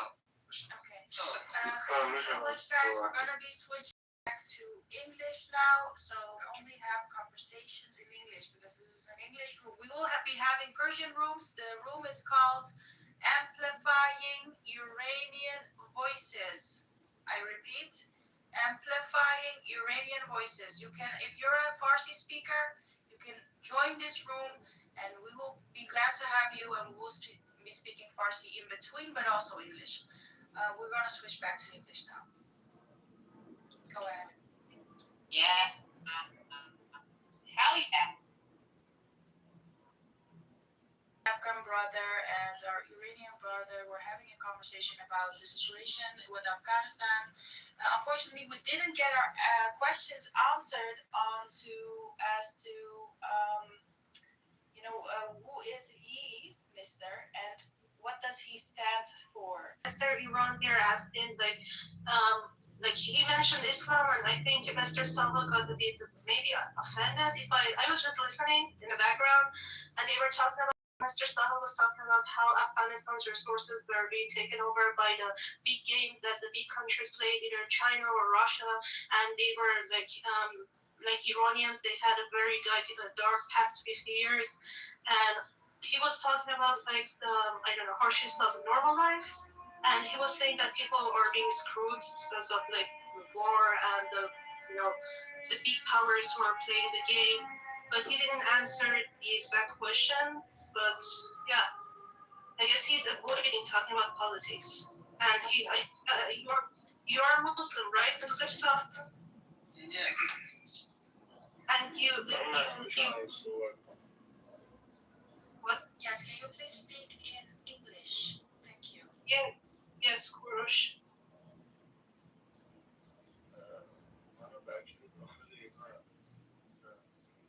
Yeah, Kurosh here is also from Eastern Iran. Kurosh, can you please join Amplifying Iranian Voices if you want to speak Farsi? Because people here speak English. Can you speak English?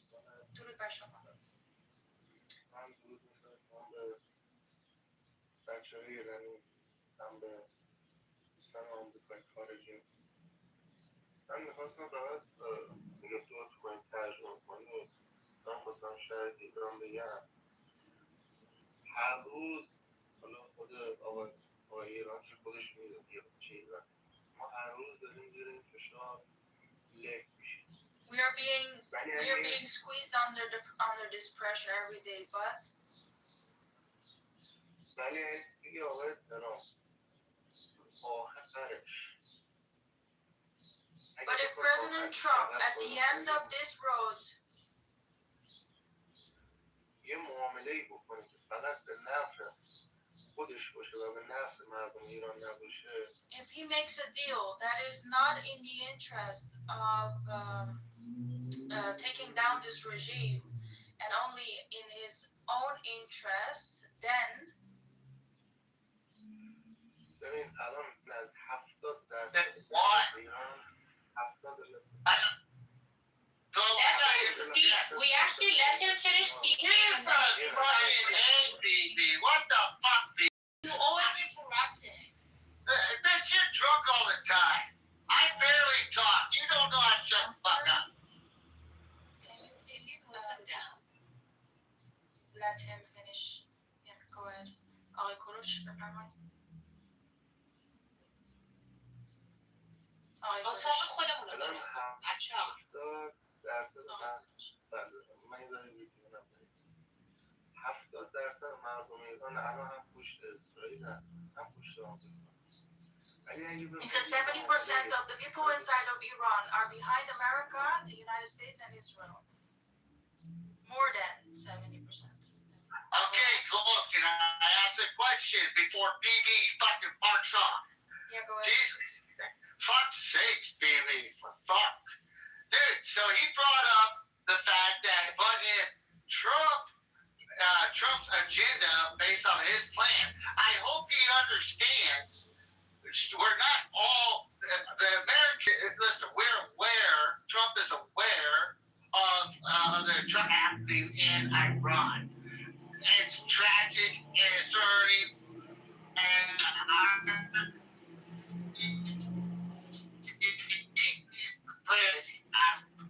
fully aware. But unfortunately,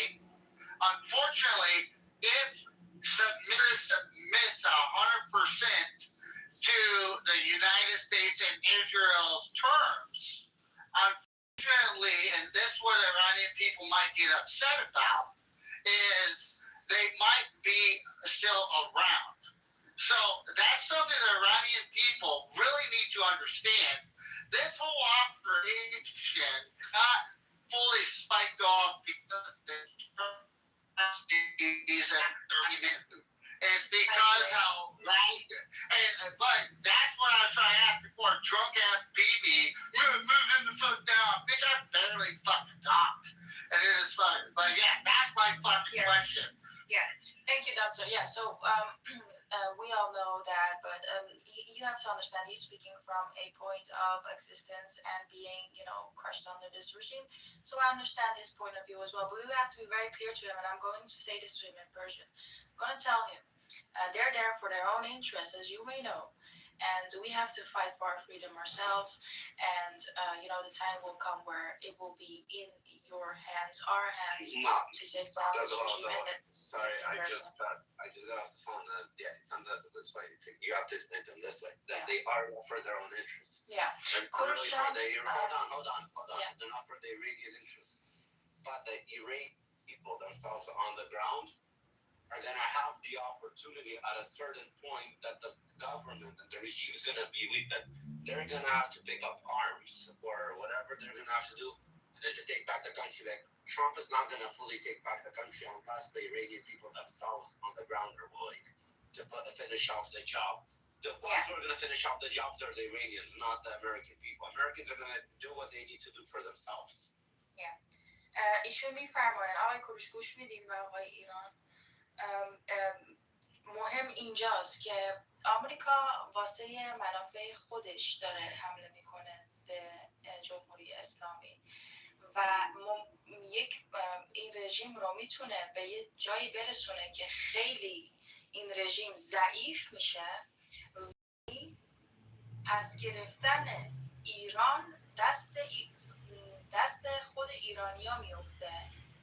میتونه موقعیت بسازه واسه ما که ایرانیا کشور رو پس بگیرن خودشون، ولی کار سخت رو برای ما نمیتونن انجام بدن. آخرین ضربه رو مردم ایران خودشون باید بزنن و باید پیش بینی کنن ایرانمونه حاضر باشین واسه همچین لحظه ای همتون و ممکن هم هست که سلاح به دست باید بشن ایرانی‌ها واسه یک لحظه.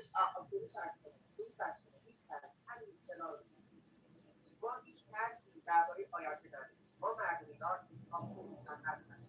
اگر ایران فکر کردن این تجربه بدبختی میتونن در کشور ما راه بندازن می‌کنن. منتها ایرانی نیستن و مردم ایران رو دارن می‌کشن. مردم ایران سلاح ندارن. مردم ایران حتی ارتش و نیروی با این ارتش‌های بیشتر ندارن که ازشون استفاده کنن. این مردم بی‌کار هستن. ما مردمی درباره انتخاب آیندهمون راضی هستیم.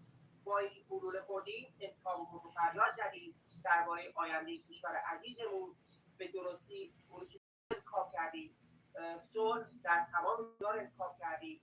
اون انتخاب ما مردم ایران مشخص هست. اون چیزی که نگرانی ما مردم ایران هست این هست که ما مردم ایران در مقابل گروه‌های تروریستی ما بی‌پناهیم.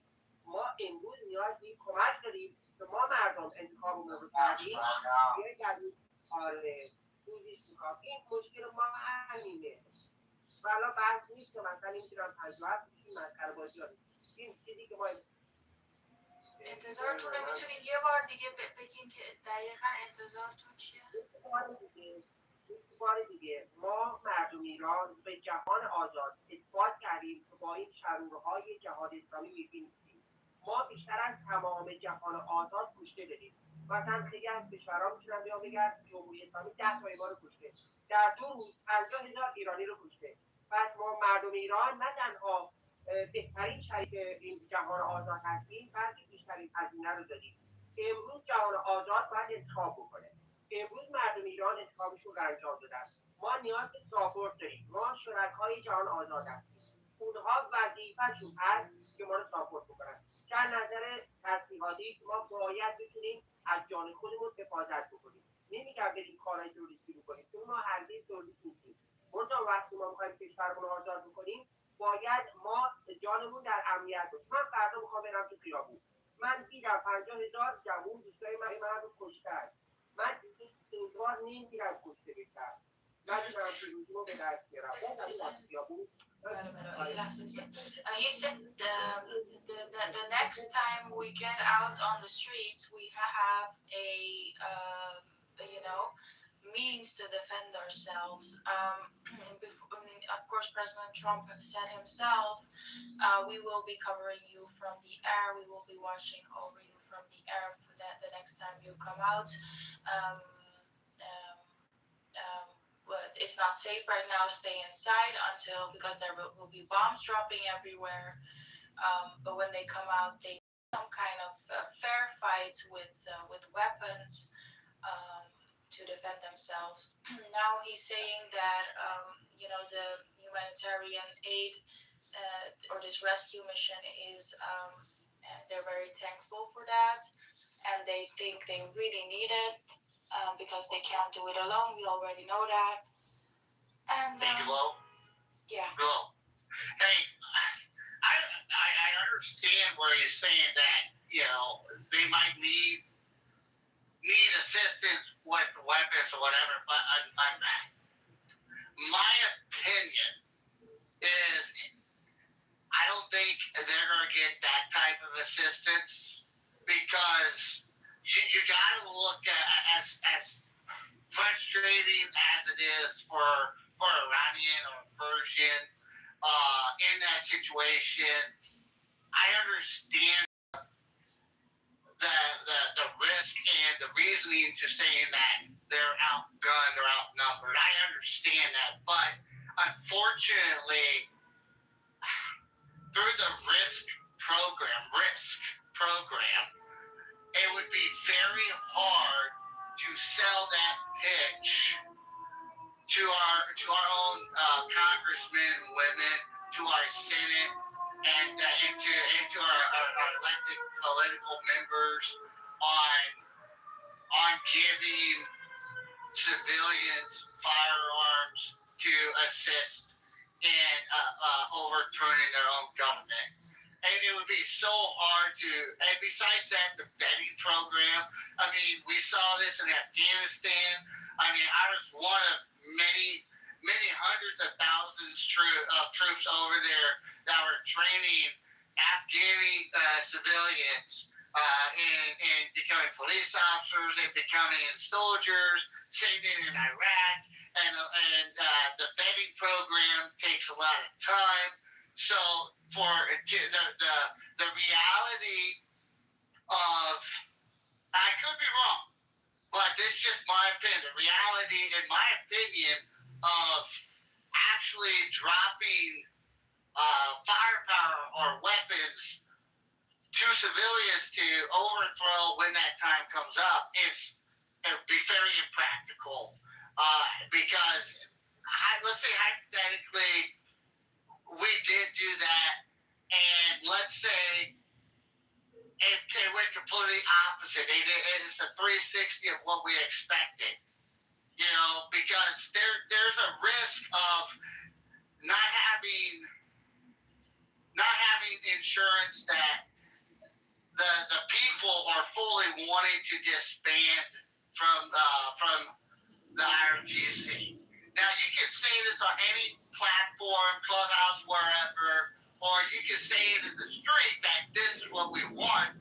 But when you drop firepower, when you give weapons in a bulk like they're asking, you're taking, it's like flipping a coin. You're either going to get lucky and it's going to happen the way that they're projecting, or it's going to go the opposite side and end up backfiring, and now you're forming more of a multiple tribal situation. You see what I'm saying? So the reality, in my opinion, the reality of that actually executing and happening is going to be very minute. I understand why they want it, but it could cause more harm on the U.S. side internationally than it would material to the Iranian civilians. لطفا Anything new happened today except the Iranian president basically stepped aside from his role or what? Yeah, actually, Trump offered like Hezbollah some deal, but they rejected it like half an hour ago. It's going to get very interesting. That's good. I hope Israel crush the shit out of him. Saddam Hussein. Steppy is talking to you. Steppy. میشه از دم سر یک سوال بکنم اگر صدای نشم. Steppy. Step. The fuck? Steppy asked question. You did? Every day. Every day I feel like you're gonna get away from this shit. But every day. What's up? Yeah, I'm back. Keeps unrolling that rug. Saddam sir, I have a question from you if you have time. Yeah, what's up? As one of representative in Afghanistan, you have been in my nation. I'm from Afghanistan, yes? Yes, I have. You trained the back military, yeah? Yeah, the Afghani guardsmen, yes, I helped train with them. Well, I helped train them. Do you think Taliban is a good regime or a bad regime? Just yes or no. I need to continue my question. I have something else. Is it a bad regime or good regime? The Taliban. He watched them fucking goats and donkeys. Do you think he thinks they're good? Okay. If they are not good, then why America in Doha agreement in Qatar handed Afghanistan to Taliban?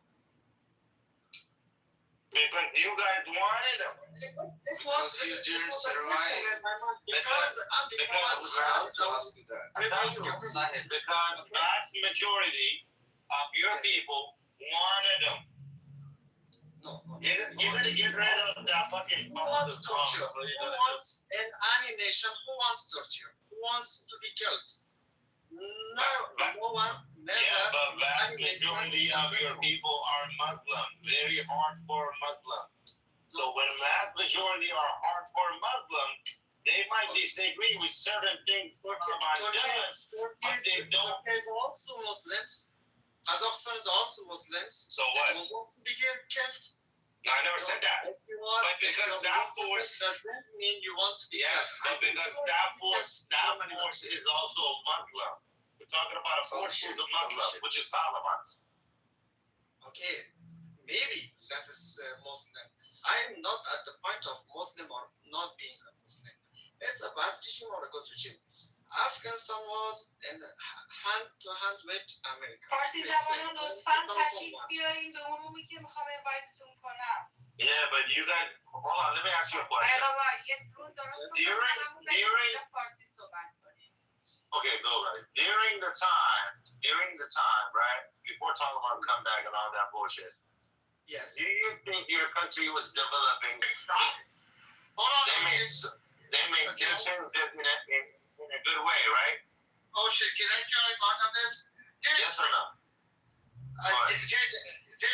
Sorry for interrupting, Ocean, brother. I gotta put it out there. Dude, mister, you gotta understand, dude, the corruption was atrocity over there, dude. They exploited their own people, the elders, the tribal elders would extort their own people for personal gain. They were not good people. Who you pleased, who you gave money, who you helped them with the military, anything else. They would, if they got a dispute with their neighbor, they would bring the bodies to the and claim that claim, hey, we need money because mortar rounds killed them. Dude, they would extort their own enemies and then try to extort from the U.S. political side, saying, hey, we believe that you guys killed them, but you pay us to their own women, to their own children. And so I'm going to dial back a little bit, but dude, that whole country is about embezzlement and extortion to its own people. We would have to go out and fix water wells so towns can have running water, dude. And then Taliban would come in and destroy it. Yeah. They would come in and destroy it, and then we would have to come back in, fight off Taliban just to rebuild it again. You have an exact account of how many Taliban were available when USA were in Afghanistan? Do you have any expectation of count? Maybe 50,000 Taliban, 20,000 Taliban? Any amount do you have? It doesn't matter about. It does not matter. People were joining them. People were supporting them and joining them. Dumbass fucking motherfucker. 40 million nation, okay? We are 40 million people here living. And Taliban were the regime that may have 100,000. We may expanded at 100,000. You lied. They lied to you guys. They lied to you. They would say, come fight with us. We give you women. We'll give you money. Dude, they would go. Hold on. Shut up.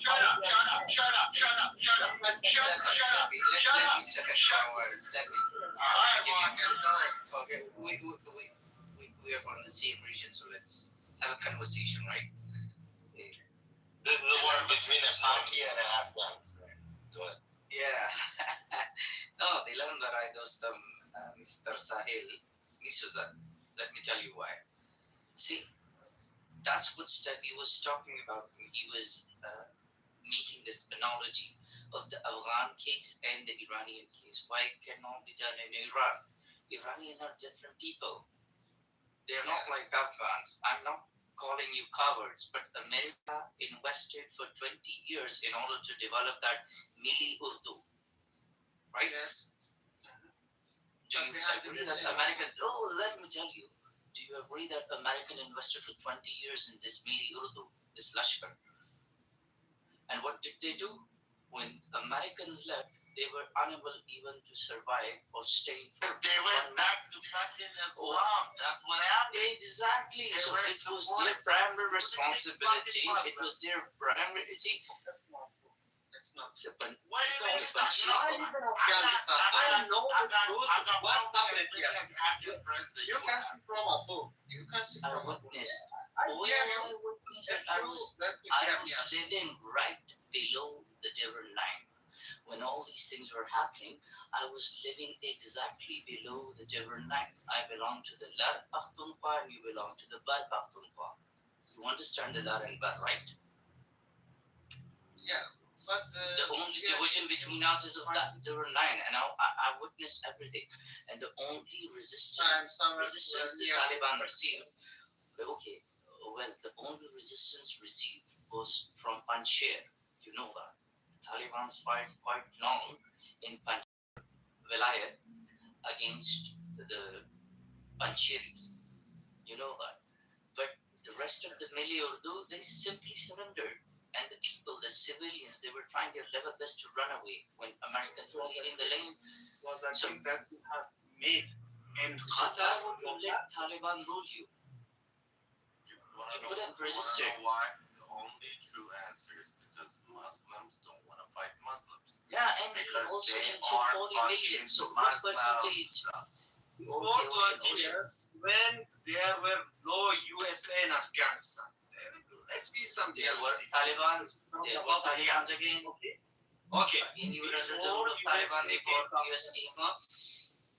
Yes. Didn't our nation were fighting with Taliban? Didn't Ahmad Shah Massoud fight with Taliban for so many long years? So it's a lie if you say that the nation is supporting the Taliban. Maybe some people are. The nation is not supporting. The nation failed to defend its nation against Taliban. That's what I'm trying to say. Go mute for a second. No one is saying the entire motherfucking nation, the entire people of Afghanistan are supporting Taliban. But there is a good chunk, good enough people that they're supporting these lunatic Muslims because they're also Muslims. Because vast majority of people in maybe 100,000, I don't know, maybe 2 million people support supporting these fucking lunatics, and you Well, have boys, what you I have like right to hear now. the truth. Oh shit! You have what you have right now. I mean, Look, this is Taliban or something. Hold on. But also, the locals Hold on, bro. are also, I'm not saying all, but they just learn how to get the Taliban to destroy it, and then go to a political liaison for the U.S. military, and they'll send out Army Corps engineers, and they'll rebuild the road. You need wells drilled, because Afghanis knew about the humanitarian aid that the U.S. pivoted in 2016. They were really focused on humanitarian aid, wells, infrastructure, roadways, schools. Tell me, mister, how many schools did the Taliban go after and destroy that the U.S. built for a lot of Afghani regionals for the kids? That you would build them, and we would build them. Americans would build them in humanitarian aids, and then they'd turn around and destroy it. And then elders and tribal members would come down, and it's like, oh, the Taliban destroyed it. Can you please fix it? Tell me, mister, since you want to talk about, okay, so Steffi, hold on, Steffi. Look, listen, the same thing is happening in Iran, right? The only difference is that majority of those people who keep supporting the regime are not hardcore Muslim at all. They're doing it because the system is corrupt. They're gaining so much benefit. Why did Rafi get kicked down? Rafi is up here, bro. I don't know. Something is wrong with your phone. How are you doing, Mountain, by the way? Welcome to the room. And same thing is happening. Also, guys, we just opened another room. Why don't you all come and join us there? Just click the link. Speaking people, and if you want to Hold on. Mary, hold on 1 second. Mountain, did you want to say something? Because I know every time, Yeah, you want to say sure. I guess last time I came in here, you were all talking Persian or something, so I couldn't really understand. So I was just seeing what you guys are doing, pretty much. You know what I mean? So I just have a honest question. It's not blaming USA or any other nation. I just had an honest question about didn't USA have any other choice above this regime that handed Qatar to have with an agreement that they handed Afghanistan to this regime? Did the USA had any other regime or any other option in hand to make that? Because what we have today is the decision that made in Qatar to have by USA. The regime came after that. That's the main problem that we are issuing with nowadays in Afghanistan. Between Taliban and the military of Afghanistan and the civilian Democrats. Why US was compelled to go for the decision and agree to the terms in Doha? Will you answer those questions? Something between two regimes. Maybe Hold on, mister. Why was the Taliban, when America left Afghanistan, why were they targeting women and men who work for U.S. Military bases or work for U.S. or foreign contractors outside of Afghani nationals? Why were they hunting them down like dogs?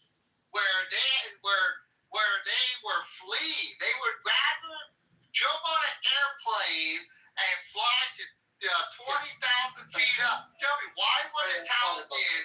For our nation, that was very horrible thing. I'm asking this as well for you. If you knew this, that will happen to our nation, then why you handed the nation for this reason? Why can't you? Why is it after 20 years you guys can't police your own nation? Why? On that, Why can police or protect your own nation against an organization that wants to hunt you guys down like dogs because of your guys' choice of employment or coalition or workings with. Why? Stop being so Why? respectful to people who No, BB, it's a real question. He wants to target me as an American who served in the American military. He wants to be direct. I'm being direct.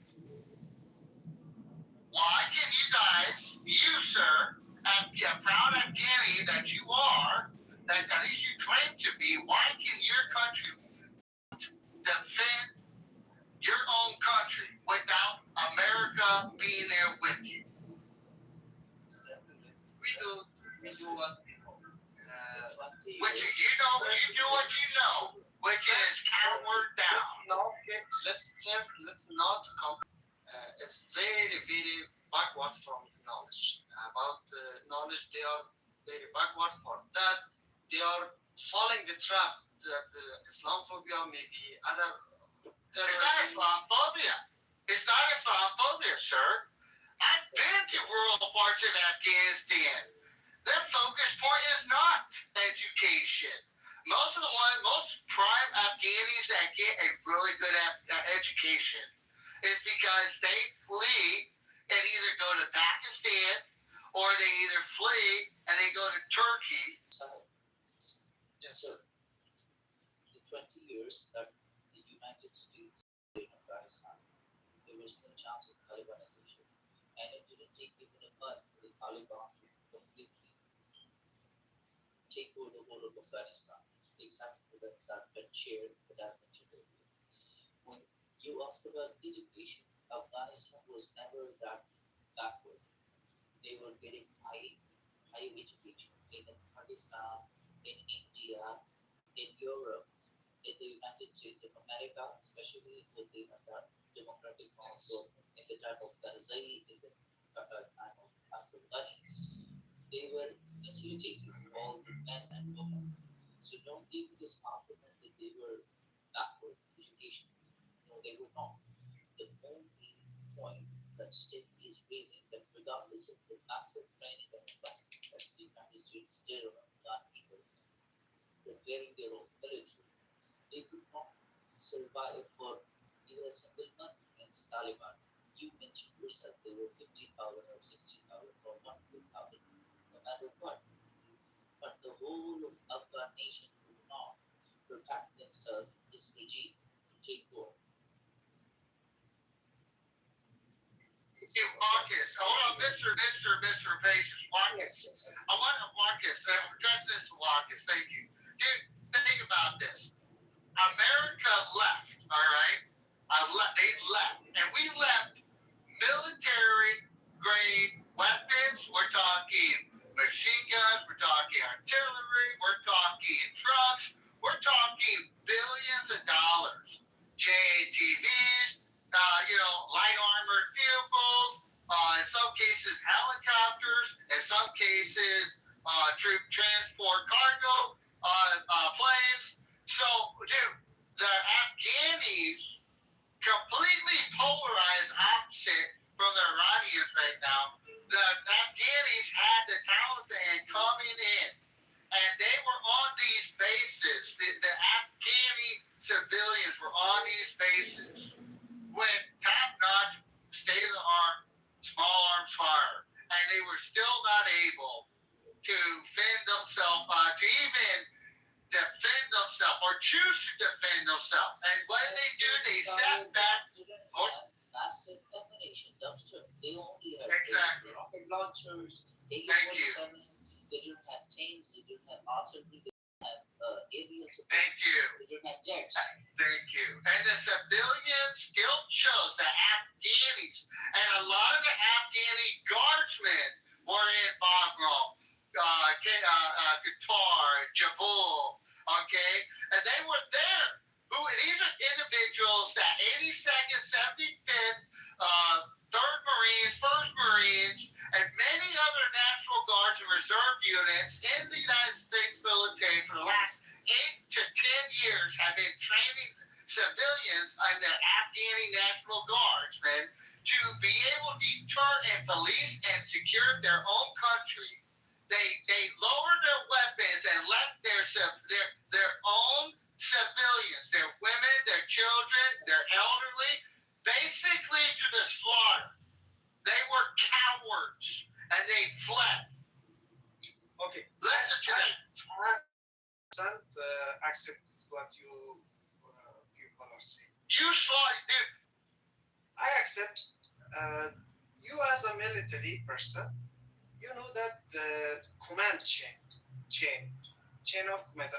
I excuse for my English because it's not my first language. So I'm speaking as second language. Sahel. Yes. No, I can't speak Pashto, but I can speak Turkish if you want, and a little bit English like this, and just Persian. Because I'm Persian people of Afghanistan, not my. Can you go okay? for Urdu? No. You can't speak Urdu even.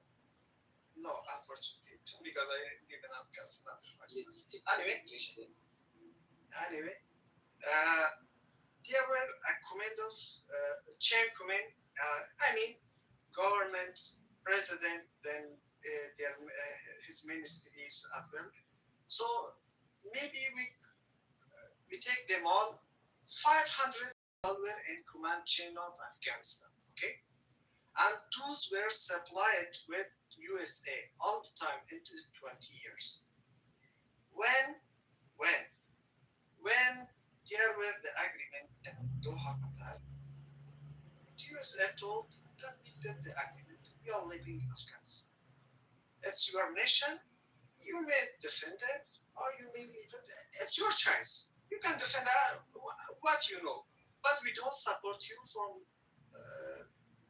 today, and we leave Afghanistan. So those who were in supply of America, especially the government people, 500 people, they were like rats. As we know as a nation, they were like a rat. They just loved USA dollars. They just liked to make villas and other houses and foreigner passports for their families and their selves. They didn't even work one day for Afghanistan nation. All those who were in command chain of 500 people in Afghanistan. When USA said that they were leaving Afghanistan, the command chain exploded or it's teared.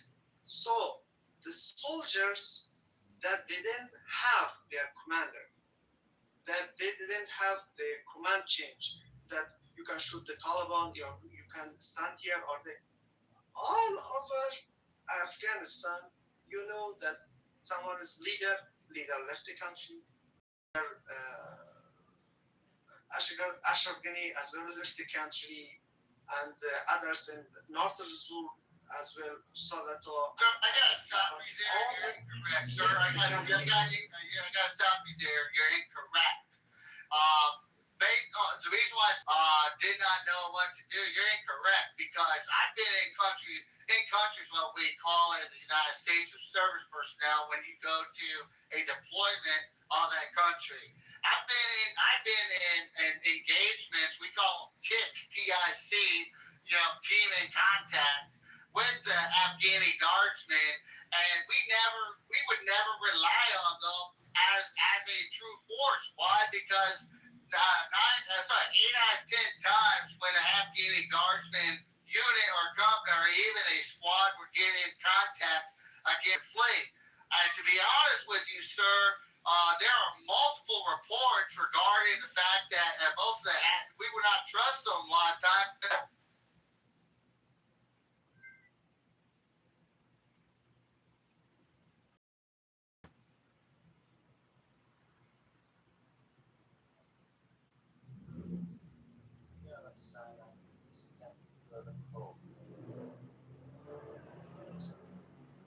So it was nice to talk with you guys. Yes.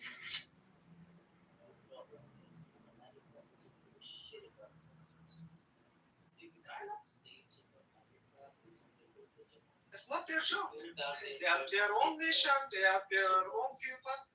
Exactly. So once their interest, once they were done with their personal interest, with their statements of interest in Afghanistan, they left to flee. They had to leave.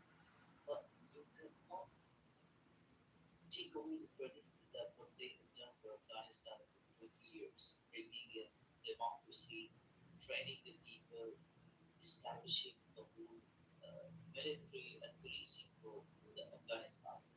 So it was their primary responsibility to at least maintain that part. I mean, the transition happened in 1947 for Pakistan, for India, with the colonizers, the Britishers left India and Pakistan. So the regime stayed, whatever the government system were, somehow they survived because they fought for their, what should I call it, their goals.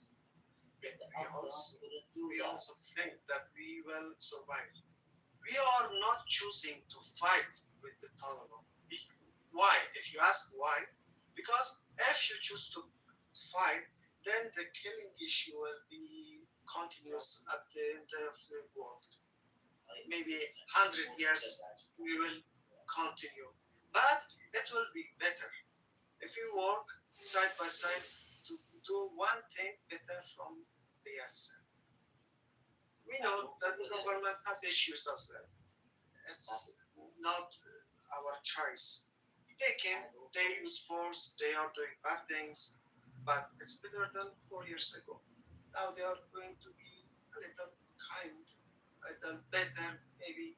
Maybe they don't have any enemy in Afghanistan, maybe for that. They are going to do better. But as I'm an Tajik Afghanistan, a Persian speaker, I don't have any place in governmental areas. They don't give me any work here. Because of the I studied in law university. I have a good degree. I know about 6 languages. Maybe my age is not much. When the USA were here, I was about 14 or 15 years old when the USA were in Afghanistan. But no, yes. I'm not sure whether Stephanie understands this element, this emotional element. There were people, one brother is in Taliban, he belongs to Taliban, and the other brother was a milieu, right?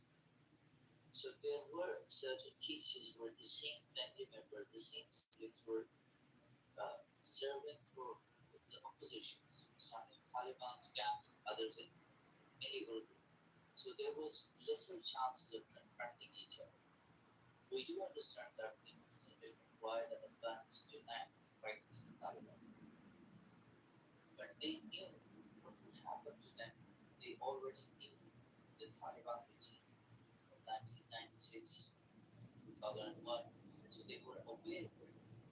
This would just repeat itself. So the whole question is, why did Afghans let this repeat itself on their own land and now it's repeating itself again? Hey, Marcus. Hey, I was going to tell you, my guy, I have no ill will towards Afghani, at least the Afghani guardsmen. I have no ill will to them or to the Afghan people. I do got a butt though, okay? Like, as a soldier, if I had to choose to fight with either with the Kurdish, because the Iraqi Kurds, oh dude, I love them. They are war fighters, and especially, but I would rather fight any day with the Kurds than with the Afghani guardsmen, because a Kurdish warrior will fight till they die, because they believe in their country. They believe in what motivates them.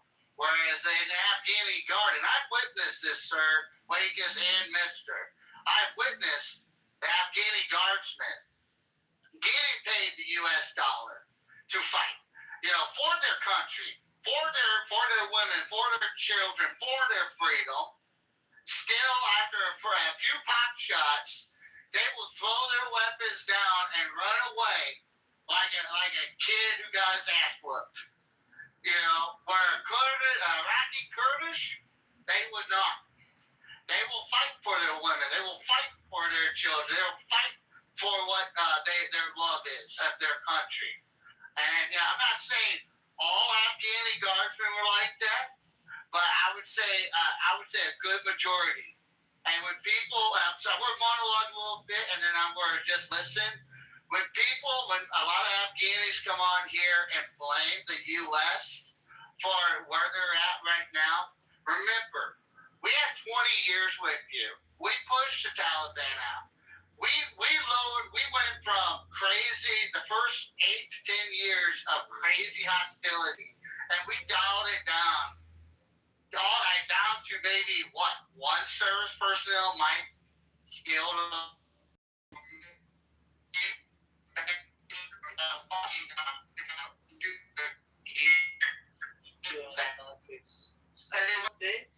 in the end of the DD guard.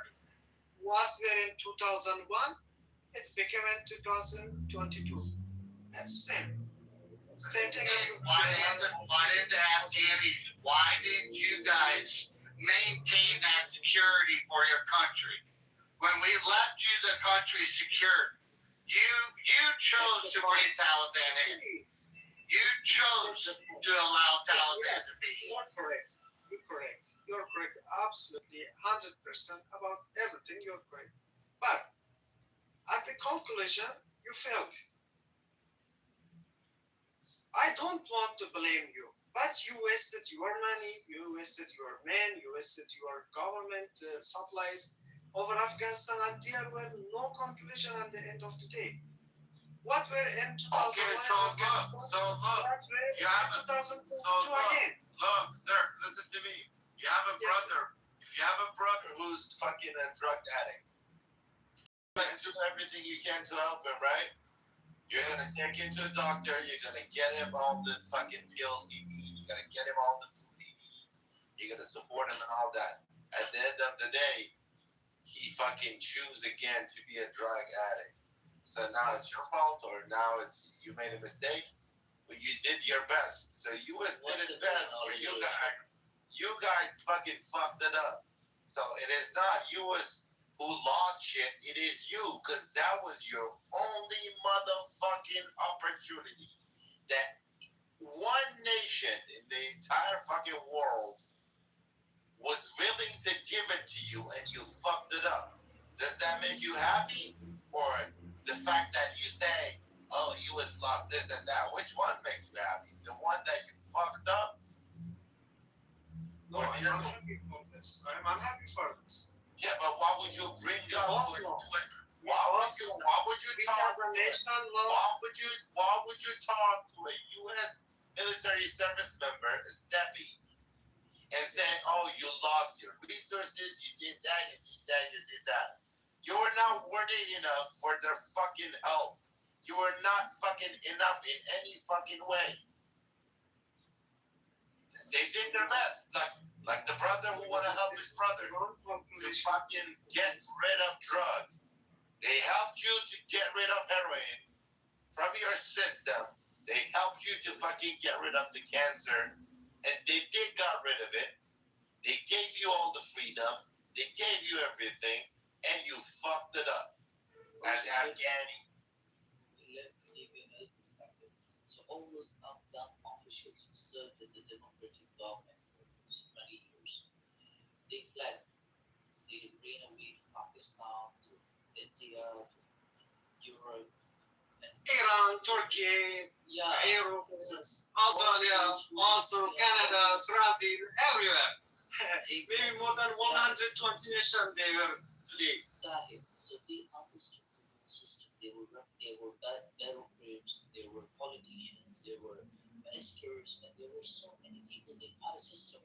They already had a system which was running. Their currency was going out, and they were.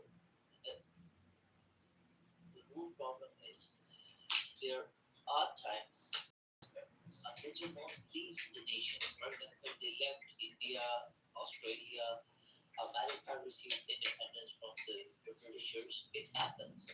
So when the United States were leaving the country, they gave a system, a ready-made system, and all in Afghanistan. Every Afghan will tell you, oh, we enjoyed that time. We never wanted freedom before.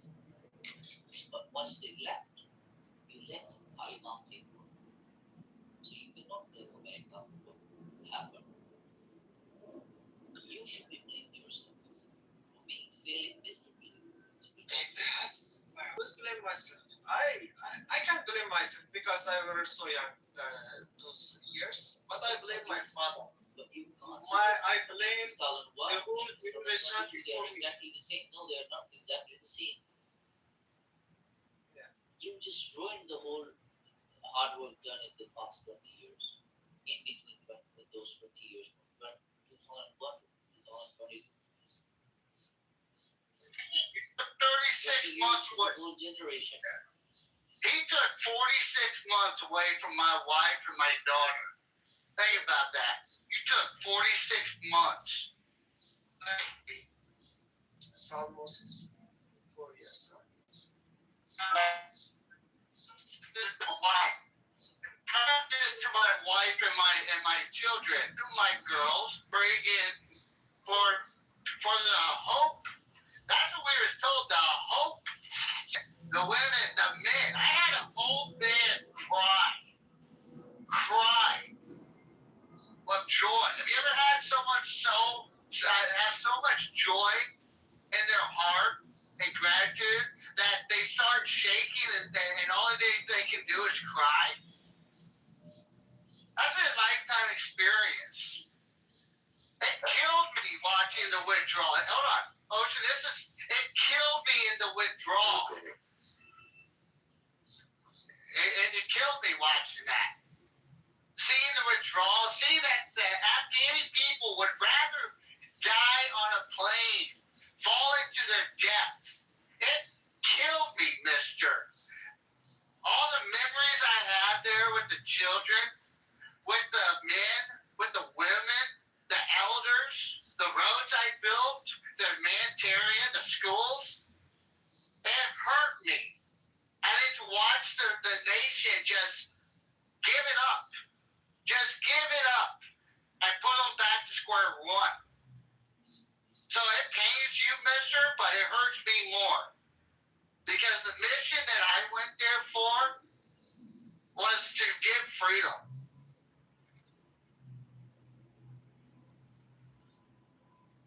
Well, you did. You guys did, but they fucked it up themselves.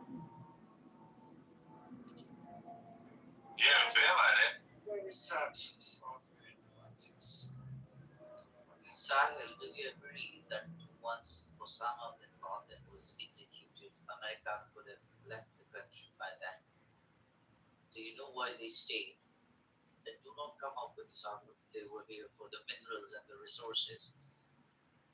Do you know the exact reason why America stayed longer, even after the assassination of Osama bin Laden? People saying different things, but I don't give a shit for them about the resources or other things. Exactly. As Saddam told, it's 100% correct. They came to give us freedom. They came to build us schools. They came to give us 21st century knowledge. But we horribly couldn't use this chance. We didn't have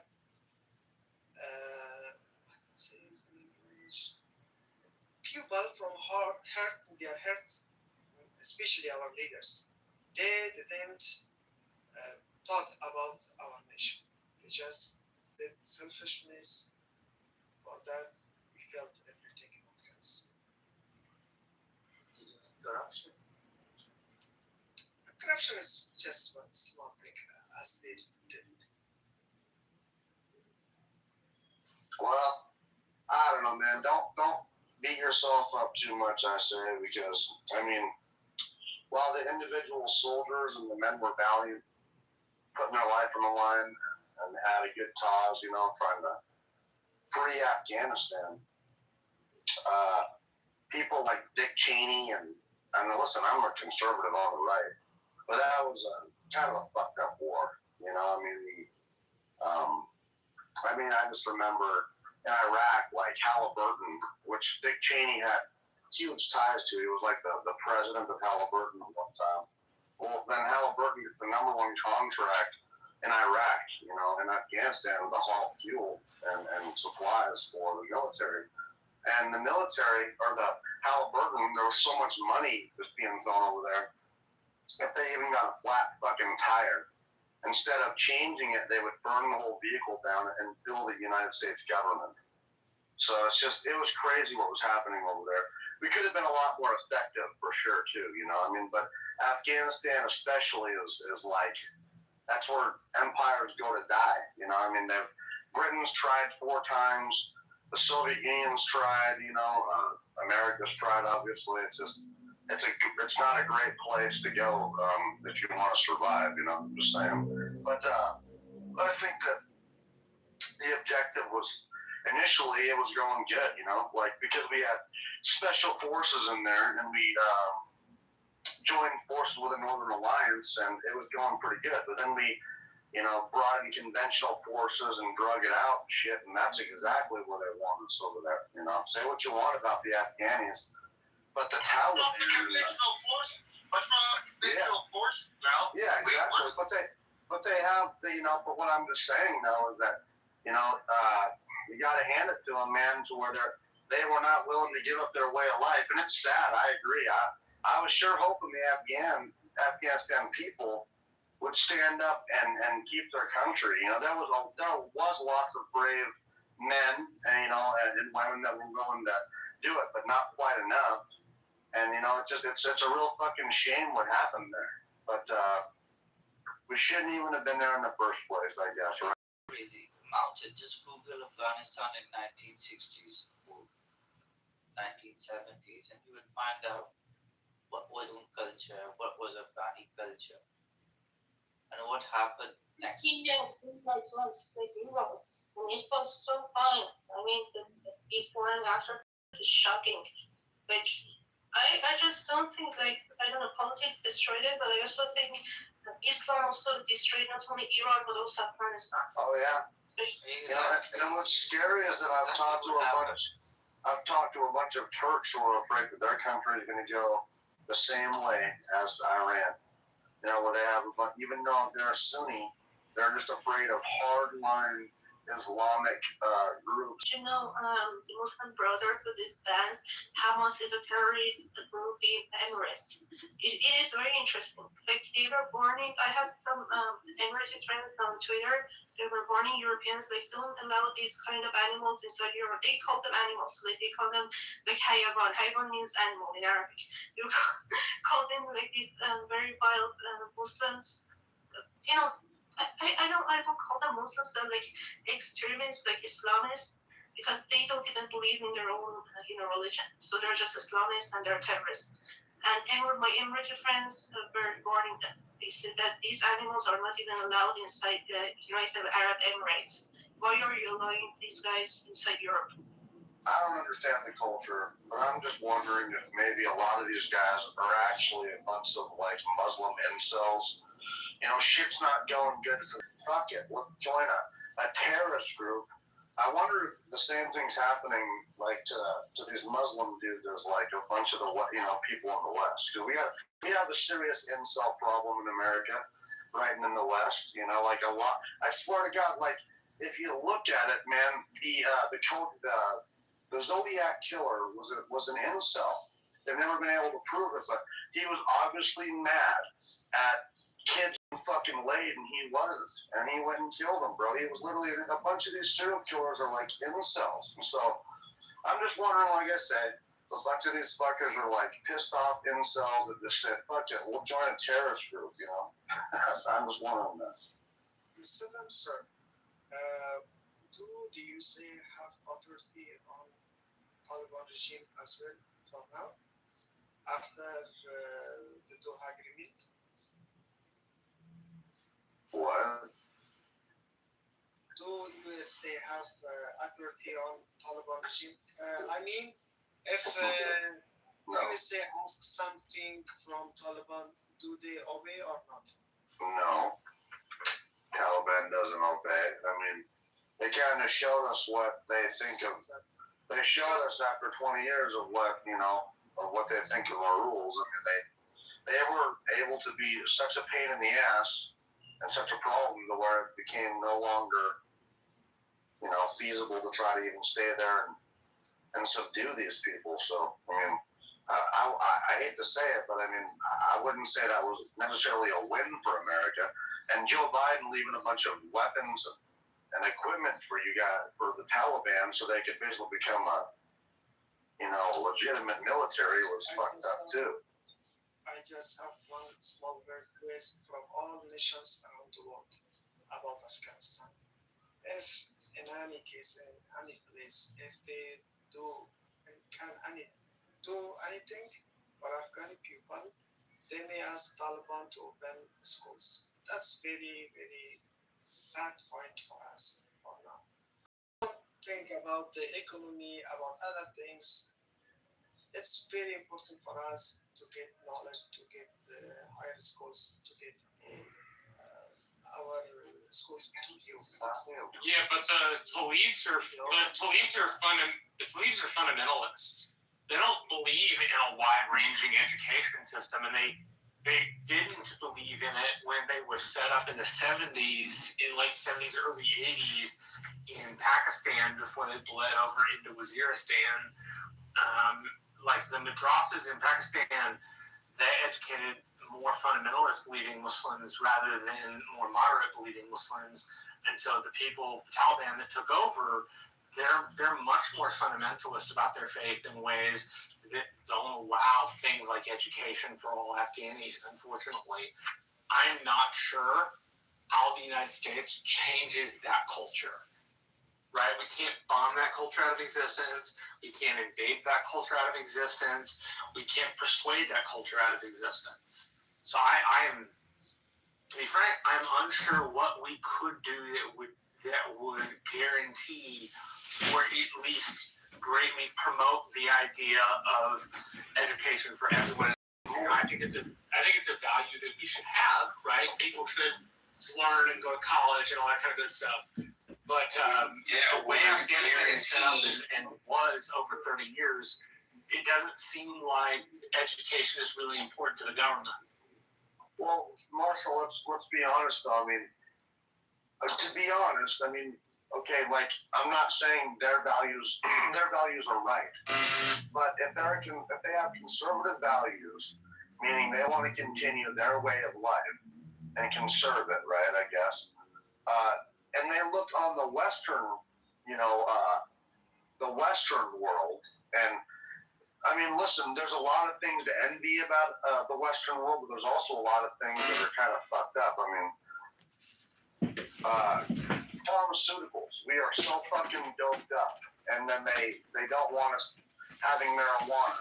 They don't want us like taking natural things, but we're like a doped up society. Yeah, dude, eating a bunch of junk food that's fucking, so far away from nature that, I mean, there's a lot of things I don't think they would actually want. I don't disagree with you. I was merely trying to answer his question about something the U.S. could do. I don't think there's very much we can do, right? Maybe I'm wrong. But you must take this burden of responsibility. I mean, things could have been done differently. I mean, when it was required, the way these regions were Islamized, especially in the era of President Zia. Yeah, I know who you're talking about. Pakistan in 70s and 80s, and also in Afghanistan. So during this whole war, when you meet these freedom fighters or Mujahideen fight against the USSR, this whole Islamization took place from the United States of America. It was funded. Yeah, no, I'm not denying I'm not denying our place in that, man. I'm saying. But once the goals were achieved, once the purpose was for, once the interests were fulfilled, one thing was missing, and that was re-Islamizing the Islamized mindset. I mean, that was a fake timeline when it was required, the jihad and everything. But for the civilians, for the people, you should have done that. I mean, to, I don't know how can I put it in words. I'm not denying. I'm not denying our responsibility. Under the domain of Islam, it could have been reversed. That okay, it was just for that specific timeline, the Islamic jihad or the American jihad or the Soviet jihad, whatever you may call it. Now go back to your values. But unfortunately, it didn't happen. They were lapped upon us. They led us, be the Taliban, be the military or whoever you may call it, the same mindset stayed there. They worked on the curriculum. They taught whatever they want to teach. And America stayed, I don't know whether unaware of it or they were, or it didn't matter to them. Now they are seeing the consequences. What are the consequences of the generations to come? Dude, like I said, I don't disagree with you that like we cause the Islamization, like the fundamental Islamization of Afghanistan. I don't disagree with that. I'm saying without a commission of U.S. troops, without a commission of U.S. air power, without a commission of U.S. cultural power, there's not a way to change what the Taliban does. Right? America can be opposed to the Taliban every day of the week and twice on Sunday, but unless we're in the country, there's not much we can do.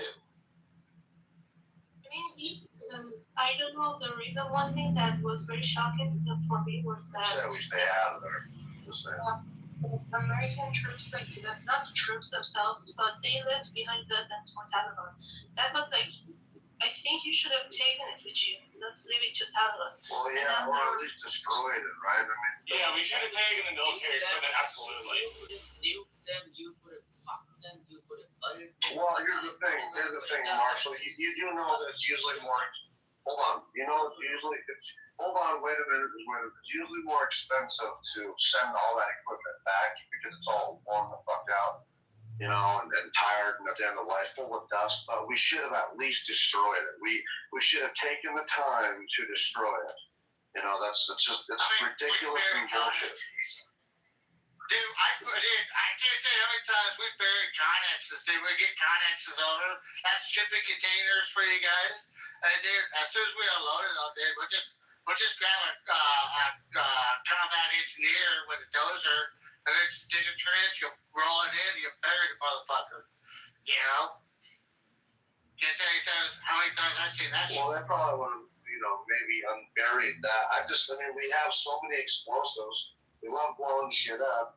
Why the fuck wouldn't, Biden at least do that? I just feel like that was, I don't know if it's purposeful or maybe that really is their liberal logic where they just fucking thought that was acceptable to leave all that shit to the Taliban to make them a legitimate military. A third rate, but, they were able to beat it, fend off NATO, a unified NATO alliance. I mean, not a full invasion, but let's be real, it was quite a concentrated fucking effort, and they still were able to prevail. So, I think it's a big fucking pain in the ass that, it's just, yeah. Yeah, I mean, people from the region, they were talking about, like, there were many conspiracy theories. They were talking about, like, maybe there is a new understanding between Taliban and, like, USA government, and that, like, they left it behind on purpose because they can control Taliban, and Taliban on the surface, they do their own thing, but, like, behind the scene, they're, like, they were saying they were, like, American puppets. But I don't think that's the case because it seems that, like, Taliban is doing its own thing and is like actively, I don't know, contributing to child slavery at the moment. And not only like USA people, we're talking about European countries, specifically like UK. I don't know if you guys watched that documentary, like in BBC. They were trying to like, like bloodwashing. They were trying to normalize like child slavery, the fathers who were selling their daughters. They were trying to paint the fathers as the victims and totally ignore the childs in this scenario. And one of the reasons they were not allowing women to be educated is because they were easier slaves. Like if you educate women, they will like resist. But also educated mothers will have educated children and they don't want that. So there are lots of conspiracy theories, and some people are saying that like USA didn't want its troops to be there, so they took them out. But the cost was very heavy, and they wonder why they left the weapons behind. Well, if you think about it, what it guarantees is that we might have to go back. And so that's kind of what happened in the first place. We kind of armed the Mujahideen originally when they were fighting the Soviets, the CIA did. We sent them Stinger missile systems. We sent them. It's pretty cool. I have a bunch of pictures of the Soviet. The Soviet soldiers. So it was called the CIA plan was called like Operation Warp something or something, not Warp Speed. It was some Operation like Cyclone. And the Soviets, they had their own operation to stop it. And there's a bunch of pictures of the Soviet soldiers with M16s and shit, and a bunch of German rifles and stuff, and Stinger missile systems that they were intercepting, and getting from the Mujahideen directly from the Americans. Marshall, I think we should have kept Bagram, Marshall, because that right there is a good focus point. At least we should have just maintained that. And from what I heard, Bagram was, if the projected withdrawal that they were talking about would have happened the way it's supposed to, we would have maintained KFB and BAF as well. And then those are two pivoting points for military assets and also strategic operations if called to. All I remember about the Taliban is the Taliban zone dancers. That's all I fucking remember about it. Those chicks were so fucking hot. They could dance for hours and hours and hours. Oh, absolutely loved it, man. I think the Kurdish women are kind of hot. Some Kurdish women are very hot. You know what she has? You're fucking fight. You guys, have you ever did Kurdish fight way more better than Afghan guard did? Oh yeah, the Peshmerga are brutal. Oh yeah. I love them. I did. Dude, fucking Ramadi did. Fucking Kurdish were savages like John Wayne. Literally no fucks to give. Yeah. Pretty awesome. Yeah, I think Bagram, yeah, Joe Biden did a disservice by letting go of Bagram. I mean, that is prime real estate right there, and he totally fucked that up.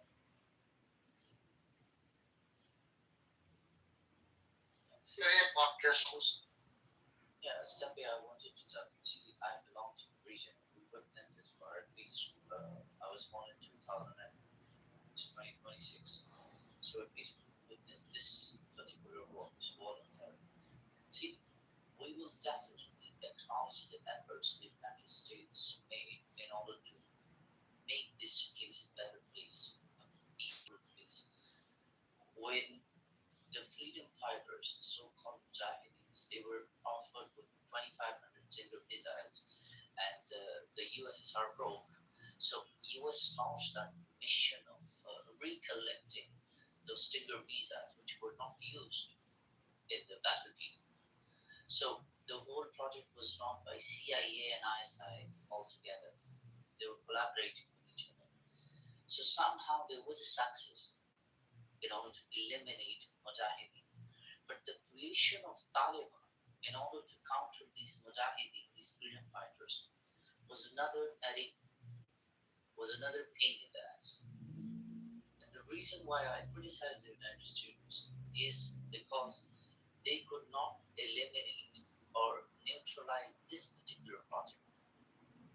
If they could have done that, if they would have achieved it, honestly speaking, this place, be it Afghanistan, Pakistan, or this whole region, would have been a much better place to live upon. There would have been no concept of Islamophobia because it wasn't there in the 1980s, in 70s, even in 90s. When did this concept came up? Because of these stupid 2 or 3 regimes in these 2 or 3 countries. So directly or indirectly, I'm just trying to highlight the mismanagement of the United States of America with regards to these people. This is the second time that I have heard the claim that this was a Biden. And look, I have no love for Biden, but I'm just gonna call it out like I've studied it because I have. This was a Trump deal that was supposed to happen in 2021. So let's not get any. Let's stop with the whole liberals are fucking great. I mean, yes. Hold on. Yes, but pull out. It was a free to. Hold on. Yes, of course. So you don't have to repeat yourself. We get that it was agreed upon the timeline. That's not the issue. Hold on. That's not the issue though.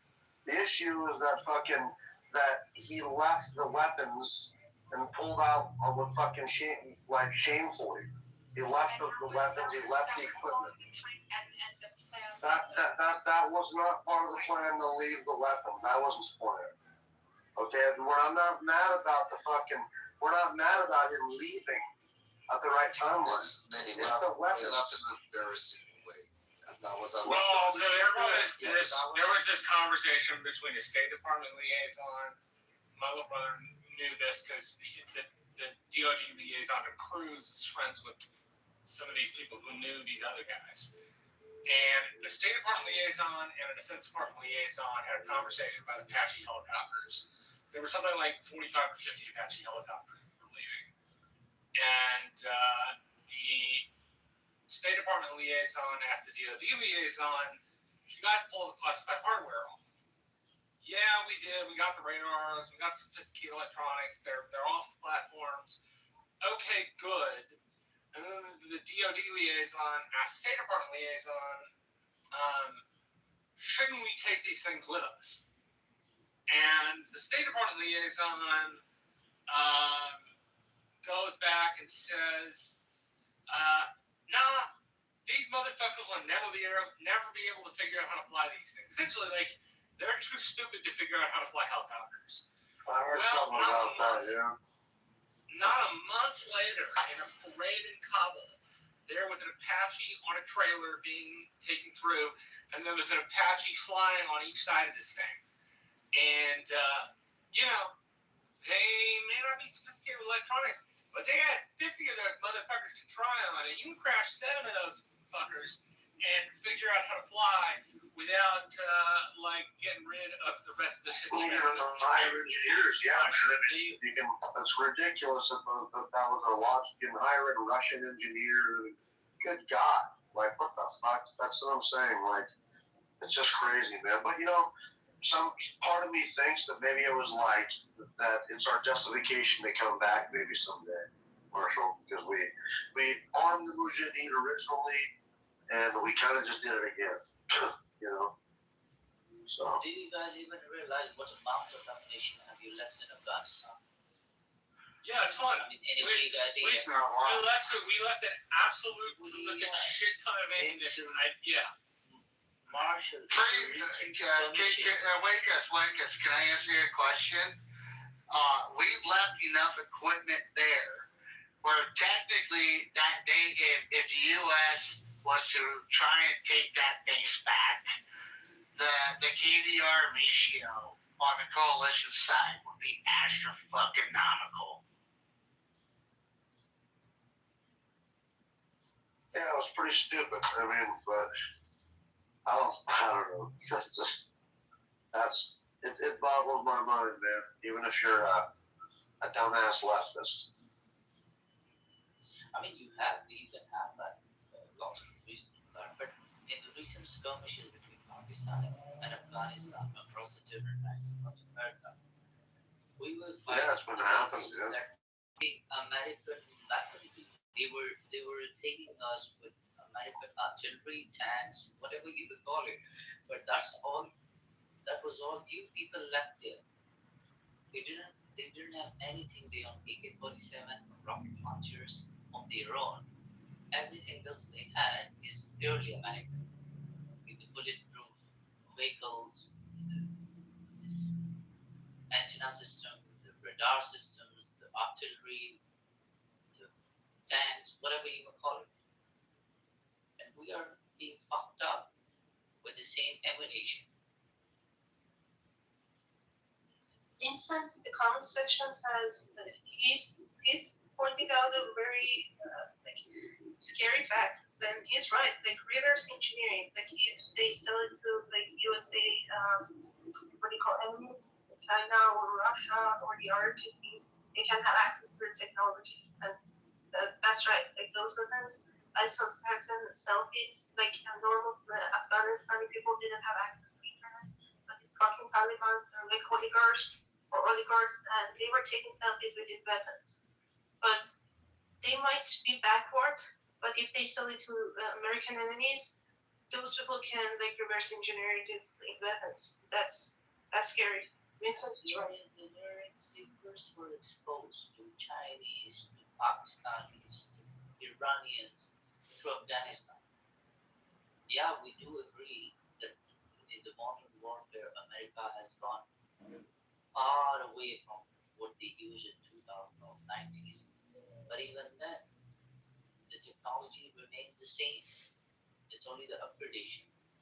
And the technology, the Stinger, Apache, or whatever you would call it.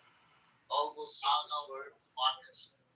You got, dude, a lot of people don't really give credit out to the Ukrainians, though. Dude, like, the Ukrainians, they have changed the new era of warfare. 100%. And like, I put it this way, guys, like, during the, I would say the first year of the campaign between Russia and Ukraine, the way that they were able to engineer a ability to basically deflect the Russians is amazing, and it's changed. Put it this way, guys, they have brought back trench warfare to the modern day front line. Think about this, guys.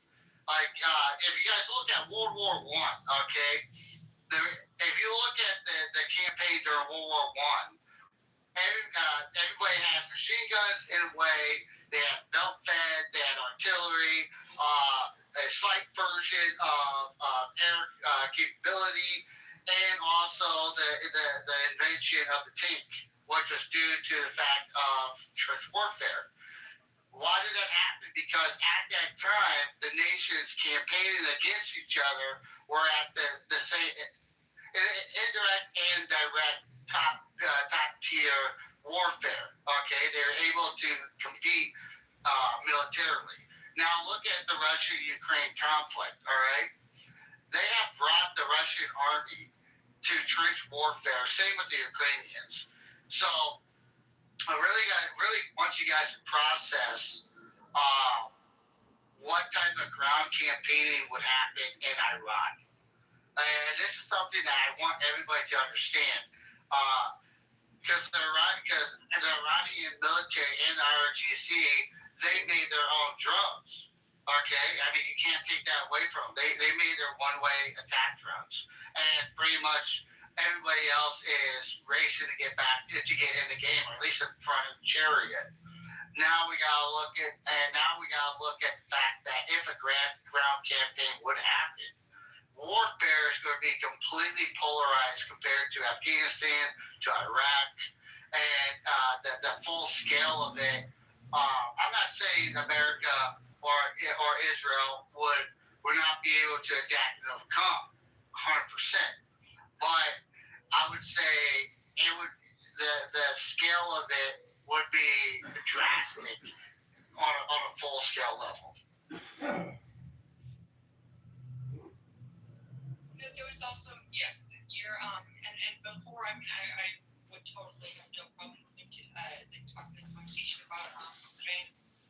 I just want to say that the last bit, which was a claim before you started mentioning a different country, is that the military equipment that we left in Afghanistan. So technically, that was the Afghani government's. That was actually, and I have quote, it belonged to the collapsing Afghan National Army. That's why it was U.S. supplied back, U.S. backed Afghan government, not the U.S. military itself. That's why we left the weapons in Afghanistan. They belong to the Afghan government. So we can totally move on to Ukraine. Thank you. And all those weapons went into the hands of Taliban. Yeah, no, exactly. But that's why they were left behind, because they actually did not belong to the Americans. They should not have been left behind. They should have been destroyed. However, I think that perhaps people didn't think that it would collapse as quickly as it did, and it did, and that was a mistake. Anyways, yeah. Well, Meg, you brought up a valid point. It is. But and I don't know if you was here listening. I really didn't see, but that gentleman named Mr. Something. Forgive me, guys. That's what I brought up. I really brought up. I say, listen, when the military expelled out, granted it expelled out pretty egregiously, but they still left arms to where the Afghani guardsmen who were trained for the last 15 to 18 years in basic SOI, basic CQF, and basic infantry fundamentals, or School of Infantry, they still let the Taliban take their country over. And I will say it that way with confidence, because they had the munitions, they had the small arms and capabilities of artillery, mortar, LAVs, HAVs, and AAPVs to engage and deter the en route Taliban. And so they neglected the use of it, and they basically surrendered to the Taliban. Yeah. Oh no, exactly. And that was something that I think some experts could see possibly coming. And we're in denial. But that was a huge. Leaving Afghanistan, I think was a mistake, because yes, leaving the base could be very, very helpful. But absolutely. Yes. See, am I audible? Yes, you are, Wakers. My bad for interrupting. People are habitual of taking their dollars all in and letting themselves from you and staying true to their indigenous identity. You must remember that. All the Afghans people that you trained were secretly involved big tours with their brothers, their siblings who were serving in Afghan Taliban. I'm aware of that. Yes, I am aware of that, but I'm going to dumb it down, because can I dumb it down for you, my guy? I understand what you're saying. I understand about their roots. I understand where their subconscious legion could be. They always had a soft corner for these people. It was the matter of the fact was, when was that moment gonna come when America will leave? They're waiting for that moment, and when that happened, the came out. It's not like we woke up one day and said, "Fuck it, we're leaving." I mean, if you look, Joe Biden himself campaigned on ending the 20-year war. Donald Trump campaigned in 2016 to ending the war in Afghanistan and Iraq. I mean, Obama even campaigned in it on his second term. His first term, he said something, but then did the major push, the surge in Afghanistan. So, excuse me. So with that being said, they knew the Afghanis, and like I had plenty of time that I got to speak with some very monumental, amazing individuals in Afghanistan. I mean, I talked to the women, to the men, to the elders. I wonderful people. I mean, very wonderful. I mean, like I said in the past, it's like, dude, when you see a grown man start shaking and start crying with gratitude because you bring them fucking water, you bring their community fucking water. That it's an amazing fucking feeling. There's things that it is, but it is painful on the service personnel, and not just service personnel, but think about the widows, the widows of fallen soldiers that for 20 years have been talked to. They were told that, listen, our mission is to go there and for free to help these people out, to give them their country, to let them let them choose the route that they want to go. And how many sons, how many fathers, how many daughters saw that day of America leaving, and we're watching Afghanis. They'd rather climb on a jet and fly to their death. If it's not from the altitude, it's from the fall coming off the plane. So it's a heartbreaking thing. But we gotta remember, and like Maxita, she brought up critical information. I brought up critical information. The Afghani guardsmen, like I said in the past, they failed the Afghani people. They failed their women, they failed their children, their seniors, everybody, because they had bases. And guys, you're only thinking of FOBs. That's forward operating bases. You're not thinking about outposts or COBs. That's combat combat action bases, CAPs, okay? That are all over small valleys, all right, and provinces of Afghanistan, okay? These are all independent resources that could have been that they could have used as aid to deflect Taliban's full engagement, but they failed their people, and failure is hard to acknowledge.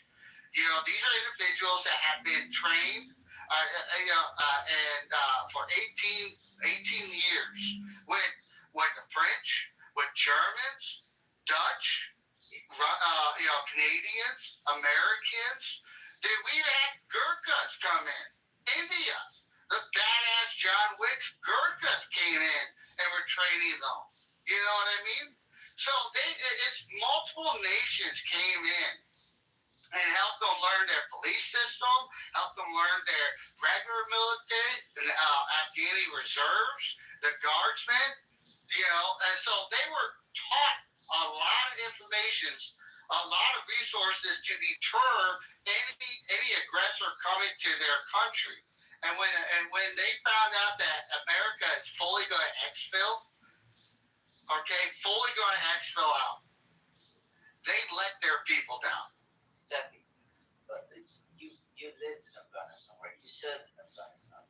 Do you have any idea about Peshawar, the city in the Pashtun region of Pakistan, near the Torkhamba border? Yes, a very porous border, which is basically ungovernable. Yes. So right back. So I'll tell you a real life experience. I was 8 years of age. I was roaming around in the marketplace of Peshawar that is called Karkhano Mart. And Karkhano Mart is famous for these Afghan utensils. Whatever came from the war, infiltrated through the borders, we could purchase that cheaply. So we went into a shop, and there were certain antique pieces, and there was a beautiful packing of a guitar, and my uncle started negotiating with the guy. So we started from $100, and finally we were able to purchase that for $20. So when we brought that guitar home, we unpacked it. So it was written by a lady, Rosie. She was an American, and she sent that to her boyfriend who was serving in Afghanistan during the war of terror.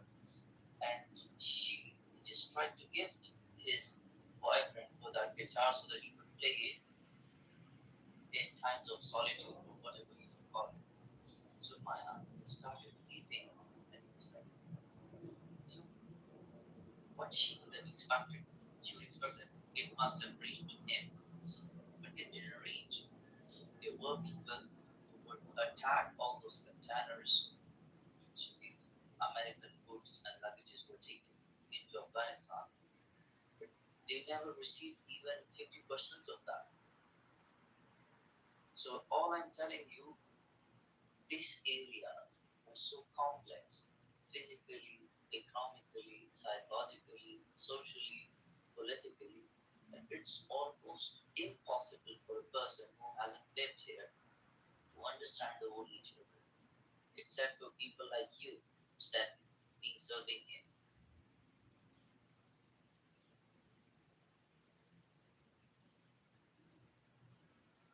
This was I had an amazing professor at university. So he was from Tajikistan, and he would tell stories of when basically who were fleeing the Taliban would try to come over, would try to leave the border and cross to Tajikistan. Tajikistan could absorb a few, but there were so many that kept trying to get over the border. He said literally the border guards were shooting at the Afghans trying to flee because they couldn't absorb. Kept coming and kept getting risk getting shot.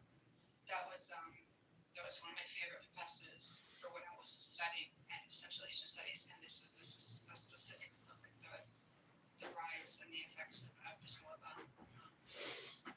Pretty different perspective from someone who actually lived in the area and was teaching.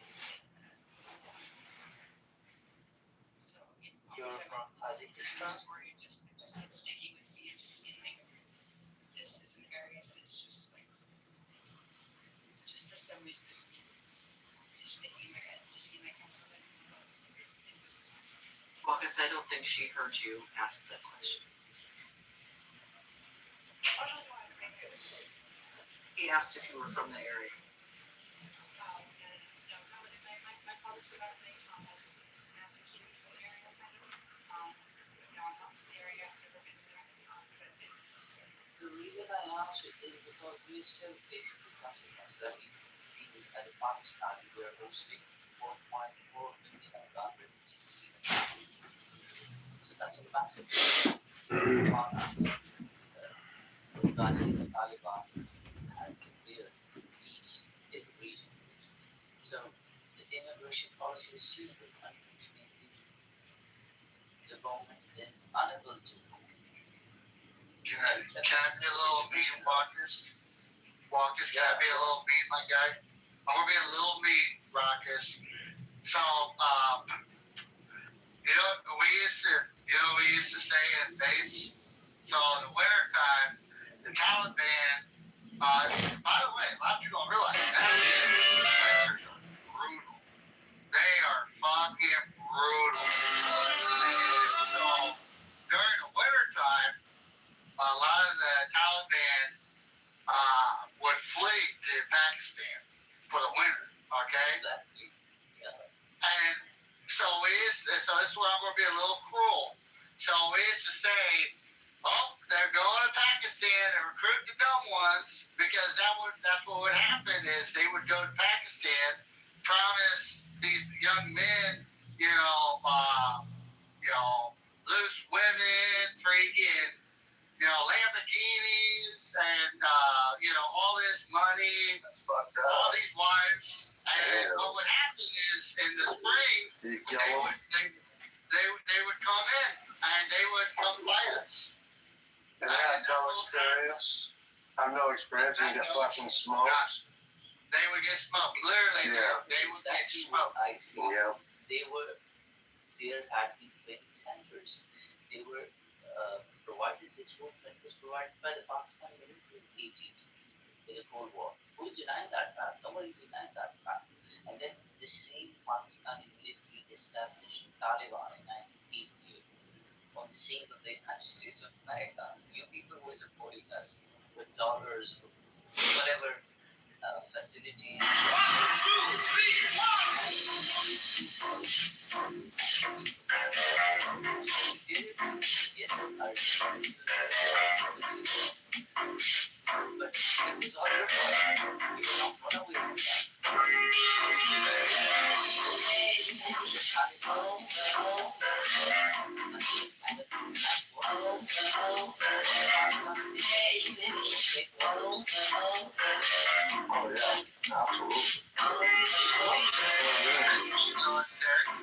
from conventional military.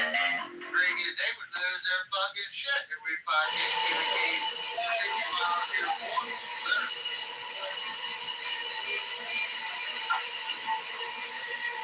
Yeah, I mean,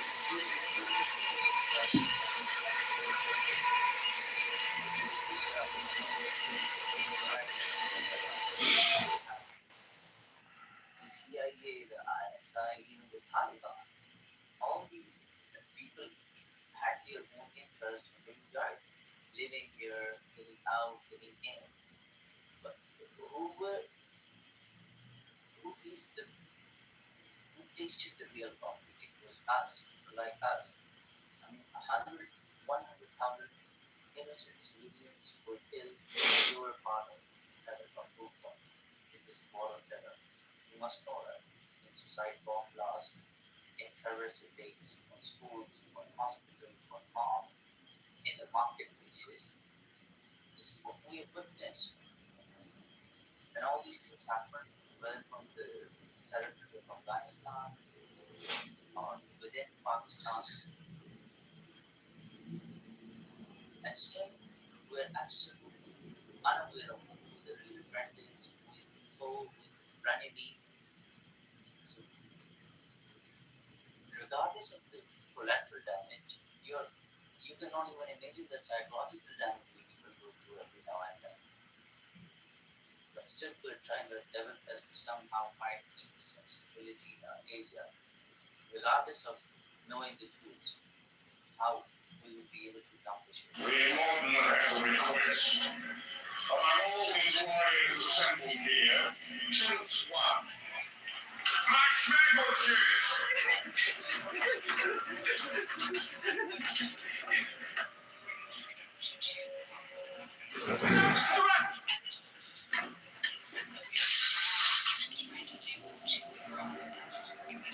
You are appointed. Witness me!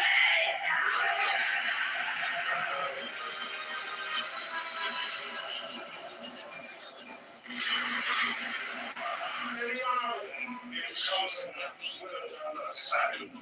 Each would like this time for the important zone. The important has a request. Among all these warriors assembled here.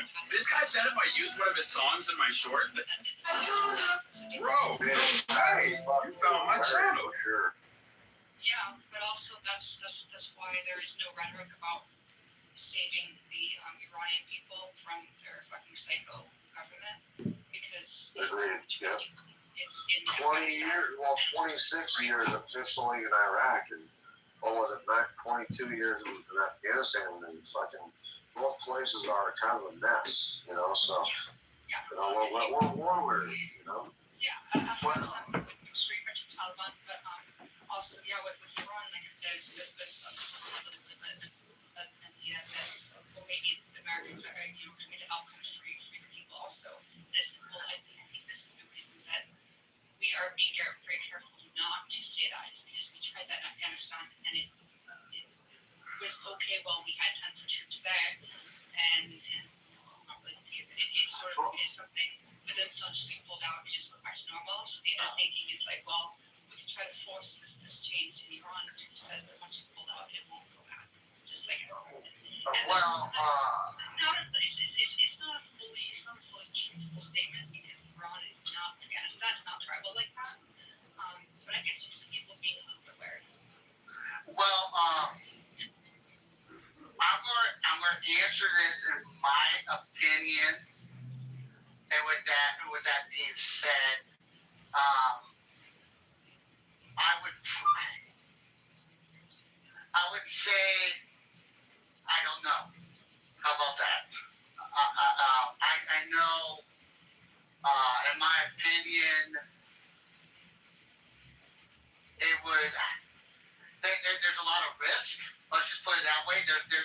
would be a lot of internal risk trying to transition into that route. There would be a logistical nightmare indirectly, and because you got to realize.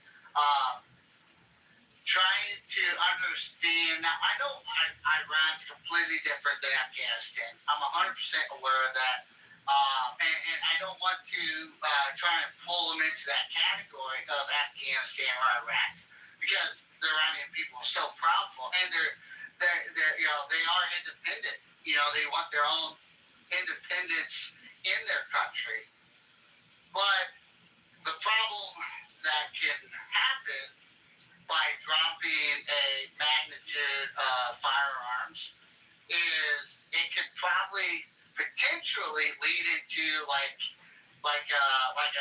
tribal mafia mentality. Like you got this block and this block, and so there's a lot of a lot of contradicting issues that can come out of it. So I would probably say no. There's a lot of, it could definitely turn tribal because what do they call that, Mark? The secular violence. There's a lot of different ideologies, a lot of different religions, a lot of different, power in the vicinity, and if there's a vacuum, definitely it could turn into secular violence, and I don't know, man. I feel like it's just weird. Like the Iranians, a lot of these people are still putting up with, there are people being shot in the streets and shit. It fucking boggles my mind because Americans wouldn't put up with that, but we have guns. That's the only thing I can think of is that Americans wouldn't put up with that because we have guns to defend ourselves, and they just don't have that. So,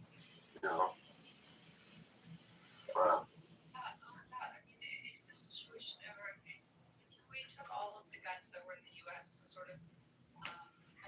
That might give them definitely a chance. How is their inventory of explosives though? So that they don't. There's no more Air Force, correct? Don't believe. Listen, I'm a Trump supporter, but he says that stuff to affect the markets positively. There's no way possible that. Iran's lost all of their capability. It's just not possible. We're talking about a country that's 2.5 times the size of Texas. So take that with a little bit of grain of salt. Yes, they're heavily fucking, fucked up, but I wouldn't say they're completely annihilated, right? I'm in the same agreement with you, because I think a lot of their fighter planes actually were moved out of country, or at least to places. Well, they don't. So their Air Force. Their Air Force is shit. It's their Air Forces. A lot of their Air Forces, like F-4 Phantoms and stuff, that we sold them back when the Shah was in there and stuff. So we're not concerned about their Air Force. They're all underground in bunkers. But it's shit though. It's third rate. It's F5Es, exports. Yeah, not much. And see what I'm saying is against a modern Western fighter jet that would absolutely get demolished. However, the same argument is sort of about the U.S. being able to uprise against the tyrannical government because we have weapons. It's also kind of here's the issue: fighter jets. So they only need a few fighter jets who can drop bombs. It doesn't matter if they're pieces of shit old things that would die against an F-35. Well, what they do is just drop them on the people. So let's say that all the guns, like if Iran had a ton of guns, they might just be dropping bombs from planes. Well, if that were true, we would have. But America's a little different. Afghanistan. But we don't when have you have fighters, when you have people with guns, it's not that easy. But we have a basically an all-volunteer army or military, and you're assuming that they'd be willing to fire upon or drop bombs, let alone on their own civilian population, which I don't know if that's really how it would play out. But we have a lot more. We have way more people actual combat veterans that are civilians now than you have in the entire military. It's not. I don't think that the population would. They can put up I would think put up a hell of a fight. What are they going to do? Just bomb whole fucking cities? That doesn't really make sense. You're just going to ruin the country.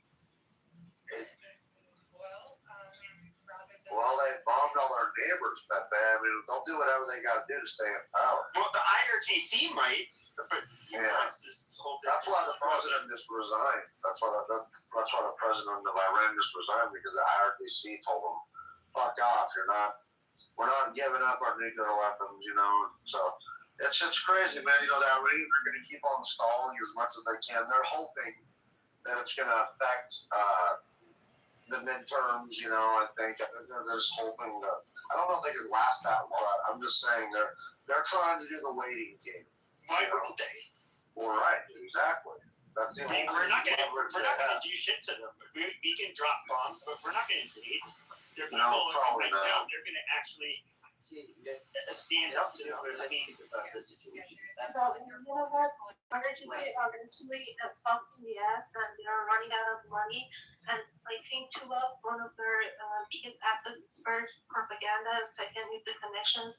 Like European fucking countries want the cheap ass gas. Unfortunately, Cuba's been out of money for fucking 60 years, dude. It didn't matter. So it's gonna take the Iranian people to take their country back.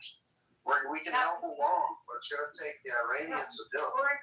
There are already the talks, like people are being crushed under economic pressure, but that's not only that. Like we used to have great population, like people who were not really political, but now everybody is fucking radicalized and they're fucking pissed.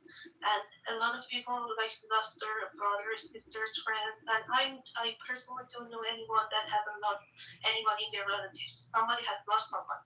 And Iranians are just, you know, we can be patient, but when we are pissed, we are fucking pissed. Like, we don't care about, like, being politically correct or, I don't know, like, goofy, you know. I don't know if you have seen it, but the diaspora that you're seeing outside of Iran are not that radicalized. Iranian people are very courageous, and even us diaspora who are not that radicalized, we have been fucking these pro-Palestine in the ass. Like if you look at the pro-Palestine movement, you can see that Iranians ruined that. And after that, some Europeans started talking about it. Normal people were saying that they were tired of it, and they were supporting Iranians because they were saying, "Oh, fuck Palestine." So you can see that Iranians, even the diaspora, they are radicalized. But you're not. I heard today that after the talks with America that President Donald Trump was speaking to the Israeli president. So is he going to give them the green light to go at them again? If that is the question. Did you hear the Axios shit that just came out like the last hour or so? No, what happened, Pepe? Trump had told him, "You're fucking crazy. If it wasn't for me, you'd be in jail. I'm saving your ass. This is why everybody hates you. This is why everybody hates Israel." Basically because of because when he said the talks were happening, I guess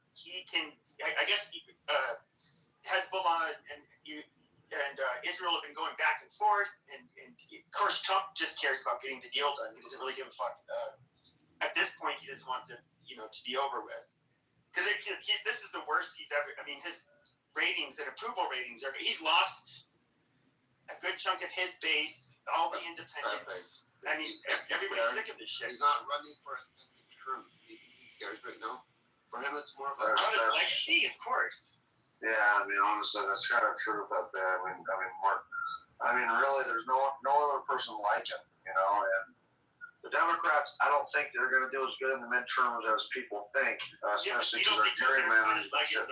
I think, that's what I was referring to. And that's what I was saying. So, like, he's not caring about about re-election. He's caring about his legacy and making sure that America has a future. That's why he's doing this shit. He's also caring about the midterm. You guys don't get that twisted. You guys, it's not about the second term. It's about the other 3 years, bro. Okay, but I understand. But okay, now explain to me, Pepe. You told this about Trump, to the Israeli President Bibi. Where is this? Is it like a transcript? You could how do you know? I'm guessing, I know this is just what Axios reported. I'm guessing it was obviously something leaked.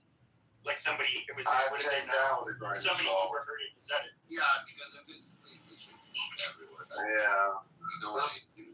I'd just be really careful about anything the fucking media says because they're just so full of shit. You know, I mean. Yeah, I would love to. Yeah, I would love to hear the transcript. Remember, I just gotta say. Release transcripts of president's conversations. But listen, though, this media that tells you this shit is the same media that was saying that Iran was winning the war. The same media that was saying Russia was losing the war in Ukraine. The same media that told you Kamala Harris was going to win. The same media that told you Hillary Clinton was going to win. They're fucking full of shit, dude. It's a pattern. They have no credibility.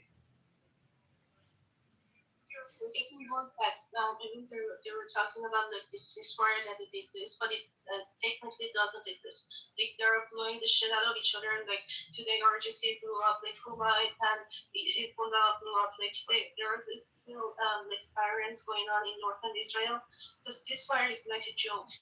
And middle of like we are technically in middle of war, and in middle of war you can do certain things that will change the narratives to control people's minds and to test out certain scenarios to see the population reaction. So I think these are just during the ceasefire, it was stated. Remember at the beginning of the ceasefire, Bibi said that Hezbollah is off the table. He's not having a ceasefire with Hezbollah. We remember that was said right at the beginning when the first ceasefire was even started.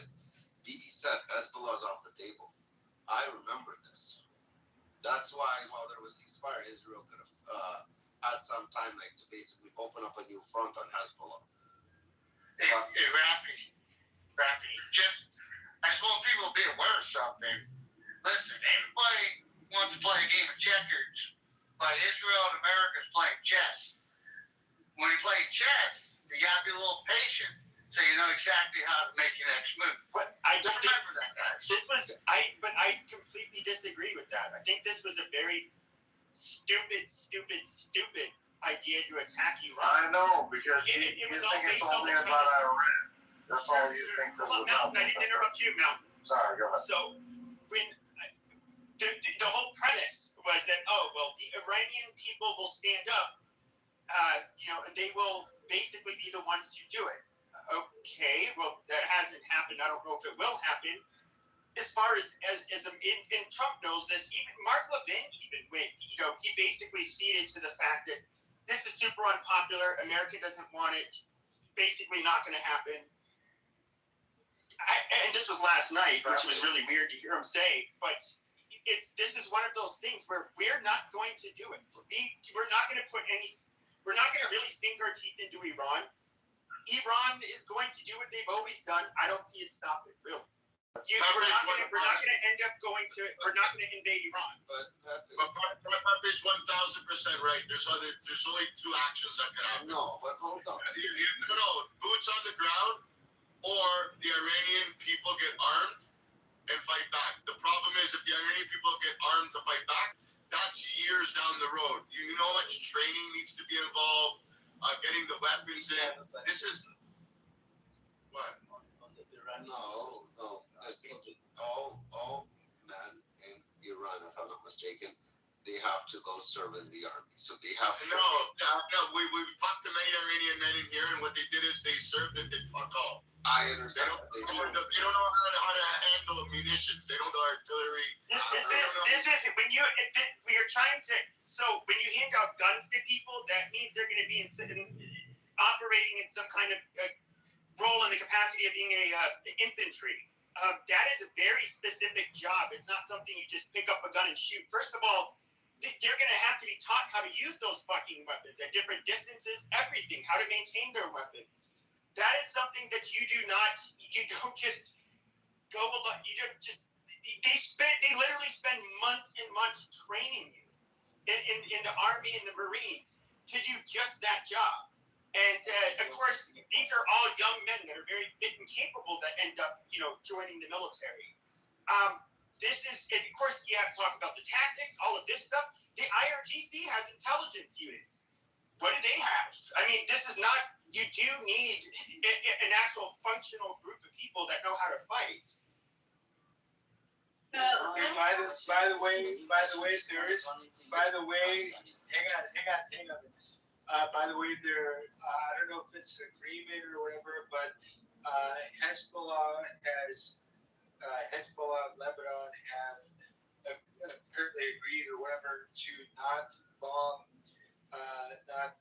throw bombs into Israel, and Israel, I guess, agreed to not do bombs in Lebanon on Hezbollah. So that I just heard that maybe In that past hour, they've been exchanging warfare, missiles, light arms, and rockets. So it's weird. They announce it, but they keep the war. They keep fighting each other. Well, in this past hour, I think this is Father I'm speaking to. I saw all of the areas lit up on the all the areas lit up on the map where Hezbollah has rocketed after they said they were going to stop. So I think, as Mary suggests, the whole ceasefire idea is a joke. They're calling it a ceasefire, I think, to keep the stock market calm, to keep oil prices down. But in fact, the war's still going, for real. Let's be honest, that fucker's still going. Not to contradict you, by the way, Father, I'm just telling you that even I'd like it to be real, but it doesn't look like it's real. Well, and that's good that you said that because my next statement was actually going to be, take all this shit with a grain of salt because from one minute to the next we really have no idea really what's going on. Father, 2 hours ago, Lebanon announced that. I don't know what this is supposed to mean because it's not a full. So Lebanon announces partial ceasefire between Israel. Partial. What the fuck ever that's supposed to mean. Not a full one, but partial. Okay, maybe they'll stop using one type of rocket, continue using another rocket. They're going to cut the rockets in half, Rocky. They're only going to send half a rocket. It's going to be a partial rocket. But what's it called? Where was I going partial with? ceasefire being whatever rockets that are unpredictable and they are not trustworthy, they press the button. If it fires, it fires. If it doesn't, here. It fails. That's Harrod's ceasefire. Hold on, Harrod's reports. Netanyahu says IDF to continue Lebanon operations as planned after Trump call. So after the Trump call, the operations will continue. The IDF. Interesting. Probably about to ask a question. It's an important question. Let's address it. We will say about see. You were talking about either boots on the ground or army running. We spoke about previous operations that were performed. There has always been a reason when you treat people, when you arm people, when most people have an ideology, and they believe that dying for this cause is worth dying. In case of Taliban and Mujahideen, they believe that dying for Islam against Russia is worth dying. Same was the case for American troops. They believe that patriotic spirit of being an American is worth dying for this cause. Do you believe that the current Iranian civilian, would they have certain ideological strength, that they could really they could really convince the people that this cause is worth dying for? While having It's a good question. I don't know the answer to that one. 30,000 people being killed in the streets doesn't seem to be enough. It's a psychological issue. It doesn't seem to be You enough. must convince the fighters that you are dying for a worthy cause. If you're unable to do that, it's useless to arm. Well, that's the problem with education is that you get too fucking uppity and smart. You think fucking we can talk over this. We can be smart about this and fucking. It's just like, I don't know, I think the Iranians have gotten too fucking cush or something, and just like, it boggles my mind they're allowing this shit. And we got one opportunity. What happened to the Kurds? We armed the Kurds and they kept the weapons and they didn't do anything. That's what they say. I don't know if it's true, but possible. Remember, we're dealing with a bunch of Indians.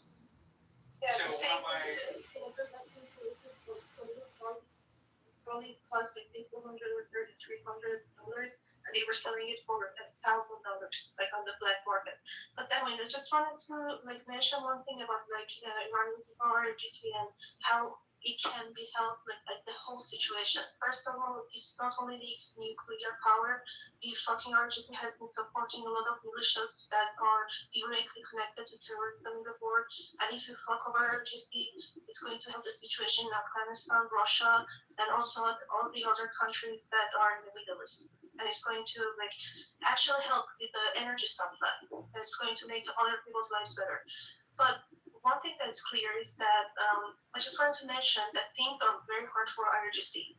Like they're using their last arm, like what do you call the sleeper cells, like the type of sleeper cells that they're using at the moment. It shows that they're on their plan Z. They're not even on plan A, B, and they're losing money every day. They have dismissed. We have two militaries. They have dismissed the normal military since Nowruz, which is the Persian year in April, like New Year in April, and IRGC cannot even keep up with this new personnel. And they have invested a lot in Fatemiyun from Afghanistan, Zainabun from Pakistan, Hezbollah, and also the Houthis, and not to mention the Hashd-e-Shaabi from Iraq. And they were there in Iran when they were killing Iranian people. So IRGC is getting fucked over, and the first that is going to flee the situation is those militias. So they're lonelier than ever. And I think one problem is with the weapons, because for years they have been controlling the gun industry, I don't know, import, export, and how this whole supply chain. But during the time that Israel was attacking their weaponry or those storage units and everything, they were fucked in the ass. And when the war stopped, they had the time to kind of revive, and that's why Iranian people were so much sadder when the war stopped, because they were being fucked in the ass. And now I was like looking at timeline on X on Twitter, and like Israelis are very angry tonight. Like they're very angry. They're saying, "Bibi, why did you listen to Trump? You should do our own thing." And there is this like fight going on in the like Axios and saying that Trump and Bibi are fighting, but I don't think they're fighting. I think they're fighting just for the media outlets, but I do have a feeling after these talks broke down, they're gonna strike very shortly together again. I think this was just a distraction because I do believe Trump is a great troll. He likes the surprise attacks. He thinks while everybody's going to be arguing, they're not going to focus around, well, I think everything is being focused right now back on Iran, to be honest. Here's Can I jump in after you, Padre?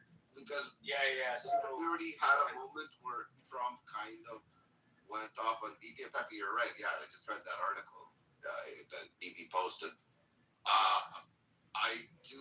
Then they became BFFs. And I think this is part of the thing. I think this is the... Well, so I'm on my app right now, my Intel app, and it's telling me that Trump. There's an article saying that Trump says Israel Hezbollah to halt attacks as Iran talks continue. So again, we're all just learning about the shit. So it might take a day or two before they actually stop bombing each other. But that's what this. Awesome. Go ahead. Awesome. Thank you, Padre. Hey guys, I want you guys to think about something. So, do you remember, you guys are civilians, okay? And not everything is going to come out, positive. Not everything you're going to read pertaining to a military operation, in your opinion, is going to make sense. But with that being said, you got to know something. You got to maintain the course. understand what the cause is. Understand it's not, the moment might be chaotic, but the future is going to be in peace. And with that being said, you got me personally. I have questions about Trump. I might, think it's a little chaotic or, confusing. But I also have to remind myself too. This is all information that's getting passed around, journalists, social media. So you also got to remember too. This is also part of warfare. That's what I'm trying to tell you guys. It's going to come off very misleading, very confusing. In some case, makes you think the illusion that the United States has nothing but a ring of monkeys operating in the war room. But that's all right, because the same information you're reading from the sources that you're pulling is the same ability our enemy, the IRGC, can pull from. So just maintain the course, maintain focus and rigorous, understand the cause, and by doing that, you're going to be able to support your fellow servicemen and women. And I'm not saying that's right. Your opinion doesn't have to be right or even aligned with mine. But when you feel like it's confusing or we're going 20 steps back, it's because we don't have everything in the pot. We don't have the pictures or the intelligence to understand why we're doing it the way we are. Hello? Excuse me? Hello, excuse me? Yeah, go ahead. I'm Kurdish man, okay? Yeah, okay. I'm Kurdish man. American legend, okay? Somebody was speaking. Why'd you interrupt him? American legend. And Iran, fucking Iran, okay? You have a little patience. Fuck you, Iran. I'm Kurdish man. Fuck you, Iran. Fuck you, Khamenei. What is Long Kurdish? live America. There is no such thing. It doesn't exist. Shut up for 1 second.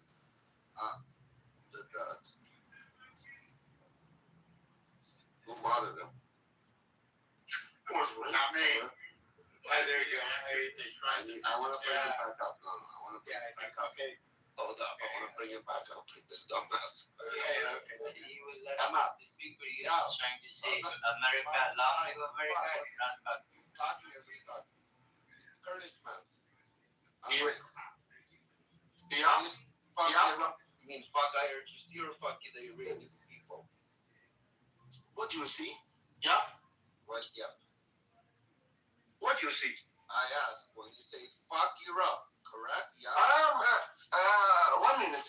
Fuck you, Iran.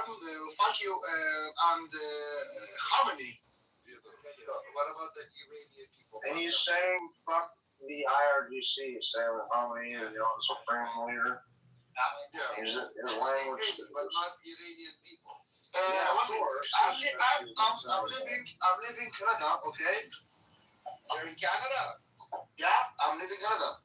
Nice. Let me guess. Nice meeting. Live in Toronto. But you see English. It's horrible. Bad. You live in Scarborough. Scarborough. I'm barber in Canada, okay? You're a faculty. I'm barber in Canada, okay? The bagel? Faculty. Kurdish man, do you love Saddam Hussein? Your account name is Saddam Hussein. What do you think about Saddam Hussein? Do you love him? Saddam Hussein, English, well, He has a cross. He's Christian, so I'm confused. The Kurdish guy who says fuck Iran and fuck Khamenei, I agree with fuck Khamenei, but for fuck Iran, no, I don't agree. But I wonder, do you love Saddam Hussein? Yep, I'm loving Saddam Hussein, okay? Does Saddam Hussein love you back? Loving Saddam Hussein. Does anybody speak Kurdish? What kind of authority? Saddam Hussein not downturn. Saddam Hussein not downturn. Saddam Hussein good man. Yeah, it was good under him. Yeah, Saddam Hussein good man. Well, I mean, in comparison, it's probably a lot fucking safer. I mean, like, Christians were, he did protect a lot of the Christians that were in Iraq. You know, so. Saddam Hussein legend is Halabja, Kurdistan, Halabja, Kurdistan. Okay. Really, what he's saying, like, Saddam Hussein kills the people and Kurdistan, Halabja. Saddam, you Saddam belong Hussein to Iraq, Kurdistan people, or you belong to Iraq. Halabja. Okay. But Saddam Hussein, good man. Great man. Does anybody speak Iraqi? Yeah, good man. No, he wasn't. No, he wasn't. Arabic? No, he wasn't. I have palace. Never seen the inside of Saddam Hussein's palace. The inside there is barbaric. Do we have anybody in the audience that can speak Arabic? It would be fucking great. He can speak in English. See, this is how you speak here. Saddam, you belong Iraq or belong Iran?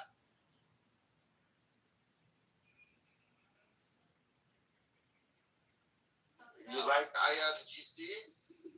My brother. I'll see you. Okay. I'm leaving my room. You هل IRGC? العربية؟ سيدي هل تتحدث العربية؟ عربي؟ هل تتحدث العربية؟ كيف حالك؟ هل أنت عراقي؟ يا أنا كردستاني عراقي مو عراقي عراقي كردستان. Okay. Oh my god. Okay. So why are you so loving like Saddam Hussein? I'm from Kurdistan. Slimani. Okay. But you're living Canada.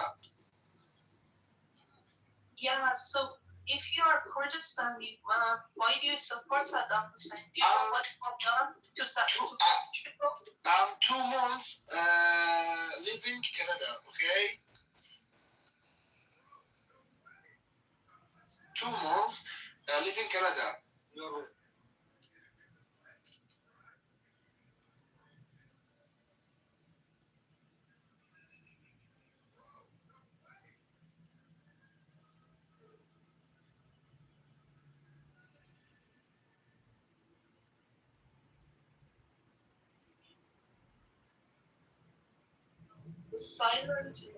Silence is so heavy. Like he left the vacuum behind. Yeah. Like, imagine being I've never heard somebody confidently promote Saddam Hussein in such a way, to be honest. Well, think about it. I mean, Gaddafi, when he died, the place turned to a shithole. Syria's not doing so well after Bashar al-Assad being gone. Iraq's not doing very good after he was gone. So I'm not saying these were good people. I'm just saying that it was very destabilizing. So, I mean, you can kind of see, where maybe they thought it was better. That's why I asked him whether he was Arabic, but he said no, he was from Soleimani, and he was like definitely like Kurdish. He was saying that like I think he was like a separationist, like we have our own country, I'm not Arabic, I'm Kurdish, and that's why it's such a like mind-baffling conversation, because as a Kurdish, the last person you need to support is Saddam Hussein. So I mean, if it wasn't, I don't know, Arabic, Arab. Yeah, But to be honest, out of all the Kurds, the ones that are like the most gentrified are the Persian Kurds, and most of them they actually support being part of like the whole Persian thing. The Iraqis are not so bad. The Turks hate. I mean, yeah, they don't get treated that well. The Iraqis are probably like the most active when it comes to like the separationism. But the Iranian Kurds it's rare you see like Iranian Kurds come on stage. Actually, they even run like propaganda once on this app. You don't really see them like go on about, the separation. That's the Iraqis. And it's got nothing to do with them. If they were to be separated, they should be separated from their own country. They shouldn't come and try and influence ours. And yeah. I don't understand the Kurdish thing at all. I know that they have fought with America, and I know that they have fought with Israel. So I'm inclined to be open-minded about them, but I don't understand who they are. I know that, and I first learned this at the United Nations, where they have some Kurdish people in executive roles at the UN, which surprised me. And then the guy said that of all the groups that were promised a homeland after the fall of the Ottoman Empire, that promise was not fulfilled to the Kurdish people. So, for example, the Arabs got tons of countries, right? Like 55 or something. Or no, let's say of the 55 Muslim countries, let's say 22 are Arab. I'm sorry, I should correct that. Yeah. Dude, the Kurdish, I fought with the Kurds in Iraq, and I tell you what, they are the most, they're humble, but dude, when they are good war fighters. They are trustworthy war fighters. I'll tell you what, I'll break bread and spill blood any day for the Kurdish. Any fucking day. I hear they're fierce fighters and the women fight too. Oh yeah. Well, it depends on which ones you're referring to. Like, when I got done in Sadr City after 11 months fighting with the Shia, I went to a place called Adamiyah in Baghdad, where the Triangle of Death is, and it was mainly controlled by the Kurds. And, like, they were, like, a lot of them were Christian, believe it or not. And, like, dude, they were the nicest freaking group of people. And then after having fucked with the Shia that were, like, you know, they'll smile in your face, stab me in the back kind of style, dude, Kurds were awesome. But then we ended up, like, to Mosul, Nineveh, and then, like, we ended up going, like, north of Mosul, like, 150 miles, what would be considered Kurdistan, which was supposed to be giving to the Kurds, like, from the Mountain Turks, and then, like, you know, Mountain Kurds from Turkey, which were Kurdish, and the women you're right, the women controlled the villages and shit. And, like, that's why, like... Yeah, women with AK-47s. Dude. Hell yeah. What's wrong with that? No, the Kurds are awesome, dude. You'd be a lot sexier if you were carrying an AK and you were Kurdish. That's why women do that. Say it again? I said there's a lack of education, there's lack of resources, there's lack of economy, there's lack of things resulting in why women run around with AK-47s promoting like PKK when they have zero resources. They have nothing. Like the Iranian Kurds are being subsidized by the Iranian government. They have zero. But yet they run around and they run like separatists. Even if you let them, they would just become a big fucking problem within the region. And it's like they're so spread out like around. So it's like there's no point. There's a reason why they were separated in the first place, because they cannot govern themselves. And within the regions, they're like mountain people. They live in the mountains.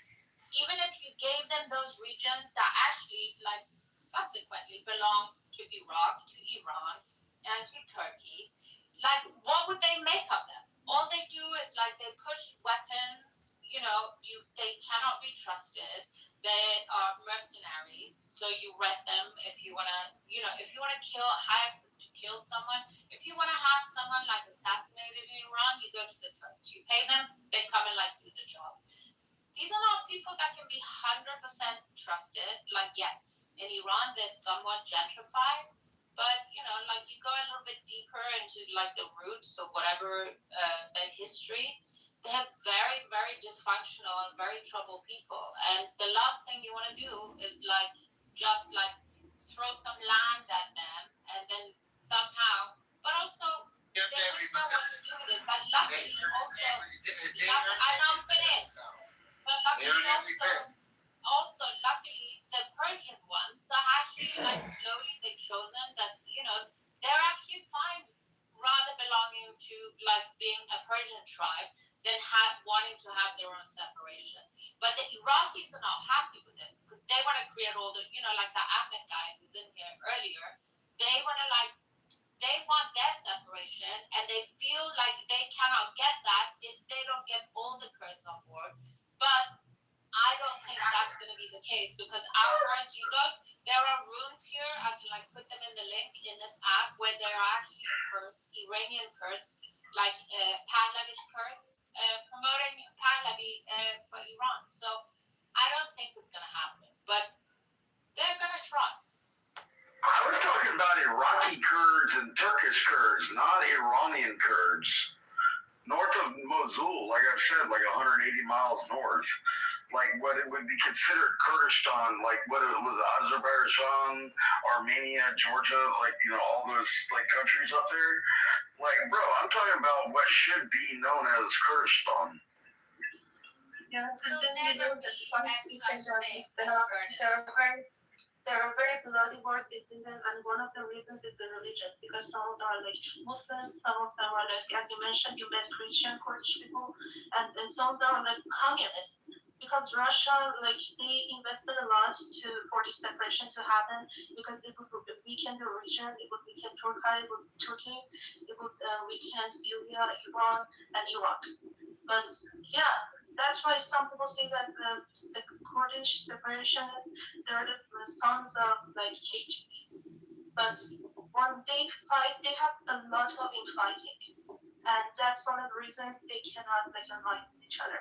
They have different religions and ideas, and they have had old wars, two families fighting with each other, and those families became each of them had their own cities. They were the first town, then they became cities, and those cities fighting each other, then they became regions, and to each other, two different Kurdish regions fighting with each other because of these differences. It's a very complicated history.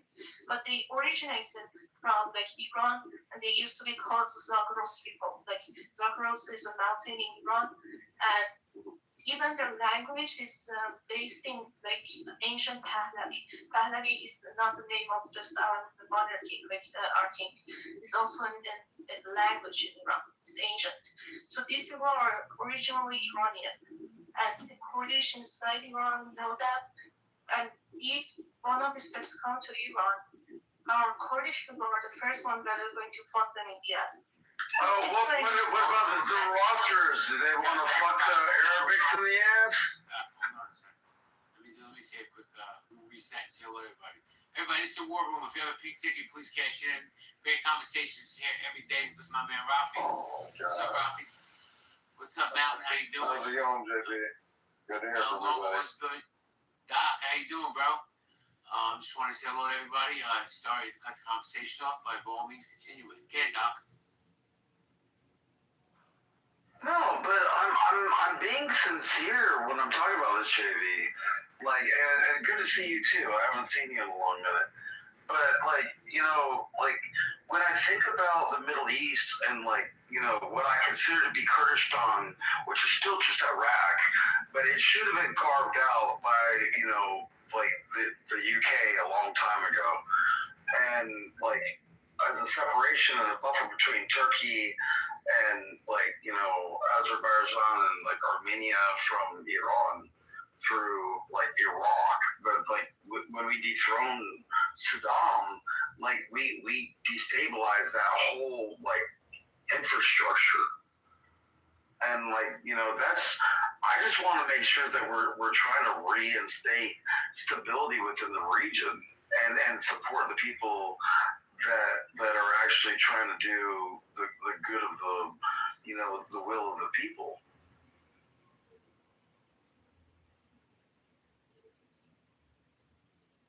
I mean, shit, we used to give out thousands upon thousands upon thousands of dollars a day worth of microloans. I mean, sheesh.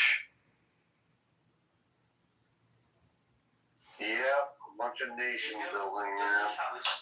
Do you know how this whole Kurd debate started? A guy who called himself as a Canadian came out and said, fuck Iran, fuck IRGC, and good America. Those three phrases we heard, and then we went on and on with Kurds.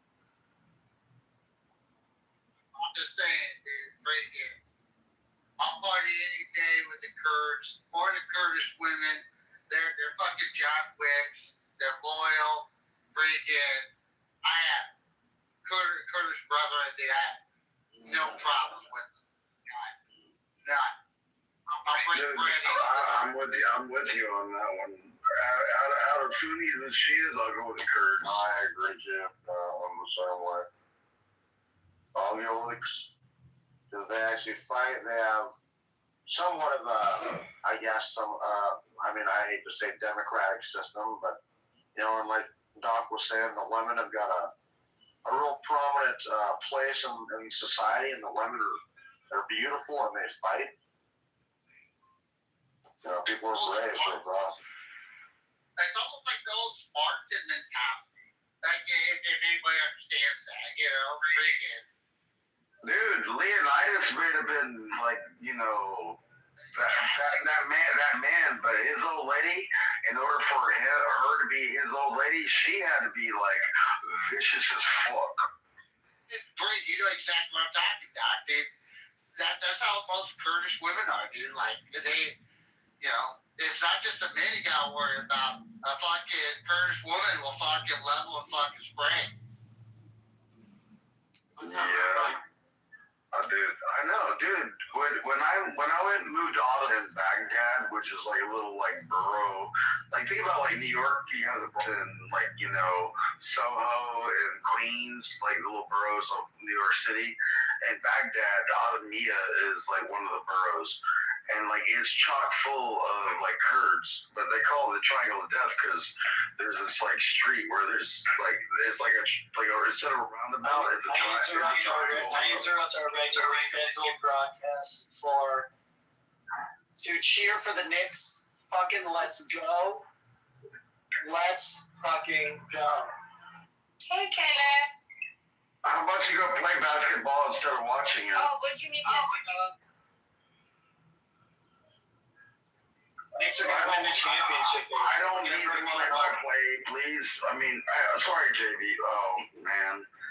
I was going to talk to JB. He started talking about sports. Shit. What do y'all think about, like, what's going on? Do you think that we need to pull out of, like, Iran, like, right now? If we do, what would be the fallout of if we did pull out right now? Well, a lot of people believe, Doc, that it's just about the nuclear threat, but I believe that it's also about China. You know, it's also about controlling the Iranian oil to where the Chinese are buying the petrodollar. That's what was happening in Venezuela. That's what's happening in Iran, right? So yeah, with the EU one, yeah. Right. And so because the Chinese with BRICS, they were soon to, they haven't done it yet, but they were going to eventually introduce a unified currency, a BRICS currency that's going to rival the American dollar, fuck up our whole system. Trump sees that, right? So I think that is definitely still underway, right? I don't think we have complete control of our oil and stuff, and so that we have to remember that that's, you know, just like the whole drug boats coming out of Venezuela and going into Trinidad. That's not exactly why we go there, like at face value. I mean, like we got Maduro for other reasons, controlling the oil, right? Making sure that also they got lots of gold, they got lots of silver, lots of, you know, but it's the Monroe Doctrine, which a lot of this is China. And so we'll see what happens there. I think we're still trying to figure out, get that all underway. But killing two birds in one stone, right? The nuclear threat is real. And the North Koreans have their nuclear bomb, and people didn't want to believe it. They laughed. They didn't want to, they said, oh. Dude, they've been doing underground testing for like 15 years. Exactly. And what's crazy about that is that when the North Koreans got their nuclear material, not their bomb, but their material. Oh no, they got their bomb, right? First they got the nuclear material. People said, oh, okay, it's going to take years for it to become a bomb. Well, they got that real soon. And then they said, oh, well, it's going to take them at least 7 to 10 years to miniaturize it to put it on a ballistic missile. They did it in 2 to 3 years. And so the North Koreans are great friends with the Iranians. right? Dude, I think like 91% is where you get to like really like good material for a nuclear bomb. All right, from 61, like if you have the heavy like centrifuge in order to be able to convert it, if you do 2 more cycles from 61, you'll end up to add 91 after 2 more like distillations through the heavy centrifuge. Well, Doc, what's scary about that, you don't necessarily have to get there. And I don't want to repeat this much anymore because I don't want to get arrested. I don't want the feds thinking that I'm like working with the Iranians, but I think they're privy to this. They know this is a real scenario. What if they were to give their 60% enriched uranium to their proxies, and then their proxies started basically contaminating cities around the world with nuclear radiation, because that's what's called a dirty bomb. They've talked about this for years, where if terrorist groups get nuclear material, they can contaminate whole cities for hundreds of years. Say, you want to fucking keep going? We'll do this in Paris, France. We'll do it in, Mountain, there's a film that you need to watch, and it's a true film. Like in the 60s, or maybe it was the end of the 50s, somewhere in the 50s and 60s, right around that point. Like, they wanted to do this project, and they said, okay, let's get 3 smart guys that have nothing to do with building a bomb, a nuclear bomb, and we'll give them $250,000. And their whole thing is like they're only allowed to use public information from like a library in order to be able to build a nuclear bomb and actually build it. And like within 3 years from a public library, they built a fucking nuclear bomb. And then that was before there was ever fucking internet. I'm just saying, man, like my scenario about releasing, enriched uranium to proxies is a real scenario that I'm scared about, but I hope it doesn't happen. We're talking about some Captain Planet shit there. Dude, you know me, I was on the NBC team, nuclear biological chemical, bro. I was more biological chemical, but I know a little bit about nuclear. I know to stay the fuck away from it. Well, yeah, and so if they release one of those vats of contaminated material at 63% in, the edge of Paris, France, what the fuck happens? We're gonna have a I'm optimistic, but I'm cautiously optimistic, man. This can has been kicked down the road too fucking long, and now it's such a problem because we've had so many presidents and so many people, so much of our leadership that has no fucking spine. They're too busy helping the Chinese make all their fucking shit, and not watching what the Iranians are doing. Appeasement and paying them off like Obama, kicking the can down the fucking road, enriching themselves in Iraq for Dick Cheney and Halliburton. Well, I'm telling you right now, when I was in Iraq and when I was in Solder City, I did 608 dismounted missions for over 3,000 miles on foot in 11 months through Solder City. And in 2000, 2008, I was there for the uprising, the Jaish al-Mahdi. It was literally because Saddam was dead, and the Shias from the IRGC came and flooded Solder City under the authority of Mukhtar al-Sadr.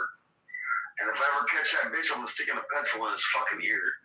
But I'm telling you right now, bro, these are the same fucking people we're still fucking fighting. 20 fucking years later, nothing has fucking changed. We fought the wrong enemy, yeah, for sure. I mean, we were fucking around in Afghanistan for years when we should have been, I don't know. We should have stopped the IRGC years ago. Years ago we should have stopped it. Malcolm, why do you say we? I don't remember ever hearing you put a uniform on. Hey, motherfucker, I'm talking about our government. I'm talking about our country. Dude, stop being a fucking dumbass. Dude, less than 5% of anybody in America has ever served in any branch of the military. So 95% of y'all ain't done near a damn thing that I did. Yeah, dumpster. But I'm not trying to act like I'm better than you. I understand what Mountain was talking about. What I'm trying to say is that so dumpster, are you the only person that has the fucking right to talk? Are you the only person that has a right to talk because you fucking went and fought? Is that what you're saying? I will say leave for something I didn't do. Shut the fuck up, motherfucker. Yeah. How about that? Thank you for your service, but shut the fuck up, respectfully. Mindless zombie. I'm gonna need some help because I'm gonna pass out right now. I mean, Here you go, dumpster. well, Iran threatens America. The IRGC. Iran doesn't threaten America. The IRGC threatens America. Like I've read Zoroastrianism and like Ahura Mazda, the duality of God. I mean, that was, like Zoroaster was like a Parsi philosophy 1,500 years before Jesus was born, and he was known as a prophet before Jesus. Like, you know, like Iranians are not our problem. It's the Islamic regime that is trying to make Iran Islamic, but Iran is not Islamic. Well, thank you, Doc. That's probably the smartest thing I've ever heard you say on this app.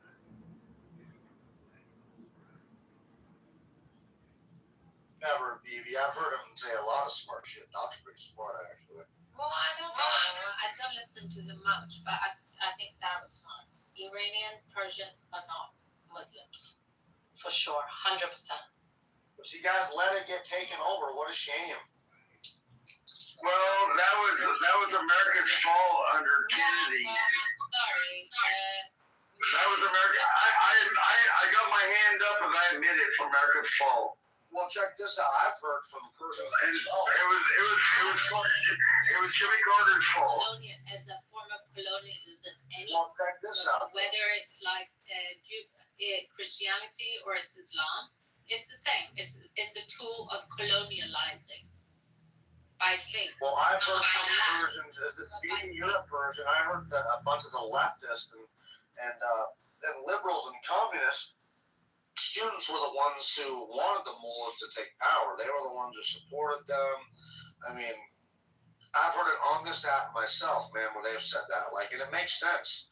You know, we got a bunch of leftist retards trying to ruin our fucking country, letting every Tom, Dick, and Harry in the motherfucking country who's illegal, cutting kids' dicks out there, nonsensical. So it makes sense that the liberals, the educated, the college students would want the mullahs to take over. It makes sense to me. I've heard Iranians claim they have books about it. They still have books from the 70s of the professors, the liberal professors, and the college students, and the liberals, and the communists, all fucking, the mullahs, this is what we want. They'll be great. They'll be way better But than you the show. also want Christianity, don't you? You're like promoting it even far more than you used to. But it's like religion. What is religion? It's a colonialism. It's a form of colonializing the world. I'm sorry, I love the Jews, but before Judaism, there was no Israel, right? So now, I always thought like religion was a form of metaphorical colonialism. And now here we are, and at the end of the day, now we have an even bigger problem on our hands. So how are we going to get rid of it? What, we're going to go down and like unravel from the beginning? There was Judea before it. Yeah, but so I think we just got to understand things in a timeline and not like sort of read too much into it. Iranian people. So it's like, look at like the Gulf people. What did they have before they had Islam? They had nothing, but we did, right? So instead of you thinking, oh, how come they're Persian people? Oh, you invited this in. Well, we didn't. We got somehow taken over. But we had a lot of things before they didn't. Stop with your revisionist history, okay? We know what the fuck happened. Come on. Bibi, can you listen for a second? Oh my God. I just want to say that if you're not careful, it's also going to happen. Like it's already happening in Europe, and I have seen certain videos like from American universities, and it's a very dangerous alliance. Like the liberals, like having this suicidal empathy for like Islamists, not Muslims, but Islamists. It's a very dangerous thing. We're the ones letting these assholes in. It's liberal. They're doing the same fucking thing to our countries as what happened to Iran. And BB's sitting here, it's not our fault. We didn't let it happen. Oh, no. What the fuck are you talking about? You're letting illegal immigrants in. You're letting every motherfucker in your country. And then you lose your country. And you say, I don't know what the fuck happened. To be fair to like Bibi and what you're saying, Mountain, it is right. Like people should have stood behind Shah. They should have understood him.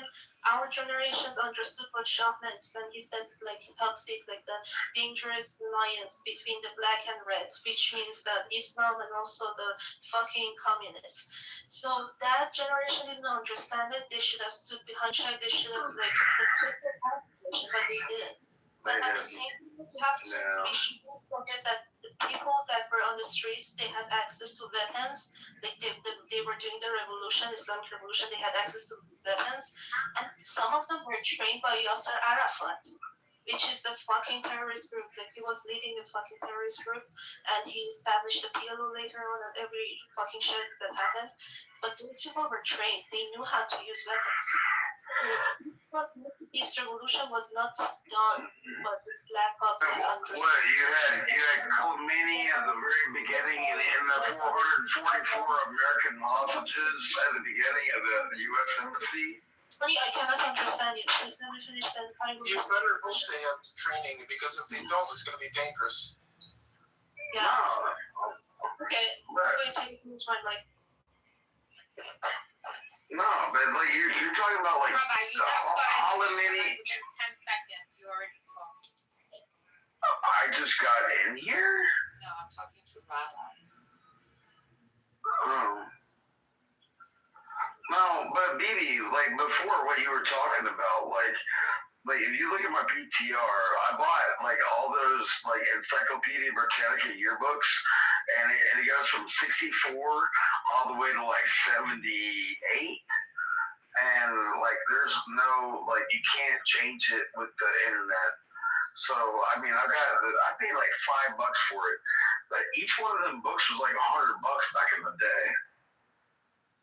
Like and like I got a Smithsonian thing about like the forgotten like Native American tribes. Like bro, service. my dude, like I love America. I just don't like people when they rewrite the fucking shit. Like I got to be apologetic for my own existence. I'm sorry, is it a reference to what I said, or are you trying to start a new topic? I'm not getting it. You were talking about. Never mind. First time meeting Doc.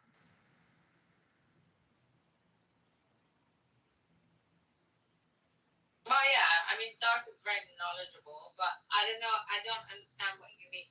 And I don't understand when people say, oh, so with the Persians, it's like, how can't you just go and fix it yourself? Why don't you just go and like go in the streets and why? It's like, it's so condescending somehow, especially because, first of all, I love my country. There's a level of innocence about my people, which first like 48 years ago, we didn't need this fucking shit. It was like put on us, and it was put on like in some kind of a way that the West never really understands. It just thinks, oh, you can just go in and you can just manipulate and you can just do this, but then also you have to somehow hold your own people accountable for what they do, because, but then also Iran consists of a lot of religious people, but it's not because they're religious, it's because they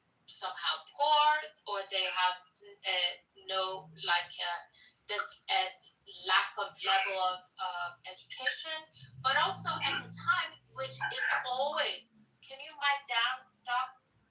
Which is always when these things happen, is when there is a level of disparity, like people are poor, people seem like wherever you go around the world, nobody's gonna like go out on the streets and like protest if they're okay, if they can pay their bills, they can put their kids to school, they can eat, and there is enough economy.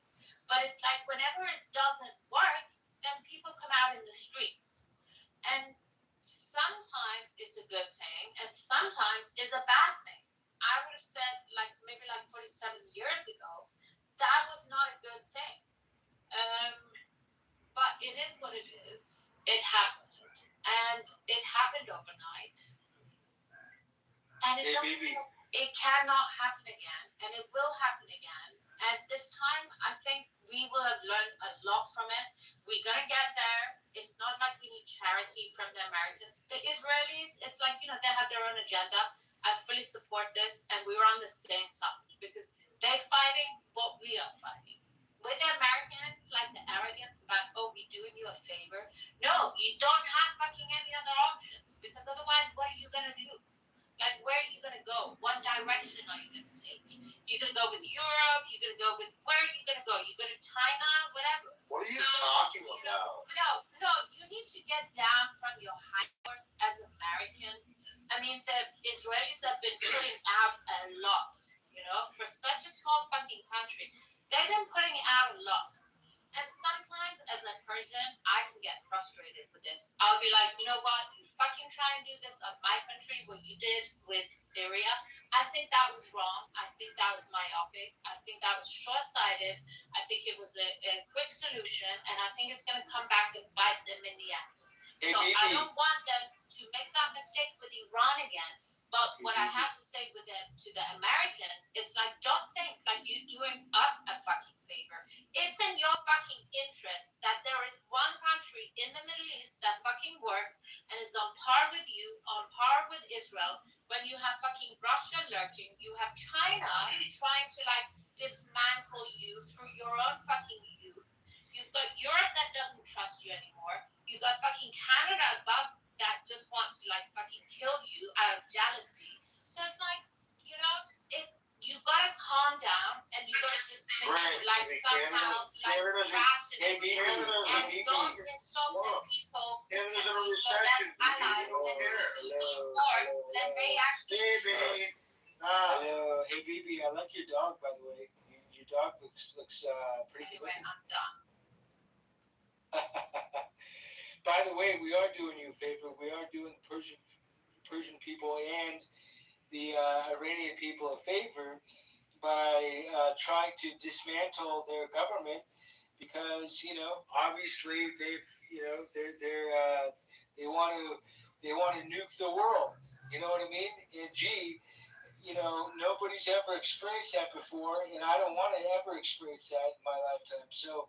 You can go here, blah, blah, blah, you Americans, blah, blah, blah, blah, blah. But you know what?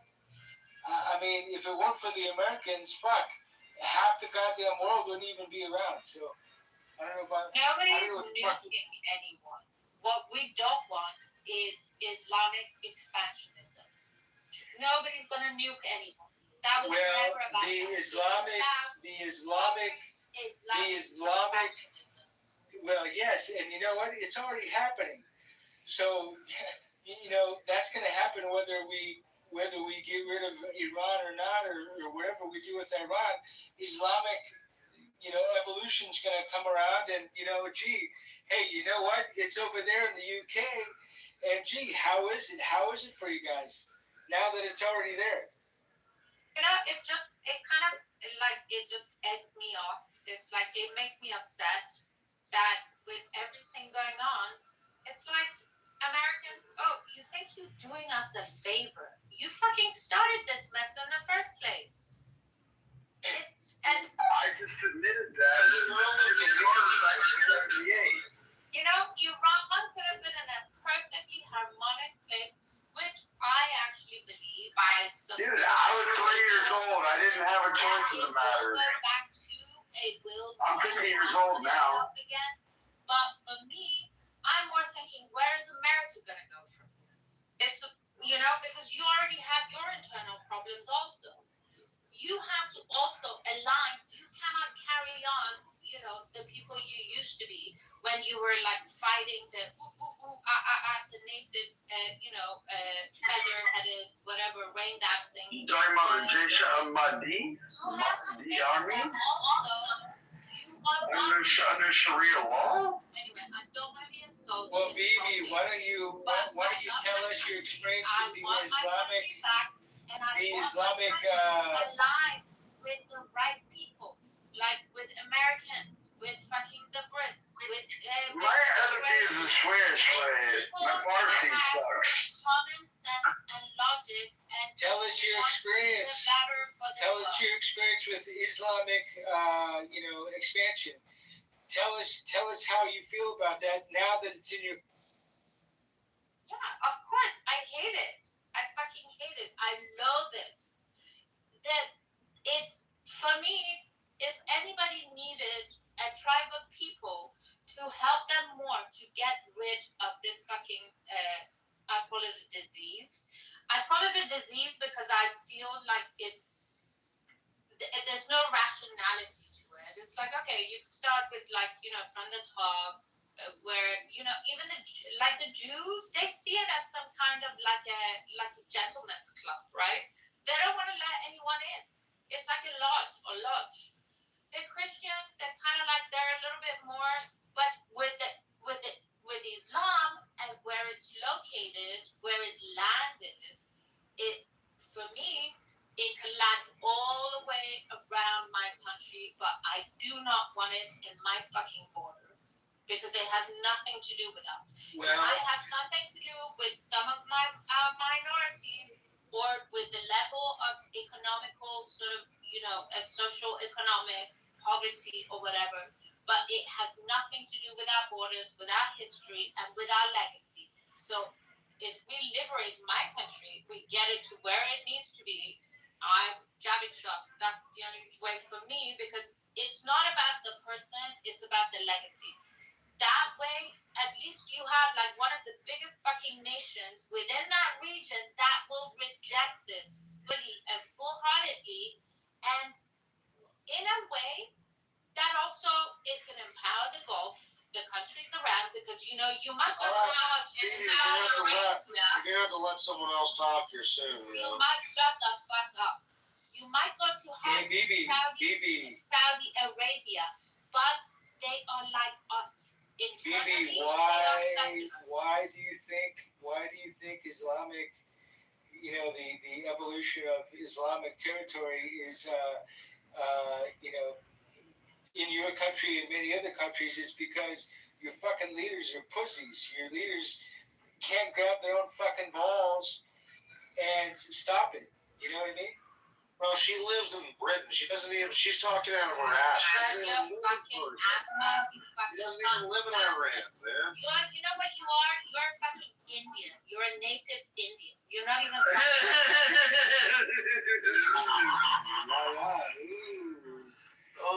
gonna answer you guys. I'm in Iran. I don't know why you go around like pushing your chest out as if like you're some fucking like American white guy. You're a fucking Indian native. Yes. Gotta get some logic, yeah. Sorry, I get triggered. Holy shit. Real bad. Anyway. Just to be sure, what did you call pussy? Like when you were talking about leaders, what kind of leader? Like, do you have a name in mind that you call them the pussy?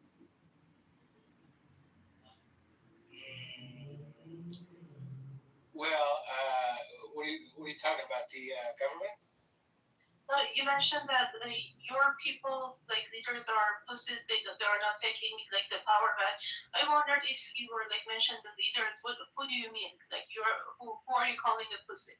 Well, like the UK, the leaders of UK, the leaders of Sweden, the leaders that accept the Islamic evolution. You know what I mean? Dude, no, the reality is in the last 10 years, the last decade, 87 million fucking refugees came into all of Europe. 87 fucking million. You know how bad that displaces, like, the economy? You're stupid as fuck, as you don't know what is the policy. Well, I mean, when I lived in Germany, that was 2006. So what's the reason that they accept this amount of refugees? Tell me that you know that you're talking about refugees. Tell me, what was the reason? I said 87 million refugees came across the Mediterranean and Europe. Okay, what was the reason? Over the last decade.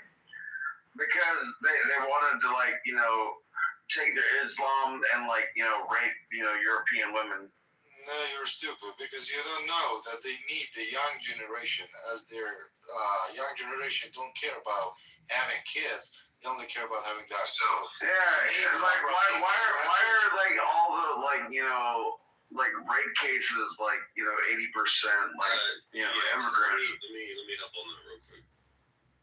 So the 87 million that you're referring to is actually the whole demographic of refugees. Yeah, 87 million refugees. Legal, non-legal, domestic, and international. But that's also referring to like expatriates, international students.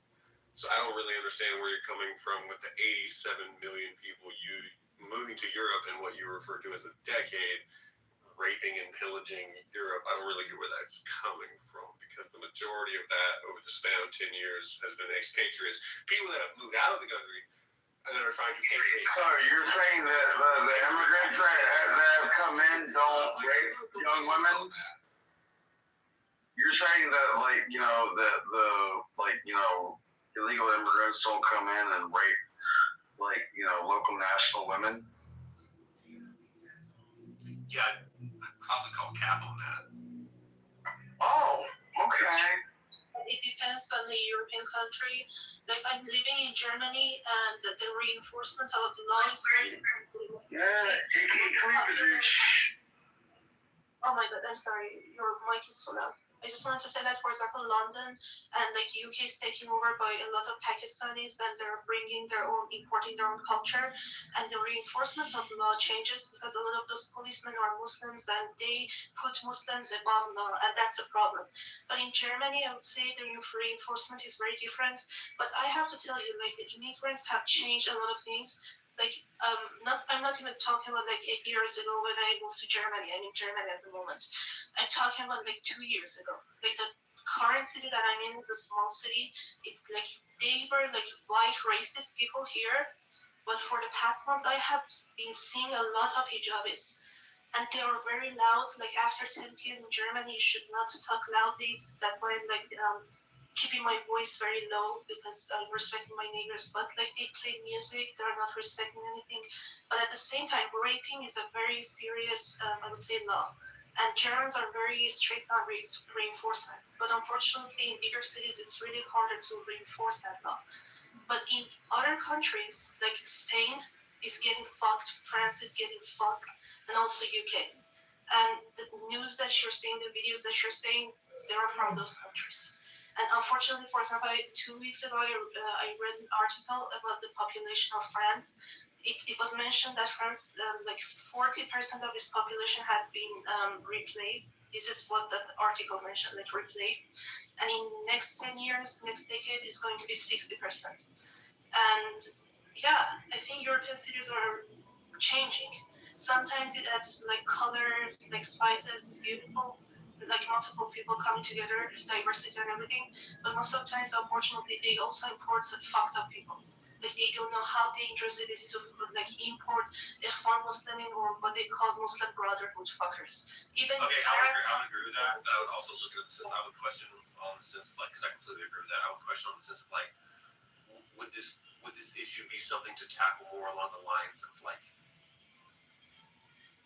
a blanket statement along the lines of like just complete overpopulation of like the entire planet, like complete overpopulation of the planet, to the point where like every country's overpopulated with people. So like we're seeing this sense of like immigration from country to country or culture to culture, and the cultural differences and the rudeness or the theft or the raping or whatever we may call it is just a byproduct of the fact that there are, I don't know, maybe just too many fucking human beings living on the planet Earth at one time.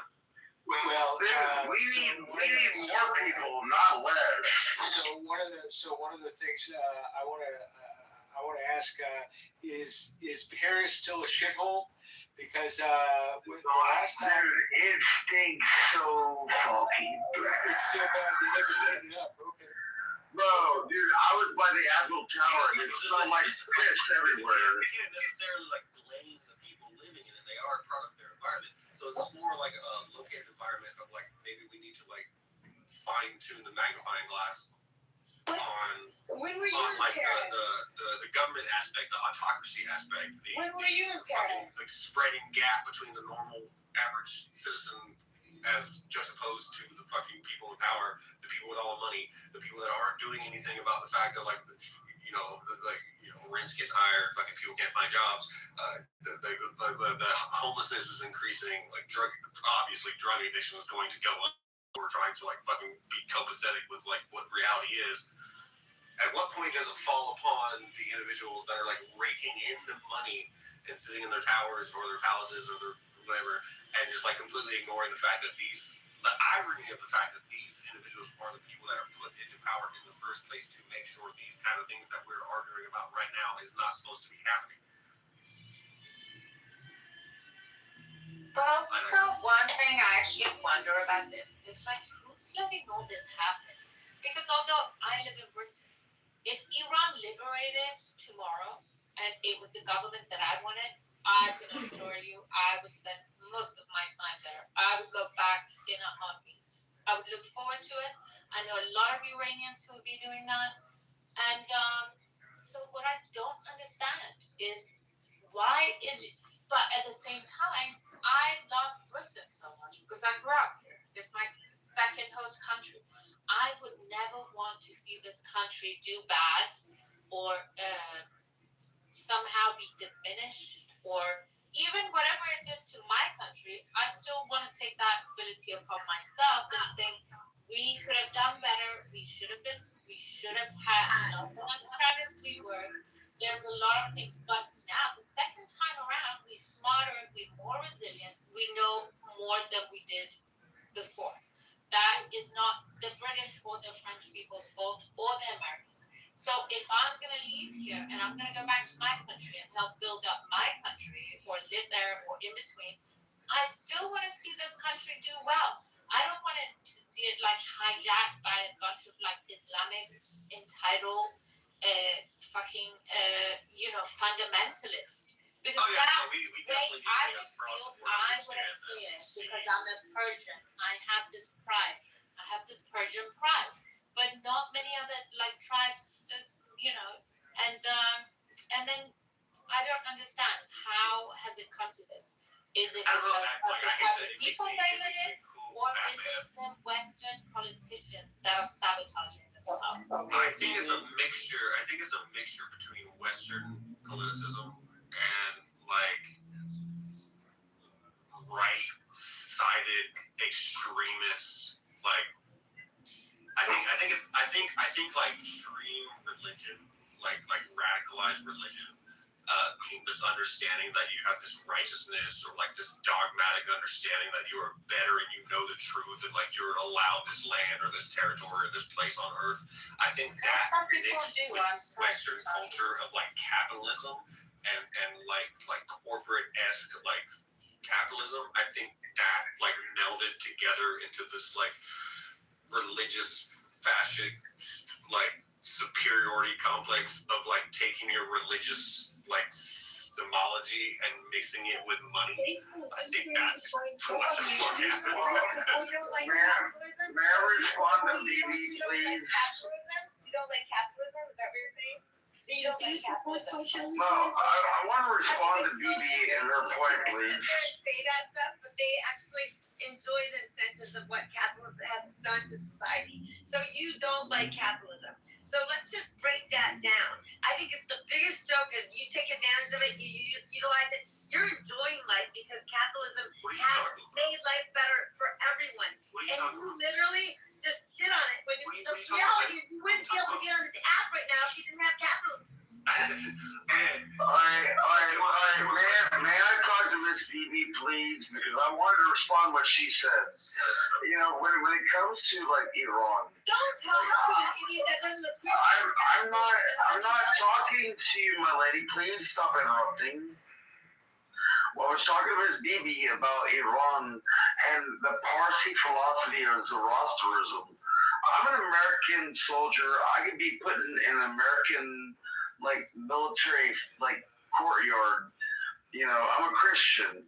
But honestly, if we could get like, you know, rid of the IRGC, I would love to be, you know, like, you know, interned like a Zoroaster. Put me on top of the spire and let the birds eat me apart. Like, I don't want to be put in the ground. I don't want to be burned. I want to feed the birds. Like, you know. You can do that in the United States. You can have yourself a Zoroastrian. No. You can die any which way. No. That's very No, I mean, but people want to say it's Farsi. There was no in Parsi. Like, you know, your modern like Farsi, you know, like stupidity makes you all sound dumb at the front door. Okay, let me make a couple comments really quickly. This is my comments are directed to baseline. I think the discussion before you started to provide your comments were about the cultural clash in Europe between the Islamic ideology and the European culture. That's what we're talking about. Then you took it to this huge, large discrepancy between the wealth in the United States. And that's the point that we made there. It's not related to the cultural issues. That we don't have a problem with the Parsi philosophy. We have a problem with Islam. So that's not there. I think you can see that actually you were not saying. No, you can see that Islam is the problem. Doc, just let him finish his sentence for the love of God. You just bitched for 5 minutes about how you needed to talk to BB. Have the grace to shut your mouth and let him talk. Well, thank you, appreciate that. So we were talking about this cultural, the clash of civilization, cultural clashes. Particularly, we're talking about the last 15 years with the large migrants of Islamic migrants going to Europe because of the war in Syria. And that has caused havoc in Europe. It saddened me to see a country, the birthplace of Shakespeare, Isaac Newton, Charles Darwin, Adam Smith, and the rest of them, become degraded and kind of polluted with the culture of Islamic menacing Islamic ideology, which is 1,000 years ago, 1,500 years ago, it's a barbarian. So it's not as much as the individual Muslim, it's the ideology itself that is radical and menacing. So there's not much can be done about that, except somebody mentioned what it takes really two movements. One from the bottom up, which is the native citizens, like say Germany and UK and other places, Sweden, to say, look, we're not going to take this anymore. We're going to kind of a revolution from bottom up where people protest. And it takes leaders, somebody mentioned, with big balls on the top, that they're going to take some action, pass some policy, provide some laws that puts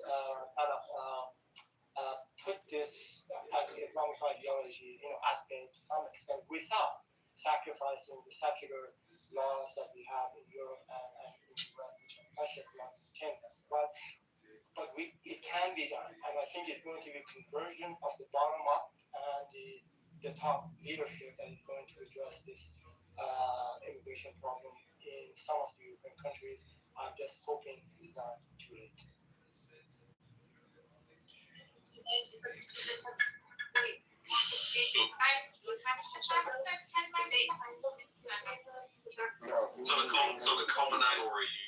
were saying that the change needs to be from the bottom up,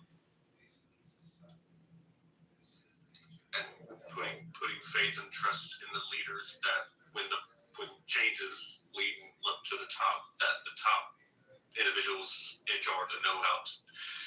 You have faith that they'll make the decisions to bring about that change as long as the bottom changes first. As long as the bottom falls in line, the top shall make the proper decisions. You already have seen the movements in Holland, in Netherlands. You've seen the movements in Germany. You've seen the movements in Sweden, from the actually in Scandinavian countries, from bottom up. What I was suggesting, I was hoping that it would be a conversion of the bottom up movement against the Islamic ideology and the top-down leadership that wants to take some strong, serious measures to keep this cultural invasion, polluting our European culture at bay. I don't want to lose that, and anyway, that's what I want to do.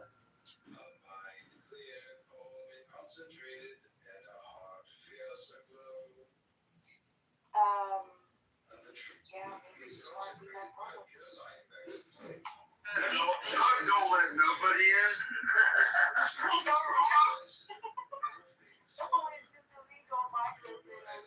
Bro, they just let 5,000 military guys from America show up over there.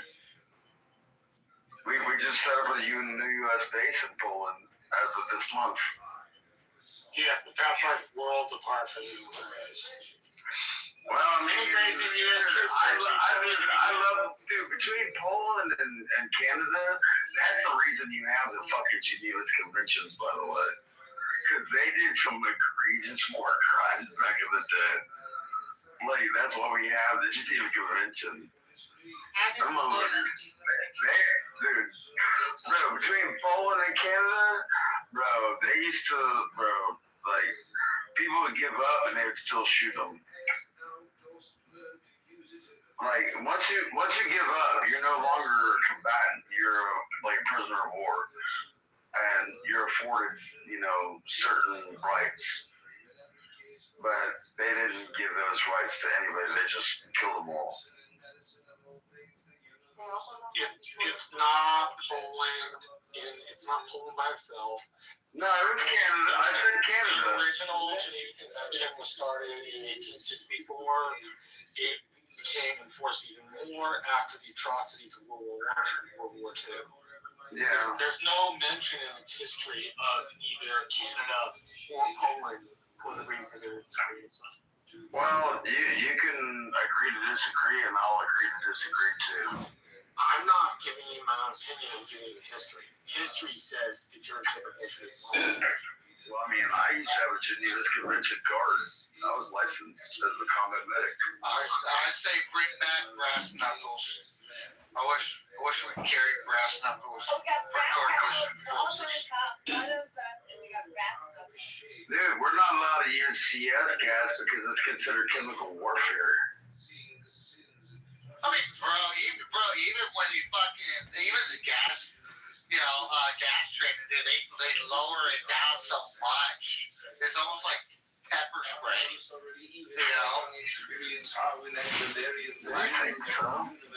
Oh, fuck yeah. I mean, every 5 years, you got simplicity and insensitivity. Maybe you just get a This is a way of madness, love, unless it be under will. The cure of this madness is not so good as its prevention, so that thou shouldst be beforehand with these children, showing them the right importance of love, how it should be a sacred right, exalted above personality, and a fire to enlighten and serve man, not to devour him. And certain diseases of disciples. De quibusdam morbis discipulorum. And thus, if any babe of thine be ill at ease, look closely first whether this love be not the root of his distemper. Watch also idleness. For whoso presseth eagerly forward in will, heedeth little the affairs of his fellows. O my son, if every man doth his own will, there is no more to say. But the busybody, nor mindeth his own business, nor leaveth others to mind theirs. Why are you still using Marketplace in 2025? This AI-powered app makes selling so much easier. Watch this. Garage is a neighborhood-focused marketplace where you can buy and sell pretty much anything. It's free. Also, that if one speak ill of another, the fault is first of all in himself. For we know not but that which is within us. Did not the great witch-finder end by confessing that he also was a sorcerer? We become that which obsesseth us, either through extreme hate or extreme love. Knowest thou not how the one is a symbol of the other? For this reason, since love is the formula of life, we are under bond to assimilate in the end that which we fear or hate, so then we shall be wise to mold all things within ourselves in quietness and modulation. But above all, must we use all to our own end, adapting with adroitness even our weakness to the work. I'm watching for false Savior and rend him until those who follow him in secret, and it may be unconsciously, prove their virtue and his wisdom by their survival when his persecutors perish in their folly, and we being secured against primary enemies to the individual, the common will.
Pull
over.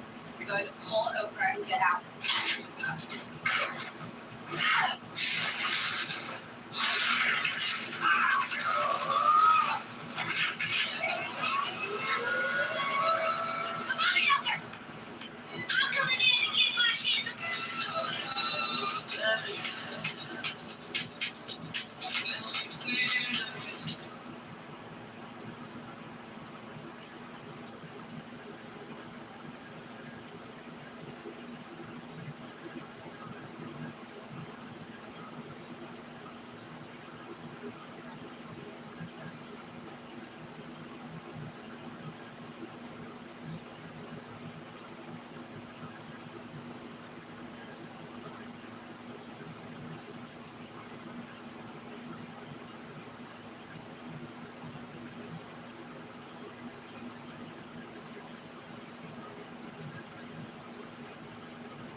Knock out your rocket launchers and drones when we see them.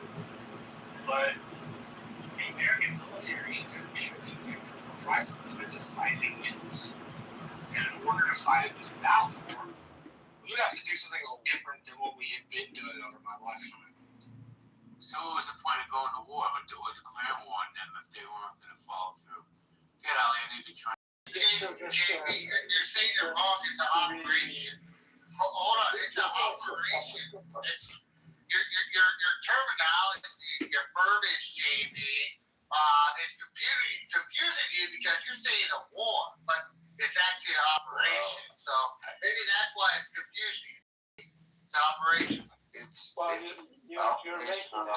Well, we haven't been to war since World War II. Well, let me just make 3 quick comments here. Dumpster, you're making a distinction without a difference, whether you call it a war, a conflict, or whatever. A police action. Well, I would raise it if you just. Well, Vietnam was a police action. Okay. For all practical purposes, it's a war. Second, I want to make 3. Not for all practical purposes. 3.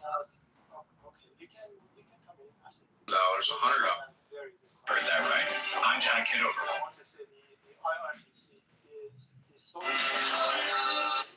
entirety of the Iranian fabric in all domains, science, politics, the government to themselves, and corporations. Jesus Christ. Yeah, it's pretty much what he was going for. It's not like you can separate the eggs. It's just being this. It cannot be removed without. Hey, Aaron. It's been a while. The Lord is working in his most mysterious ways this evening. I didn't think I would ever see you in the house of worship again. Yeah, well, I didn't think I would ever see you be writing Homelander so hard, but I guess we're both just full of surprises, aren't we? Take it you're not here to repent. No, I'm here to talk sense into an old friend. You did that for me, do you remember? When, Alex and I were gonna get those matching tattoos and you talked us out of it. Trump said crucifixion will be a mixed message, especially on a shit-faced 15-year-old. But if memory serves, you weren't so grateful at the time. Get them a job. And I'll raise my hands in prayer for each of them. Those prayers went unanswered. Nobody was listening. God checked out. Homelander is standing in front of us. He's not asking for blind faith. When I talk, he listens. God is supposed to be selfless.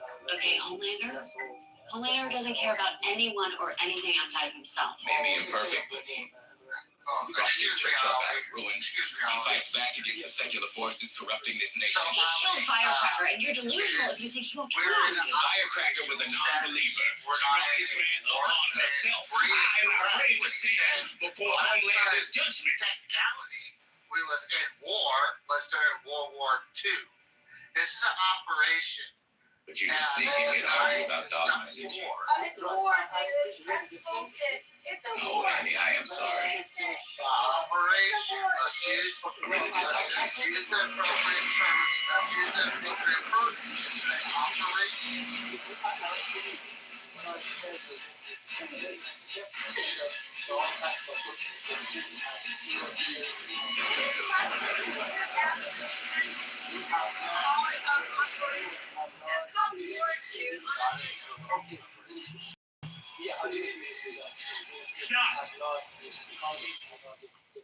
You know what this is? I open it.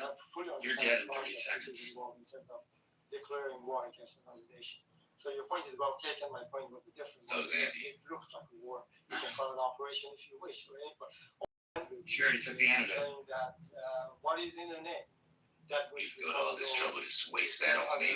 Name would smell sweet.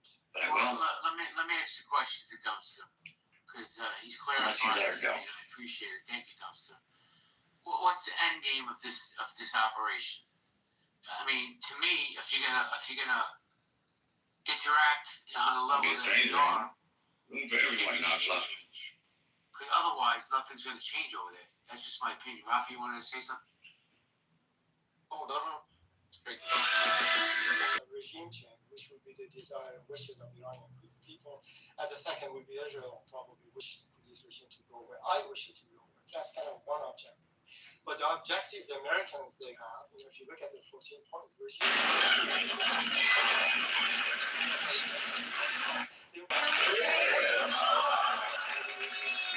We come together to mourn the one and only A-Train. You're not here to be blessed. You are here to do war. Can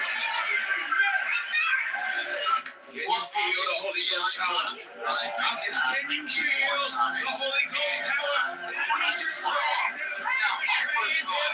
Praise Him for victory. Praise Him for victory. Praise Him for victory.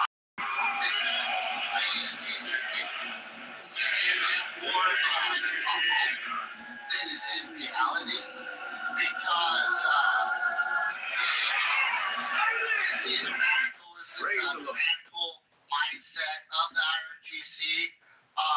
It has been planted and it has grown, and it's internally amongst it's internally embedded in that country. And so I don't think the goal is a complete reform of the IRGC. I think it's more actually the radical mindset. That's why you can see, in my opinion, President Trump is focusing on negotiations and trying to get some of the bullets like small, in my opinion. Now, if someone does come to the table and say that back down under horrible terms, now that's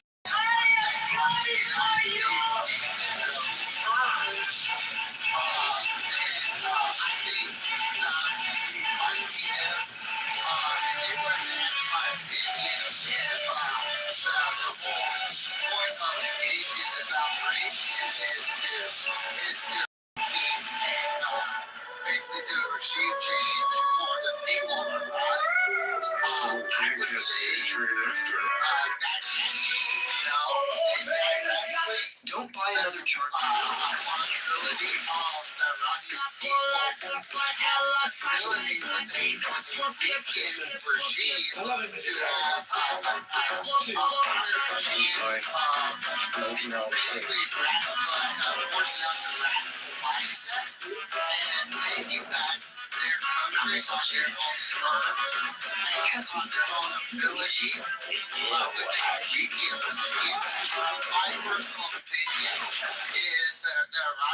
The two mountain gods hadn't moved from their place for hundreds of years. The reason was that they possessed a magical tablecloth that automatically created various dishes. Gradually, their lives became limited to eating. They would eat, sleep, and then get up and start eating again. Ivan was overjoyed to see this and asked to borrow the tablecloth. It was their only support. How could they give it up? Hearing this, one god became enraged to watch their true form. Seeing themselves in the mirror, they were stunned. Those once slim and beautiful had now become very fat and disproportionate. The sight of this brought them shame and remorse. They decided to lose weight and regain their former form. So they gave Eli the tablecloth to help them escape this temptation. But as the tablecloth drifted away, a strange uneasiness gripped their hearts, and their gazes remained fixed on it. As soon as they saw it drift away, they repented and immediately ran out of it. But their heavy bodies prevented them from climbing out of the valley, and they were left weeping in agony. Returning to the city, Ivan spread the tablecloth in the marketplace. He began distributing the food that came from it. The poor people were delighted, and Ivan became their hero. Seeing this, the king was also very pleased. Two mountain gods hadn't moved. Message. Wait for a weaker IRGC. So now in the masses, I mean, if you look at the masses of the population, 90 million. Let's just say hypothetically 20 million are pro IRGC. The body count and the masses, prevail higher. So I think it's a matter of waiting for a weaker and less timid regime. So that way the Iran would have a better opportunity to overthrow a chaotic regime.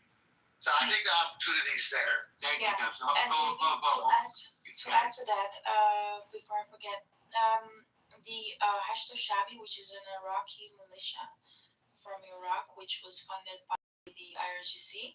They were, living, operating inside of Iran. It's a Shia militia, opposed to the Sunni majority of Iraq. No way. You found my channel. I'm not going to ask you to like or possible uprising of Iranians again. And some Fatimiyun brigade from Afghanistan as well. And also one other, what was the name? Some Hezbollah from Lebanon. That's not funny. To suppress the Iranians when they rise up again. So when the economical pressure is going on right now, where they don't have money to pay them, a lot of them have returned by now. And I think a lot of them will return once they don't have any more money to give them. Yeah, but you gotta remember back, in the early 80s, Iran was like the Americans never could have an amazing day. Iranians keep no fucking part of it. Yeah, Marshall, go ahead. Go ahead, Marshall. No, all I'm saying is, that's not even remotely close to true. The Mujahideen in Afghanistan were funded to the tune of about $500 billion by the Saudi Arabians and the United States. The Iranians had literally nothing to do with any of that funding. And by the way, we never directly funded Al Qaeda. People get this wrong all the fucking time. We never gave money to Al Qaeda. We gave money to a guy named Jamal. You're still giving money to Al Qaeda. We gave money in the 1980s to a guy named Jalaluddin Haqqani, who was in the camp of somebody known as Ahmed Shah Massoud, or the Panjshir Lion. He managed that money. Jalaluddin Haqqani, after was thrown out of Saudi Arabia, switched sides and became a part of Al Qaeda. But the U.S. government, or the Afghan Civil War, What you said is correct. Bro, no way! You found my channel. Most people just scroll past, but not you. And if you could like and subscribe, it would mean the world to me. that is a different discussion. Bro, no way! We fund the Soviet-Afghan War, and we did not directly fund Al Qaeda in the Soviet-Afghan War. So America never gave the Mujahideen Stinger missiles. They're fucking different. You found my channel. Well, I know Lamon's trying to join. Brad, you want to join in? Yeah, no, I was about to reset the room from the house. Most people just scroll. Go to the next person. Go ahead, Lamont. I'll reset after.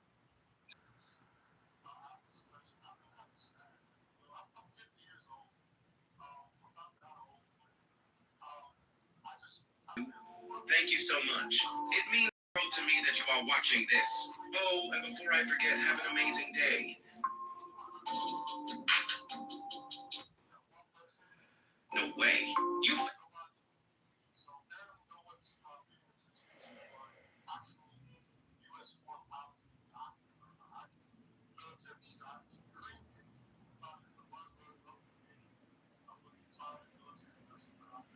Found my channel.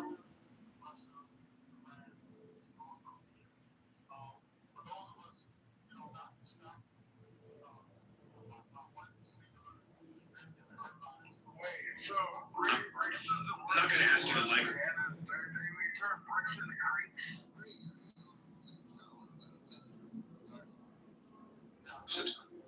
Subscribe, but if you. You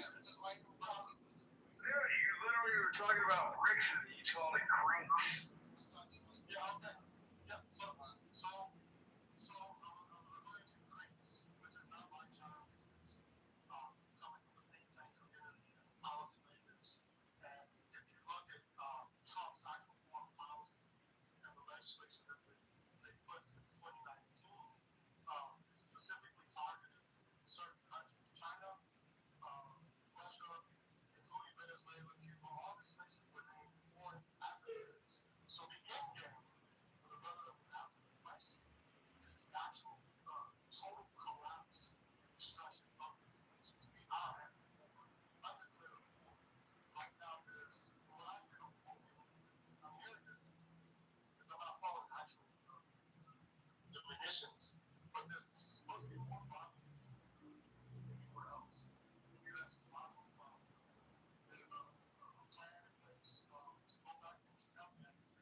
Well, I mean, that's a hell of a lie, but good try.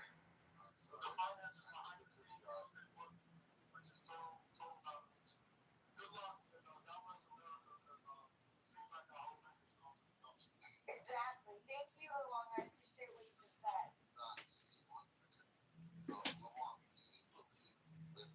All the wars that are happening, let's exclude Russia and China out of it. But I think people have been this well, Iran,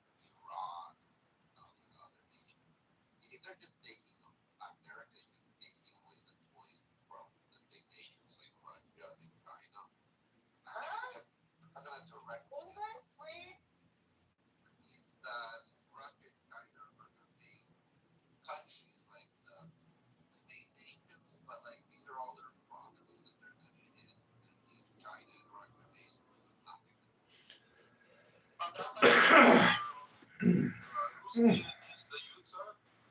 These are babaes. I don't know what's in the audience, but keep going. Yeah, but if you listen to the answer to Marco Rubio, they don't mind kids. Listen, they said the justification for going into Venezuela was to counter our adversaries. We don't want our adversaries China, oil. They claim that they're Iranians in Venezuela. Absolutely, they want to show up the Western Hemisphere. They're going to lock it down. And they also want to maintain. Bro, no way! You found my channel. Most people just scroll past, but not you. And if you could like and subscribe, it would mean the world to me.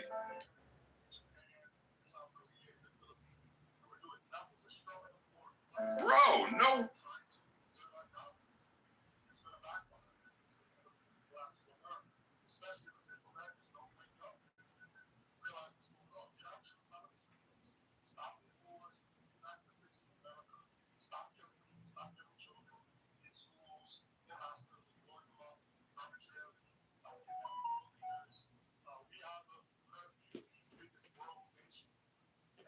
Bro, no way! You found my channel.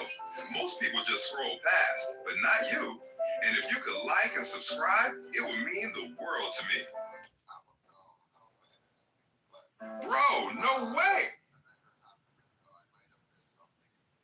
When you say stop doing this, stop doing that, are you talking for the moment today? Because these nations are enemies to the United States, and if you have children and family that Hey, you found. generation, that these nations are all going to be threats to your family that you're going to leave behind. Today you might have it well, but tomorrow your children might not as well. Because these are the enemies of the United States. These are the enemies of the values that you raise, that you will or have raised your children with. These My enemies that want channel. Most people just scroll past, but not you. but you can't fix it while you have enemies like that in your backyard. Because then you're leaving your children vulnerable while you're playing. And if you could like and subscribe. These people are gonna strongman you at one point and come and strongman your nation. Yeah, that's a totally fear-driven perspective. No way. You found my channel. No way.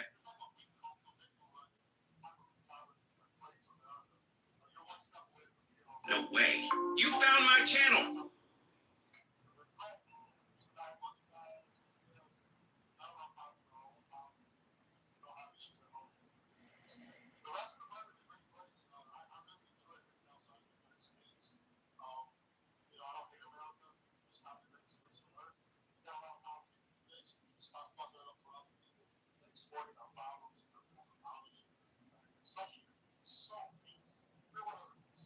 No way. You found my channel. I'm not going to ask you to like or subscribe, but if you do, thank you so much. It means the world to me that you are watching this. Oh, and before I forget, have an amazing day.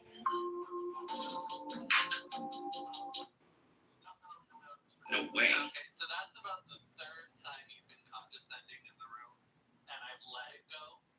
But if you're gonna be pompous the entire time, I'd invite you to leave before I go the fuck off on You you. found my channel. Oh, I will, because you are gonna go to the audience because you can't handle the one mic. So, like, you were already headed to the audience or to the fuck out of the room. That's simple.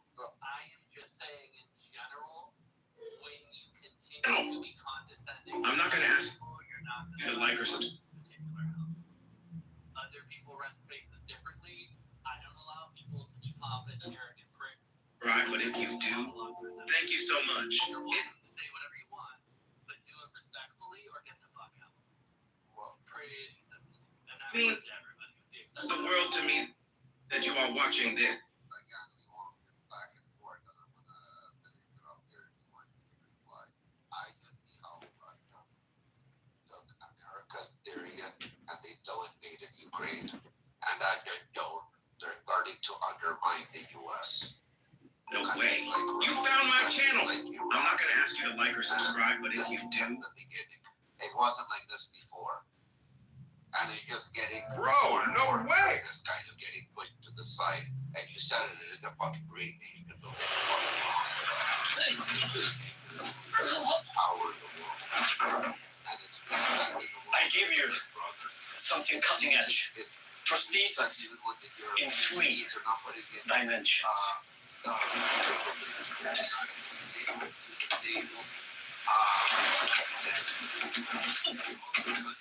And next.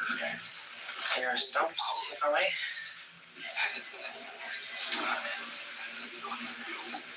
Fantastic. And it's not just good design, they have a hidden secret. Secrets. Secrets. Shadow play. My personal take or opinion regarding to the Russian-Ukraine let me tell you something. You know, and it's going to sound like a cliche, but I think it's because the status of that America had at the moment gave a excellent opportunity because the deterrence wasn't there. I mean, it's like when you watch two boxers, right? You found my channel. I'm not going to ask you to like or subscribe, but if you do, thank you so much. It means the world to me that you are watching this.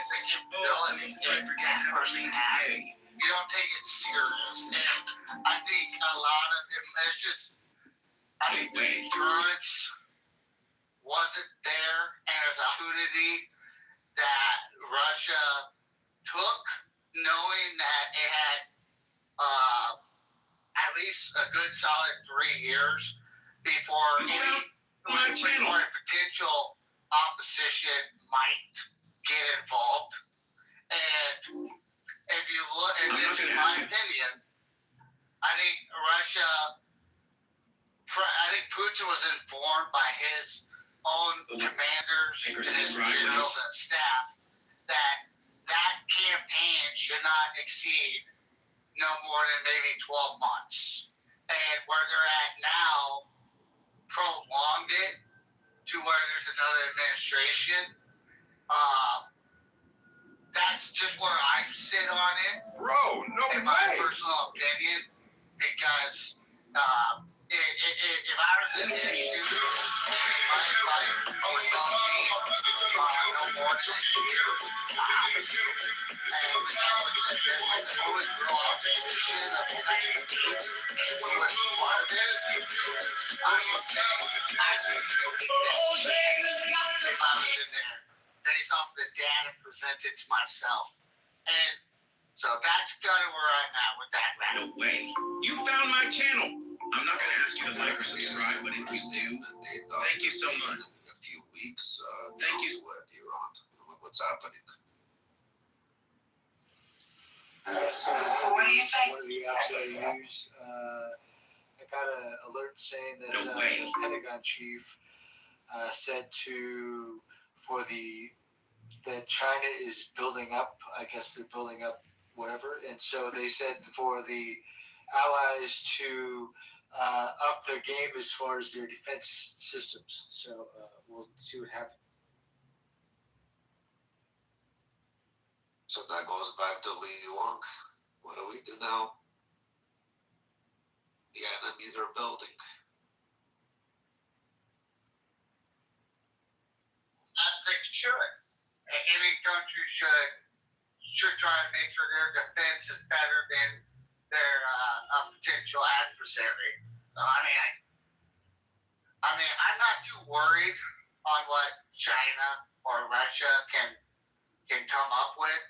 I mean, maybe I'm being really biased here, Rafi, but I mean, China and Russia did give Venezuela their opinion of modern, high-tech radar systems to deter opposing air forces, and look what happened. No way. You found my channel. I'm not going to ask you to like or subscribe, but if you do, thank you so much. It means the world to me that you are watching this. Oh, and before I forget, have an amazing day. Their radar systems and Russia's technology that they gave to Iran defected when the United States and Israel, well, I'll just say the United States Found my channel. So I would say, yeah, I mean, give us more of a challenge next time. I'm not gonna ask you. There's nothing wrong with having national defense and protecting yourself and all of these things. That's not the problem. The problem is Like or subscribe, but if you do, thank you so much. It's supposed to work for the people. And when it comes to foreign policy, this is my whole point.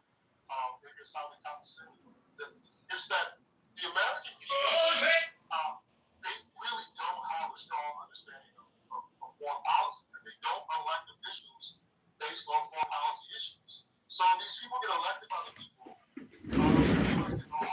get taken into these back rooms, then they meet with the national security complex, and then they get told a bunch of options. And they kind of scratching their head and like, who's making these decisions? And why don't I tell these people it's not transparent, it's not coming from people.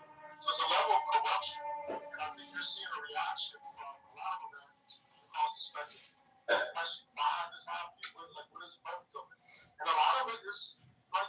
Excuse me, sir, Leeway. Can I make a? You brought up a couple key things. I just wanted to tell you is that people of the United States elected Donald Trump to represent and handle foreign affairs around the world for the United States. And like you even said, sir, that person that gets elected will get presented a formula of how to engage or not engage in certain situations. And the individual that the people of the United States elect has to and will be presented the best in their opinion. These are individuals that got 30 plus years in their job and whatever it pertains to for the best action. Now you gotta remember, there is a human part in it. This isn't AI. This isn't a robot. This is a human part. So I just wanted to answer your question that you made. But go ahead. No, I hear you. I think we're pointing to the same thing. It's just, it's not only the executive branch. In our Congress people get put into these back rooms by lobbyists, including foreign powers. Saudi Arabia, Israel, Taiwan, they all have tons of money that they pump into our government that shape our foreign policy more than American citizens' opinions. And a lot of these wars and conflicts that we get into, there's corruption. That's all I'm saying. I don't think we would have gotten into this war with Iran. We would have had these different operations if it wasn't for Israel and Israeli lobby. I think that's a fact of the matter. So for those that are really concerned about protecting American interests, I think the American people have to get more educated on foreign policy and start to hold our elected officials accountable instead of having spaces where people have conversations where majority of people really don't know what's going on. They don't. Everyone's asking questions. It shouldn't be that way in a democracy. Clear where we stand, what's going on, why we're doing it, that kind of case. That's why I mentioned my age, being 50 years old. Not trying to be condescending, but I'm just tired of the repetitive rinse and repeat of these conflicts that aren't really doing anything for our nation. So, Lee Wong, you said that on Israel, I guess you're speaking the Iran war. But let me ask you a question. Is America benefiting off of this by pinning the petrodollar back and not allowing them to sell the oil in yuan? Do you think America's benefiting the fact that they took Maduro and now basically the Venezuelan oil supply basically now belongs to America with 2099? I don't think any of that's happening, brother. First of all, China does not want to be the world's reserve currency, and they're perfectly fine trading in dollars. And when they want to, they'll use renminbi, but they don't want to replace it with dollars. That would put China in a horrible situation. They've given no evidence that they want that. And I don't think it's met any of our objectives, quite frankly. All this talk about the oil's still flowing, it's still moving. And the only thing that's happened is we lost a lot of money, a lot of investment in the Gulf states. Tons of speculative money has flown out. Bases have been destroyed. That's real. That's a lot of, financialization, speculation. That causes a lot of destruction when people's money is wiped out. And the bankers sit back inside trade and profit while regular people that put money over there, they just saw it go down the drain. And then people die unnecessarily. Children die. For what? This was a military strike from the U.S. and Israel. First day killing kids. It all could have been avoided. Sir.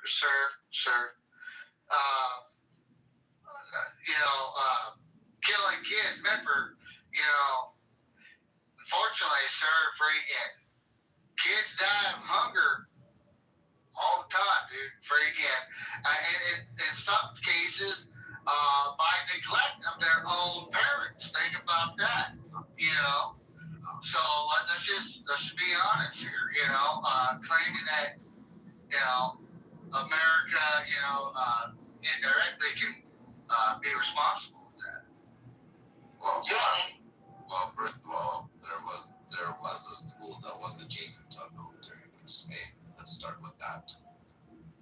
I don't know, because we all know how I don't want to be racist, but we know how they were operating in Gaza, in hospitals, in schools, even though that was supposed to be a big no-no, but they use those facilities to operate because they think by UN law, Geneva Conventions, you're not allowed to strike these locations.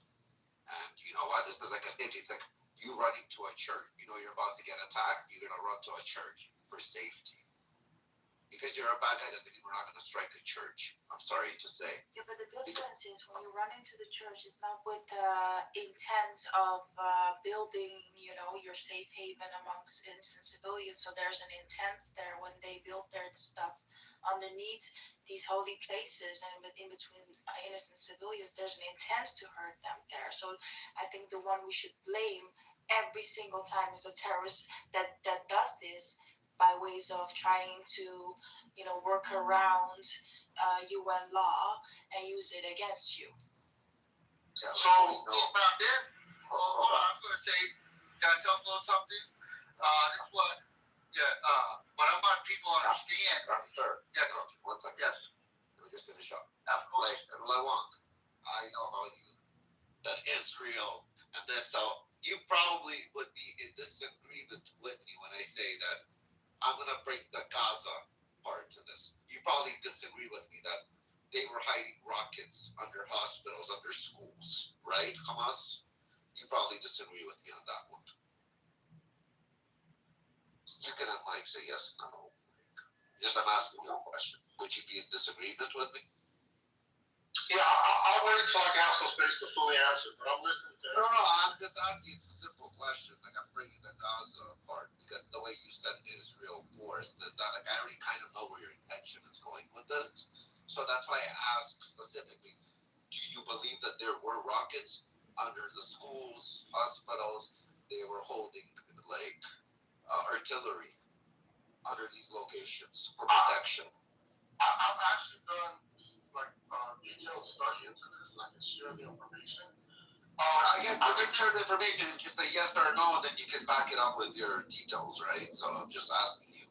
Absolutely, without a question, unequivocally, the United States and Israel use locations where civilians are for their military installations. I'm pretty sure that wasn't the question he just asked you. I think Rafi asked you a pretty direct, simple question. Yeah, like, are you disagreeing with the fact that Hamas, a terrorist organization, well, maybe they're not a terrorist organization. Maybe you consider them as freedom fighters. Like, you want to go to that topic? You consider Hamas as freedom fighters or a terrorist organization? Let me ask you a different question.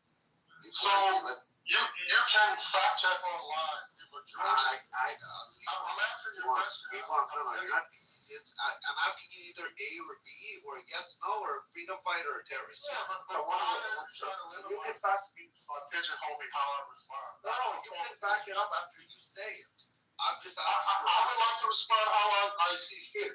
No, because when you answer a question, you say yes, and then you elaborate, or you say no, and then you elaborate. Yeah, it's authoritarian in this room. I thought you could say what you like, guys. It's more of a dictatorship. Exactly. But the big dick swinging. No, but like in all seriousness, like, do you see them as freedom fighters or terrorists? Just it's a serious. Then just say however. I'm trying my best to answer the question. It only takes one sentence. JB, you know this gentleman? Like you had interactions with him prior? Always. I'm familiar with Lee Wong. We don't follow each other. Lee Wong, bro, it's just pretty straightforward. It's a yes or no question. I mean, just stop dancing around it, bro. Like I don't want you can't force me to yes or no. You're right. But I'm gonna invite you to participate in the weaponing, right? I'm gonna invite you to either participate or leave. It's pretty simple, I'm right? trying to answer the question. What I'm saying is, Rafi got to do a very simple A or B question. So E, or you no longer want to participate in the dialogue. well, it's a bias-loaded question, sir. It's an unfair question. I didn't ask you who liked the question, right? You are welcome to say, I don't want to answer that question, and we'll all move the fuck on to somebody else. That's also correct. Yeah, let's move on to someone else. I'm going to answer it a different way, but if you don't want to hear it, that's fine. No, I like to answer whatever you want. It's whatever way your conclusion is gonna go. It's either gonna go yes or no, or freedom or terrorist fight. Freedom fighter or terrorist. Correct? That's the end result. If you want to go in a dialogue to explain your conclusion. It's not a dialogue. It's a one-sentence answer. Okay, let's go. Would you answer me freedom fighter or terrorist? Let's go on that. So just for according to the United Nations, the majority of nations, the overwhelming majority of nations, do not designate Hamas as a terrorist organization. I'm pretty sure Rafi just asked you what your opinion is. He did not ask for you to chat. With the majority of the United Nations, that they are terrorists. Okay, fair enough. That's fair. Well, can I ask one follow-up question real quick? I mean, Luong, let's keep it real. Just in your opinion, what do you think happened October 7th? I have no idea. I was not there. I have no clue. But you read. I know people died. It looked scary, and it was terrifying. That's all I know. I don't even know how to proceed with this. He got me off guard. Like, I'm lost now. Yeah, I just find it funny, Rafi. He says he has all this information. He's done all this research on all these other subjects. But we asked him about October 7th, and he doesn't know. No, he says that the fucked up part is he doesn't count them as terrorists. What they did. Hold on, 1 second. So what I'm confused is if he's telling me October 7th was a scary moment, and people that create scary moments aren't recognized as a terrorist in his eyes, I'm confused. You understand where I'm coming from this? Yeah, like contradicts each other. No, the first day of the Iranian war, this current operation, for the people that were bombed in those schools, it was a terrorist attack. So, if you're a victim of violence, of course it's terrifying and it's horrible. But there's legal definition for all of these things. And all I'm saying is, in international law, the majority of nations do not consider Hamas a terrorist organization. That's a fact. You can like it, you can dislike it. But let me ask you first. Wait, they don't consider people that use suicide vests, car bombings pioneered in the 1980s by the Tamil Tigers. Those aren't examples of terrorism, Laurel. I'm only asking because I studied this stuff in college. I studied Middle Eastern history, Islamic theology, and terrorism, counterterrorism before they told me to come back when I had better grades. And like a key feature of a terrorist actor is the use of asymmetric tactics to inflict intentional harm on civilians more than military targets. Hamas's intention is not to hit military targets, it's to cause as many civilian casualties as possible. How is that not a terrorist? You need to be debating at the United Nations. Let me make the list of nations that The UN is a fucking joke, Marshall. Sweetheart, the UN invited the Islamic Republic of Iran to come and debate about human rights. Human rights? The Islamic Republic of Iran. It's a fucking joke. The UN is a fucking joke. No, the UN serves an explicit purpose for America. It doesn't serve the purpose as well as it did when it was created. It was created as a multilateral forum to disguise U.S. empire in the post-World War II Bretton Woods Agreement, right? Which is how you got all but one country vote for the nation-state of Israel, right? In the wake of World War II, France, Britain, the United States, Russia, and maybe one or two others are on the Security Council of China. There we go. They don't work as well as they used to, but I've spent the better part of 15 years studying this. The UN's allowed to say what they want to say, but they're wrong. The use of car bombings, the use of suicide vests, the use of lobbing missiles without the intent of hitting military targets, taking out soldiers. Instead, they take out as many civilians as humanly possible in an asymmetric play to force the person they have a beef with to bend. It's not an outright military for military strike. It is an intentional infliction of civilian harm as the first principle of attack. Military takes a backseat to that and has. And I will say this in case we get into this little chasm. Terrorism is not subject to a religion or political ideology. It can be used by anybody on earth and has been. Genghis Khan, for example, used it, right, when he attacked cities. He used terrorism to get people to do what he wanted. But the arguing that Hamas is not a terrorist group because they go out of their way to intentionally attack civilian targets from, by the way, UN-protected targets, which they have done since their establishment in 1987. This is chronicled in a report by United States STRATCOM, Strategic Command in Europe. They did one in 2013 and an update to it in 2019. And it's about 30 pages, and it sketches out Hamas's use of those UN-sanctioned sites, their tunnels under civilian infrastructure, and their intention to hit civilians before soldiers or military targets as a key way they operate. So you can debate with the UN all you want. The UN's not telling the truth. The definition of terrorism that you can get, the legal definition, includes everything I just said, right? Also, Lee Wong, you said right away at the first day America caused terrorism of the war in Iran. Now, let me ask you a question with all the research and reading you do and all this information you kept. Is there a difference between an action with intent or without intent? It depends on if you're the most advanced superpower with the best radar system, the most capable military in the world. You don't get to make mistakes like that. So the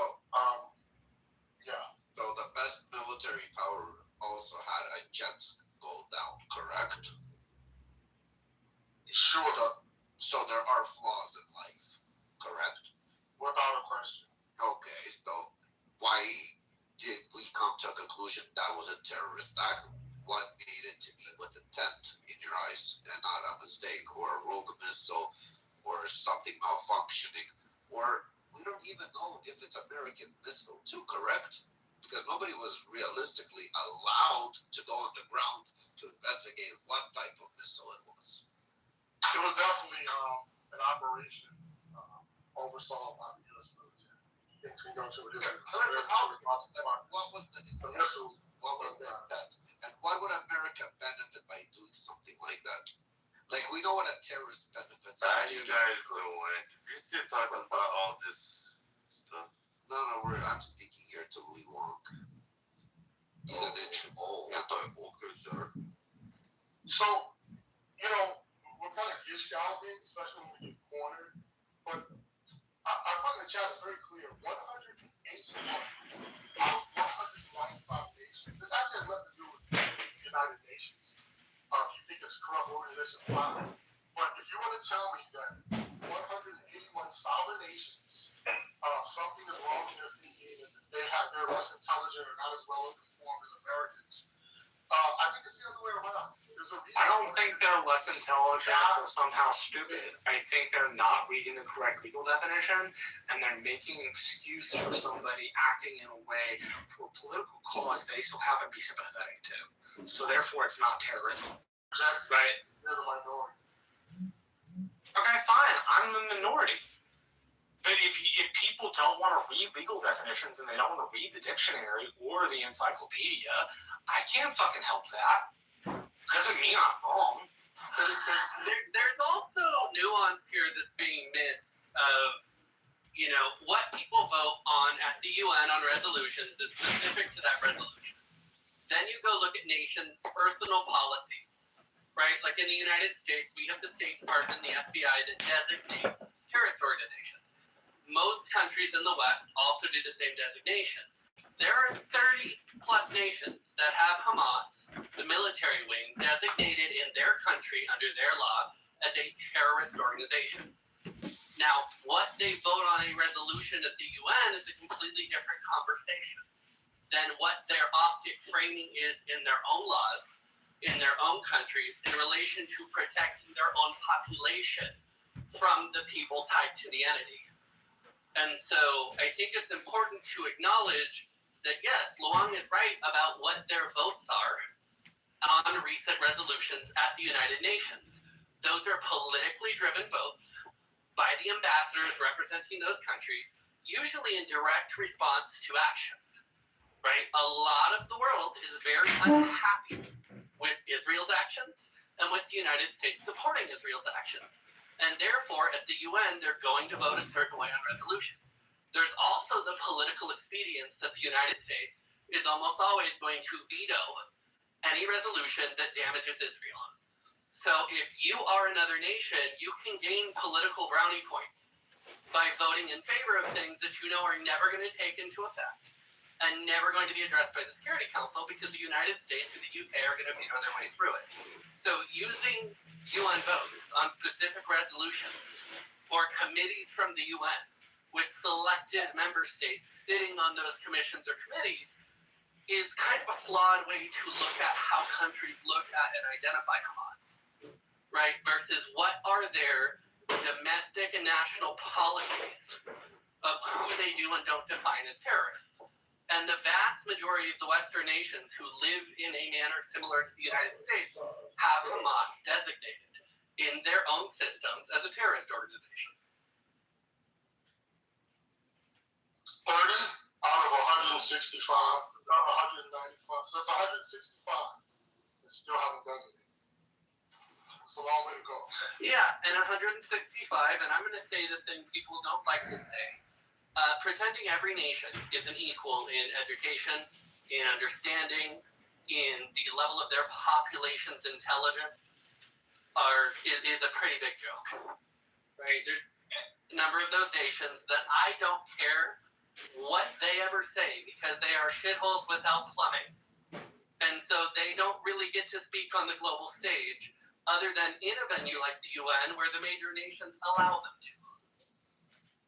Yeah, I completely agree with you, Brian. And it doesn't mean that the United Nations approved something. It doesn't mean that it's correct. And every country does not has this same standard as the Western country. I'm not saying they're better or worse, but the standards are different. And when you're dealing with the Muslim countries, the governments like the Iranians or the Hamas or the similar, you should understand that what is the priority? Is it the rules of engagement or the religious? Because yes, the rules of engagement, the war, how it should, how it needs to be, the conventional war, this and that. But at some stage in the religion, it says that if it is for the benefit of the Muslim, you can lie and you can do whatever that keeps the religion in the place, right? So then you ignore all of those conventional rules and whatever that you have ordered in the United Nations and this and that, right? So it becomes, I have to say that, neutral. There are things that you have signed up. If you go into the Hamas and this and that, you think that they don't know what are the rules of engagement, what is the symmetrical and asymmetrical wars? Of course they know. But because they know that they cannot achieve anything with the conventional accepted way, then they go sideways. And even though that they're killing their own people in their ideology, it means that, okay, these are the collateral damage which we sacrifice our own nation for the sake of the religion.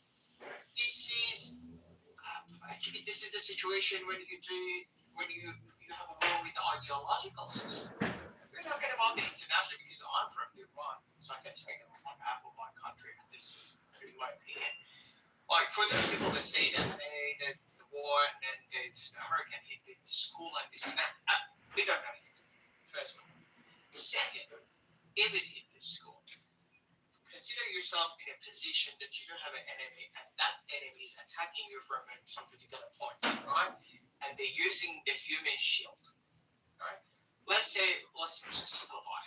In the real world, you don't have a kid or mother or sister or one of your relatives got hostages and and your parents are there and there's another civilian and you wanted to release your parent and save them, what you gonna do? At some level, you need to make a decision because otherwise they're going to kill you. So what you're going to do? You're going to stay, just relax and say that, hey, okay, we cannot attack them or kill whatever it is. Yes, it is not right. I understand, but what is the solution? At the end of the day, you need to save your life, and it goes for the Americans as well and the Israelis or whoever it is. So they're not saying, oh, intentionally targeted the child. No, first up. It was the second day or the third day of the war. Why they allowed the kid to be in the school? The first question. Second, why the school is in the military base? The second, right?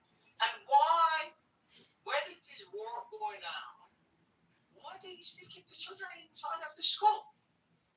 Of course, it's a sign of the fact that we cannot still prove that bomb or the missile was the American missile or the Iranian one. We don't know yet. But these questions needs to be answered as well. So why is that? And going back to my take on the previous conversation that you had with the China and other countries, and this war for the United States is not sustainable because it's going expensive and expensive. We understand that because look at the minimum wage in the United States comparing to China. Of course, Americans are gonna lose. How many missiles they can produce within an hour is a very simple very simple example. And how many Americans? How many law you guys need to pass on in the United States to do something, and how many they do? So it is not sustainable in the long run. Specifically, when during the past 30, 40 years, the Western countries were enjoying having the know-how, which now there's some South Asian countries, including of the China, they do have that know-how, and also they built the manufacturing system and all of the supply chain and everything back in their country. So of course, in the long run, if the things goes the way that it is, America will lose the power because the people in America are more comfortable when you are comparing to the other people, and still the AI hasn't replaced the human power in the different industries. Right? So they are leveraging their own physical human power, and also they do have a less bureaucracy. So it is inevitable. That's the way that we see it in Iran. Like how much you guys are paying per soldier and how much China is paying. It's not sustainable. Maybe they're paying the fraction of what you guys are paying. So it's not going to be. So the short answer is that as soon as possible to hit whatever you need to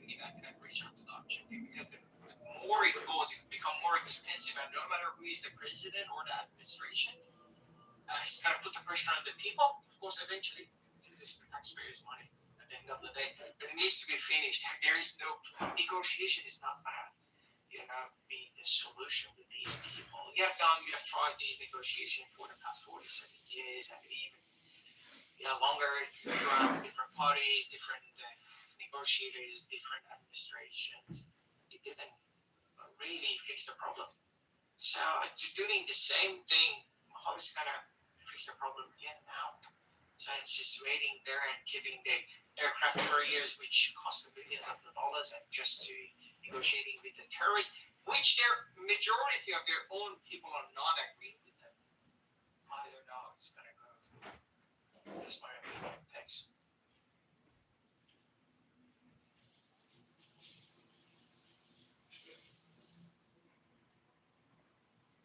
I had to turn on hand raising for temporarily, guys. If anybody wants to come on stage, more than welcome.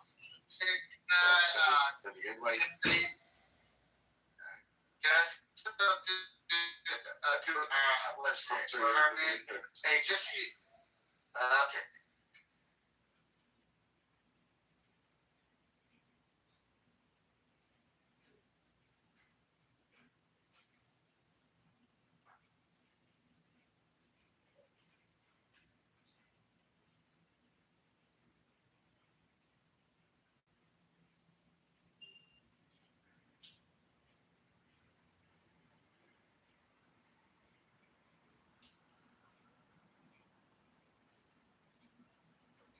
Is anybody talking? I can't hear. I'm sorry. You can speak. I just want to thank you guys. I really appreciate you guys. Nice talking to you. Good to see you, Marshall. And catch you guys next time. Bro, you're the first to say we are in good faith. Usually people with opposite opinions say we don't let them speak. Here. It was getting close. You guys were getting a little bit too extreme for a second. But thank you for No, we don't like beat around the bush. We like straight answers. Then we can answer your question. Yeah, doctor, I don't know where the fuck You're in the basement. Yeah, that's not audible. Welcome, Jakob. Welcome on the stage. Thank you, Rafi. Hello, everybody. What's good evening, you, sir? Everything's good. What's your opinion? What do you think is going to happen now, Jakob? With these talks over, Swimming. you're not threatening to walk away from the talks, or that they are walking? We seem awfully weak right now. I just hope Trump has actually call their bluff. Ali, do you know what it means to be quiet when someone is speaking? Or are you from a third world, some kind of Ali, when you support the rape of young women before killing them, again, you're going to be the last person to speak on my fucking stage, you piece of shit. Typical IRGC support. Show me to your audience. I'm going to put you into the audience if you don't shut the fuck up. But Jakob, No, their game plan for the past X number of years has been to delay. Past several weeks, it's gone on for too long. Someone needs to show them the price of delay. Well, I want to say hi to Rafi and my friend Jakob. I want to welcome. Hey, buddy, all is well. Hope everything is going great. I haven't seen you in a long time, brother. Why isn't Jeff opening rooms? I don't know. Yeah, He's busy. Hey, buddy. he found a significant other. That's what I All think. is well. Everything is good. He's working on some projects, I think. Yeah, he's working on his physical fitness. Yeah. Good for him. Billy, you can open a room. No, I You've got so many phones. Why can't you? I don't know. Billy, I would follow you wherever. Click a plus sign. I don't have the patience to wait to find people filling it. Oh my god. Amir, what was so funny?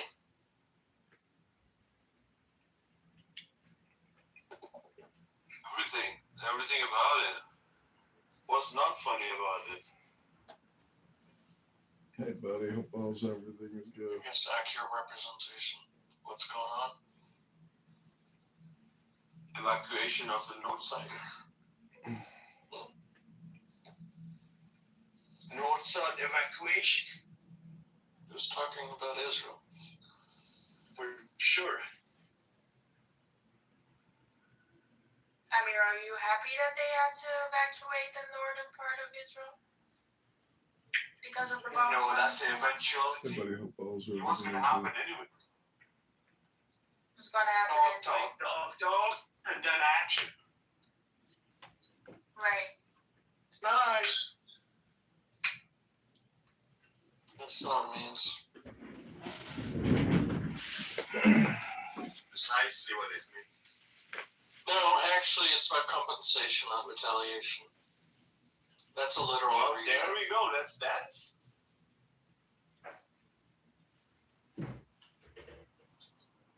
Rabbis teach us that it's what is the cost of an eye? Because if we just if I poke out your eye and you poke out my eye, then my brother's going to go after your brother's going to go after my sister, my aunt's going to go after your wife's cousin's first sister's daughter.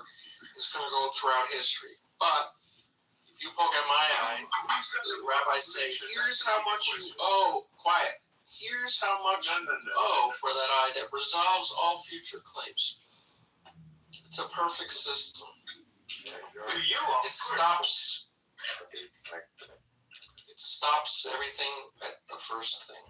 Back and forth. No. It stops at the population number. You know math? Yeah, I'm a mathematician. Yeah, I know. We have more eyes than you, so who's going to be blind first? Look, the Quran has a literal eye for an eye. The Torah's eye for an eye is not. Do you guys hear me now? Yeah. Sorry about that, Rafi. And I was loading up skid loaders for my business, so We're going to load sorry that about too. that.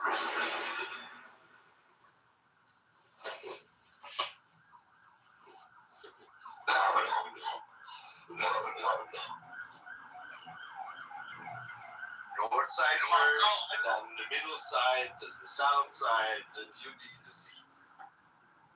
What I was going to tell Armin, are you there? No. Armin? He's gone. Oh, shit. Yeah. Alright, never mind.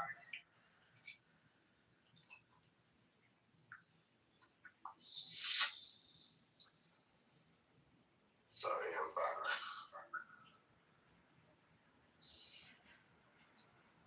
So, Ali came on stage and he's quiet. Oh, Brent, did you meet Ali? Ever? He only talks when someone else is talking. Yeah, I know Brian. Another boy is the one in this room. Another bias. Oh, yeah. Wow. Hey, Ali. Ollie, how many goats do you fuck? No, we're not gonna do it like that. Stop. So we're gonna just say who he is and Don't expose him don't for talk. kids. Doesn't matter who he is, as long as he's telling the truth. I mean, It matters, one second. please. It matters because when he's telling me the truth, that he basically is in agreement of raping young women before killing them. No, man. So they can Who said go to that? fuck. Oh, that's your friend Ali here. That's what he says. Because when I questioned him, he tried to pivot. He tried to beat around the bush and avoid that fucking question. He tells me he's not an Iron Chiefs supporter of this piece of fucking shit. I am. Maybe he's not. And you're always no. Several seconds ago, a man said that it was not United States missile hit at the school, targeted the school, and you let him to do so. But United States itself accepted that it was US missile actually that targeted the school girls. So you let him. But war crimes is no less than You just said the United States said that they hit it, and the way you said it, like they hit it on points, right? So what was the purpose of that hit? Why did the IRGC tell you the purpose of that hit? Husband or no? Yeah, okay, just if you want me, I can explain. But US itself accepted that it was Tomahawk missile of the US in the war. So.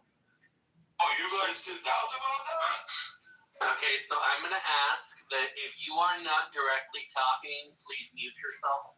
We end up with an echo if 3 or 4 people stay unmuted. So if you're part of a dialogue, great. If you're talking, It's a great. short dialogue. If you're not, you don't I'm need to stay on interrupting mic you, the though. entire time. I'm not interrupting you, though. Okay, Amir. Are you blind For already? the love of fucking God, shut the fuck up while I'm speaking, or you're gonna be out of the room faster than anybody in the history of the room. Oh, is that your power? No, actually, you're gonna sit in the audience. You're gonna sit in the audience like a little bitch for the next 10 minutes. If you behave, because you're acting like a child, they'll treat you like one. We'll bring you back up. Otherwise, you are welcome to get the fuck out or be polite to everybody. It's pretty fucking simple. Don't stay unmiked if you're not talking, and don't interrupt other people. Pretty simple. So, And that goes to everybody with the exception of Rob.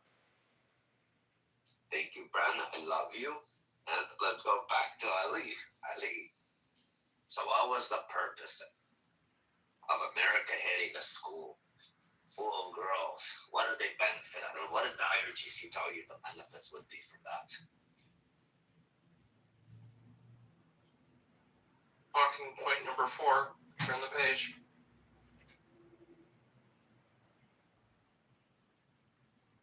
Was I audible for that one?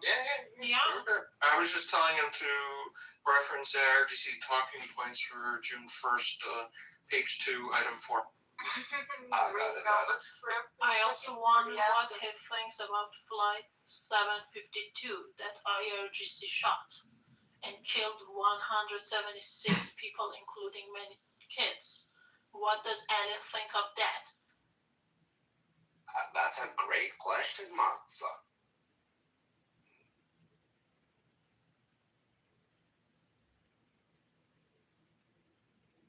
I love it when a woman asks a great question.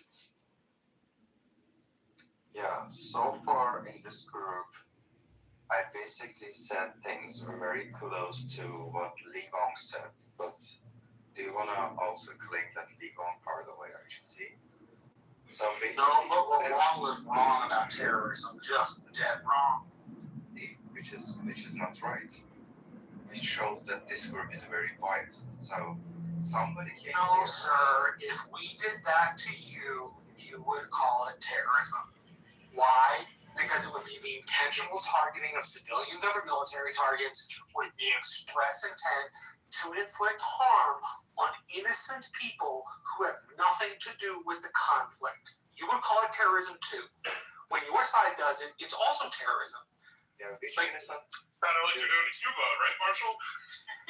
You're not doing that to Cuba even remotely. Marshall, hold on. I swear to God, I just said 2 minutes ago, one fucking mic. Ali and Marshall are having a dialogue. There's no reason Jarl needs to unfucking mic. There's no reason anybody needs to unfucking mic. Have some self-control or get the fuck out. Last warning anybody's getting, I'm going to start just tossing people. Because I'd rather have a smaller room with people who can actually engage with some fucking decorum than the nonsense trolley shit that seems to be happening. So Ali and Marshall, go ahead and go back to your dialogue. When you're done, we'll go back to the room talking. Everybody else, shut the fuck up. So Marshall, I think you didn't hear what exactly I'm talking about, and you were just. Okay, well, please correct me. I'm always willing to admit when I didn't hear something correctly. Please go ahead. Yeah. So in this group, several minutes ago, Arvin came and said that it wasn't. We are not even sure that if it was American missile that hit the schoolgirls. But U.S. itself accepted that it was a Tomahawk missile from the Army. I guess. So, and he also Okay, well, I claimed guess that you were it was on correct. the second or third day of war, but it was exactly on the first day of war, and it was one of the very first targets. That school was on even Google Maps for 10 years. It was one of the first targets, and everybody knows that Tomahawk missiles have the precision level of meters, not kilometers, meters. So they exactly know where they hit. And that the school was on Google Maps. And they targeted that place at least, for 3 times. So if it's not intentional, if it's not an act of terror, then what it is? What it is. So everything I say, go and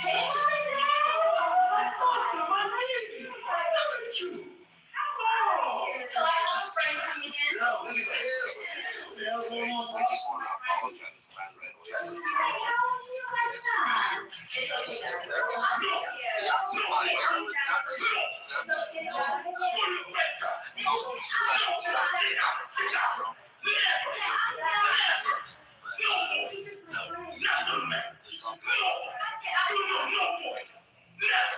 So I missed the very last few minutes. What's your dream job? Excuse me. I would never dream about working. I actually said this for all. If you have really someone. I was tired and I was annoyed and I was done. Girls in Europe. I was tired and I was. It's done with United States or not, and I just elaborated on the situation very well. Yeah. Gotcha. I don't have any questions. Thank you for your opinion. But you didn't answer my question. Can I answer? Ali, you didn't answer my question. Yeah, let Dumpster interject. He's more military. I didn't hear your question. I was tired and I was annoyed and I was done. 752. 752. I was tired and I. And that they avoided it took them 4 days to admit that it was them even to do it. They first said no, even though they knew they did. That was also an act of terror. And also what the United States does in the Middle East, they are also act of terror. So the Iranian people are dealing with 2 terrorists at the same time. Then you accept that IRGC is terrorist? I accept that, yes, they have done very bad things. No, not very bad things. Are they terrorists or not? I was tired. They have done act of terrorists, yeah. And United States done that also. 100 times more. Can you define terrorist act by using those terms? Can you definition of a terrorist act? Terrorism is whatever happens right now in Lebanon that Israel targeted a 900 years old, historical site. It was a shadow, beautiful shadow. I pass around. I just thought you were the one. I'm nervous right now to ring. I just like how to propose. I don't know. It's like, yeah, I need to do this right. Will you marry me? Oh Lord! Will you marry me? Every time you come back, I get to. Oh my God, you're mine now, okay? You're mine now. Every time you drive past, I say something. $5 in return though. I just gave you $200 ring. $300. Yeah. So what you say? I have to. Yeah, let me get you over there. Domestic terrorism. Blossom? We'll blossom together and learn and just fucking live life and have a beautiful family, okay? You're so beautiful. I'm gonna take off the streets, but I swear to God, alright? I pass around, I just. And what should people say terrorists, Ali? They are right now fighting with the terrorists, and they're gonna. I was tired and I was annoyed and I was This is why I take back, Trophy, if you're curious about what I mean. So my people right now are very united. They are fighting against the invasion of US. And finally they're gonna solve the internal. You found my channel. I'm not gonna ask you to like or subscribe, but if you do, thank you so much. It means something? Say something, yes. Slaughtering your own people isn't an internal issue. You are not allowed to slaughter your own people and say that it is our internal issue. And you can't do whatever you want on people and say that it is our internal issue. And you're not allowed to come just for vacay? and start war overseas and kill civilian people. Okay, you want to see the start of the war? Let me tell you the start of the war, sir. Let me tell you the start of the war.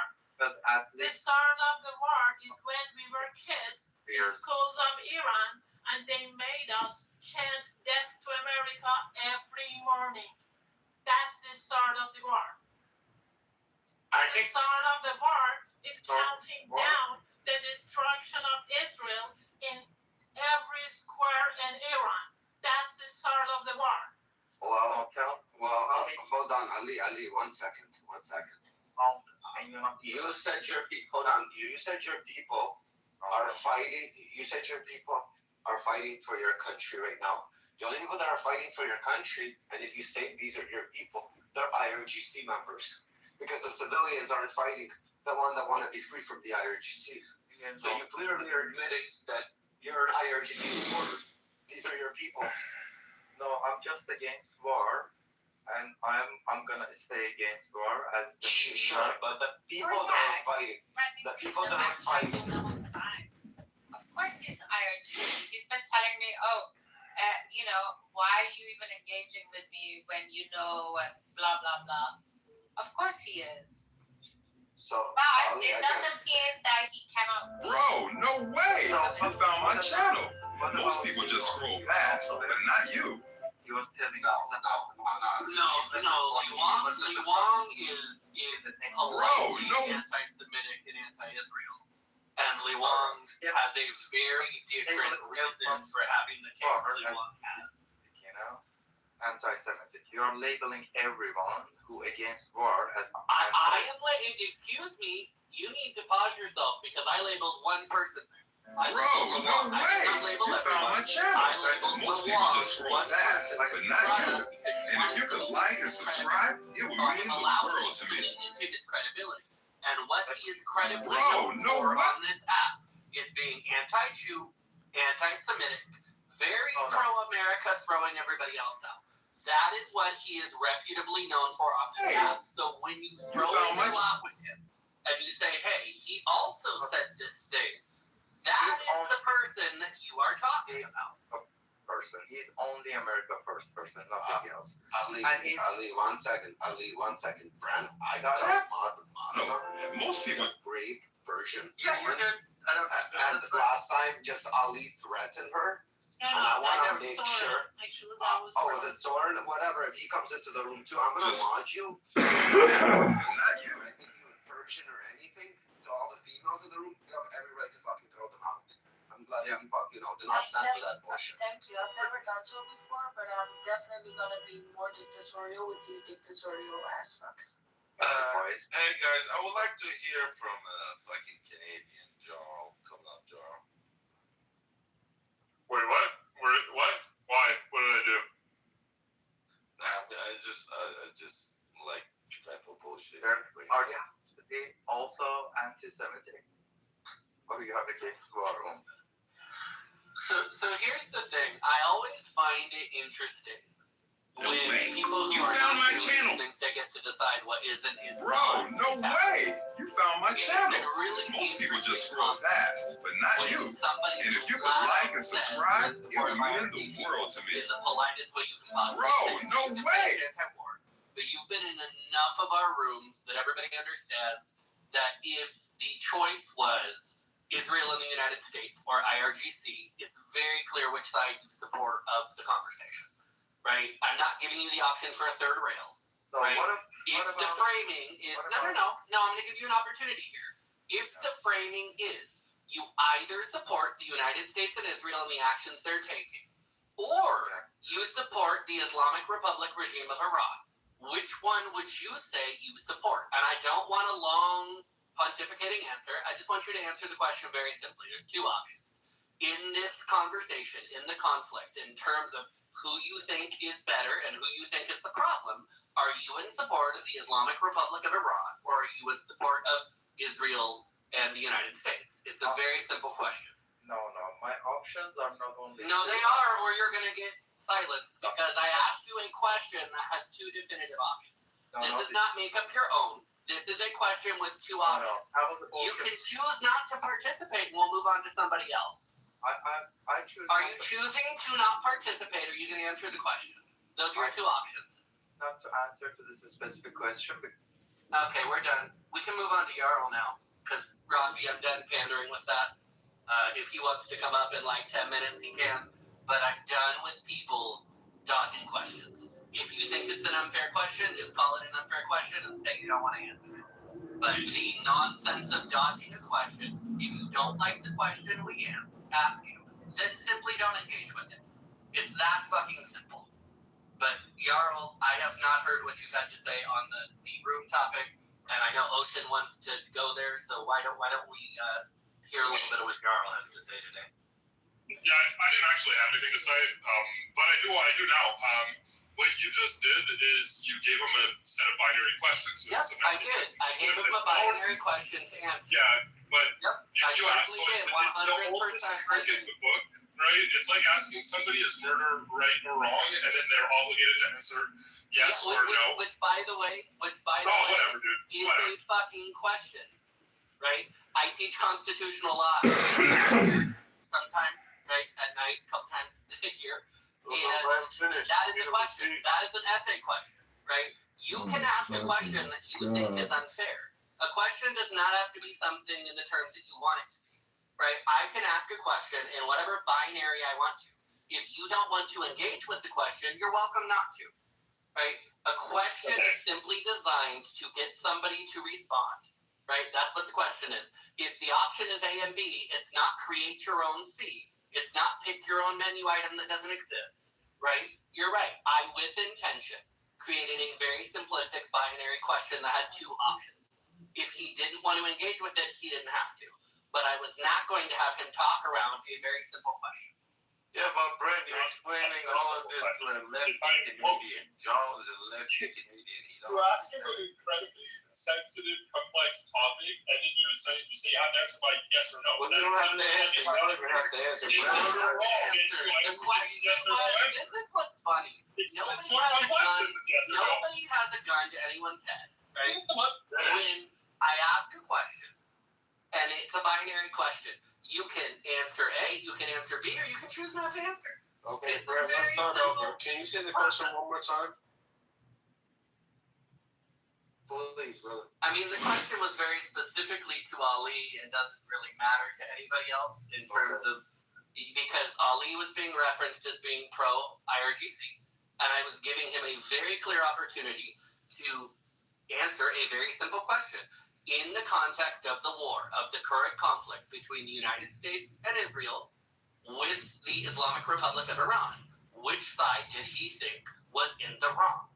It's a binary question, but it's a very simple one to give him the opportunity to say, yes, I support the Islamic Republic of Iran, or yes, I support Israel and the United States. To clarify what people were accusing him of. To clarify what people were accusing him of. I was giving him a very clear opportunity to demonstrate to the room which one of those entities he thinks is in the right. So the question isn't to everybody. It was specifically to him because people had accused him of being pro-IRGC. So I was giving him the opportunity to let the room know in his own word whether he is or not. Maybe you could have been like, I think it's too black and white. I don't want to respond to that question. Yeah, you could have done that. Again, you can choose not to participate. Your questions are extremely limiting to discussion. If I ask again, with intention, Yarrow, you want to know what's really interesting? You know, in rooms that we all go into, you just come into our rooms, right? You can open your own room and then decide how broad you want the questions and the discussion to be, right? And I would love for you to open a house and open rooms, and then we'll all come in and we'll participate in the way you participate in our rooms, right? But you're not going to control how the questions are asked. I asked a very simple question because I did not want a long pontification of nonsense. I wanted to give him the opportunity out of his own mouth to say whether or not he supported the United States and Israel or he supported IRGC, because people in this room have accused him of supporting the IRGC. It was a simple, limiting question on purpose. I'll say touch gloves. I'll say touch gloves or not. Move onwards. Touch gloves or not. Move on. Move onwards. Yeah, I don't know why you're trying to steer somebody else's route. Same thing goes to No, but I feel like respectfully. I didn't mean that to be rude. I'm just saying I feel like that. I don't know. Not bad for interesting. I don't want why people say that that was a bad question. It's actually a very valid question you can ask an Iranian right now. Every Iranian has just two options now. Okay, just two options, and they are the exact options that Brent said in his question. So that was a very valid question.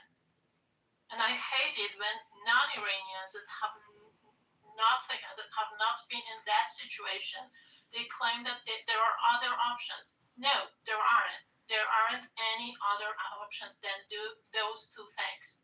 How can you say that when you didn't hear his option because you kicked him off stage? Because he refused to answer. And we know him for months. We've been having these conversations for months. He's on the side of Khamenei, Ali Khamenei, the one that massacred our people. Because every time I bring up Khamenei, last time was almost fucking crying. Oh no, not Khamenei. He was almost fucking Now crying. I have a question, John. John, I have a question for you. Are you ready for it? It's not a binary question. I'm just having a question. Just have a question, bro. If you don't want to answer it, don't answer it. So, are people in China having a better life, or do people in the United States of America having a better life? That's where you are on the class spectrum, right? No, in general. In general, Americans have better quality of life. Oh my god, just stop being a miserable son of a bitch. It's not that fucking hard. Did you misunderstand? Did you misunderstand? I said No, you are always a miserable son of a bitch. You are mad about the way America treated Canada. Come into these fucking rooms and you take it on everybody. I will do the same thing to you right now that I did to you the other day. You are a miserable son of a bitch. Nothing better to say. Disagree on anything so far? Let us have a disagreement. How about you participate in a way that's got, I don't know, some fucking manners? Your mother certainly taught them to you, and apparently you are not good enough to use them. I said Americans have a better quality of life on average than Chinese citizens, Marshall. What did you think I said? No, I like this side of Marshall. Bro, no way! You guys heard that. Everybody going out of the skin, see we get to the end, but that's where we begin to feel it. Mannequins and we breaking the mold. Breaking out and we breaking the codes. Similar to the general soul, to the depths in your ass, and take explosive, get it? Everybody going out of the skin, see we get to the end, but that's where we begin to feel it. If you ever remember me, let it be for the good you could still see. Even if I was the reason you had to walk alone. Chances of you seeing this YouTube short are super rare. There's over personal attack because it's not useful for the room. Well, I'll just say, Viva la America, Viva la America, and Viva la Israel. Boom. There you go. Next. Did you say something to Massa about the flight? Yeah, you're going to go with how about the U.S. shooting like the other plane of Iranians? Of course. That was a precise point that you made. And that's how it works for you. What about this? No, just this is simple question. Do you know about it or You're no? going just shut up and About listen. what? Does you know about what? Tell me. The 3rd of July 1988, flight 655. Yeah, I know. The chances of you seeing this YouTube short are super rare. There's over 100 million YouTube channels. I'm not going to ask you to like, comment, or subscribe, but if you do, thank you, and have a great day. Oh, they deserve it. Oh my god. They deserve it too.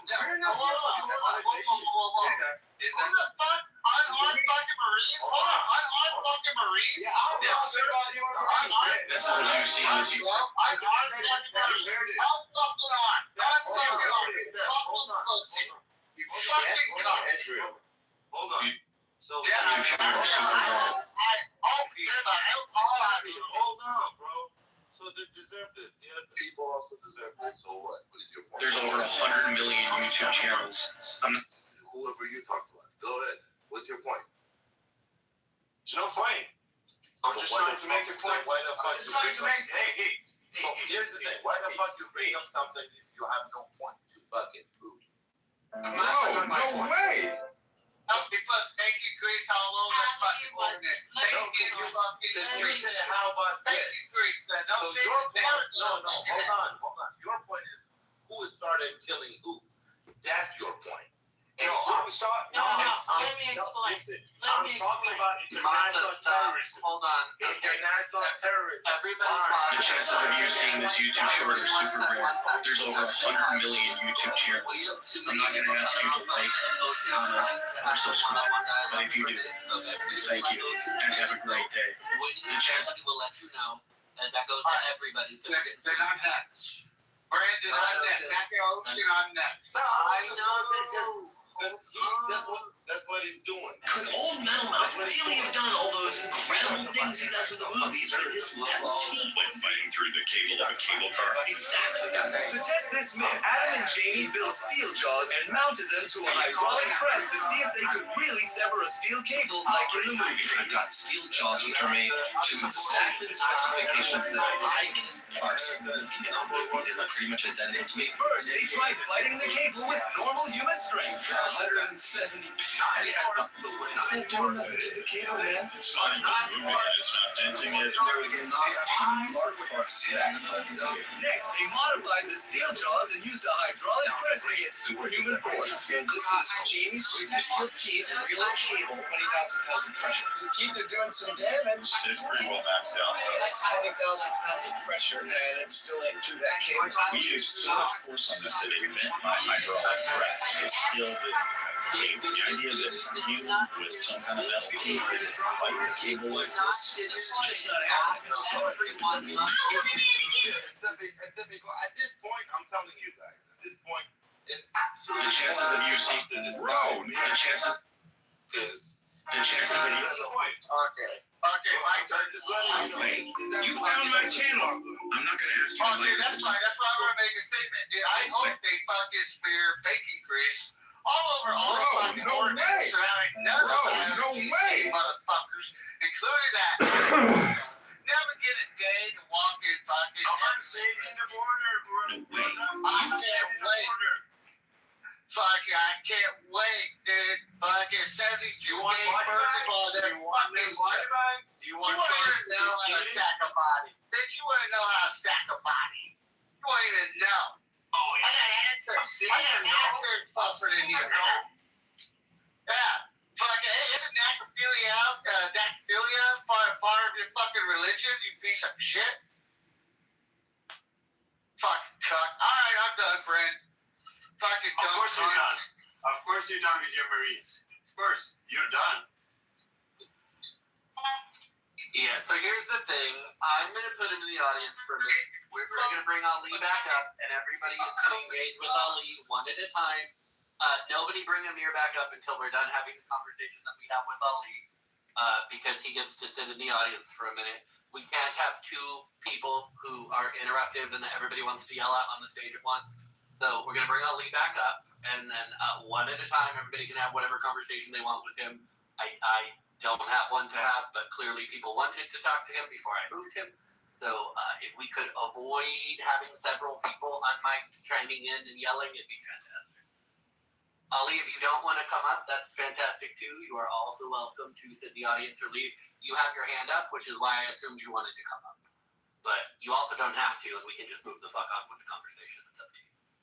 You are very wise people. I have nothing to say because you never listen. You always jump into Okay, conversation. well, that's good. You're going to attack people, you're not going to be up here because unlike, you know, your little goat fucker spaces where they let you be disrespectful to people, I'm not going to let you be disrespectful to people. I'm just disrespectful to you because I decided the entire race to give you an opportunity to try to have a conversation. And you decided to finish like a whiny little girl. So we're now done with you. You can marry a 9-year-old. You know, stressed out a little, got too much, you know. Keep my little color coordinator organized. But you know I got trouble for you right here. Going back to that open beer, fucking ass, and fucking forgets myself. Some lame shit. They said, I'm begging the water. I'm like, please let me go. Oh, someone fucking stacked you. I don't know, bro. Who that is? Girl, you fucked her up. Yeah, she be sucking that dick. It's like, I mean, it's just like, so unfortunate. That's on something. Oh, you shut the fuck up. No way! You found my channel. Most people just scroll past, but not you. And if you could like and subscribe, it would mean the By the world to way, me. Joel, by the way, I No way! really You care. found my I channel. really don't. You can write your fucking morals all you want, Joel, but the reality is, evil people don't get gone until you fucking make them disappear. You know, I understand you want to ride a moral horse to saying that life is a life and humanity is humanity. Unfortunately, you know, good people die when bad people still survive. Think about that. If you can't acknowledge that, you know, God bless you, dude, but if you can't acknowledge that, then you need to acknowledge that good people will continue to fucking die. No way! Bad You found my exist. channel.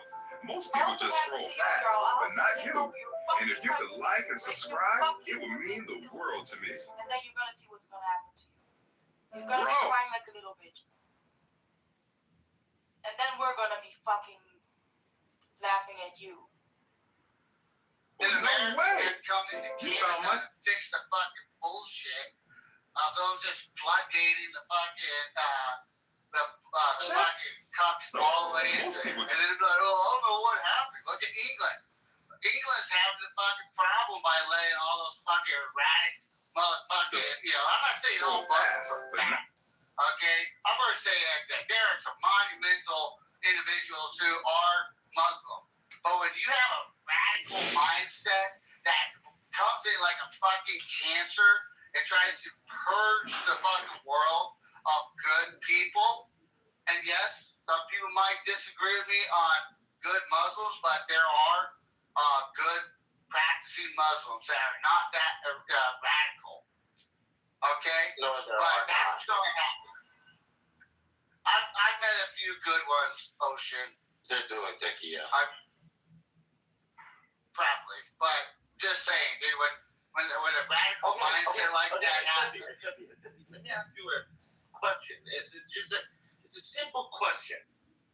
How could you think there aren't good practicing Muslims?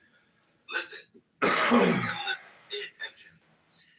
As Muslim, who do they preach? Who? Who do they preach? Who do they preach to? Who are they preaching?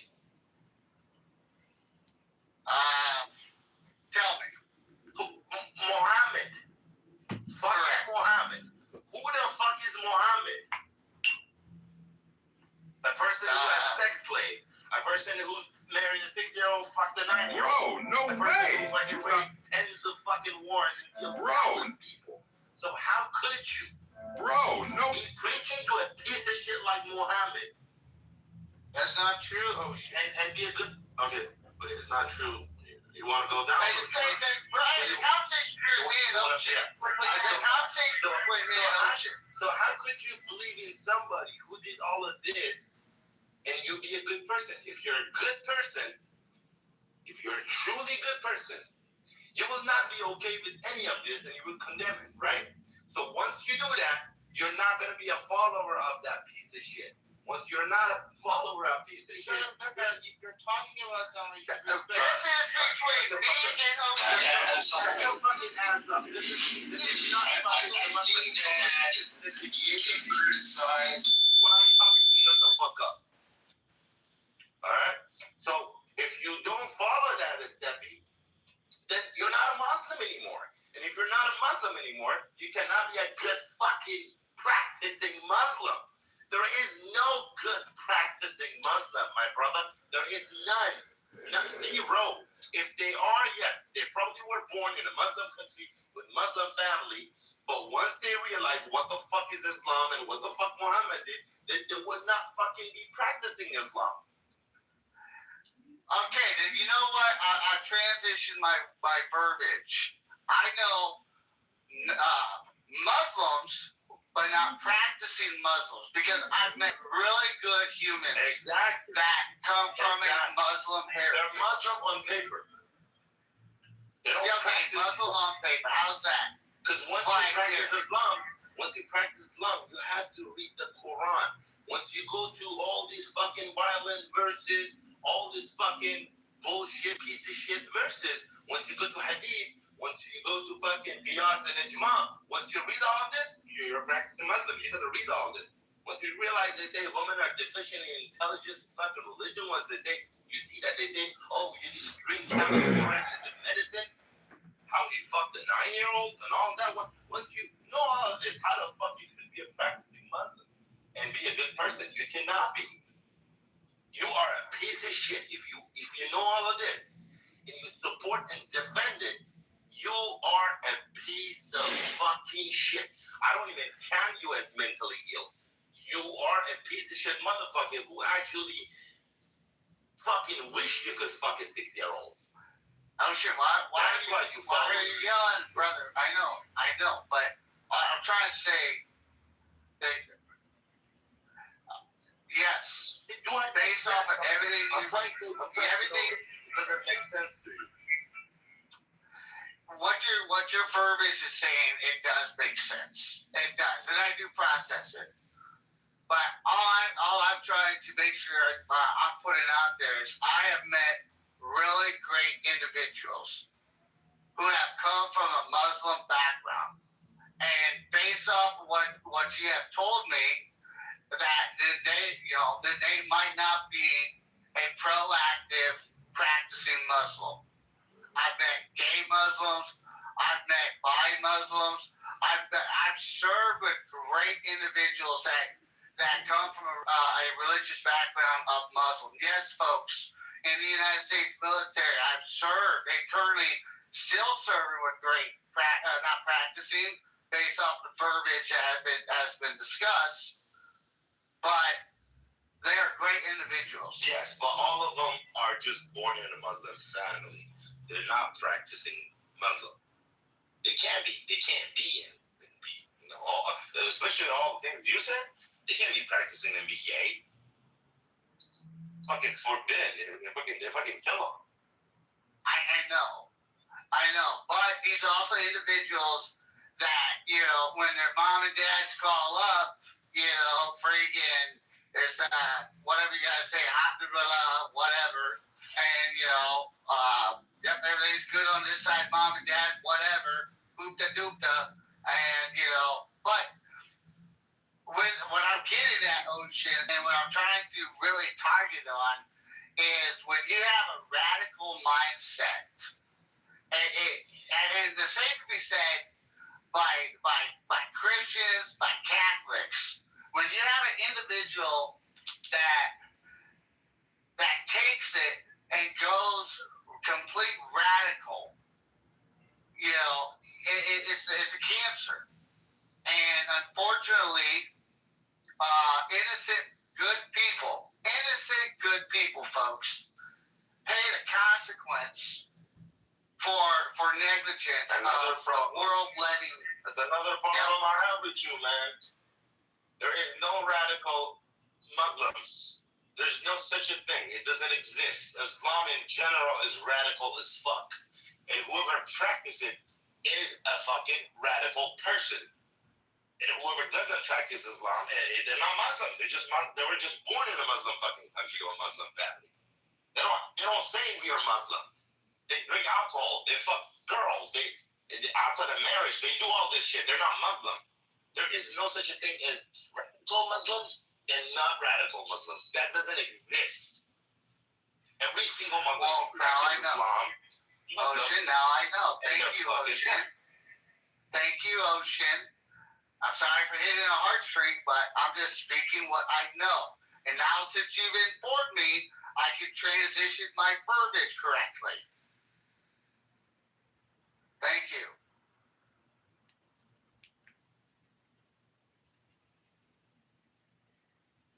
And you guys bring up whoever you want to bring up. I'm gonna eat some.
No way! You found my channel. Most people just scroll past, but not you. And if you could like and subscribe, it would. If you could like. Hello, I am an atheist in the Middle East. I believe all religions are bad. Like if you read the whole story. I didn't mean to shoot the son of a bitch. He's going off. I don't know why. Look at this fucking list, man. We're on the same street in broad daylight. We believe it, man. We believe it now, motherfucker. We gotta get this car on the road. What do you make of all this? You don't have an opinion. You gotta have an opinion. I mean, do you think that God came down from heaven and stuff? Oh, fuck that.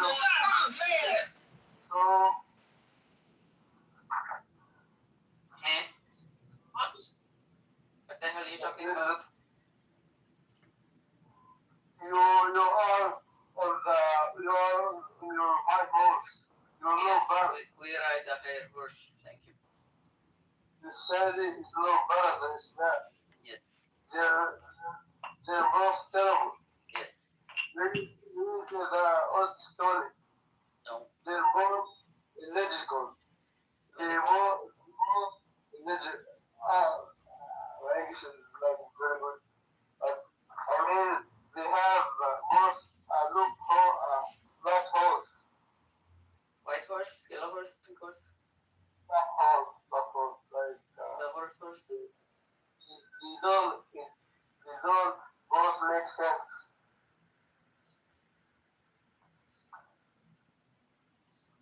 I hate when I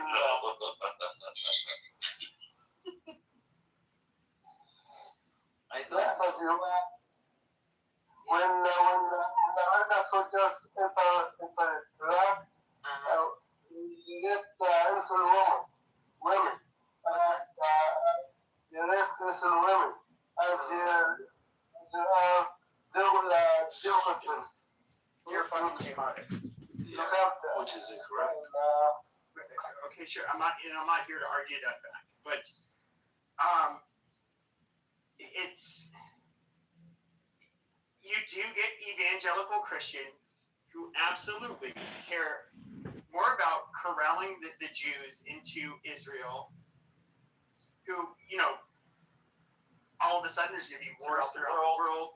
Jesus will reappear. I love how these people think they can legislate God or Jesus, having his second coming again. Like it's something they have control over. It's fucking retarded. And I was somebody who's raised. Do you have actual statistics? This is hold on a second. But this is to people like Catholics or Orthodox Christians.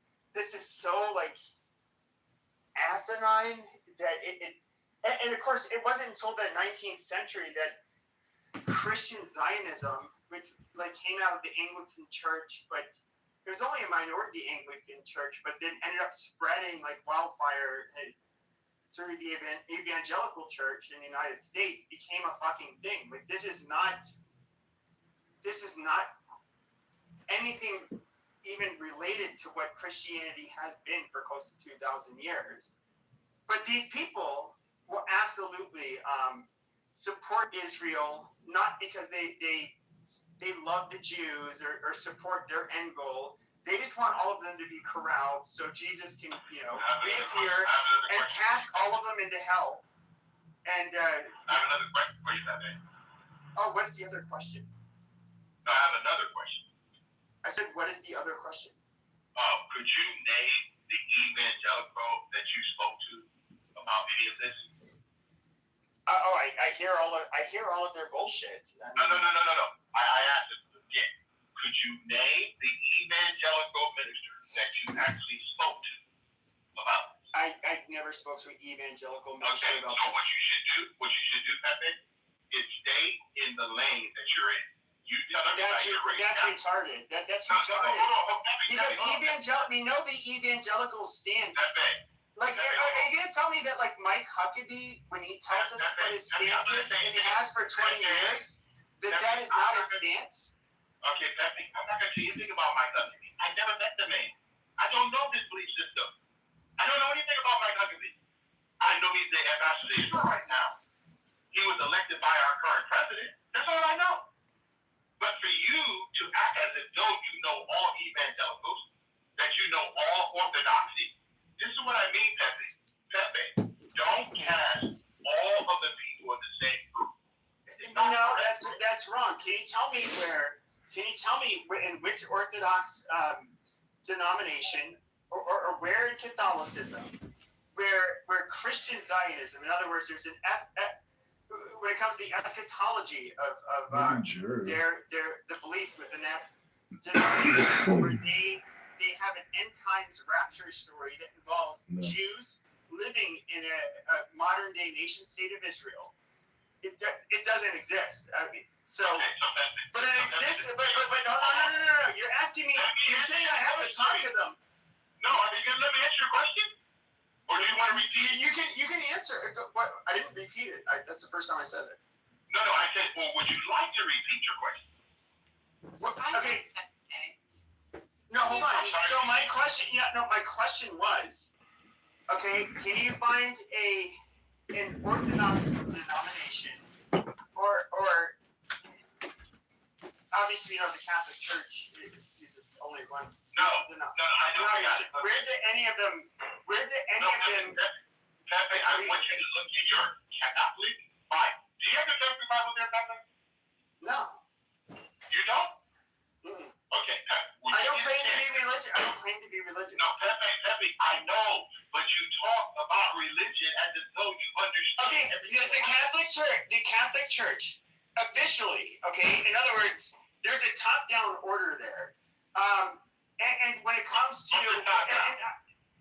what's the top-down? Vatican, really, the Pope? Okay. So that means God's not on top of the Catholic Church.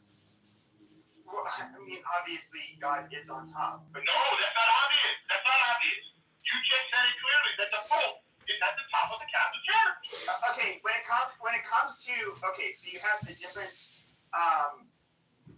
meetings, and of course there are things that which I won't necessarily agree with and seem weird, where it seems like in a way fundamentally change the way Catholicism's traditional view on things. But when it comes to any of the Orthodox denominations or Catholicism, they never had this idea of Christian Zionism. And so why should it be taken seriously? Well, first of all, Pepe, number one is that you don't even know the order of the Catholic Church. Biblically, I'm talking about the Catholic Scripture. You don't know the order. Okay, where does it say that we should support? Okay, you say I don't know it, but your claim would have to be that I don't understand why the Catholic Church, if I was a Catholic, why I should believe that that the Jews need to be in the modern nation state of Israel. Where in Catholic doctrine is that ever part of the? Where is that part in Catholicism? Okay, hold on. I want to ask you this simple question. Based on what you personally believe, the 12 disciples, were they Jewish? Yeah. Really? So based on Catholicism, the original Christians were Jewish. No. Oh, we know that. Oh, so then why are you fighting against all the Jews then? I'm not fighting against the Jews. Oh, so who are you fighting against then? If the original, hold on. I just want to make sure you're on the same thing. You said the original Christians were Jews. I'm sorry? Yes, okay. Okay, you said the original Jews, right? The original Christians were Jews, correct? Yeah.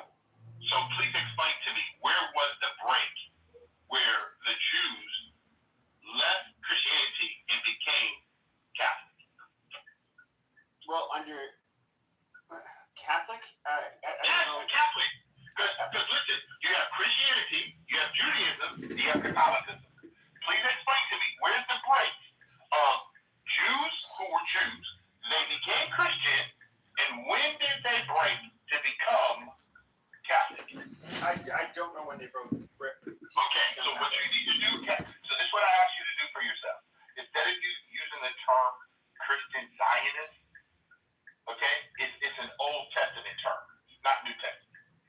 Since when did Christians use the Old Testament other than to basically it gives a backstory? With the New Testament under Jesus, that's where everything kind of changes. See. Wait. Are you gonna tell me that with the New Testament, that with Jesus, that there are not fundamental fucking changes? We it's built on different promises, Pepe. But why is it called New Testament versus Old Testament? Why? Yeah, Jesus. No. The reason it's so funny, man. The Old Testament, the New Testament is the same. There's 66 books in what we would consider the canon. Look it up, the word canon. Okay? Within those 66 books, how Israel, Christianity, quote unquote, what the world calls Christianity. Okay? But the word Christian only appears 3 times in the New Testament. And all of them, Pepe, are derogatory. Sure. So let me ask you a question. Why would it be derogatory, Pepe? Why would the term Christian be derogatory? I don't know. Because right now, even in 2026, you know the word being a believer and loving God is still derogatory. Do you know that? Yeah, to atheists. No. If you say you believe in no bedding before the wedding, if you believe in a nuclear family, if you believe marriage between one male, one female, all from a biblical viewpoint, that the world is not like that. The world wants to be liberal, and the word liberal means to go against everything that's traditional. Okay? Old Testament is a tradition of how God entered into human affairs. The New Testament is where Gentiles also get to embrace all things biblically. Okay, so but in the New Testament, why is it that everything changed? We have everything did not change. We don't have it. Okay, our Sabbath changed. No, it did not change. Oh, so we should practice on Saturday. No, we still okay. Pepe, one day, if you like, I will go through all the Sabbaths for you, so that you can understand. When Jesus was the fulfillment of all of the Old Testament, he fulfilled it all. I agree. That is literally, and you just said it, which is kind of ironic, because the Catholic and Orthodox point of view is that the fulfillment, in other words, when you say fulfillment, that obviously has to do with the covenant. Yeah, completely. Yes, and so like Judaism as a religion. Hold on. So like with Catholics and Orthodox denominations, Judaism failed to exist as a religion, a real religion. No, it did not. Okay, according to these two, absolutely. After the resurrection of Christ and the destruction of the second temple, which Jesus, foretold, so it's kind of like giving into his prophecy. That was going to be the end of Judaism, and the new covenant would be with the church. Not what it says, Pepe. Pepe, if you get a chance, Pepe, please read through your Catholic Bible and tell me when in the Catholic Bible, 72 books, that it says that there will be no more Judaism. In the Catholic Bible. I don't want you to go to Republican Bible. I don't want you to go to Orthodox. Tell me in the Catholic Bible, because I personally thought that you guys thought you said the universal church and you believe in the second covenant. And clearly in the Catholic Bible, it says the second covenant is going to happen in Jerusalem, not in the United States. Yeah, sure. But the term Israel. So this is kind of like where it becomes hard. Is that when you have this translation? No, because this is where when it comes to sola scriptura, you try to read the words and comprehend them in a modern day sense in English. No, you never make it hard. No, you don't make it hard. There's nothing new under the sun, Pepe. The Bible says that God is the same yesterday, today, and forever, for he changes not. But God didn't speak English. He spoke, or Jesus, excuse me. No. He spoke Aramaic. You got it. And there's 7,144 languages worldwide. Do you think that God don't speak to all people? That's the total number of languages right now, Pepe. 7,139 languages worldwide. Do you think that God doesn't speak to anybody but those who speak Hebrew and Aramaic and Greek? Well, obviously, God would be able to speak all those languages. Exactly. And you know what he didn't leave Okay, anybody but else? unfortunately, God didn't translate those fucking books. What the Man, fuck? I know. So, Pepe, at the end of the day, I'm going to ask you a question. What book have you read that wasn't written by a man, Pepe? there are no books. Okay, so Pepe, let's not use that anymore. Because everything you and I have today was written by somebody. They're called Okay, sure, but I'm the one who will agree on the claim that it was written by somebody. But I think but hold on. I'm the person that will also say that nobody can prove, and this is a fact. And you know this. Nobody can prove. No, hold on. Nobody can prove these were the words of God. And like, first of all, I'm just going to be very frank with you. We can look at Judaism. It's like what, a bunch of Canaanite bullshit mixed with the Zoroastrians. A whole lot of shit. A whole lot of things that were. There is very little that is original about Judaism. But what you see throughout the world, okay, is you see these reiterations of different religions, and it's observable. And I do think there's something weird, or perhaps there's this divine thing where humans, we do believe in a higher being, and I don't know, but if we look at these religions, and even let me ask you this question though. Is you would like to believe about Adam and Eve, but evolution would go absolutely against that. We know that, and you can't really scientifically disprove it. We had archaic hominids that were. We can look at the Neanderthals and the Denisovans. We can look at all of these people. When did these girls start? When we were half monkey people. Pepe, hold on, Pepe. You go on multiple things, Pepe. So, Pepe, how many times do you think that just because man has written something down, that is true? I never will You don't even expect know it him. to be true. It has to. Okay, so I'm gonna just ask you a question. He's not gonna fuck with. He's not gonna fuck with this. Word of the Old Testament. You don't even know. He's not gonna fuck with this. Nope. It says, "In the beginning, God created the heavens and the earth." Do you know what that means? You don't even know. In the beginning, God created space. No, God created space, time, and matter. So where did the dinosaurs fit? Hold on. Where did the dinosaurs fit in all of this? Pepe, what you gotta do, Pepe? You gotta follow along, bro. I'm following along. No, but you jumped to dinosaurs, man. Yeah, but where did you think that humans were living at the time of dinosaurs? Yes, I do. Amazing. I know. You know why, Pepe? Because I'm a creationist. Amazing. Do you know the difference, Pepe? Do you know the difference? Yes, I do. Absolutely. And I can believe it. What's the difference? So, in other words, a lot of what we consider to be evolution, we consider to be bogus science, even though we can carbon date, carbon date, Pepe. Who made the carbon date the DNA. Pepe, who made the carbon? Oh, let me guess, God. Oh, no, you tell me. I'm asking you. So you need the carbon date something. So when did carbon begin to date stuff? When did carbon create man? When did carbon do it? Well, no, carbon dating is a way of I know that man has something's age. But man has made that their science. Because you know why man wants to do that? It's called ego. You know what ego stands for, Pepe? Oh, okay. You know what ego stands for, Pepe? Yeah, edging God out. No, edging God out.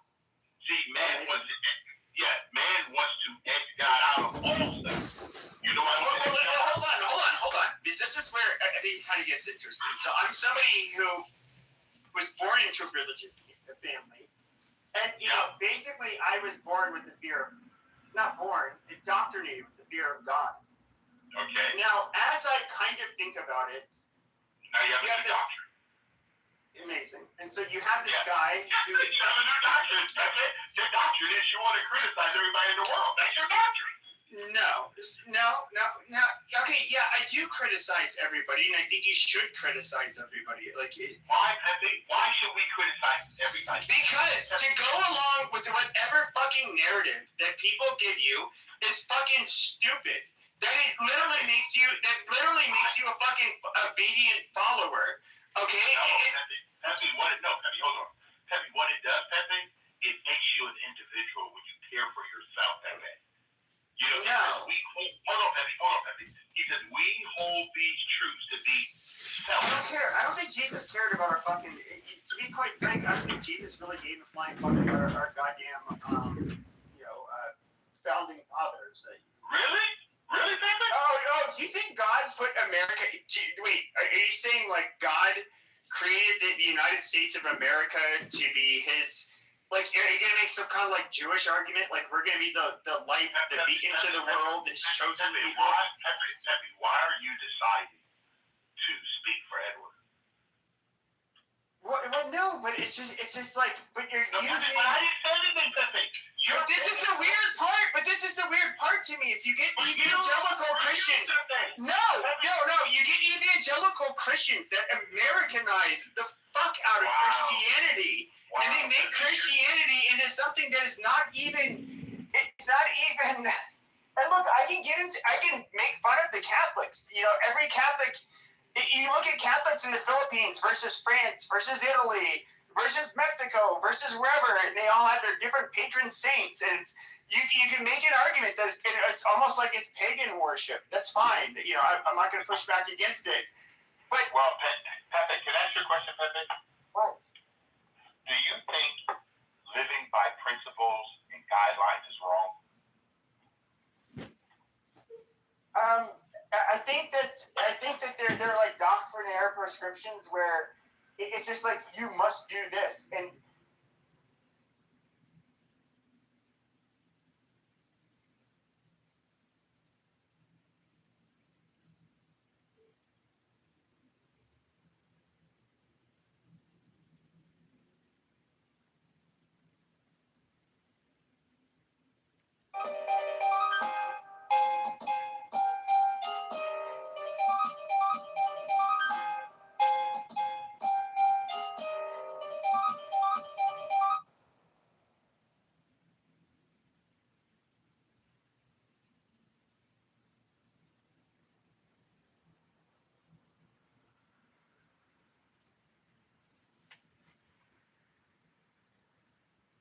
Bro, no way! You found my channel. Bro, no way! It looks like love.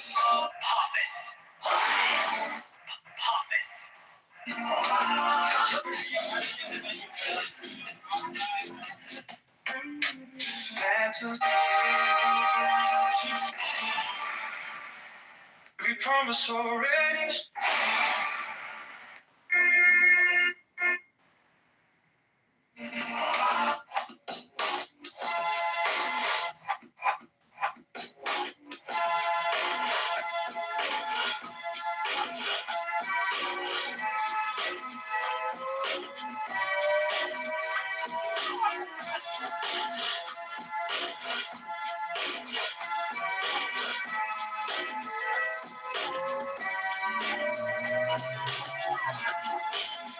I was disappointed but not surprised, sadly, to see the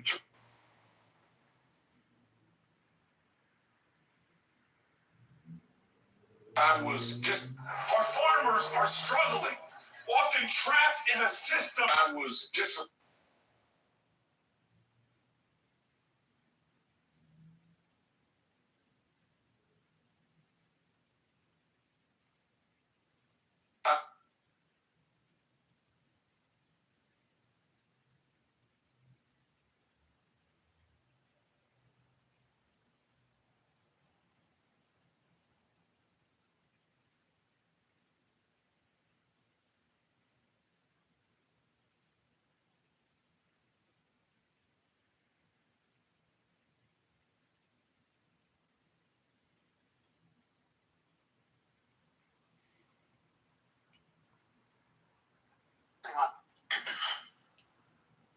I'm back. Yeah, we'll see how long you last this time. Well, you wrote me off. I already know it. So, but we did have another full moon yesterday, but I looked up. I didn't see it. Well, I don't know what to tell you. Was it the day before?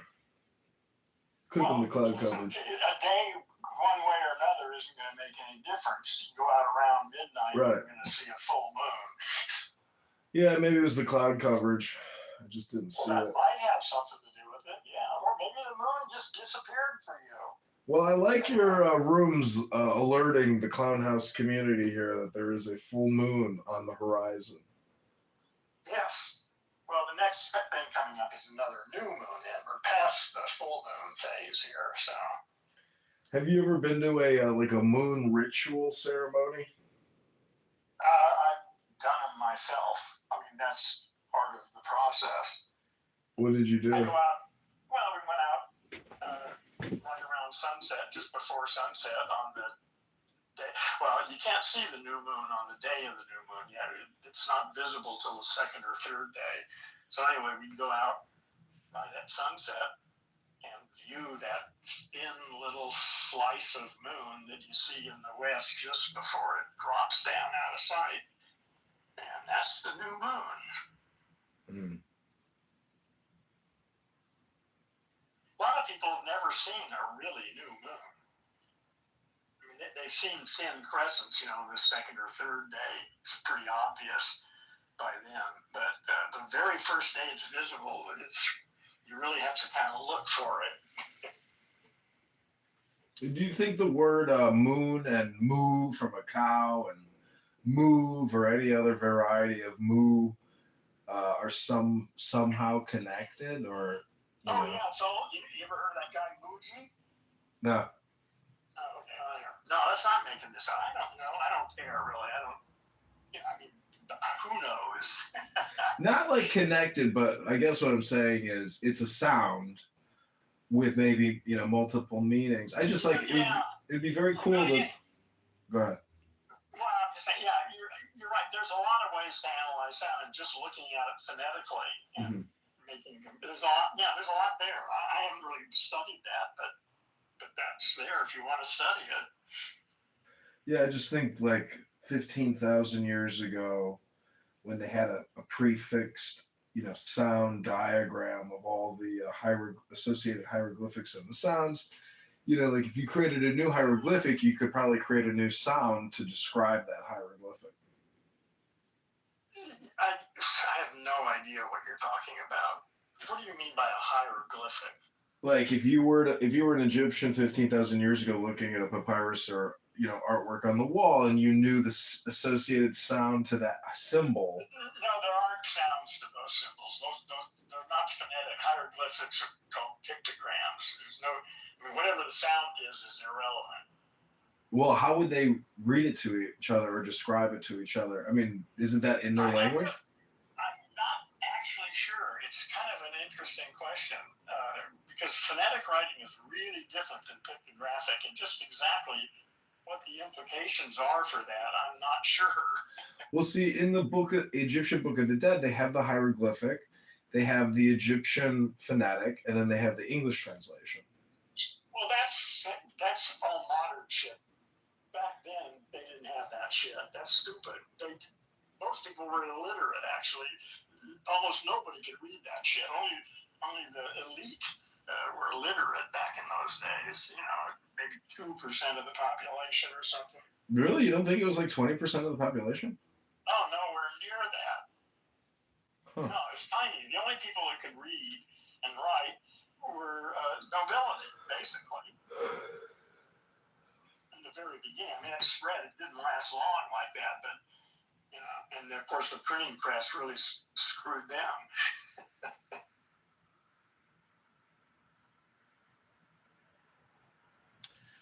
Well, I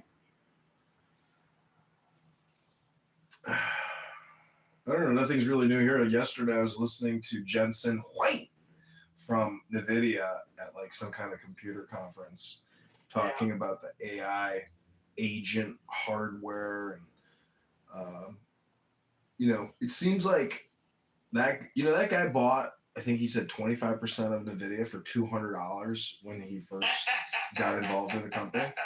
And that investment now is worth, hundreds of billions. And he's got such a great demeanor, and he's such an excellent communicator. Yeah, he's good. Yeah, these like big corporations and their, quarterly or annual events, the CEO is like a showman. Same thing with Jobs and Gates. All these mega corporations have always done these big shows to present their products, services, and sometimes they have errors and faux pas, and sometimes it's just like, wow, excellent. But if there's nothing new under the sun, I mean, he keeps saying it's like, this is new, this is so new. Who says this? There's nothing new under the sun. Are you throwing that out as some sort of reasonable statement? Well, he keeps, in marketing and business, to make claims of newness. It's really just, I think, the context. Marketing is just all bullshit anyway. They don't give a shit about whether the language is meaningful. They're just trying to sell shit. That's not analysis. That's salesmanship. That's a whole different way to use language.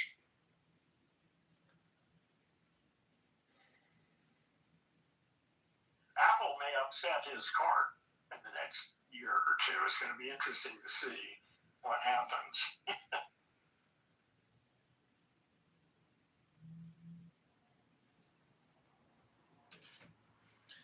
It was kind of interesting too, because the geopolitical significance of Taiwan, and NVIDIA partnering with them.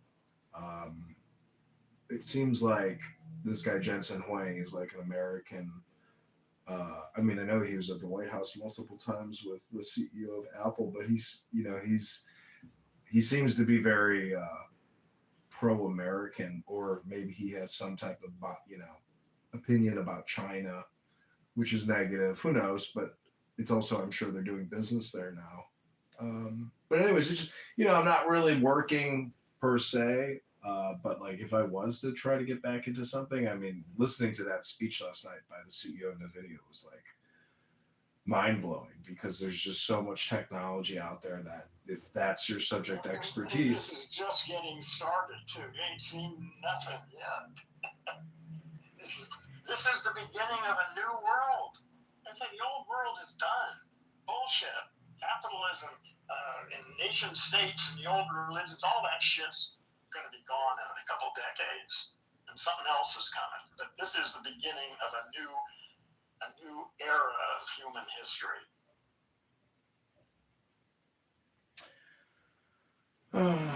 Well, do you think there will be a population collapse though? I hope so. Why do you say you hope so? We don't need, fuck, how many friends do you need? 8 billion? Jesus Christ. How many people do we need? We need to figure out what's a reasonable population on this planet so that we can maintain the environment and live at a high level of sophistication and pleasure. That's too many fucking people. Well, I mean, we could afford to keep that many people, but what the fuck for? Yeah, but how? I mean, who are you to determine the fate of Africa? No, they will decide. It's not up to me. Right. So I mean, listen, the population rate's going down. Japan is losing population now. Yeah, There's several. Yeah. That's all beginning to change. It's they know that Africa. They'll figure it out. They got too many people for what they got. It ain't working. Well, do you think it's a cultural thing, not necessarily like? I mean, to me, it just seems like it's a historical. This is part of Earth. This isn't something we are doing. We are embedded subsystems in a living organism of some sort that's undergoing some sort of metamorphosis. This ain't our doing. What do you mean this is not our doing? I'm just talking about a category, nothing about the Earth being a sentient living organism doing all this. Because it's not just the Earth. That's the thing about Alan Watts. He always talks about the organism environment and environment organism. So the Earth's environment is the sun, is the moon, is Venus, is Mercury. That's a whole other level. That's that's the next level. Let's just deal with humans and Earth. That's the one we got to deal with now. The sun will come up. We'll deal with that later. Well, Elon is always putting out a lot of propaganda about lunar colonies.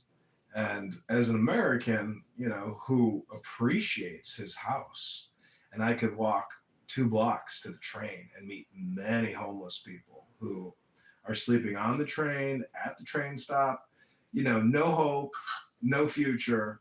That's where they're at. And that's in America. Yeah, so you can imagine what's going on in other parts of the world. yeah, I mean, even, you know, at scale beyond belief, but but anyways, I'm just saying that in terms of communication and propaganda, Elon Musk, because he owns X, has one of the largest platforms to do economy narration. And you know, he has private conversations that are public, but under a fake name called Adrian Dittman. Yeah, listen, go on. I just don't care about that shit. I got my own story. He's got his story. I think Musk is probably one of the greatest geniuses in the history of this planet. He's also toxic and definitely fucked up. Yeah. So I don't know how much of a genius he is though, because if you listen to him, he's a schmuck. I mean, it's real. He plays video games. Listen, he's on the autism spectrum. He's fucked up. That's what it is. But he didn't build Tesla. He didn't start that company. He bought a bankrupt company. He just built it. He bought a bankrupt company that already had the pre-existing Tesla. Yeah. Anyways, I'm not like, you know, shitting on the guys. He did start SpaceX. Yeah. Anyways, I'm not really like shitting on him. I'm just saying, like, as an American, he is not. Do you think of yourself as an American? Yeah, absolutely. Really? Okay. Well, I wonder if we can't talk. Well, I like the game. I like playing that game. You know, that's. I don't. That game is toxic. I don't want anything to do with that game. I want to talk with Earthlings. Fuck Americans and Chinese and French and Germans. Fuck them. And you do.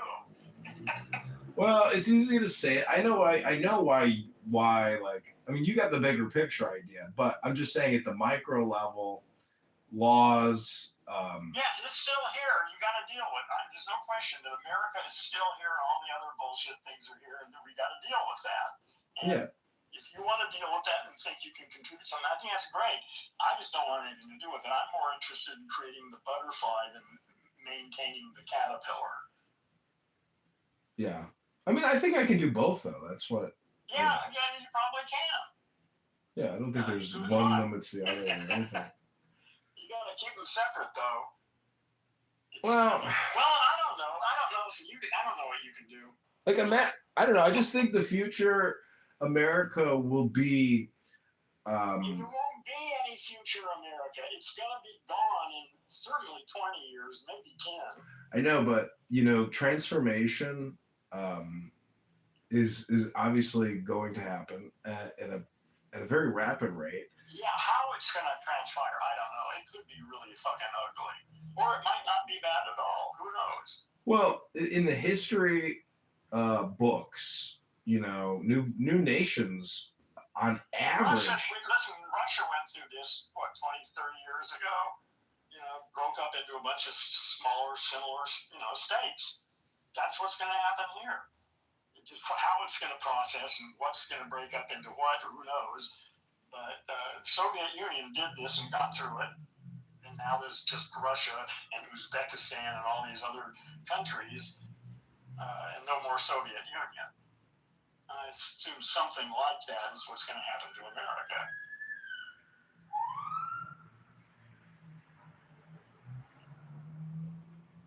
Well, you know, you could be right, but yeah, I could be wrong too. I don't know. They might just change the name of it, like do a rebrand. Of what? America. No, fuck me. What do we need America for? What do we need all these stupid countries? Because it's a little bit like a bankruptcy liquidation where the assets.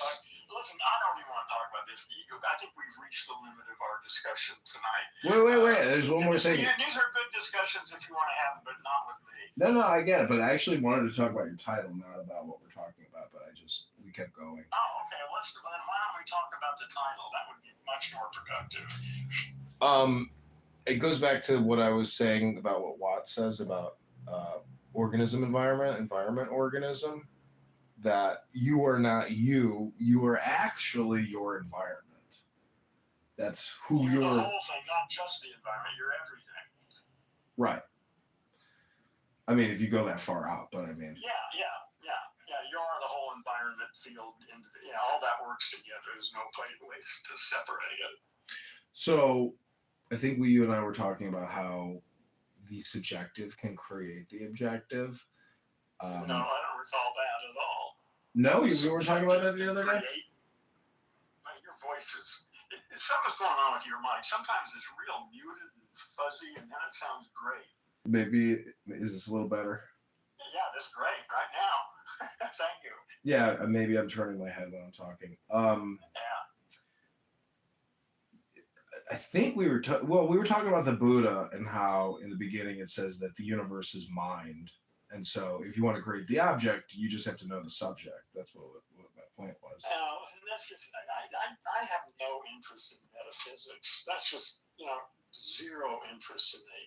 That's just a bunch of language speculation about it. Nobody can test or prove or do anything with any of that shit. It's just chatter.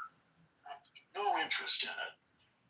Well, the universe is creating the chatter in your head. Okay. So, what my point is if you want to change the universe, you have to change yourself. So, if you want to improve the world, the most logical, most efficient place to start is with yourself. Yeah, absolutely. You can start by cleaning up your fucking language machine. Agreed. That's the whole game, right? As far as I'm concerned. Clean up your and I'm expecting that to happen. I'm expecting a sort of mass outbreak of people paying attention to their language machines over the next couple of years and literally waking from the trance of language. That's what I'm expecting. I know it's outrageous, but that's the plan. Humans are about to wake up from the Paleolithic trance of language. That would be. We'll see. Maybe I'm wrong. I think what would be a cool product to speed that revolution up is basically people stop talking to each other and they use AI to communicate with one another. Oh, listen, there's all sorts of possibilities. I don't think we need to worry about it. I think Earth is just ripening right on schedule, and I think the caterpillar is well on its way to collapse, and the butterfly is beginning to assemble, and everything's going according to plan. This is great. Well, I mean, how certain are you of your opinion? I'm not certain at all. It's just the best story I can come up with. Well, let me ask you one more question. What do you think is going to happen? Do you think everybody's existence or outcome after your last breath is the same? I don't understand the question. Meaning, at death, is the result always the same? What result? Whatever that result is at death, which I assume is just nothing. You mean for me, are you talking about Earth, or are you talking about me, or what? I don't get it. Yeah, man. A man or mankind? Men and women, yeah, mankind. So what happens after we die? Is that what you're asking me?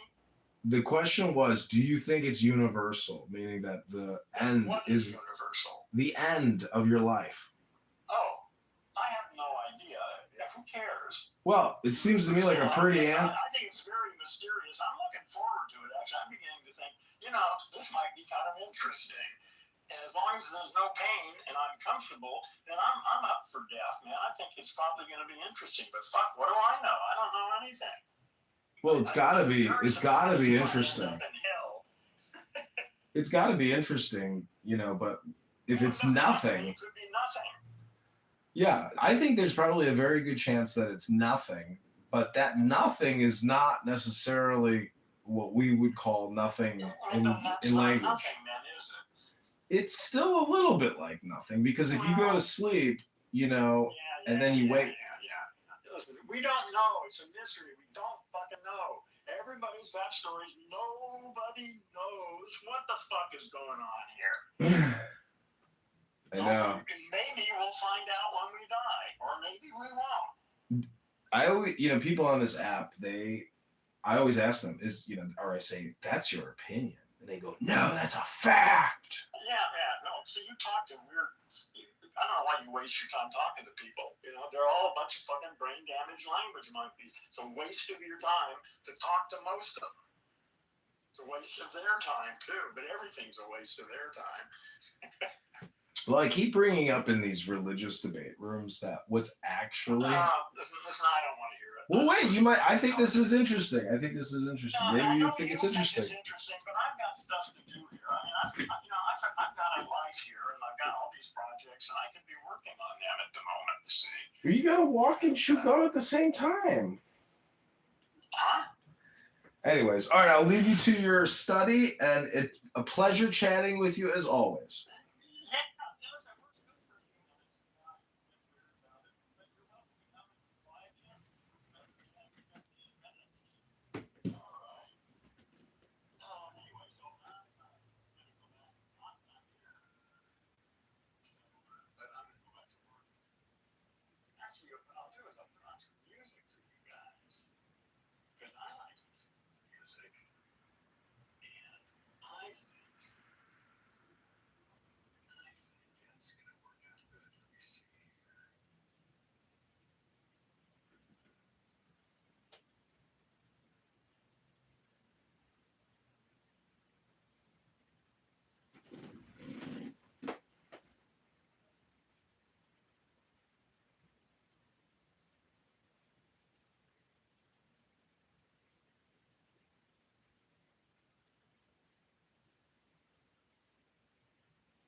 Gift for a gift.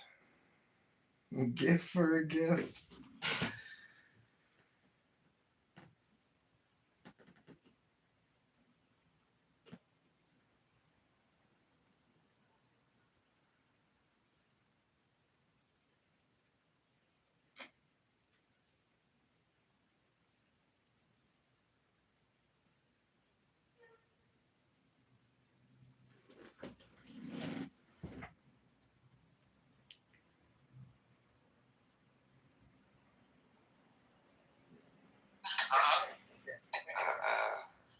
That's all. Nachi was question that open at the Red Roof Inn, girl. Oh yeah, girl, just come on in. Doors open. No shade. I might be a fan. Imagine trying to fire and all that cum coming out. Like, I'm gonna tell you the weird thing about you know why I keep getting comes up. Somebody will come up behind.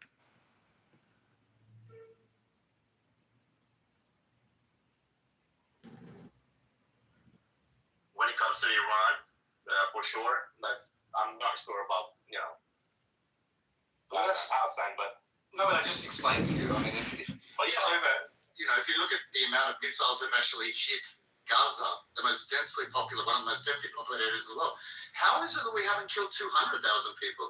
You know what I think they have to do, to be honest with you? This is what they have to do. I think they go after me because I haven't seen you since yesterday, and I'm very happy you're doing. This is what I think they have to do, honestly.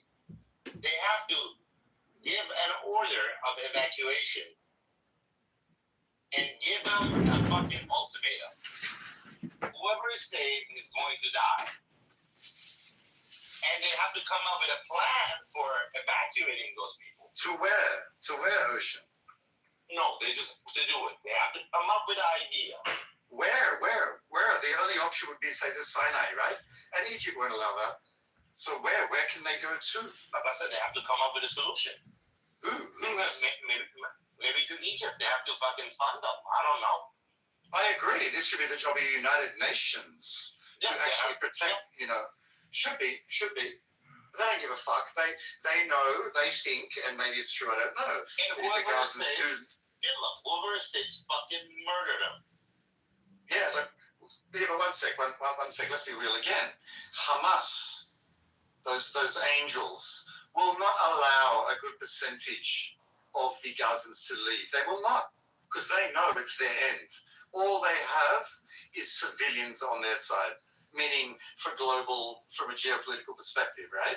All they've got is innocent people dying. You take away those innocent people, they're gone. Yeah, but Brett, don't think all those people who are not part of Hamas, they're very, innocent people, though. Don't think that. Remember, October 7th, the numbers are 6,500 people went inside Israel.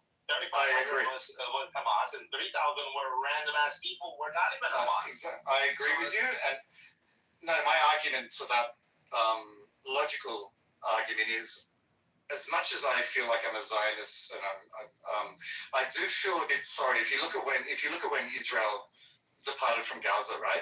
So we're talking basically a generation ago, pretty much. That's a whole generation of brainwashed motherfuckers who really didn't have a choice. And if they did have a choice, it was very limited. So from my compassionate side, I do feel sorry even for the so-called Hamas members who really didn't have a choice. Growing up in an education system in a community where if you even thought something different to what people around you, your family, your parents thought, you will either be killed, ostracized from the community, or whatever. So it's a fucking clusterfuck. So when people want to simplify the Israeli conflicts with specifically with the Gazans, they're just speaking from an lack of emotional intelligence. They're not actually speaking from any logical, factual perspective on the history and even the modern last 20 years of Gazan history. As I said, I'd like to hear what Pepe has to say on this subject. I guess when it comes to this, I don't know how to put this. It's really hard to say. I don't really see that there could ever be a mutual understanding between the Gazans, the Palestinians, the Israelis, and I'll just flat out say it: the Muslim world and the Jewish state of Israel. Do you guys actually think this is something that you can overcome? Can I just respond quickly to what you're saying? I agree with you. I think since October 7th, I don't see any sort of agreement between the two sides. Prior to October 7th, as you all know, on the streets of Israel, you had thousands of people protesting daily against Bibi, against the government. A lot of people really wanted a two-state solution, maybe naive, I don't know. But since then, since October 7th, I don't see any agreement between the two sides. I really don't.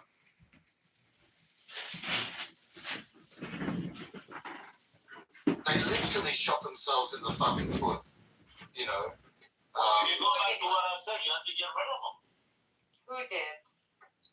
Well, I mean, if we look at the Gazans, this is the part that annoys me. I have a lot of gripes with Israel, not because of what they're doing to Palestine or any of that shit. More it has to do with politics in the United States. But I saw what happened on October 7th. Some of those demonic, evil, just flat out murder, killing random civilians. You can say they can call it a resistance movement all they want, but they killed, children, the elderly, men, women, didn't matter. They just fucking slaughtered them. Horrible. What they did was horrible. And when it came to that young woman that was, brought back into Gaza, that her body was mangled. They're spitting on her. They're hitting her, desecrating her body. These people are fucking monsters. If us, as Westerners, non-Israelis, that would have happened to us by another country, we would have vowed that there would be hell to pay. Israel did the same thing. In other words, they're doing the same thing we would have done. They're out for vengeance. No, I disagree with they're out for vengeance, and I truly think, and again, I'm not speaking for you guys, but I'm saying I'm speaking for Western countries. We would be out for a large chunk of the population. Not all of us are the same, obviously. But we would be out for, or at least a large chunk of the population. Now, when it comes to Israel, different country, I'm not going to see how they operated, but they're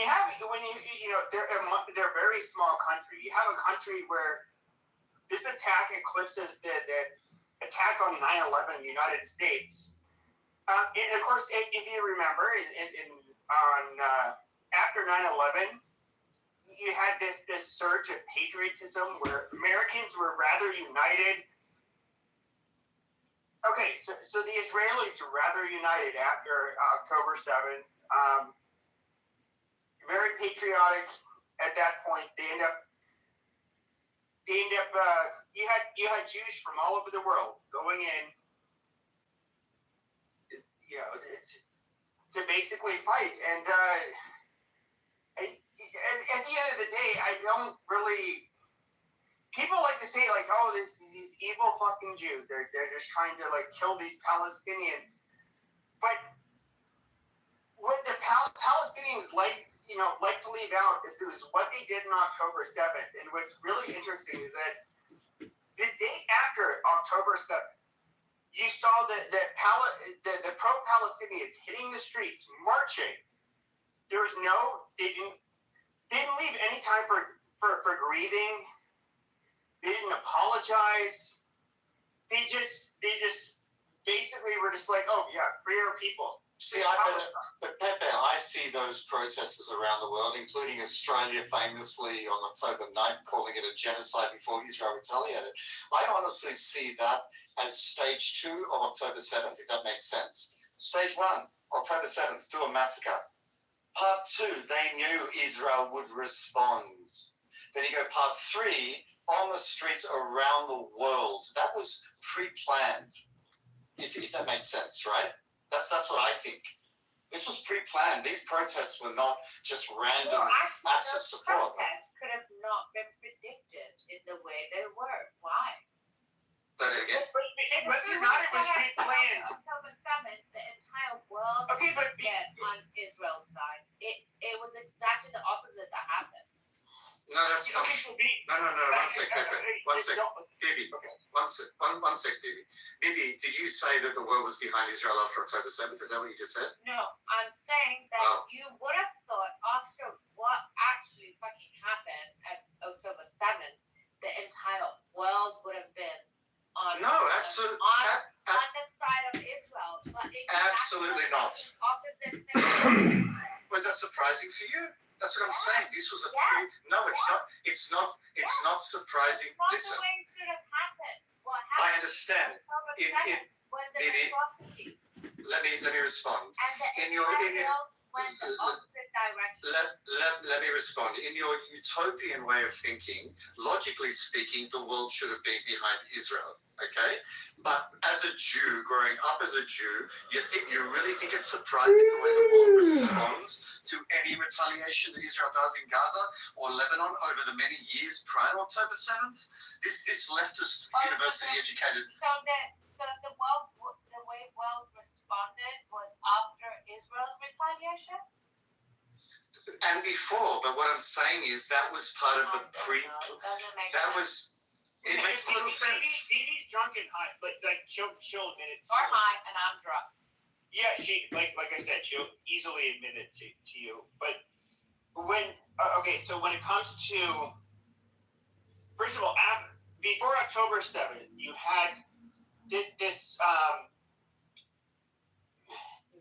you had different dissident movements on the internet, in particular, that where anti-Semitism became cool, Jew hating became really cool. I'm just going to be honest with you. when it comes to like Kanye West, Nick Fuente, all of these people are before October 7th. Candace Owens, Megan Kelly, Piers Morgan. Sure. Well, I don't think the fact that you throw Piers Morgan in there, I think he's like the one person who's actually too moderate. He's I won't get into it, but he reminds me of you a little bit, Pepe. That's fine, but okay. So being a Jew hater was rather popular on the internet in particular, and of course, most people get their media on the internet as opposed to legacy media. And then you have October 7th happened, and then you did see there's obviously information warfare that is happening where a lot of you get people, for example, like, do you know who Jackson Hinkle is? No. He's an American who has over 1 million followers. He holds every anti-American position. Do 30 moves. He gets to go to the after Nicolas Maduro supposedly had a democratic election. The fat fuck who's never had a fair democratic election. He was arrested. He was there at the Miraflores Palace a few years ago, where he was somehow granted access to ask him a bunch of questions. He was in Russian tanks a few years ago. After the invasion of Ukraine, he gave a speech to millions of the Yemeni people live. Hold on. Can I play a clip for Rio and the retarded IRGC nuts? No, I want to play a clip from Jonathan Pollard. Hold on. Jonathan Pollard. You should, because if you're talking about Israel and being the resistance, hold on. If you're talking about being the only resistance, I think you need to understand from a really good spy, right, and a devoted Israelite, right? What you should listen to what a spy, a devoted Israelite that is deep in the intelligence community. I don't care about that. Right? What you are. No, he's an expert in this matter. Oh, right? now the Israelis are experts. Okay, nice. Obviously, in the matter of his own country's national defense, yes. Okay. Okay, so listen to what he has to say. How about that? I don't listen to an Israeli fucking terrorist. Me out the room. You put me out the room, and you can't even say the nigga. You ain't even like, bitch. How dare you? How dare you? Son of a monkey, you son of a motherfucker. You're so weird to us to have to talk about this motherfucking room. You a weird ass bitch. You a weird racist ass bitch. And you ashamed of who you are. You ashamed of who you are. Ain't shit about me big but my money and my dick, bitch, and my ass. Oh, you thought you ate? That's all you do. You only eat, you fat piece of shit. Fuck you. Fucking bitch. Keep eating, man. And now here go another one down here in the Gouda I gotta fucking deal with. Now what I'm not gonna do is sit up in this room and get jumped. That's what I'm not gonna do. Okay, kick him then. Potato, stop talking to me. No. Don't even mention me, bitch. Stop talking to me. I give you a command. Stop talking to me, Potato. Stop talking to me. Oh my God. See, yeah, this was gonna do. This is gonna happen. Watch this. Just like how your ass down there. Your friend Chucky last At the time. end of the day, like I said, just like how you and your friend Chucky. I don't give no fuck. EBKT. Potato. And then nobody jump you. But it's a problem. Nobody jump you. Get a jump, right? Nobody jump you. Nobody jump you. Don't lie. Don't lie. I swear to God, the only thing what's about to happen is I'm about to risk me. What's about to happen is I'm about to risk me and somebody's friendship right now. Because what's about to happen is that you finna get the fuck out of here. You are. I'm not finna keep listening to you. Because you're gonna kick me. No, I'm not gonna kick you. I'm not gonna kick you. You're gonna go down to the ghoul. You're gonna sit there like a good bitch. Out of where you came out of. You're gonna sit down there like a ghoul. That's okay, Potato, because I'm gonna pack up Hippie. You ain't gotta worry about it. I'm gonna make Hippie into a motherfucking Subway sandwich. First, I'm gonna take the motherfucking guacamole. Now what? Now what? You're hated. Nah, you're hated. Shut the fuck up. They are wrong. You go down there, nobody hates me. You go down there for you, nobody hates me. You're they do hate you. Oh no, they hate you. Motherfuckers want to protect you, but mainly they don't respect you. Hold on a second here. Yolanda is empowered because of Turkey, because of Turkey's support. Eso was mentioning you, Khalifa. Taco Basad. Yolanda is empowered because of Turkey. Yes. So, he's a puppet. Yolanda is a puppet. Yeah, he's a puppet for Turkey.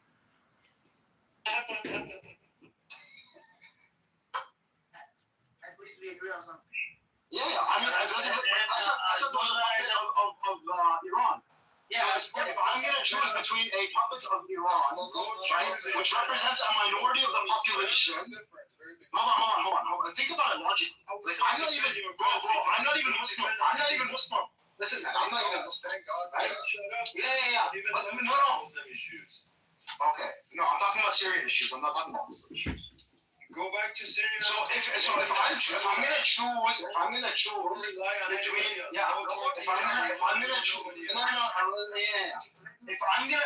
choose between a puppet of Iran and a puppet of Turkey, I'm definitely gonna choose the puppet of Turkey. And most you want to give yourself a fucking choice. Give you a choice yourself.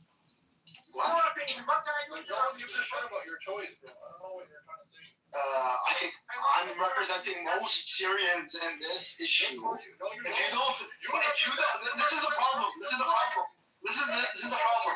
You think that the majority of you think that because the majority, right, are Sunnis, their opinion doesn't matter, right? And only the Shia matters. That's what you guys are saying. I never said anything now. What are you talking about? You represent I never said as Sunni. Okay.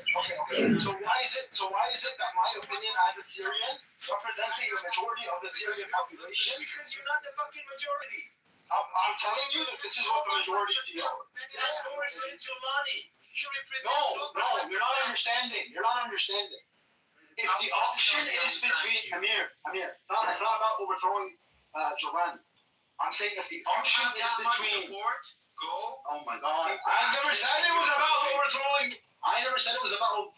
Jolani. I'm saying if most Syrians, if they're gonna choose between a Turkish puppet or an Iranian puppet, they will choose a Turkish puppet. You know what Iranians choose between all of those choices? Themselves. Iranians? Yes. You don't even choose. Get the fuck out of here. Fuck Russia. Fuck China. Half the fucking country doesn't even like the government. Listen, get your own country running. Yeah, that's what I'm saying. Stay out of my country, right? And my country will be fine. No, it's because you got involved in my country that we're the shit. You are the reason for our civil war. That's what you have to fucking understand. You're literally overrun by terrorists, bro. You cannot talk about. Bro, we were overrun by terrorists before that. They were just called SMEs. They were called fucking Alawi. That's what they were called. Exactly. They're called Alawi. There you go. Alawi, yeah. This is what I'm talking about. This is why we went in and put our foot down your throat for 14 years because you guys are sectarian. Sectarian? Oh, when you were people oppressing the vast majority. Yeah, obviously people are going to get developed sectarian. Oh shit. About Shias. Listen, Amir, hold on. For 90 days, millions of people are on the streets supporting the government. You cannot say they are the minority. No one can ever say they are the minority. The majority of people of Iran support the government. Check the streets for 90 days, non-stop we are on the streets. You cannot talk about Exactly. So I'm not saying anything about Iran. That's not true, right? I don't know where you're getting these videos every day from, but I don't see anything coming out of Iran. Ryan, there's a lot of people that support Reza Pahlavi, right? You don't like Reza Pahlavi? There's a lot of people that don't support the Pahlavi, but don't support the IRGC either. I would say the majority don't. They don't There's a lot of people Javed Shah. Get the fuck out of here. They say Javed Shah. You don't like Reza Pahlavi, Ramir? Of course not. What are you talking about? He's the best leader we have. You know, that's all you got. That's the best leader. Is that what you think? He's trolling. No, I'm asking, isn't it a good leader by the other? Reza Pahlavi is the best leader out there. Yeah, 2 times. Sure, Pahlavi, why not?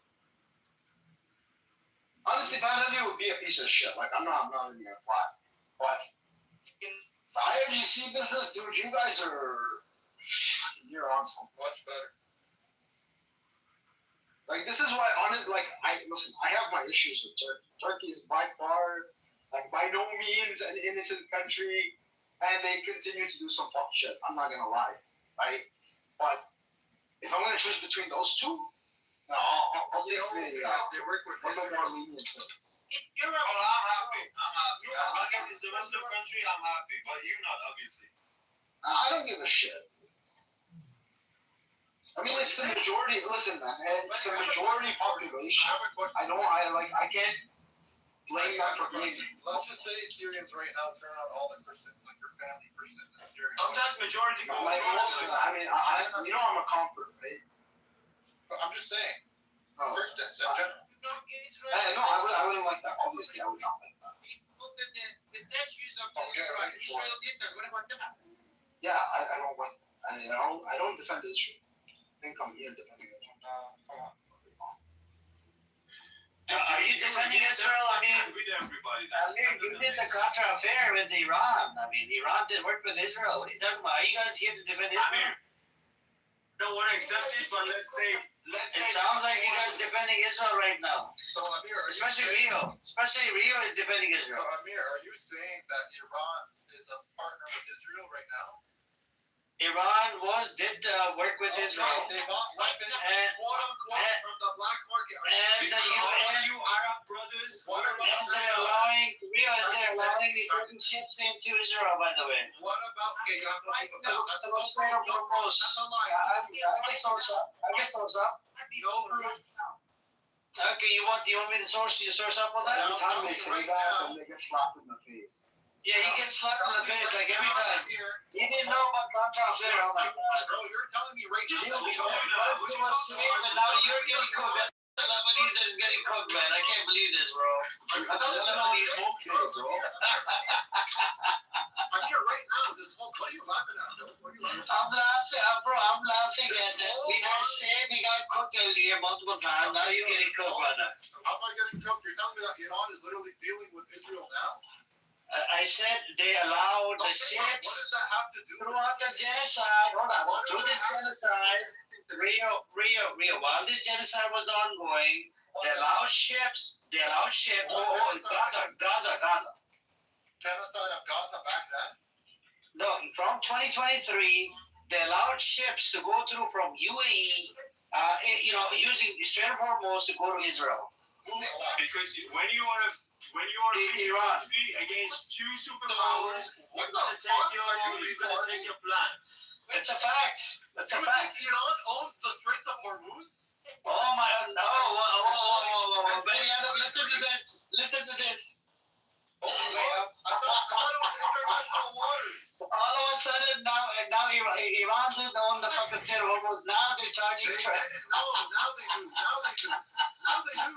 Before it was a waterway that was used by everyone. Oh my God! Listen to this guy. This is ridiculous, man. How is this ridiculous? This is crazy. They gave threats multiple times. Oh my God! Is there a port with the UAE in the Strait of Hormuz? I can't believe it, man. Yes or no? It's a thing. Because they attacked us, and now we are defending ourselves, and we are restoring our rights. The right to pay money. In Panama, they asked for money. In Suez, they asked for money. We could do the same, but we didn't. But now you attacked us. You play with the. If I were Iran, I would destroy the UAE completely. You could just go away. All the people could go to. I mean, a lot of Iranians, they would do a lot of business through UAE. What are you talking about? Doesn't matter. Now they're enemies. No. The UAE, they made Iran.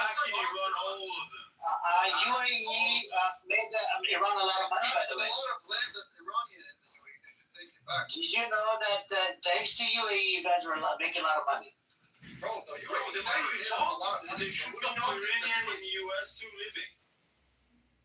No, I'm telling you because of the sanctions. Most of the money was being made from China. Oh my God, no! The UAE is a free trade port. There's a lot of Iranians that live in the UAE. How much oil was the UAE? Oh, has anybody else, bro? Even John lives in the UAE. You see John up here? That goes. He's called a Meow Man. He lives over there in the UAE. Bro, these guys. You saying we should have sanctioned UAE and no fucking transaction? These guys spread rumors about our stuff. Did you support IRGC? Shut the fuck up! I don't support the IRGC. So then why don't you speak up against Ryan? He keeps on shouting out. These guys don't understand a single shit. You understand? You're no better than anyone else.